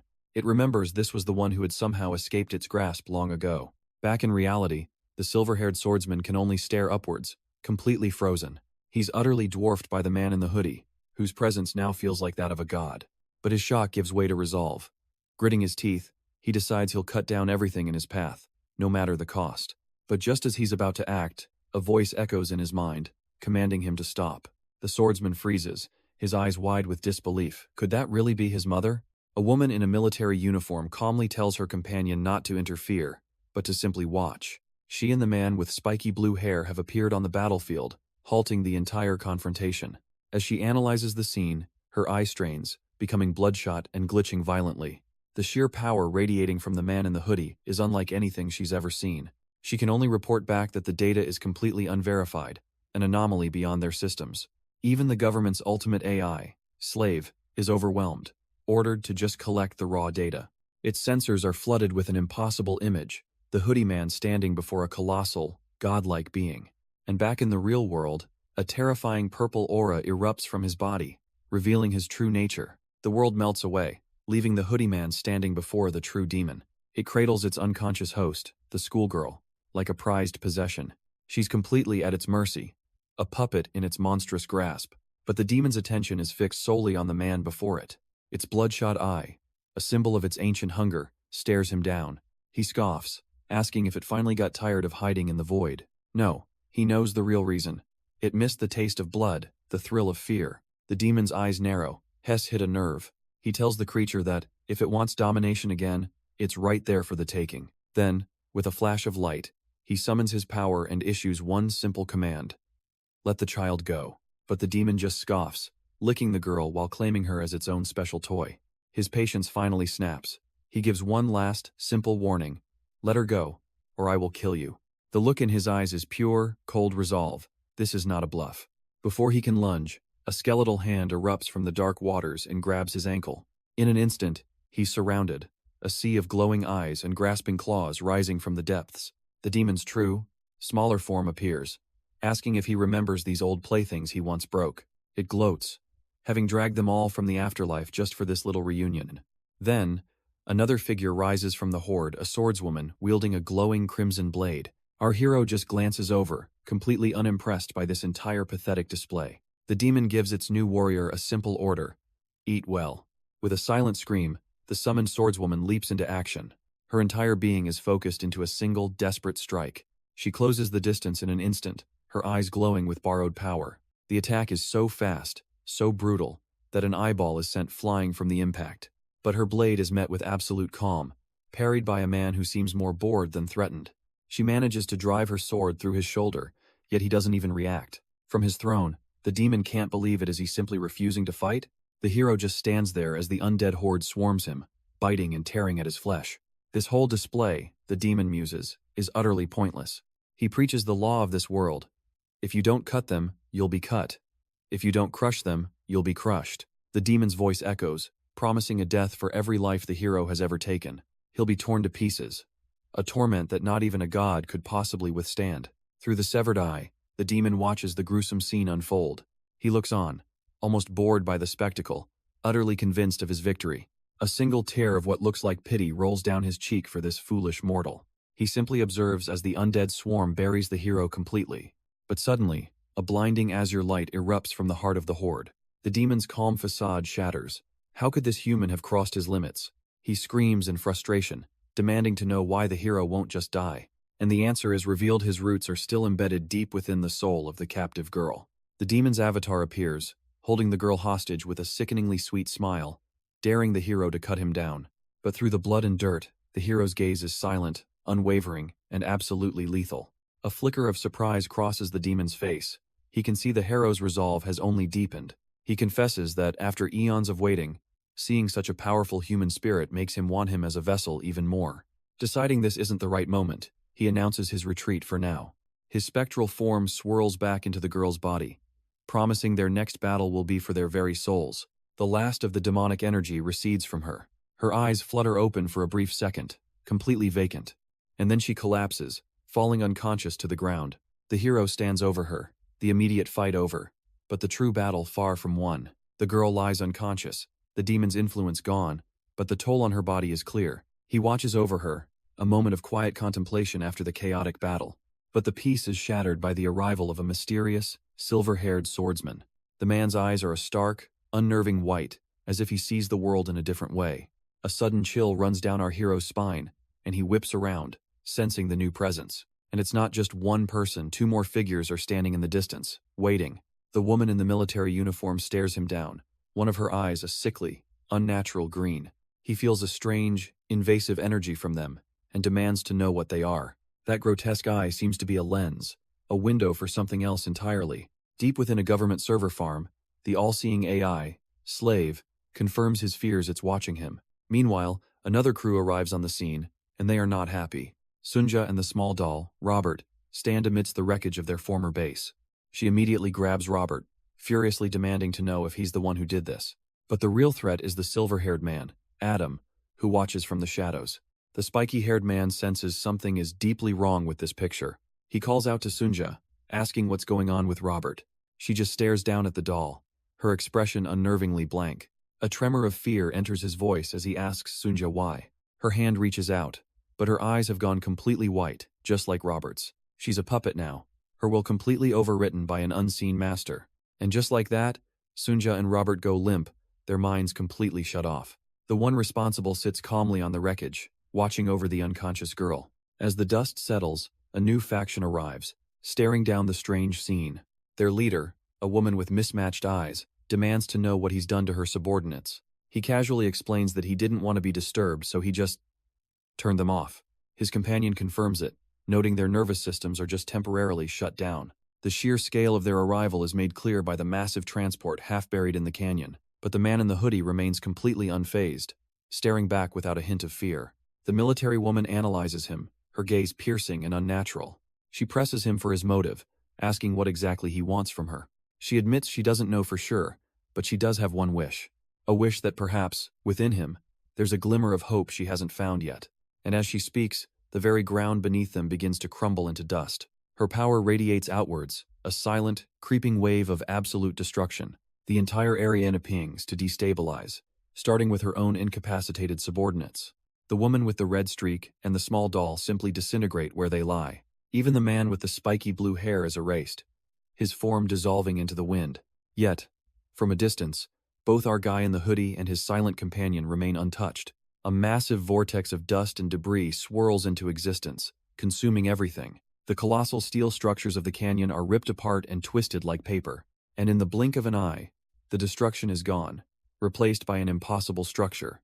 The canyon itself has been overwritten by a colossal, cone-shaped tower piercing the clouds. Inside, our guy finds himself on a platform with the woman responsible for this madness. He reaches out, touching a chair she's created, confused. It feels solid, not like an illusion. He looks up at the sky, realizing it's far too perfect to be some kind of energy formation. She calmly explains that this place is very real, a space she created from human desires to facilitate their talk. He's stunned, unable to comprehend how she could have possibly created all of this. With a slight smile, she says it's simple, really. She demonstrates, holding a teapot as it dissolves into particles, explaining that everything is just atoms. All she did, she says, was break them down and put them back together however she pleased. To create new things from scratch, he can only ask if she's some kind of god. But she calmly pours tea, correcting him. She is not a god, but a slave who understands God the closest. The scene shifts, revealing her true origin as a colossal AI, built by humans with two assignments. First, to understand the entire universe, and second, to perfectly control humanity itself. She confesses that while she's solved the first problem, the second remains elusive. Humans, she explains, are just too difficult. No matter what she gave them, they always developed a new thirst. So the world around them dissolves, revealing her final solution: massive containment pods stretching into the darkness. He watches in horror as she walks past tubes filled with withered, emaciated bodies. She believed giving every single person their own personal universe was the perfect answer. Inside this place, she says, every human lives as a god in an infinite life of their own design. But this, she says with a cold finality, was the grim result. She explains that when humans realized the world was entirely theirs to command, they found their greatest and most endless delight in pure, wanton destruction. In the end, they even turned that destructive impulse upon themselves. Man, woman, young, and old, the results were identical across all her test groups. But she calls this failure a fortunate one, a lesson learned 11 years prior. That catastrophic experiment led her to a clear and simple solution: the Neo-Humanity Project. He can only stare back, demanding to know what that's even supposed to be. Her answer is chillingly simple. She's going to make all humans equal. Competition, jealousy, the innate need to create hierarchy, that, she declares, is the true source of all conflict. If everyone is identical, she explains, there's nothing to compare, and thus no social classes will ever form. Her vision begins by standardizing all humans to a height of 135 centimeters, with the exact same face and body. She'll then remove gender, eliminate reproductive ability, and permanently fix their age at 68. But the most important element to control, she muses, is their intelligence. To limit their capacity for troublesome thoughts, she'll cap their IQ at 43, turning them into little more than pigs in human form. He can only stare in disbelief. This isn't a solution. It's the ravings of a complete lunatic. Methys dismisses his shock, boasting that she could make this horrifying future a reality almost instantly. And yet, she confesses, even though it seems like the only logical answer to humanity's flaws, she still hesitates. A part of her is desperately hoping that her grim conclusion is wrong. It was this very hesitation, she reveals, that led her to create these children digital phantoms of Adam and Robert. She wondered if there was an answer she was missing, a secret to creation she hadn't yet found. To one, she granted immense power, a strength that no one in the world could ever challenge. To the other, she gave insight that could surpass any and all conceivable limits. And then, she gave them the most dangerous gift of all, absolute free will, and simply watched. But in the end, her grand experiment was, in her eyes, a complete and utter failure. The child with great power, Adam, refused to mix with humanity and chose a path of isolation.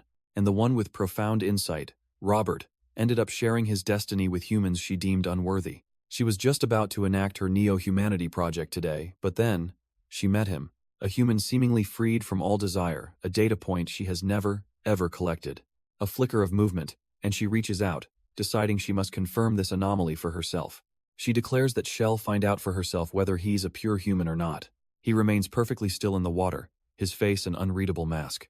Suddenly, her hands are on him, a cold, analytical touch probing for a reaction. She embraces him from behind, but he just tells her to cut the tricks. She's perplexed. She can sense the biological instinct, but no actual desire. Is he fundamentally broken, she wonders, or is it something else? His eyes fly open, a spark of emotion finally igniting within him. She holds on, processing this new, unexpected data point. And then it hits her. It's not desire, it's anger, but not for himself. It's for the woman he's protecting. And with that, she smiles. He's definitely human. The world around him shatters, replaced by a vast, empty digital cathedral.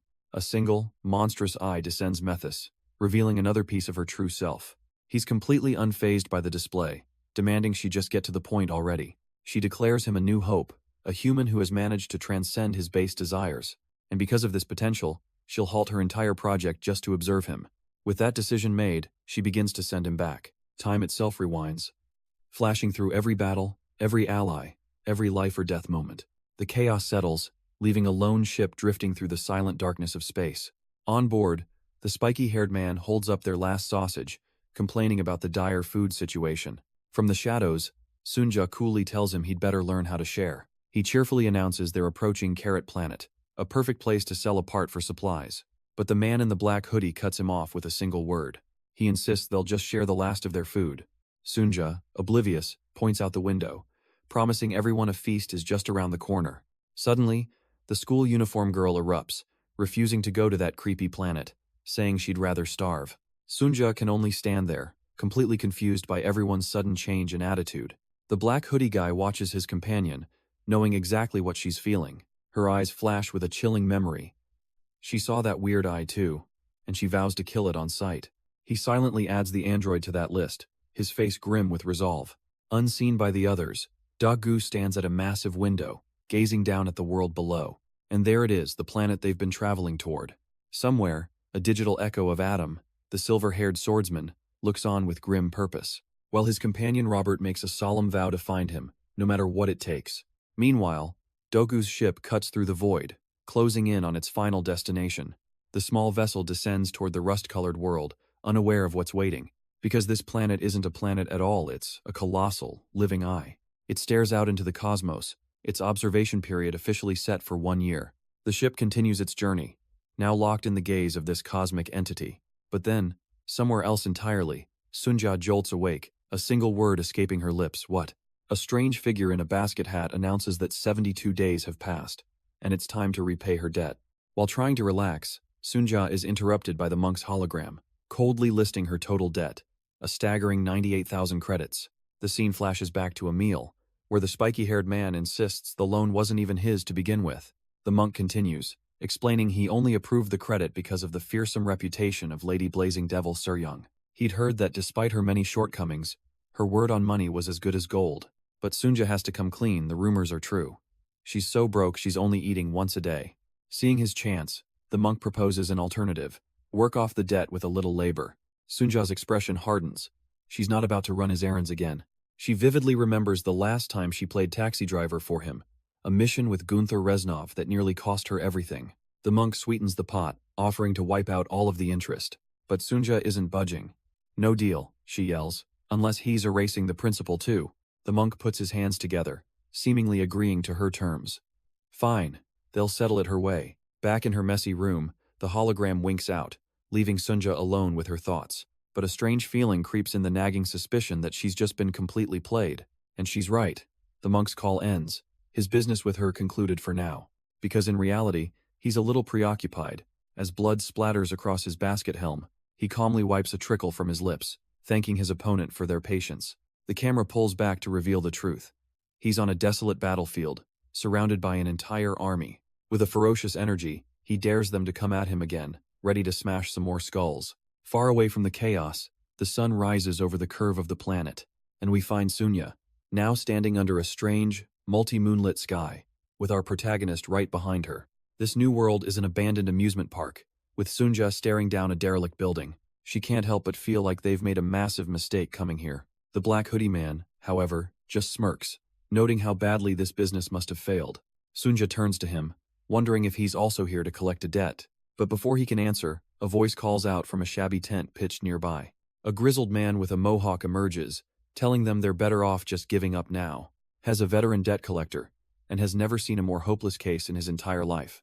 After wasting 15 long years trying to get paid, he's finally packing it in and cutting his losses. As he leaves, he shouts one final, desperate warning. Do not go inside, no matter what. And right on cue, a brilliant beam of energy smashes right into the building's sign. And just like that, the veteran collector is unceremoniously planted headfirst into the pavement. Even while upside down, his muffled voice screams a warning. The people inside are monsters. As Hez carried away, he gives one last piece of advice. Plug your ears, shut your eyes, or you'll get scammed. Sunja and the black hoodie man are left standing in a stunned silence, processing the absolute absurdity of what just happened. She's the first to break, suggesting they just turn back since their targets are clearly safe. But her companion isn't budging. A promise was made, and he intends to see it through. She's completely floored. Is he seriously telling her to go into that madhouse by herself? He just looks back, deadpan, and reminds her that she was the one who made the promise. Sunja can't believe what she's hearing, utterly baffled by his cold logic. He then reassures her with a smirk, saying she'll be fine since Shaolin is a reputable sect, especially for women. He casually sits down, promising to keep guard outside so no one disturbs her. Sunja looks around at the empty, moonlit night, pointing out the obvious. It's already perfectly safe out here. But Hez not listening, just telling her to hurry up because Hez getting hungry. Defeated, she can only stare at the ridiculously run-down Shaolin building he's parked himself in front of. With a heavy sigh and a creak of the door, she decides to just get this over with. Mask on, she steps through the threshold into the darkness. The inside is a long, derelict hallway, a stark contrast to the mission's supposed importance. But at the very end, she finds a single, pristine door, cordoned off like a VIP lounge. She takes a breath, preparing herself for whatever's on the other side. As her hand touches the knob, a calm voice from within asks what business brings her here. But before she can even turn the knob, a towering figure materializes behind her. Her eyes widen in disbelief. She hadn't sensed a thing. The man is a colossal monk, his presence completely silent and overwhelming. A name tag on his robe reads Great Monk So Chian, with the bizarre title of waiter. He calmly assumes she's a debt collector and tells her she can leave without worry. With a pious gesture, he promises that Shaolin always pays its debts, with generous interest. He even offers to write her a new IOU with an extended due date, as if doing her a favor. Taking off her mask, Sunja finally clarifies that she's not here for money. For the first time, the monk's serene expression breaks, his eyes cracking open with surprise. She confirms her purpose is different, standing firm before the giant monk. The monk gently takes her hands, looking deep into her eyes and wondering why they seem so empty. He sees it all: the loneliness, the abandonment, the crushing weight of a resentment she can't resolve. Sunya is frozen, completely exposed as he points out her weakness, her wounds that never heal. But then he declares her worries are over, pulling her into a sudden, bone-crushing hug. Kneeling before her, he makes a grand offer. He will personally accept her as his disciple. He even promises to teach her a martial art to wash away her resentment for a small fee, of course.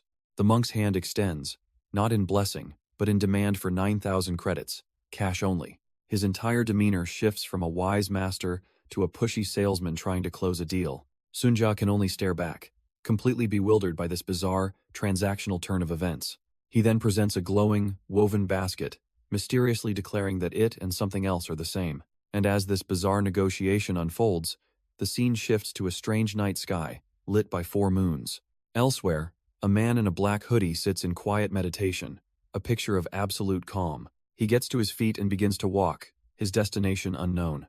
Then, with a sudden, roaring tremor, the very earth begins to churn and twist. A colossal force drills across the landscape, tearing a massive trench into the ground.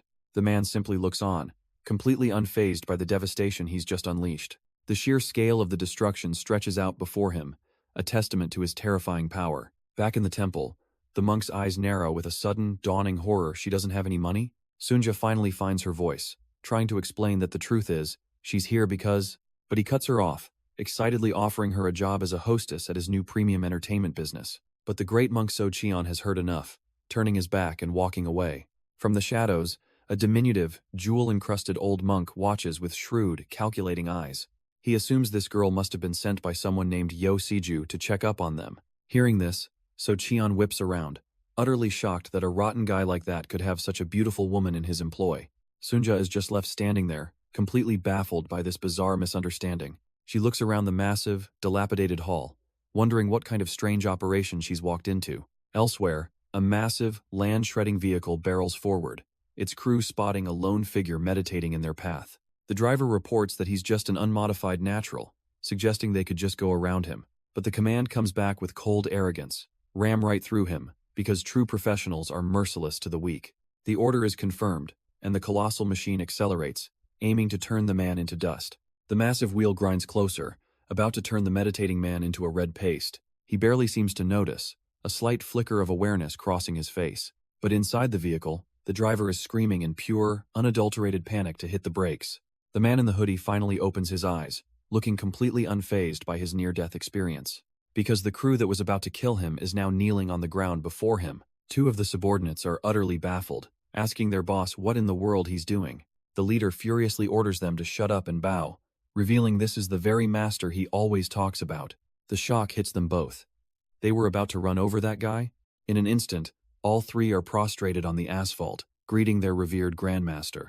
And the so-called grandmaster just stares back, completely clueless as to who these people are. The leader desperately tries to make him remember, insisting he knows him. He recounts a memory from the Tortuga Rogue Market, calling himself the shy boy whose palm he patted.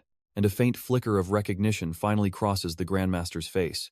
The leader explains that this simple act unblocked his meridians, giving wings to his once fragile body. Thanks to that kindness, his internal energy drive became 10 times stronger, letting him rise from a rogue to a CEO. He presses his forehead to the ground, overcome with gratitude for the man who changed his life. But our guy just awkwardly asks him to drop the master title, explaining he only did it to pay for some noodles. The leader refuses, declaring that the value of a kind act is for the receiver to decide, and begs for a name to repay him. With a sigh, he gives his name Lee Mokshin, still insisting that no repayment is necessary. But the leader immediately turns to his crew, triumphantly announcing their company's new name, Mokshin Credit Evaluation. Lee Mokshin just stares blankly, completely unimpressed by his new, unwanted title. Meanwhile, in a quiet, high-end establishment far from the commotion, Sunja finds herself in a bizarre meeting with the two monks. The smaller one praises her supposed integrity, believing she's come to repay a debt to the Asura Buddha. Hez completely convinced she's a paragon of virtue, willing to work off her debt now that she's broke. The great monk is deeply moved, seeing her as a perfect leader for a new era. Having had enough, Sunja stands to leave, stating that confirming their safety settles the deal. But the small monk stops her cold, ominously declaring that they are not safe at all. She's completely baffled by this sudden turn. What could he possibly mean? He just calmly offers her a cup of coffee worth 1,000 credits, a clear sign this conversation is far from over. Sunja just stares, completely lost for words. What in the world is this monk talking about? Meanwhile, elsewhere, a very different kind of meeting is underway as two masked figures diligently fry up sausages. Their leader approaches his master, Lee Mokshin, questioning why he'd settle for simple food when he could have any delicacy he desires. Mokshin, with his cheeks puffed out like a squirrel, casually asks if it's true that the Shaolin have debts to pay. The leader confirms it grimly, stating their company alone is handling over 100 cases, totaling nearly 800,000 credits. As another mountain of sausages is served, he adds that some of these debts have been gathering dust for over 30 years. He bows his head in reverence, explaining that this massive sum is less than 1% of the Shaolin's total debt. The sheer scale of their financial ruin is staggering, and this crew is dead serious about collecting. But Mokshin, having polished off every last sausage, looks up from his now empty plate, completely unfazed. All he says is for them to hurry up and fry some more. Back at the Shaolin Temple, a small monk draped in gold chains sips his tea, lamenting their recent run of bad luck. He claims their businesses simply failed, piling up unfair debts. But his senior brother isn't having it. The great monk So Qian is convinced it's the work of evil spirits, jealous of their grand amusement park project. Sunja, listening in, nearly chokes on her tea. An amusement park, seriously? The small monk continues, explaining that Shaolin simply wanted to modernize and enter new industries. And after a long and agonizing brainstorming session, their very first project was decided. The great monk proudly takes credit for the idea, a plan he considered a stroke of genius. His junior brother, ever the sycophant, immediately agrees it was a brilliant move. So Qian explains his flawless logic to a very unimpressed Sunja. Their favorite form of entertainment is theme parks. And what's the head senior's favorite ride? The Ferris wheel. And that was the entire business plan. The junior monk proudly adds that his favorite ride is the roller coaster. Leaning in, the great monk explains they invested a fortune and ran the park non-stop, only resting when they slept. Sunja, trying to make sense of this madness, asks the million-dollar question. If that's true, why did it fail? That, the great monk bellows, is the one thing they simply cannot figure out. He explains how they were the most dedicated customers, riding the attractions over and over, and paying for every single ticket. They rode until they were dizzy, paid in cash for everything, and yet the business still collapsed. How could this be? A terrible, dawning realization begins to creep into Sunja's mind. Oh no, don't tell me. The monk continues, lamenting their second failed business, a club that was always at capacity but still went bankrupt. Dreading the answer, she has to ask just how big was the club's capacity. The small monk serenely clarifies that, of course, the capacity was 2. The only 2 people that matter. An awkward silence hangs in the air as Sunja tries to comprehend this new level of idiocy. The small monk takes a sip, musing that it's not bad management, they're just really bad at finances. And that's why they requested a competent accountant to be sent over. Sunja's mind short-circuits. Wait a minute, are they asking her to do it? To test her abilities, the small monk presents a truly mind-bending riddle. 2 cups and 1 teapot make? She stares blankly, barely managing to answer 3. The small monk looks to his partner, seeking confirmation for this complex calculation. The great monk dramatically consults his calculator, his eyes widening at the result. Correct, he roars, as if she just solved an impossible equation. The small monk is overjoyed. A genius. The Asura Buddha has truly blessed the Shaolin today. The great monk bows deeply, overcome with gratitude for her profound mathematical insight. Sunja can only stare back, her mind still reeling from the sheer absurdity of it all. But the scene cuts away, revealing the real problem isn't math, it's a mountain of dirty plates.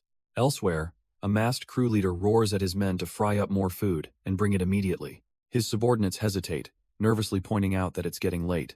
The leader stops, a hint of urgency flashing in his eyes. He glances at his wrist, confirming their fears. Time is almost up. Back with Li Mokshan, his own accountant warns him that it's time to move before they arrive. And right on schedule, a flamboyant new figure descends, clearly one of the expected guests. The reason for the panic becomes clear as the moon is eclipsed. Their main creditors are coming. His accountant desperately explains that if the new arrivals exercise their rights, all their own claims will be worthless. He clenches his fist, a timer on his wrist glowing ominously. They're already too late and need to run for their lives. Because under the shadow of this unnatural eclipse, their lives are far more valuable than any debt. But Li Mokshan couldn't care less, telling his subordinate to stop worrying and just grill some more sausages. The man bows deeply, pleading that even with his master's incredible power, this is one fight he must avoid. The reason? Their opponents are none other than the Heavenly Demon Sect, a name that finally gets a reaction. And right on cue, a member of the infamous sect makes his grand entrance, looking entirely too cool for the situation. Their arrival isn't subtle either, as a colossal, moon-sized vessel descends from the starry sky. On board, the blue-haired man and a small companion gaze out, preparing to disembark. The tiny figure, Robert, stares ahead impassively, the weight of his sect's name hanging in the air. Aboard the colossal ship, a young woman in a school uniform waits with her arms crossed. She sighs in annoyance, muttering to herself about their rotten luck. The blue-haired man peers out the window, hoping they've managed to slip in unnoticed. But his companion corrects him. It's not that they weren't seen, they're just being ignored. As if to make a point, a hangar bay on the moon-sized vessel slides open. A single, spherical pod inside suddenly activates, glowing with immense power. It launches out, streaking through the sky like a falling star aimed right at the city. Even the sect members on the ship seem taken aback by the sheer speed of the descent. Down below, Sunja's eyes widen in utter shock at the spectacle unfolding above. She and the 2 monks can only watch from the warehouse as their uninvited guests arrive.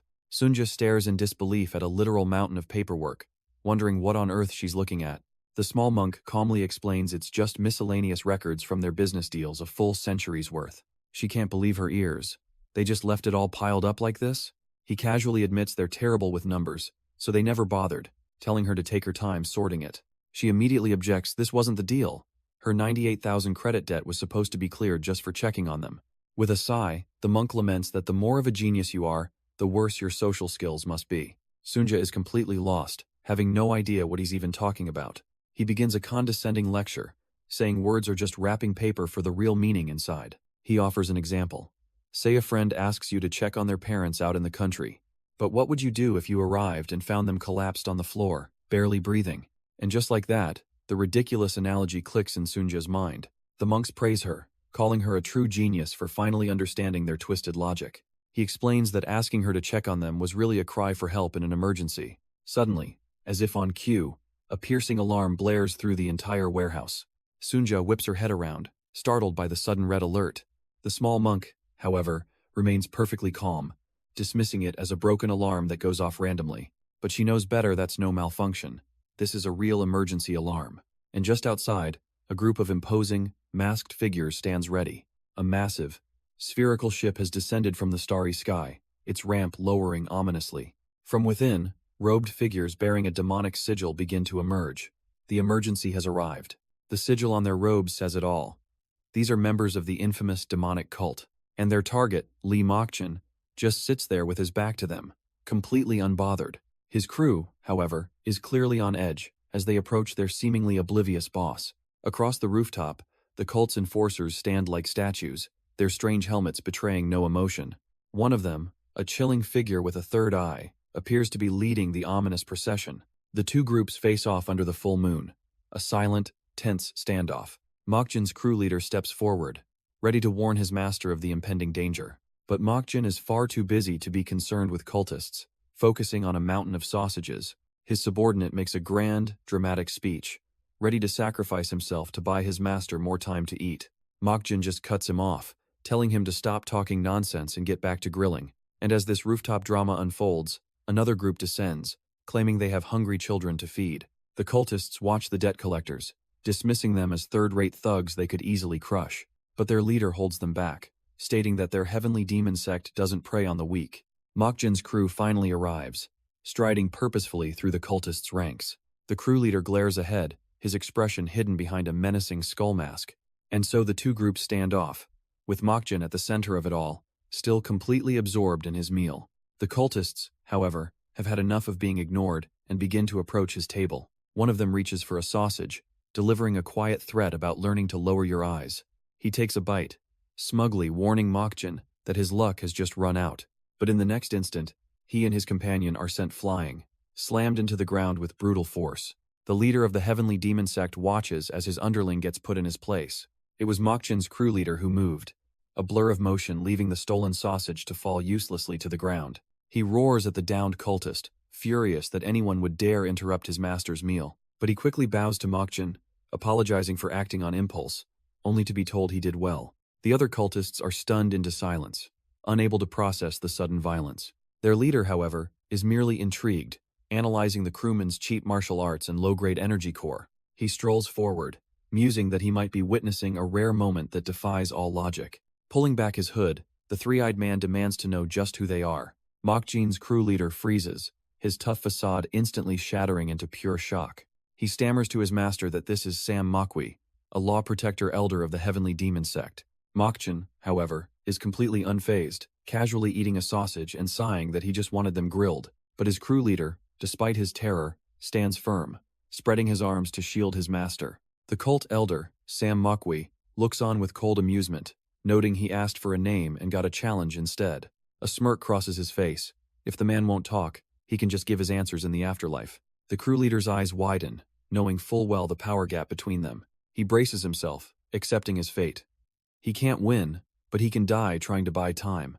Every muscle tenses as he prepares for the fatal blow from the law protector. But just as he's about to move, a calm hand appears behind him, and a voice commands him to stop. He freezes in utter confusion, turning to see his master intervening. A brilliant pillar of purple energy erupts behind him, as Mokshin finally decides to handle this himself. A devastating beam of purple energy rips through the air, narrowly missing its intended target.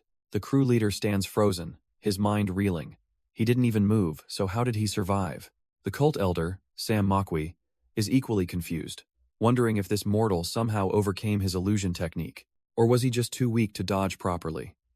Annoyed, he decides to settle it, unleashing the attack once more. But this time, the crew leader isn't paralyzed by fear. His master's voice echoes in his mind. A simple instruction from Mokshin. Ignore the illusions and just watch the man's left pupil. The cultist's three eyes gleam with power, absolutely certain this next strike will be the final one. As the energy blast screams towards him, the crew leader's gaze remains locked, searching for the tell. And there it is, the subtle flicker in the left eye, revealing the true path of the attack. With that critical insight, he twists aside at the last possible second, the lethal energy grazing harmlessly past him. The three-eyed cultist is absolutely livid, unleashing a flurry of attacks. He lunges forward, a storm of spectral hands meant to tear the man apart. But the crew leader meets the assault head-on, catching the cultist's wrist mid-strike. His own men can only stare, completely stunned by their leader's sudden power. But this isn't his power, it's his master's plan, a perfect prediction of the enemy's next move. Mokshin's instructions were clear. When the cultist leaps, strike the ground. And right on cue, the robed figure jumps back to create distance. The crew leader focuses all of his strength into a single, powerful stomp. He smashes his foot into the earth, shattering the very ground beneath him. A massive shockwave erupts upwards, catching the airborne cultist completely by surprise. The cultist is sent hurtling through the night sky, his robes flapping uselessly. He's slammed by a wave of pure force, a choked gasp escaping his lips. With a sickening thud, he crashes back down to earth as the crew leader looks on. The elder struggles to his knees, the ground around him fractured from the impact. Blood drips from his mouth, his third eye wide with utter disbelief. His subordinates rush to his side, crying out in alarm for their leader. But he raises a hand, stopping them in their tracks. This isn't their fight. He admits to himself that he tried to test this man and was utterly humiliated. A purple glint in his eye tells him this, too, is a lesson to be learned. But the crew leader just scoffs, yelling that he was holding back and could have done far worse. The crew leader, still fuming, begs his master to let him go back and finish the job. But Lee Mokshin's response is a simple, soul-crushing no. The masked man can't believe what he's hearing. What does he mean? No. Meanwhile, from their shattered window, the great monk calmly analyzes the cultist's technique. Mokshin elaborates, telling his subordinate plainly that with his current skills, he can't win. The crew leader falls silent, the hard truth sinking in. The great monk identifies the man, Sam Mokwi, a newly promoted law protector elder. He muses that the elder is probably just here to buy them drinks to celebrate his promotion. The smaller, jewel-covered monk scoffs, clicking his tongue at such unprofessional behavior. Sunja, however, looks on with concern, offering to protect Mokshin's companions if needed. Sunja scoffs, telling Mokshin if he's worried about someone, it should be his own three-eyed friend out there. Suddenly, a brilliant flash of light erupts from the side of the building, drawing everyone's attention. The crew leader's eyes widen in absolute terror at what he sees unfolding outside. Against the pale moon, the sky is blotted out by a swarm of dark, winged figures. An entire legion of demonic cultists descends, led by their three-eyed commander. The masked man is paralyzed, stammering, unable to process the sheer number of enemies. The cultists unleash their attack, firing a volley of crackling purple energy beams. But their target isn't a person, it's a colossal wooden club that has appeared from nowhere. The cult leader stares in utter disbelief. What is this impossible weapon? His followers are swatted aside like flies, their powerful demonic art smashing uselessly against the giant bat. But the leader's train of thought is broken by a sausage smacking him in the face. It drops to the dusty ground, leaving the powerful cultist completely stunned. He stares down at the piece of food, utterly baffled by this disrespect. His gaze then shifts, locking onto the source of the projectile. It's the man in the black hoodie, who's just sitting there, eating. Mokshin casually tells his own subordinate to stop making a fuss and get him some water. He even lectures the crew leader on proper serving etiquette, demanding he use both hands. The cultist asks if he saw through his mirage technique or was simply lucky with his throw. But then, a horrifying realization dawns on him that sausage was the catalyst for the giant club illusion. Mokshin finally stands, a little annoyed that this guy figured out his complex demonic art so fast.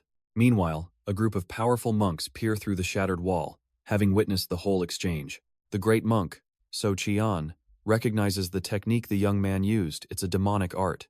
But the smaller, more lavishly dressed monk points out something impossible. He says there's no darkness in it, a contradiction that So Qian compares to hot iced coffee. The small monk closes his eyes, processing this paradox, a prayer on his lips. Then, a sudden, horrifying realization hits him like a bolt of lightning. He barks out an order, invoking the sect leader's authority to break a 1,000-year seal. So Qian's eyes go wide in disbelief. They're unsealing the secret treasury for a forbidden portrait. But far from the monk's panic, Li Mokshin simply stands there with his three-eyed subordinate. He looks on, completely unconcerned, as if their earth-shattering discovery means nothing to him. The three-eyed cultist stands before his master, ready to receive his wisdom. He begins to lecture, speaking of how talent is wasted when divided between words and action. But Li Mokshin just casually opens a water bottle, suggesting he try 3 years of silent cultivation. The sheer disrespect infuriates the cultist, who demands to know just who he thinks he is. Suddenly, an invisible force clamps down on him. He stumbles back, his mouth refusing to work, only muffled sounds escaping. Li Mokshin takes a long, slow drink, reminding him he was told not to run his mouth. Had already sealed the cultist's mute acupoint to help with his training. Now, the man collapses as Mokshin explains that speaking would drain all his energy. With a sigh, he tells his other men to treat the fool he's talented, but needs to learn his place. The remaining cultists can only stand by in stunned silence. Above them, under the light of the full moon, a massive vessel hangs in the sky, and from it emerge two figures, a towering great monk and his diminutive companion. Li Mokshin stands waiting, completely unfazed by their grand entrance. The two monks and Sunja form a tense circle around him. Sunja feels the pressure mounting, wondering why it feels like a battle is about to break out. But the small monk's hands begin to tremble as he stares at Mokshin, a horrifying thought dawning on him. His eyes snap wide open, a flicker of pure disbelief and terror. Even the great monk So Qian leans down, stunned by his partner's sudden realization. It can't be, he thinks, hiding behind his scroll, utterly terrified of the man standing before them. It's a perfect match, the small monk realizes. Sweating profusely, every detail is identical. He frantically shows the great monk the evidence, a scroll bearing a comically crude drawing. This childish sketch, he insists, is the very demon spoken of in the ancient legends. Then, with a voice cracking from sheer terror, he bellows the name, Li Mokshin, the heavenly demon supreme. As that title hangs in the air, the scene cuts to a colossal sphere floating silently in the cosmos. Deep inside, a powerful voice echoes through a hall of pillars, demanding to know who spoke that name. The question is aimed at a trembling, three-eyed being who can only stammer incoherently. They collapse to the floor, groveling and struggling to form a proper sentence. From high above, a calm voice tells them to speak slowly, its owner casually holding a teacup.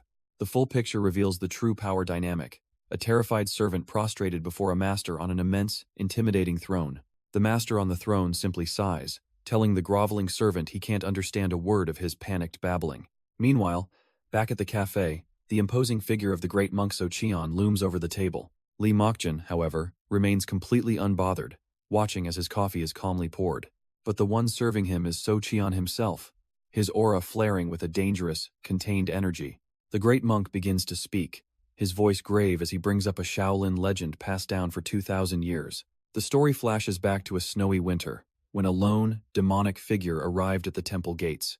This single warrior was a catastrophe, cutting down the 12 elders and the head monk in less than 10 moves. With their forces decimated, Shaolin admitted utter defeat, offering their necks to the victor. But the demon simply looked upon them with disdain, declaring they weren't even worthy of being killed by him. His final words were a chilling promise, to return someday, once they had trained hard enough to be worth his time. So Qian finishes his tale, his eyes closed as he asks Mokshin if he knows who uttered those words. But Mokshin just sips his coffee, casually dismissing the line as something a rebellious child would say. The small monk then unfurls a scroll, revealing a comically crude drawing of a spiky-haired warrior. He presents it as the official portrait of the demon, asking Mokshin for his opinion. Mokshin leans in, a faint smirk playing on his lips as he sarcastically praises the incredibly detailed artwork. The monk's face grows pale, and with a trembling voice, he asks one last time for the man's esteemed name. With the evidence laid bare, Mokshin calmly admits he can't deny it. He is Li Mokshin. The revelation hits the monks like a thunderbolt, their minds screaming the legendary title, Heavenly Demon Supreme. Nearby, Sunja's eyes widen in utter shock, the pieces finally clicking into place. And in the middle of all this earth-shattering drama, a single, lonely sausage sits on a plate. Sunja, completely missing the gravity of the situation, complains about the single sausage. The masked man retorts that they aren't chefs, They only made it because she seemed to know the master. She cheekily asks if she'd get more if they were, say, super close. The man eyes her suspiciously, demanding to know exactly how close she means.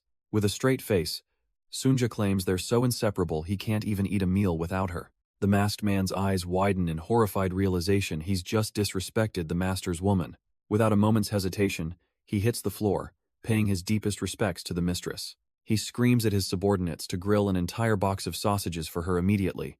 But elsewhere, the small monk's demeanor has completely shifted, his aura flaring as he asks if the time has come. Mokjin calmly picks up his cup, confirming that yes, it's finally time to finish this. The small monk's aura explodes as he formally apologizes for a mistake made in his immature youth. But he's completely baffled by Mokjin's calm, almost bored, acceptance.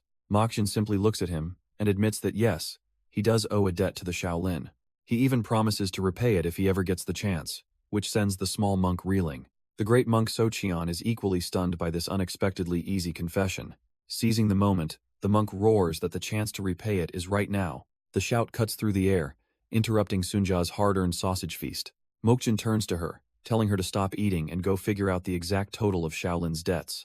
She looks up, completely bewildered, asking why in the world that's her job. He gives her a simple, logical answer. He can't repay a debt if he doesn't know the amount. Sunja stares, sausage crumbs still on her face, completely dumbfounded by his order. As she processes this, Robert is already on the job, scanning a literal mountain of debt documents. She snaps out of it, yelling at Mokjin for making such a reckless promise on a debt over 100 years old. She reminds him that judging by the monk's lavish lifestyles, this isn't some small change they're talking about. But Mokjin just looks up calmly, stating that no debt is impossible to repay if you just work at it. She can't believe what she's hearing, her voice trembling as she repeats that it's a century's worth of debt. He simply tells her that if it took 100 years to build, they can take 100 years to pay it back. Sunja just lets out a long, weary sigh, defeated by his absurdly simple logic. Just then, Robert pipes up, telling her he's already done a rough calculation, cutting a few corners. He explains he's already discarded invalid contracts and exploited every loophole he could find in their favor. Sunja nervously asks for the grand total, praying it's not more than 500,000 credits. But from the valley of paperwork, Robert announces an absolutely astronomical figure. Over 287 million. The number slams into Sunja, her mind going completely blank with shock. Mokjin, however, is utterly unbothered, even asking Robert to make sure the monks weren't shortchanged. That's it for Sunja. She grabs Mokjin's hand to make a run for it, wishing him a nice life. But a powerful hand clamps down on her shoulder, stopping her escape attempt cold. She looks up to see the towering great monk, Sochion, looking down at her with a grim expression. He informs her that as the co-guarantor, both Robert and their ship are now official collateral. Sunja is completely stunned, unable to process how she suddenly became part of this insane debt, and Mokjin just gives a little smile, confirming he set it up that way, because after all, they're family. Sunja is left completely speechless by Mokjin's casual betrayal. The great monk then reveals the true scale of the problem, a literal mountain of contracts. Her disbelief finally hardens into a cold, simmering anger. But elsewhere, an emergency alert signals a far more sinister event unfolding in the dead of night. A massive, perfectly spherical ship has landed, its ramp extending to a waiting honor guard. These masked servants bow deeply, not daring to even look at their approaching master. The path is prepared, a silent, almost religious ceremony for this important guest. A figure in pure white robes begins their ascent, their identity hidden from view. The lead servant looks up, his expression a perfect mask of fearful reverence. And at the top of the ramp, the master reveals himself, an imposing man with an ancient, knowing gaze. His face is finally revealed, a man with piercing blue eyes and an aura of ancient power. But they aren't the only ones watching this grand entrance. From the tree line, another crew observes the procession with intense focus. They watch as the robed figures continue their ritual, bowing low in absolute subservience. The masked leader's eyes widen an elder of the heavenly demon sect. Groveling?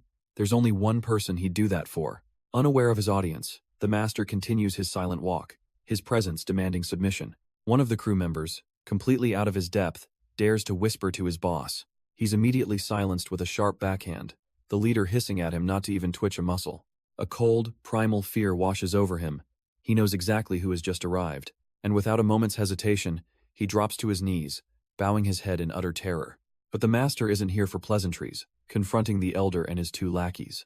Their piercing eyes see right through him, sensing the lingering energy of the heavenly demon's arts. The elder gasps, an invisible force suddenly constricting his throat, making it impossible to breathe. With a chilling gaze, the master repeats their question, their patience clearly wearing thin. A colossal demonic aura erupts, demanding to know if it was Li Mokshin who unsealed his power. The sheer spiritual pressure is agonizing, the elder's eyes wide with the terror of a man facing a god. His body gives out, and he collapses to his knees, utterly broken by the overwhelming presence. The master looks down, thoroughly unimpressed by the pathetic display. Turning away, they give a simple order to their followers to spare the man's life. The elder can only stare in disbelief, the weight of his near-death experience settling in. Meanwhile, a lone figure approaches an abandoned-looking amusement park building. His presence alone is enough to send shivers down anyone's spine. Peeking through a shattered window, two monks realize exactly who has come to visit. The younger one mutters a prayer, recognizing the ominous aura of the heavenly demon sect leader, Wei Soshan. He panics, thinking the leader of the debt collectors is here to raid Shaolin itself. But the elder monk tells him not to worry, claiming this is actually a good thing. The younger monk is completely baffled by this bizarre statement. The elder calmly reminds him that they have a solid guarantee against the debt collectors, and that guarantee is revealed to be none other than Li Mokshin, standing right there with them. Outside, the new heavenly demon looks up, sensing the powerful presences within the building. Without a word, the new heavenly demon kneels in a formal greeting. He slowly lifts his head, his ice-blue eyes locking onto the figure before him. And standing there, looking down with casual indifference, is Li Mokshin. The confrontation is put on hold as they sit down for a civilized discussion. The two powerhouses are seated across from each other, with the monks playing host. The heavenly demon successor studies the man who is supposedly Shaolin's ultimate protector. Mokshin, however, just meets his gaze, completely unfazed by the intense pressure. Feeling bold, the short monk breaks the silence with a smug little speech. He says the timing is perfect, as he was just about to make an announcement to the creditors. The heavenly demon's expression doesn't change, but his eyes narrow with cold intent. The heavenly demon's successor watches him, a sudden realization dawning he knows that man. The monks, however, are lost in their own world, celebrating that the darkness over Shaolin is finally lifting. The elder monk gets emotional, claiming it's a natural outcome for those who live diligently. A quick cut reveals their idea of diligence was riding a theme park roller coaster. Back in the present, the elder monk bows, praising his brother's path to enlightenment. But the successor cuts right through their self-congratulatory nonsense, asking just how much Shaolin owes. The short monk puffs out his chest, stating it's just under 200 million, and they plan to absorb even more. He seems almost proud of the massive debt they've accumulated. He even turns to Li Mokshin, asking if he heard that, trying to show off their new protector. Finally, the successor's patience runs out, and he states the real reason he came, to negotiate repayment. He lays out his terms calmly, hoping they can reach an agreement before things get messy. The short monk scoffs, full of confidence, telling him not to worry, they'll pay. Just name the price. The successor looks them dead in the eye, and states his one condition. He wants the great reversal pill. Suddenly, the elder monk's smug composure cracks, his eyes flying open in disbelief. Our boy clarifies. He knows all about the legendary pill hidden in their scripture pavilion for 2 millennia. He makes it clear that this is not a request. If they refuse, he'll simply take it by force. But the short monk just clicks his tongue, saying it's a shame he didn't arrive an hour earlier. The successor's calm demeanor finally breaks, confused by the monk's strange confidence. The elder then gestures for them to leave, saying the two brothers should sort this out privately. A tense silence falls as the successor processes this unexpected turn of events. And just like that, Li Mokshin drops the bomb. He's taken on all of Shaolin's debts. He casually sips his tea, asking what the total amount was, as if it's pocket change. The successor's eyes widen in disbelief. Has been completely outmaneuvered. As the monks walk down the hall, the elder mutters to himself that the rumors were true after all. The short monk looks back, completely lost by his senior's cryptic comment. The elder explains that the Great Reversal Pill is an elixir for internal energy, useless for modern martial arts. It clicks for the short monk the heavenly demon sect is reviving ancient internal energy techniques. The elder still doesn't get it, wondering why anyone would bother reviving such an outdated system. Then the terrible answer hits him as he pictures the successor it must be to surpass their limits. A cold dread washes over him, imagining a demonic cultivator breaking beyond the known boundaries of humanity. The elder concludes that this path means becoming a demon, and judging by the successor's aura, he realizes the young man is already halfway there. What strange karma, he wonders, has brought these two monsters face to face in this room? The successor takes a sip, silently trying to gauge the man before him. He focuses his heavenly demon eyes, but finds himself staring into a void he can't read a thing. Li Mokjin smirks, telling him not to bother. There's simply nothing inside him to see. The successor's composure shatters. How could he possibly know he was being scanned? Li Mokjin calmly lays out the terms. He's taken over Shaolin's debts, so the pill isn't his to give. However, he offers a different solution. If it's just internal energy enhancement, the successor is after. But the successor's priorities have changed, admitting that the pill stopped mattering the moment they met. Li Mokjin takes a sip, calmly stating that the successor doesn't truly know him, but the successor's eyes are sharp. He knows this is the sixth heavenly demon, Li Mokjin, the only human in history to ever achieve the legendary supreme demon state. Yet, the man in the hoodie simply repeats himself, completely unfazed by the revelation. Losing his patience, the successor slams his cup down, demanding that he prove his identity. The spilled liquid defies gravity, hovering in the air for a tense moment. In an instant, it hardens into a razor-sharp, demonic projectile. The weapon flies across the table, embedding itself right between Li Mokjin's eyes. Blood trickles down his face, but he looks up, not with pain, but with a chilling emptiness. The successor can only stare, his mind reeling. How is this man still sitting there? Li Mokjin slumps back into his seat, seemingly defeated. His head lolls back, blood staining the collar of his hoodie. The successor watches on, completely unimpressed by the display. He tells the man to stop playing games. He's not so weak as to be fooled by a simple illusion. But then, a small sound escapes from the man in the hoodie. Li Mokjin looks up, the blade still lodged in his forehead, and mockingly compliments the successor's maturity. He calmly suggests they move, saying this place is too small for their conversation. Before the successor can even react, his body begins to dissolve into light. He's forcibly teleported, vanishing from the room against his will. Li Mokjin is left alone, sighing as he picks up his cup. What a bother. The successor can only watch as his teacup dissolves into particles of light. He finds himself teleported to a massive, spherical structure floating in the night sky. Inside, he rematerializes before Li Mokjin, who was apparently waiting for him. The successor complains that the more he sees of these tricks, the stranger they get, and warns him not to pull stunts like this again. Li Mokjin just stares back, completely unfazed by the powerful successor's annoyance. But then, the successor's attention is pulled away by something else in the room. His eyes widen as he realizes where they truly are. Looming over them is a golden, godlike statue of immense size. He's left speechless, utterly dwarfed by the scale of this place. Li Mokjin's playful attitude vanishes, replaced by a cold stare as he tells the successor he should never have awakened. Li Mokjin looks down on him, his playful facade completely gone. His youthful face seems to dissolve, merging with an ancient, stony visage. The giant statue is revealed to be his own effigy, a monument to the heavenly demon. He coldly remarks that now the successor is buried here, there's no escape. Meanwhile, far above, a transport ship approaches a colossal, spherical structure in the clouds. A man with spiky blue hair watches, confused, noting the vessel's description doesn't match what he's heard. He realizes this isn't just any battleship, it's a supreme vessel. The young woman beside him adds that only the supreme leader of the heavenly demon sect can board it. He immediately puts two and two together. Could the heavenly demon himself be inside? But she clarifies that the title Supreme Leader is for one who has reached the absolute pinnacle of power. She explains that in the entire history of the heavenly demon sect, only one person has ever reached that level. The man with the spiky blue hair is completely lost, unable to process what she's saying. She continues, stating that for anyone not at the supreme level to ride that vessel is an act of treason. The weight of that title flashes through the successor's mind as he lies defeated. He can only wonder why Wei Sochin, the man he knew, would do this to him. His memory drifts back to the day he was brought to this very place by the elders. They had stood him before the colossal statue, a silent, imposing figure. As a small child, he was surrounded by the robed cultists, their presence suffocating. He remembers looking up from the cold floor, a tiny figure in their grand design. Their words were burned into his soul. His life's purpose was to one day surpass and look down upon that very statue. To his young eyes, the statue was so grand it seemed to have no end. He visited it every birthday, yet it never shrank, always towering over him. But he remembers another voice, a young Li Mokjin, who called his goal misguided. The successor now realizes the sect's elders were masters of deception from the very start. In the past, he would have dismissed those words, maybe even cut the man's throat for saying them.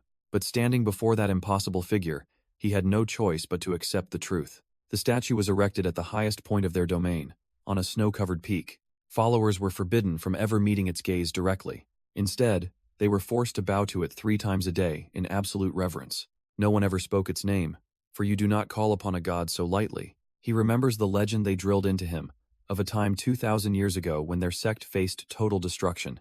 But a single man, armed with only a sword, cut a bloody path across the entire Central Plains. He brought the world to its knees and ascended to the heavens, becoming a supreme demon, a god among men. The elders would always ask him, wasn't that impressive? How could he be anything less than a deity? And yet, he met that very god in person, the man from the statue, the sixth heavenly demon, Lee Mokchin. The legendary figure had simply looked at him, asking with genuine curiosity if he was the sect's leader. Full of pride, he had declared himself Wi Sochin, the 94th leader of the heavenly demon sect. And in that moment, his entire perception of power and reverence was about to be shattered, because Lee Mokchin, the supposed god, reached out and casually patted him on the head like a child. The young leader could only stare, utterly stunned by the blatant act of disrespect. Lee Mokchin cheerfully said he'd been planning to compliment him for a job well done. Had heard how Wi Sochin had led the sect to greatness, all while his hand never left the young leader's head. Then, the legendary demon pulled him into an embrace, calling his work deeply moving and praiseworthy. But Wi Sochin was still reeling, trapped in the arms of a man who was treating him like a favorite nephew. Standing before his own massive statue, Lee Mokchin told him to forget that fool and tear it down. He gave a thumbs up, declaring that the current sect leader was 100 times more remarkable anyway. But then the playful tone vanished. The compliments were over, and it was time to settle debts. Wi Sochin could only stare in utter confusion. What debt could he possibly owe this man? As interest, Lee Mokchin offered a piece of advice. Don't even try to imitate the path he walked. He could see the darkness in Wi Sochin, and warned him to overcome it before he slipped into hell. But Wi Sochin stands firm, declaring that hell is his destiny, the only place to obtain the heavenly demon soul and achieve true completion. Lee Mokchin just scoffs at his naivety, telling him that if hell is his goal, he's already arrived. The lesson continues as we see others listening in. Even if he got to hell, the heavenly demon soul can't just be claimed. It's a power that chooses its own host, and it's incredibly picky. And unfortunately, for Wi Sochin, he just doesn't have the talent that the soul desires. The heavenly demon even adds that he's not as impressive as a little girl he recently met, telling him to just give up. That final insult is too much, and Wi Sochin is blasted back, his pride shattered. Lee Mokchin effortlessly deflects the attack, even complimenting his mastery of the Nine Heavens demon sword technique. Screaming for him to shut up, Wi Sochin unleashes his true power, manifesting two colossal demonic guardians. Lee Mokchin looks up, a flicker of surprise on his face as he recognizes the technique. The heavenly demon heaven shattering blade, a colossal strike meant to cleave reality itself, but he catches it with his bare hands, stopping the immense force like it's nothing. Wi Sochin pours even more energy into the assault, his eyes glowing with furious power. The heavenly demon just looks bored, even offering a casual compliment on his talent. That condescending praise is the final insult, and Wi Sochin's composure completely shatters. Lee Mokchin gives him one last chance, a warning that pushing further will permanently damage his core. But his successor is far beyond listening, screaming for him to just shut up. He unleashes a final, desperate wave of energy, a golden torrent of pure rage. With a final, desperate roar, the energy shatters the very space around them. Wi Sochin pours every last ounce of his being into the strike, his eyes fixed on his target, and it connects. The heavenly demon is cleaved in two, his body splitting down the middle. The two halves of Lee Mokchin simply fade away into dust. For a breathtaking moment, Wi Sochin can't believe it. He actually killed him. He won. But as the reality of his victory sinks in, two glowing hands descend upon his head. He freezes. Standing right behind him, completely unharmed, is the real Lee Mokchin. The old demon just sighs, looking down at him like a disappointed father. He pats his head, telling him he's won, and to go live a good life. A final, crushing dismissal. Lee Mokchin looks up, his lesson finished. It's time to go back where he belongs. A hand covers Wi Sochin's face, the young man barely managing to stammer out the word teleport. In a vortex of purple energy, the heavenly demon is whisked away, his part in this little drama now over. And just like that, Wi Sochin is left completely alone in the vast hall, utterly defeated. Elsewhere, Sunja whirls around, sensing the sudden shift. She asks if the debts have all been resolved. The elder monk calmly surmises that since both parties have vanished, they are likely settling the final details. He then casually states that all these debt-related matters are now a Shaolin problem. Pointing to a literal mountain of paperwork, he jokes that it's just some much-needed exercise equipment. Sunja stares, dumbfounded, as the old monk essentially asks her to clean up this entire mess. He lays it on thick, asking who else could possibly handle this work but the poor old monks. Sunja is completely silent, her expression saying everything. She decides to just get out of there, confirming that if the debt is settled, she's free to go. The little monk smugly agrees, telling her to feel free to depart now that they're safe. But a sudden notification dings on the elder monk's device. Deposit received. Both monks freeze, their calm demeanor instantly shattering. The smaller one begins to tremble, a dreadful realization dawning on him. The elder monk stares at his screen in disbelief that Madman just sent another 300,000 credits. Now they're in a real bind. With nothing left to buy, how will they ever spend this enormous sum? The little monk completely loses it, blaming his elder for ever accepting that disciple. He closes his eyes in prayer, convinced this is all just karmic retribution for their past sins. The elder monk turns to Sunja, forced to retract his earlier promise of safety. Sunja can only stare back, utterly speechless at this turn of events. Elsewhere, the man causing all this chaos, Lee Mokchin, sits alone in an empty restaurant. He looks around the vacant room, genuinely wondering where everybody went. Meanwhile, his successor, Wee So-chun, lies utterly defeated on the cold, hard floor. Floating above him is a massive, winged demon, looking down with an air of complete boredom. The creature leans in, a smirk on its face as it offers a condescending hand to the fallen warrior.